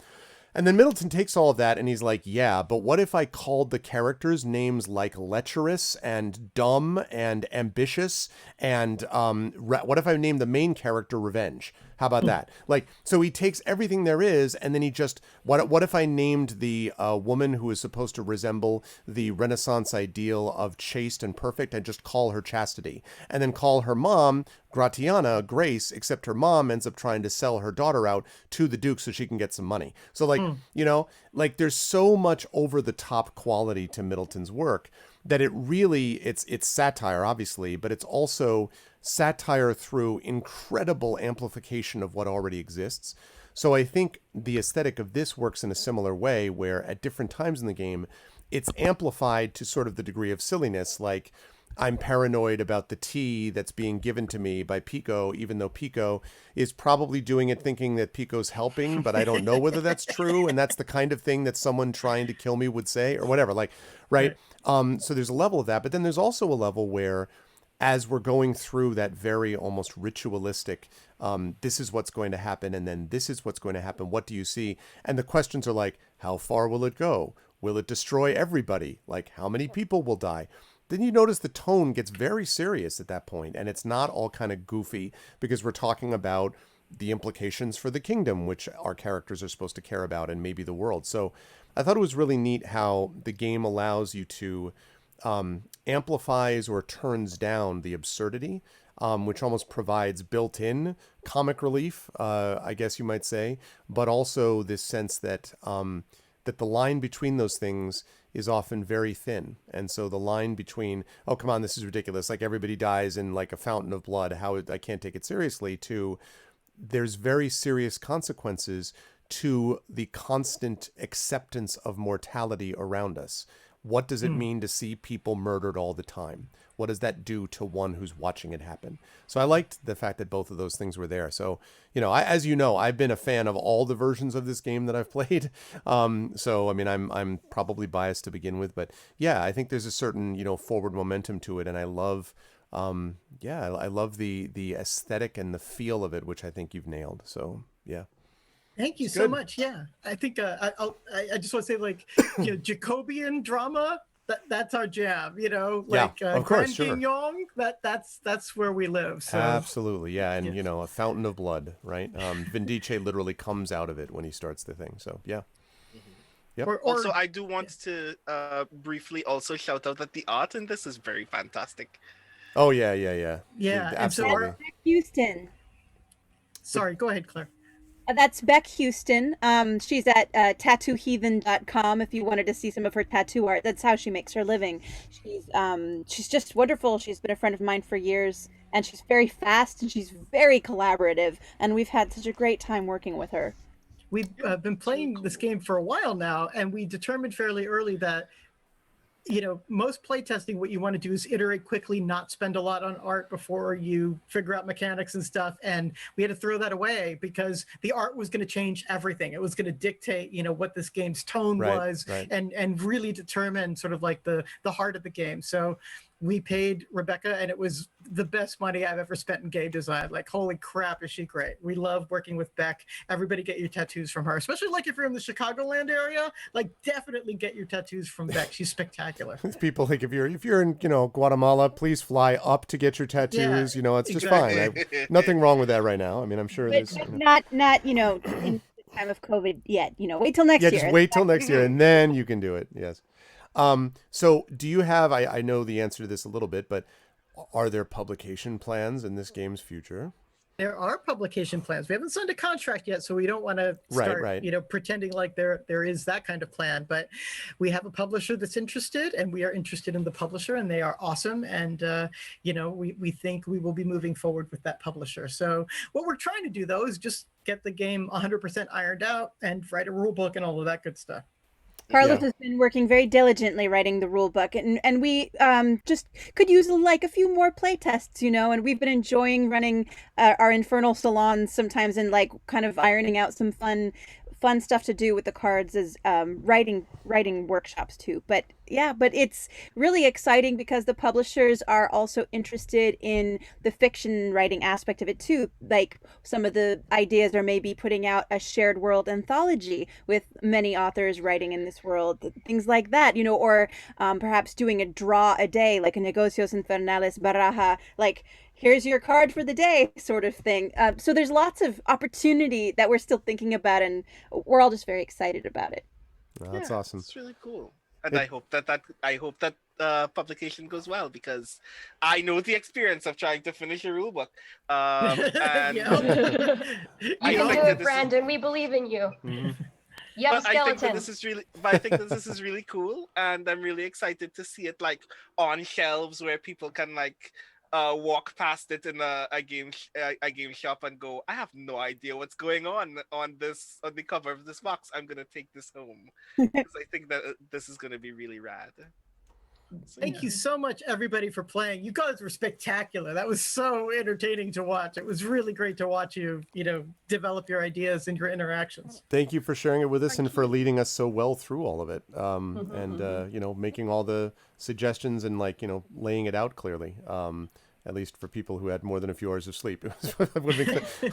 Don't blame my inclarity. It was great to see. So yes, the wrap. I know the wrap. All right. Where's this? Where are these cards? I guess you need to pull 3 cards. All right, where are these cards? And chat gets to choose. We're gonna give chat 3 cards, and chat is gonna pick 1, 2, or 3. Let me just clear some of the stuff off here. So. That's it. Let's shuffle the entire deck all over again. Oh yeah. Okay, so let me just recall everything here. So it can be anything. Recall all. Yeah. We'll get rid of Queenie here. All right. So here we go, chat. Your 3 cards. Skin is a coward, says the deck. Oh, we had this card earlier. Gotta write this down. To know another? Oops, go ahead. Sorry, Greg. No. That's okay. I'm just writing down. I got some notes. And then, oh, nice. Flowers fear the storm, but crave the rain. Here, wait, let me move that over so people can see it. Wow. Wow. These are really nice.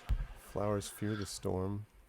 All right, chat. You decide. What's it going to be? Is it going to be skin, flowers, or fruit? Skin is a coward. Skin. Apricot redeemed a custom reward. Skin is a coward. The highlight, the attempt. Ha like... Skin. Have you guys seen that decrepit, really frightening doll on Twitter? Which one? No. Okay, so there was this doll that went around on Twitter a while back, because time is fake now and none of us know when anything happened anymore. But there was this doll that it looked like a bear, but it was so old that like all of its outer accoutrements had sloughed off. So all that was left was like 2 eyes, maybe a nose, and this weird like hair tie looking thing of a mouth. And it was electronic, so it could speak. And when it spoke, because it had a hair tie looking mouth, it would go like, And because it was so old now, the only words that it would say coherently was skin. Oh my god! Okay. Like really? That was okay. Yeah, it would just look right. The person filming it had it looking dead on at the camera, so it was just going skin. It's terrifying. Yeah. Somebody put a link in the chat, please. I want to be terrified. Oh no, I was gonna say what? Like what? Oh yeah, please let me know more of that. Then how about no? How about Hang how on, about I'm don't do gonna that? look it up. You don't have to click on it. You don't have to click on it. Do not put it in the chat. Just Oh. whisper directly to Carlos. Oh yeah, whisper. Just whisper this way, Directly skin. play in the chat. Like, oh, wow. I'm seeing a lot of people in chat like very deliberately asking for a pro raisin rap. When will you? Greg, That will please? happen when Twitch gets partnered. We get partnered by Twitch, so just get yourselves out. Or optionally, when I sell when I sell the manuscript of the book, which Carlos was kind enough to give me feedback on, so you can talk to the publishers about that. Or one of these big, big goals. You know what I'm saying? Like, then we'll talk about raisin You'll wraps. never join the pro raisin coalition until something. Oh, particularly Maprico has bribe come happens. through with the skin doll. Okay, let's see. Yeah, so I think it's the don't flowers one click I'm on it, finishing Don't up click here. on it. God. Greg, it does look like Flowers had the lead. I think That's good because 4-3 I'm writing here, one so- already for flowers, so I hope it stays Okay. that way. So are we basically filling time while you're I guess, working? yeah, like I Yeah, guess I'm not gonna make. I'm gonna essentially. go. Yeah, like, Can we I'll try to ask- make it fast, like 5 minutes, less than that. Brandon, can I Yes. ask a couple questions about your game that we're raising money for? That would be rad. Yes, please. So, you were telling me a little bit about it. It is based on Blades in the Dark. What is one of the things you've enjoyed most about creating Soundclash? One of the things that I think I dig a lot about Soundclash, like as a game, is that one of the things I was interested in when it comes to making certain kinds of RPGs in particular is how do you create moments of the same kind of intense conflict that you can get in Blades in the Dark or Pathfinder, but are not deliberately about combat. Yeah.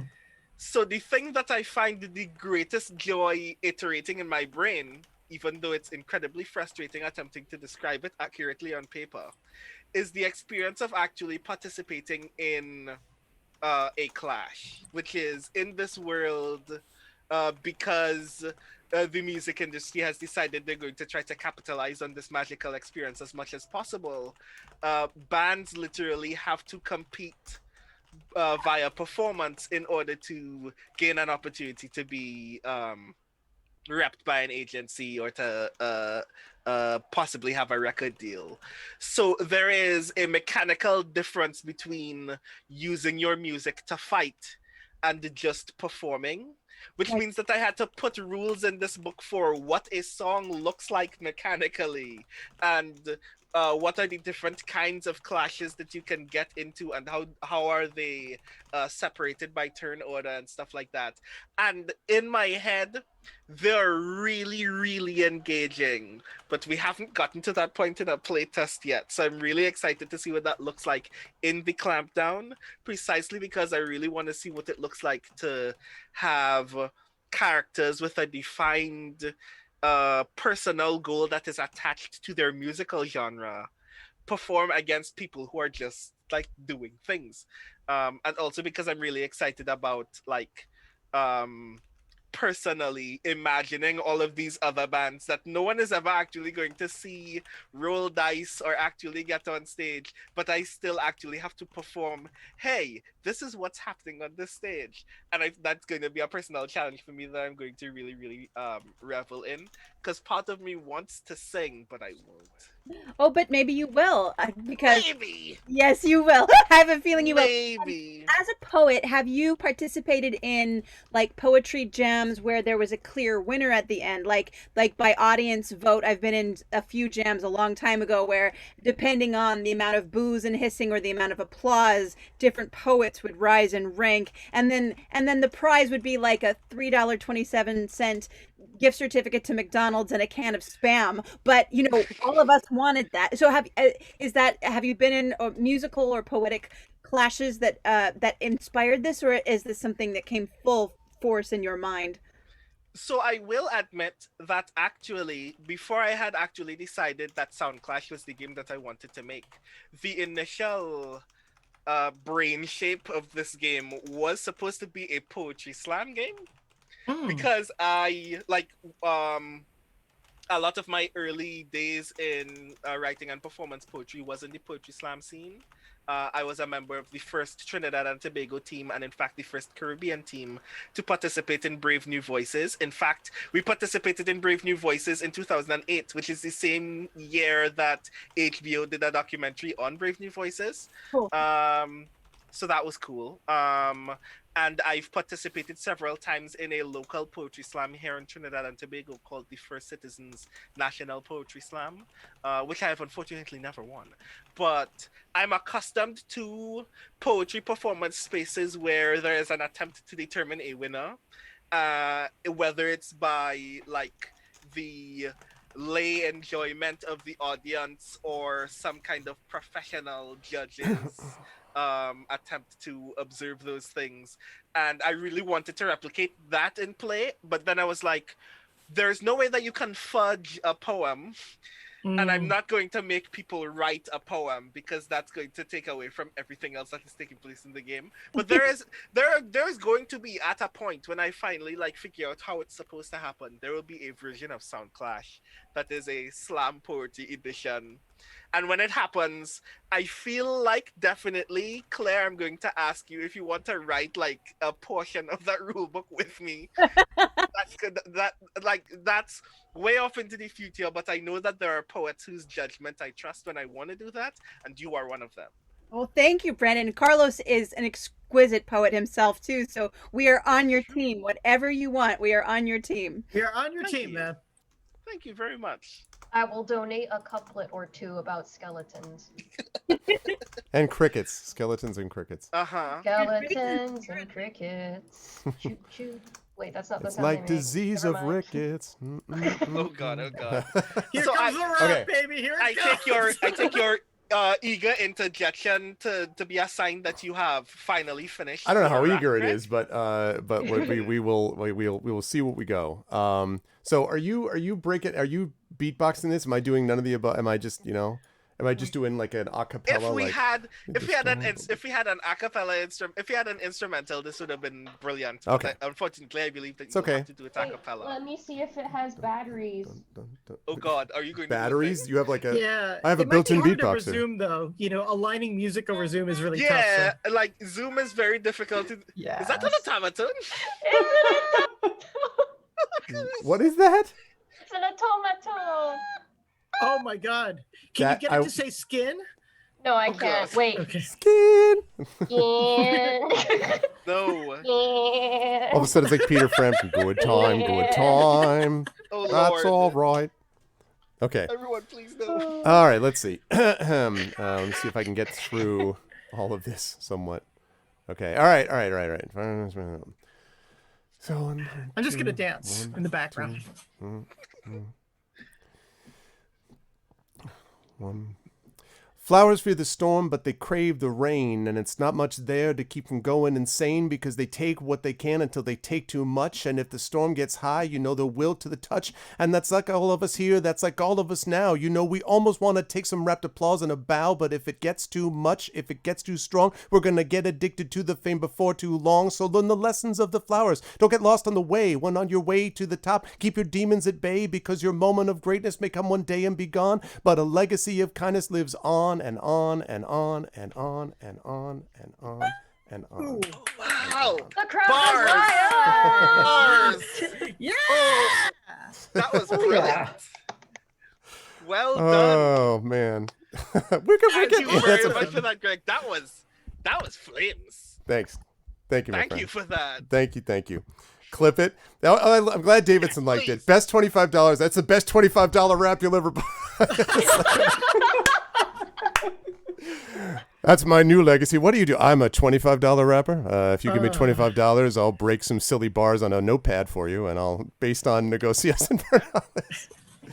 Oh man, thank you, There's your everybody. fundraiser right there, man. That's your. Great. Does this mean you're going to add a rap tier to your Patreon now? I'm gonna be, yeah, that's true. If you do it at a high enough level, they could do rap. I mean, the reality is I do epic poems. Like at a certain level, people can get an epic poem from me and stuff like that. I did a whole rap battle on GOG Con that I streamed. They were like going back and forth, and I have a soft spot in my heart for rap and hip hop, and I get my students. I will often get things from them where they're used to professors not knowing what they're talking about. So when I can be like, oh yeah, like some Immortal Technique, they're like, you know, Immortal Technique, like that's like underground rap that's forbidden to all, but like just like so.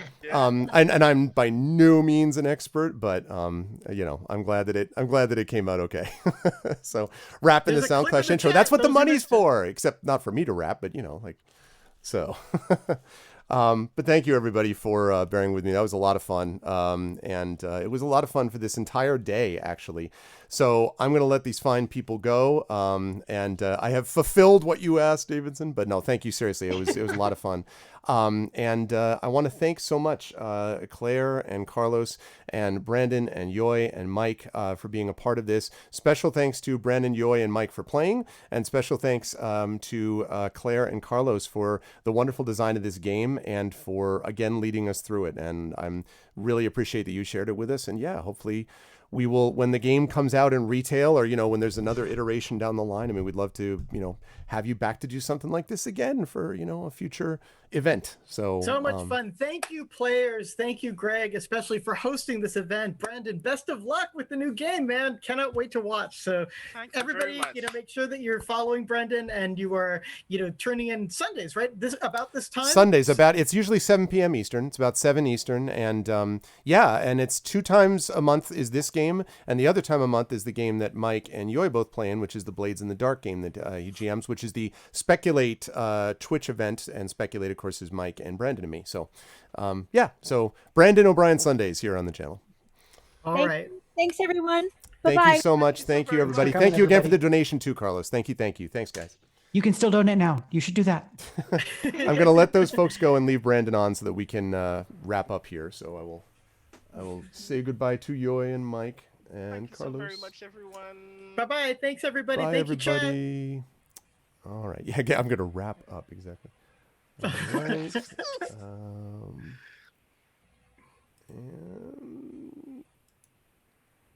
Okay. So that leaves just us, and I'm not going to bother to go through and switch up and capture the videos again. They can see you, they can see me. So Brandon, we got to the end of this, and we ended up with $400.28, which is, you know what? That's not nothing. That's definitely enough, I think, for us to be able to commission the video and the music. I don't know about the audio editing yet. Maybe we will have to see how that goes for kind of a later time, or as other things in the Patreon builds up. Thank you, Rockon. As the Patreon builds up, but still, like that's a nice sort of that's a nice mark of confidence. And as I said, that's basically like $40 an hour over the 10 hours of the fundraiser. And that's not bad under the circumstances, given the pandemic and given everything else. Like I'm fairly happy with that, I think. And that's great. That gives us something to work with. And not only that, we also got to hang out and play a lot of games together and see a lot of great and different sorts of games. So how'd you feel today, man? How was it all? 10 and a half hours later. I feel incredibly tired and incredibly hungry. Yeah, same. I'm really glad that this happened. Same. Like, I am too. I'm grateful that so many people tuned in. I'm grateful that so many people gave for what I like. I constantly worried, like, if I can be like really honest about this, like brief kind of trepidation that I had during this session. It's very easy for us to be able to say that other things or other people are more deserving of this kind of thing. Like, especially right now, especially in the tail end of the worst year ever. It's very easy for us to be able to say this money could have done all kinds of other things, and that is indeed true. But as a marginalized person, as a multiply marginalized person who tries as often as possible to make things that I think are valuable and share space with people who I think are making valuable things, I really care a lot about the fact that people came here to support the work of marginalized people. People came here ultimately to support making a production of an all BIPOC cast of a game being designed by a Black Caribbean person as as enriching and fulfilling as possible, to make it so radically eye-catching and so radically engaging that people will be drawn to continue consuming it. And I want that to continue growing, and I want people to continue supporting it. So I'm grateful for the support that we get already. I'm also grateful that I got the opportunity as a result to promote other people's cool stuff. Yeah, for sure. Nathan is a brilliant designer, and I'm glad that people got to see what on all frequencies what on all frequencies looks like. And there is more where that came from in the Ultimate Micro RPG book, games by me, games by dozens of my friends, who are doing really radical stuff in the RPG space. I'm really glad that not only did I finally get to experience Negocios Infernalis, but other people got to see what it looks like, and we had this fully engaging experience without even actually getting into play The yet. rest of the game. Yeah. Yeah, we haven't done anything by RPG standards yet, and I still had one of the most engaging play experiences I've ever had in my life. And now people know that this game exists. So when this finally gets published, not if, when, because it's that. Oh, dope, yeah. everybody knows, hey, Negocios Infernalis, I've seen this game before. I look forward to being able to have a play experience so kick-ass that we don't actually have to get into a mission for me to enjoy this game. And I want to be able to contribute in that way for the people that I share this space with. Like, everybody in the cast of Soundclash the Clampdown is a brilliant creator in their own right, and I want not only for us to be able to continue making really cool Soundclash the Clampdown content, but I want this to trickle down into continue supporting Amazon GM work and Amazon design work, continue supporting Katie's performance on the Valence podcast, continue supporting Valeria's performances on various other other RPG streams that are taking place literally almost weekly. I think Valeria is doing more RPG content on a weekly basis than most most individual RPG players or It's designers impressive. I know. And I want you all to see that there is like so much astounding work being made in this space that you can continue to enjoy, but there is value in supporting our capacity to make that work. Because when you feed back into our ability to make that work and to make that work look its best and be its best, that not only encourages us to continue working, but literally physically nourishes us so we can continue working.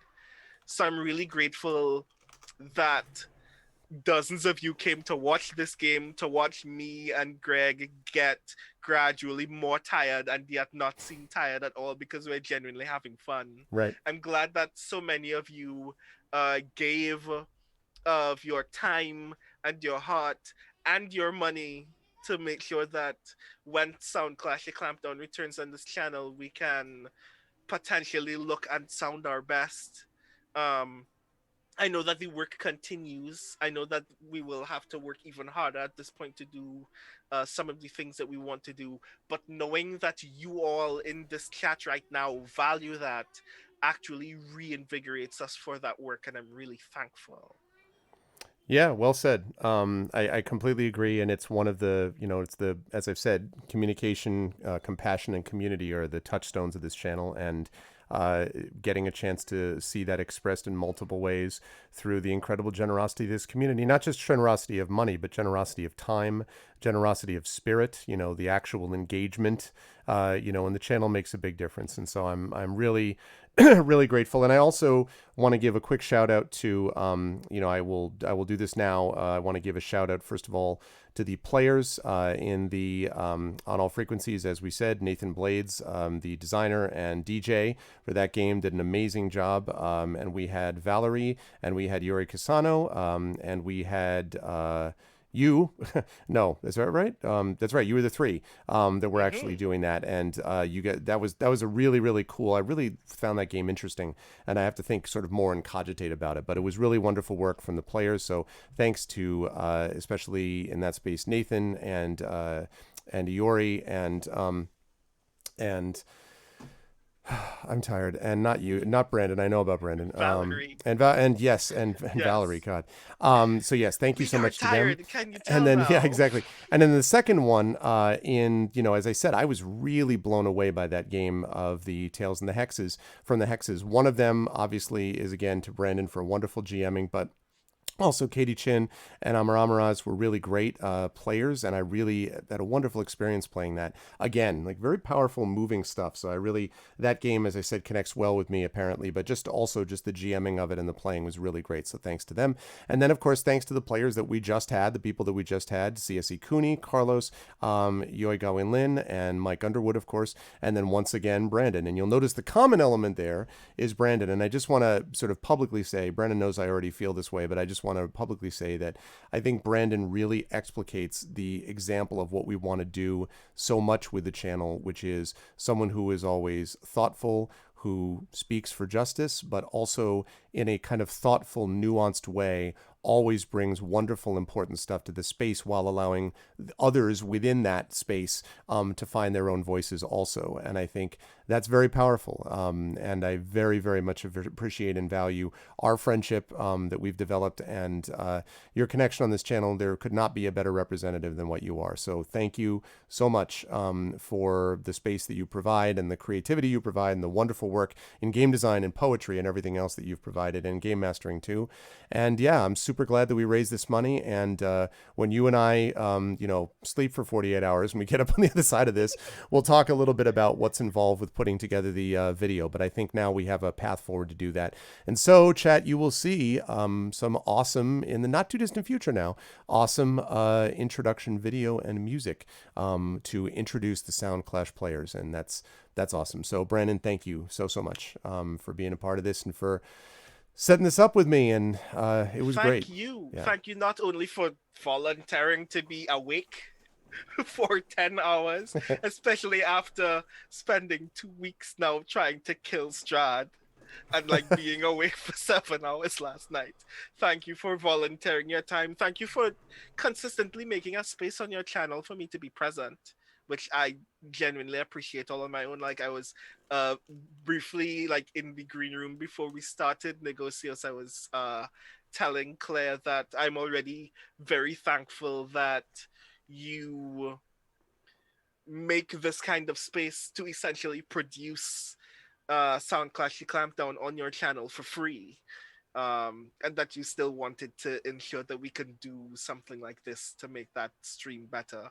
So I'm really genuinely appreciative of being able to share space with you in particular. Well, thanks. It's my great pleasure to host it, and it's my great honor to host a game like that, and the players and you. So I'm, could not be happier. We mutually appreciate each other a great deal. that's awesome. But yeah, it's my honor to do that.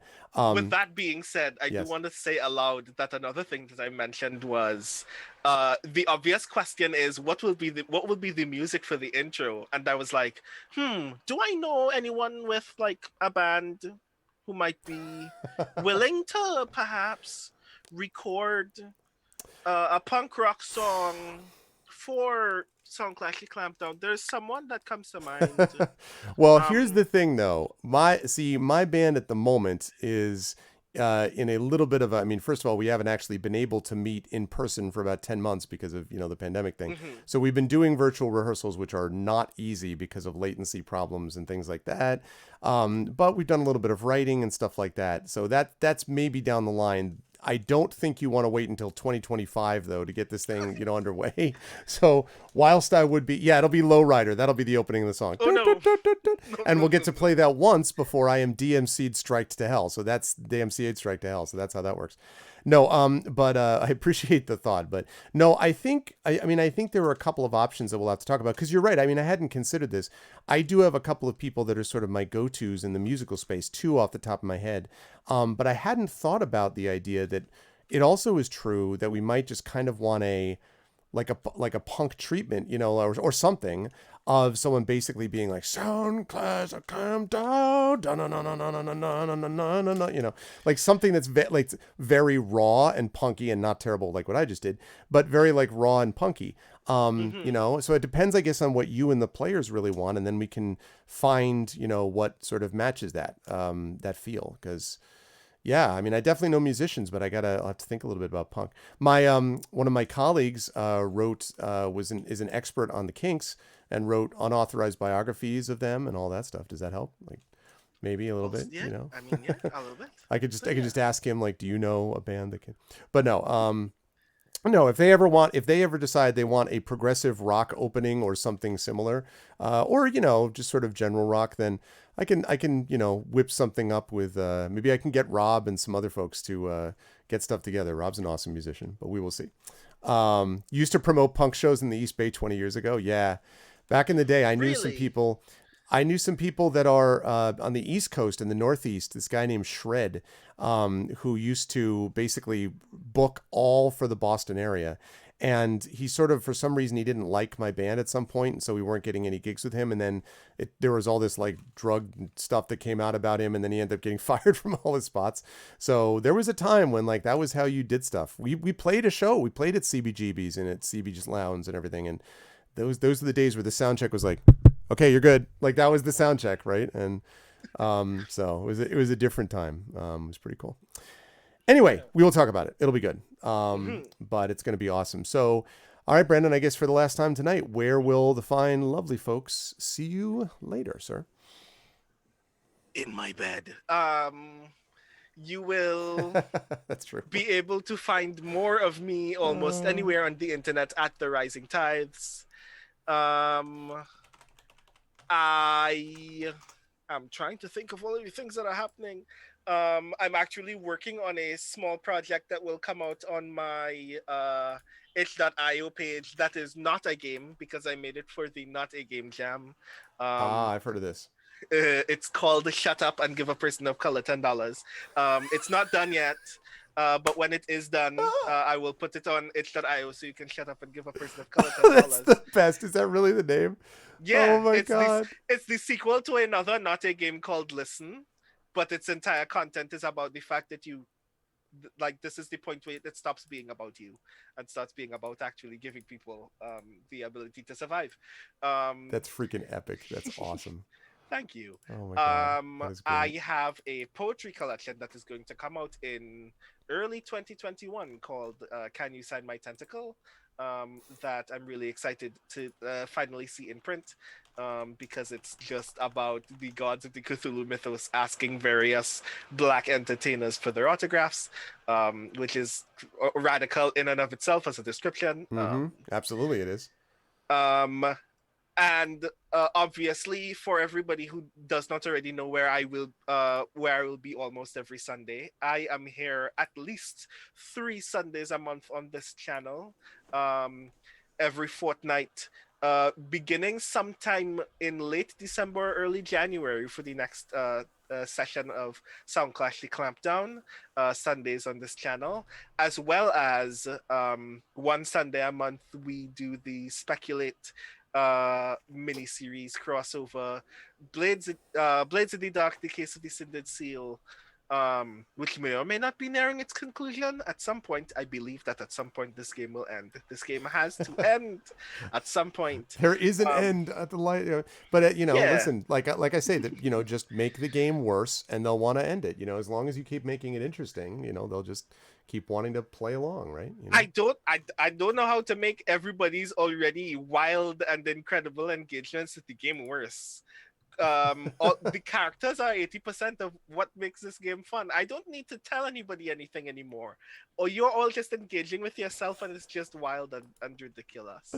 Oh man, the AI is finally outstripped. Like, you've just created the creation that's just like doesn't need you anymore. It's like, all right, we'll just do our own thing. So yeah, and of course I'm also now a co-host of Speculate, yeah, which means that at some point more Speculate content will appear on this channel and will also include me. So I'm excited to see what that will look like in the future as well. So that's everything I think that my sleep-addled mind can forge at this moment. Oh man, that's good stuff though. Thank you so much, Brandon, again, and that was great. Chat, can we get some love for the amazing Brandon O'Brien? And yeah, we will, as I say, we're not going to do it now, but tomorrow or the next day we'll touch base about the amount of money. There's a little bit of money that needs to be sent to you that came through bits to me that Rudnell sent, so I'm going to send that along to you. But then otherwise, that's the amount that we're working with, and that amount will be what we have, and we'll be able to supplement it. I mean, I might be inclined to kick some things in a little bit towards it, obviously. So, we'll figure it out. But regardless, this was great, and it was great. And so, thank you, Brandon, very much for being awesome. And yeah, I will catch you down the road, sir. Thank you so very much. Good night, everyone. Good night, Brandon. Bye for now. All right. And that is going to do it for us, Chad, at long last. 10 hours and 51 minutes later. Good gravy. I'm going to go eat some food and then collapse for a while, but this was well worth it. It was really energizing in a lot of ways, and part of that was just because of all of you. So in addition to the people I've already thanked, all the players and Brandon, I also want to thank as well all of the mods. In particular, I want to thank Rudnell, Triffity Mats, who were here literally most of yesterday and pretty much all of today. Again, makes such a difference to have a mod group that is competent and compassionate and just knows what they're doing. They're just worth their weight in gold and beyond that. So thank you so much to both those, and thank you also to my wonderful mods that were here for a lot of it. Dragon Spear, Rock God, Coven Guy, thank you so much to those. Also, thank you so much to Shadowed Mage, because Shadowed Mage was not only an awesome mod, but also ran Arcanus Bot and did all the reprogramming of it, and also managed those amazing overlays. And the banner that you saw here, this fundraising banner right there, also did that for us. In addition to all of that, then even donated half of what he was going to get paid on top of it and everything. So it was just great. I gave them Master Swords. That's true. Well, no, and I mean, listen, and also, of course, Echo Alpha X5, as I've talked about many times, is super awesome as such a longtime regular viewer here, and of course over on GOG, and of course a member of our community D&D, in fine standing as Roderick, formerly known as Shakunis, and all that. So really appreciated that Echo is here to be so constantly a friendly member of the community and helpful to everybody. And the same thing with the mods. Really appreciate it. And thank you as well, last but certainly not least, to the wonderful viewers. I always read these out, but I want to say again, thank you to Echo Alpha, to Nonstop, to Lone Wolf, to Mrs. Dunsel, to, of course, the Rising Tide, so I already said. Thank you to Turbo Tango. Thank you to Uncle Elias. Those are all subscribers, and again, a lot of them are donators too. Thank you to all of those people. Thank you to Big Boss. Thank you to Blossom, to Captain's Crew, to Commander Root, Davidson. Thank you to Felks, to Freddy Photo, Garlic Tofu, Gigafrost Gorgar, GR Cat Dog, which I'm pretty sure is a bot. Thank you to Dragtress. Thank you to Katie Faze, to Live Suing, to Lurks, to Maybe Look Out of This Way. Thank you to Ms. Lenti. Thank you to Nine is Sick, to Panubis, Peekadee Fan Shelby, Sneaky Teak. Thank you so much, Sneaky, for the raid as well. I really appreciate it. Thank you to the Gamer Main. What's up, Gamer? Thank you to the Kids Are Asleep. Thank you to Thicker, to you, Christensen, V&K, Virgo Praz. Thank you to We Mad Hamish, and thank you to Rymore. Thank you so much, everybody, for really making this community what it is. $400.28 is a really good, solid amount of money for us to have raised, especially in this time, especially for a one-time only, a one-day only type of fundraiser. And yeah, next week is going to be considerably more relaxed. On Monday night, we've got some of Grumbler's Guide to the Temple of Elemental Evil coming your way. I will just be watching that. I don't have anything actually to do with that myself. And then we've gone so long that my automatic night light on the computer is going on to cut out my blue light. So we've got that, and then we've got the wonderful that's coming up on Monday night, and then Tuesday, Adventures of Middle Earth at noon. I will be recovered by then, I believe. And then at 4 p.m. Eastern over on GOG, we will have more Pen and Pixels and the Vaporum Lockdown continued playthrough. Wednesday and Thursday are both off. Friday we have Esper Genesis, and Saturday we have the Patreon fueled chat chosen game of the month, which is Dragon Quest XI. So that's what we've got going on. So thank you so much to everybody. Oh, and I forgot, and Shadow also contributed money in addition to that. So Shadow did a ton. But anyway, thank you so much to everyone. Much love to all. And again, really so grateful. $400 really makes a difference, and it will be something that you will see reflected in a really awesome intro video and music down the line. More importantly, today we also reaffirmed our commitment to each other as a community, and we reaffirmed the commitment to the people, as Brandon said, that we are giving a place and a space to, which is so critically important. So thank you, thank you. I want to thank everyone for following the channel, checking out the YouTube with !ArvTube, Discord with !ArvCord, Twitter with !ArvTweets. Website is arvaneleron.com. Financially, !ArvShop, !ArvTrayon, which I haven't talked much about today because the focus was on this fundraiser, but the Patreon really does help. And of course, the sub button right above that video window, resubbing on subbing to the channel also really helps. Thanks to all of those who have done that as well. Lastly, the merchandise stuff, the publishing stuff specifically, Icarus for details about my Icarus graphic novel from Athos Arts, released on November 10th. Library for Tales and Tomes from the Forbidden Library from Alligator Alley Entertainment. Super excited about that coming out in print. It's already out in digital. Print is on the way. And last but certainly not least, Grayshade KS, which is my very big Kickstarter that I'm going to be doing. That'll be the next big fundraiser thing, I guess. That's a Kickstarter, though, not a fundraiser. But that Kickstarter will be happening February 2nd in 2021. Very excited for that and for sharing more with you about that. And that, I think, is all of those things. But BLM, Black Lives Matter, extremely important. I think that what you saw today reflected is people reaching out and making sure that there is space, too, for marginalized voices also. And so I'm very happy that we continue to assert and affirm the importance of protecting Black lives. Black Lives Matter is that BLM and help now. I guess sort of Echo, I guess, but you're getting something directly back for it, I guess, not just supporting something you love, which is content. I mean, that is giving you content too, but I guess you're getting something even more tangible. I don't know. I have to think that out. I'm too tired to think about it now. Help Now, which is, of course, the World Health Organization's link to suicide prevention. Extremely important. I hope you saw today what people can do in working together, and I hope that that is a model for us going forward. Pre-sale. There might be something to that, too. Last thing is we are going to do a raid. I'm going to send you folks off. I'm only going to just stop by, but I'm going to pass on the love that we got from Sneaky Teak and others. If you are a new sub, or if you are not a sub, the Arvanauts have landed, followed by Twitch raid, lowercase Twitch, uppercase R, lowercase AID. If you are a sub, the Arvanauts have landed, and then you've got Twitch raid, you got Arvany Hype, Arvany Roar, you can throw in Arvany Smug, Arvany whatever, all of the Arvanys, when you get brought over there auto-magically. That is going to do it for me. Much love to everyone. Thank you all so much. And for the final time, Soundclash, the Clampdown fundraiser is complete. I will see you folks Monday evening for Sod and a Grumbler's Guide to the Temple of Elemental Evil. Until then, thanks again to the players, the GMs, the viewers, the mods, and most importantly, all of you. Much love to everyone. Be good to each other. Have a good night.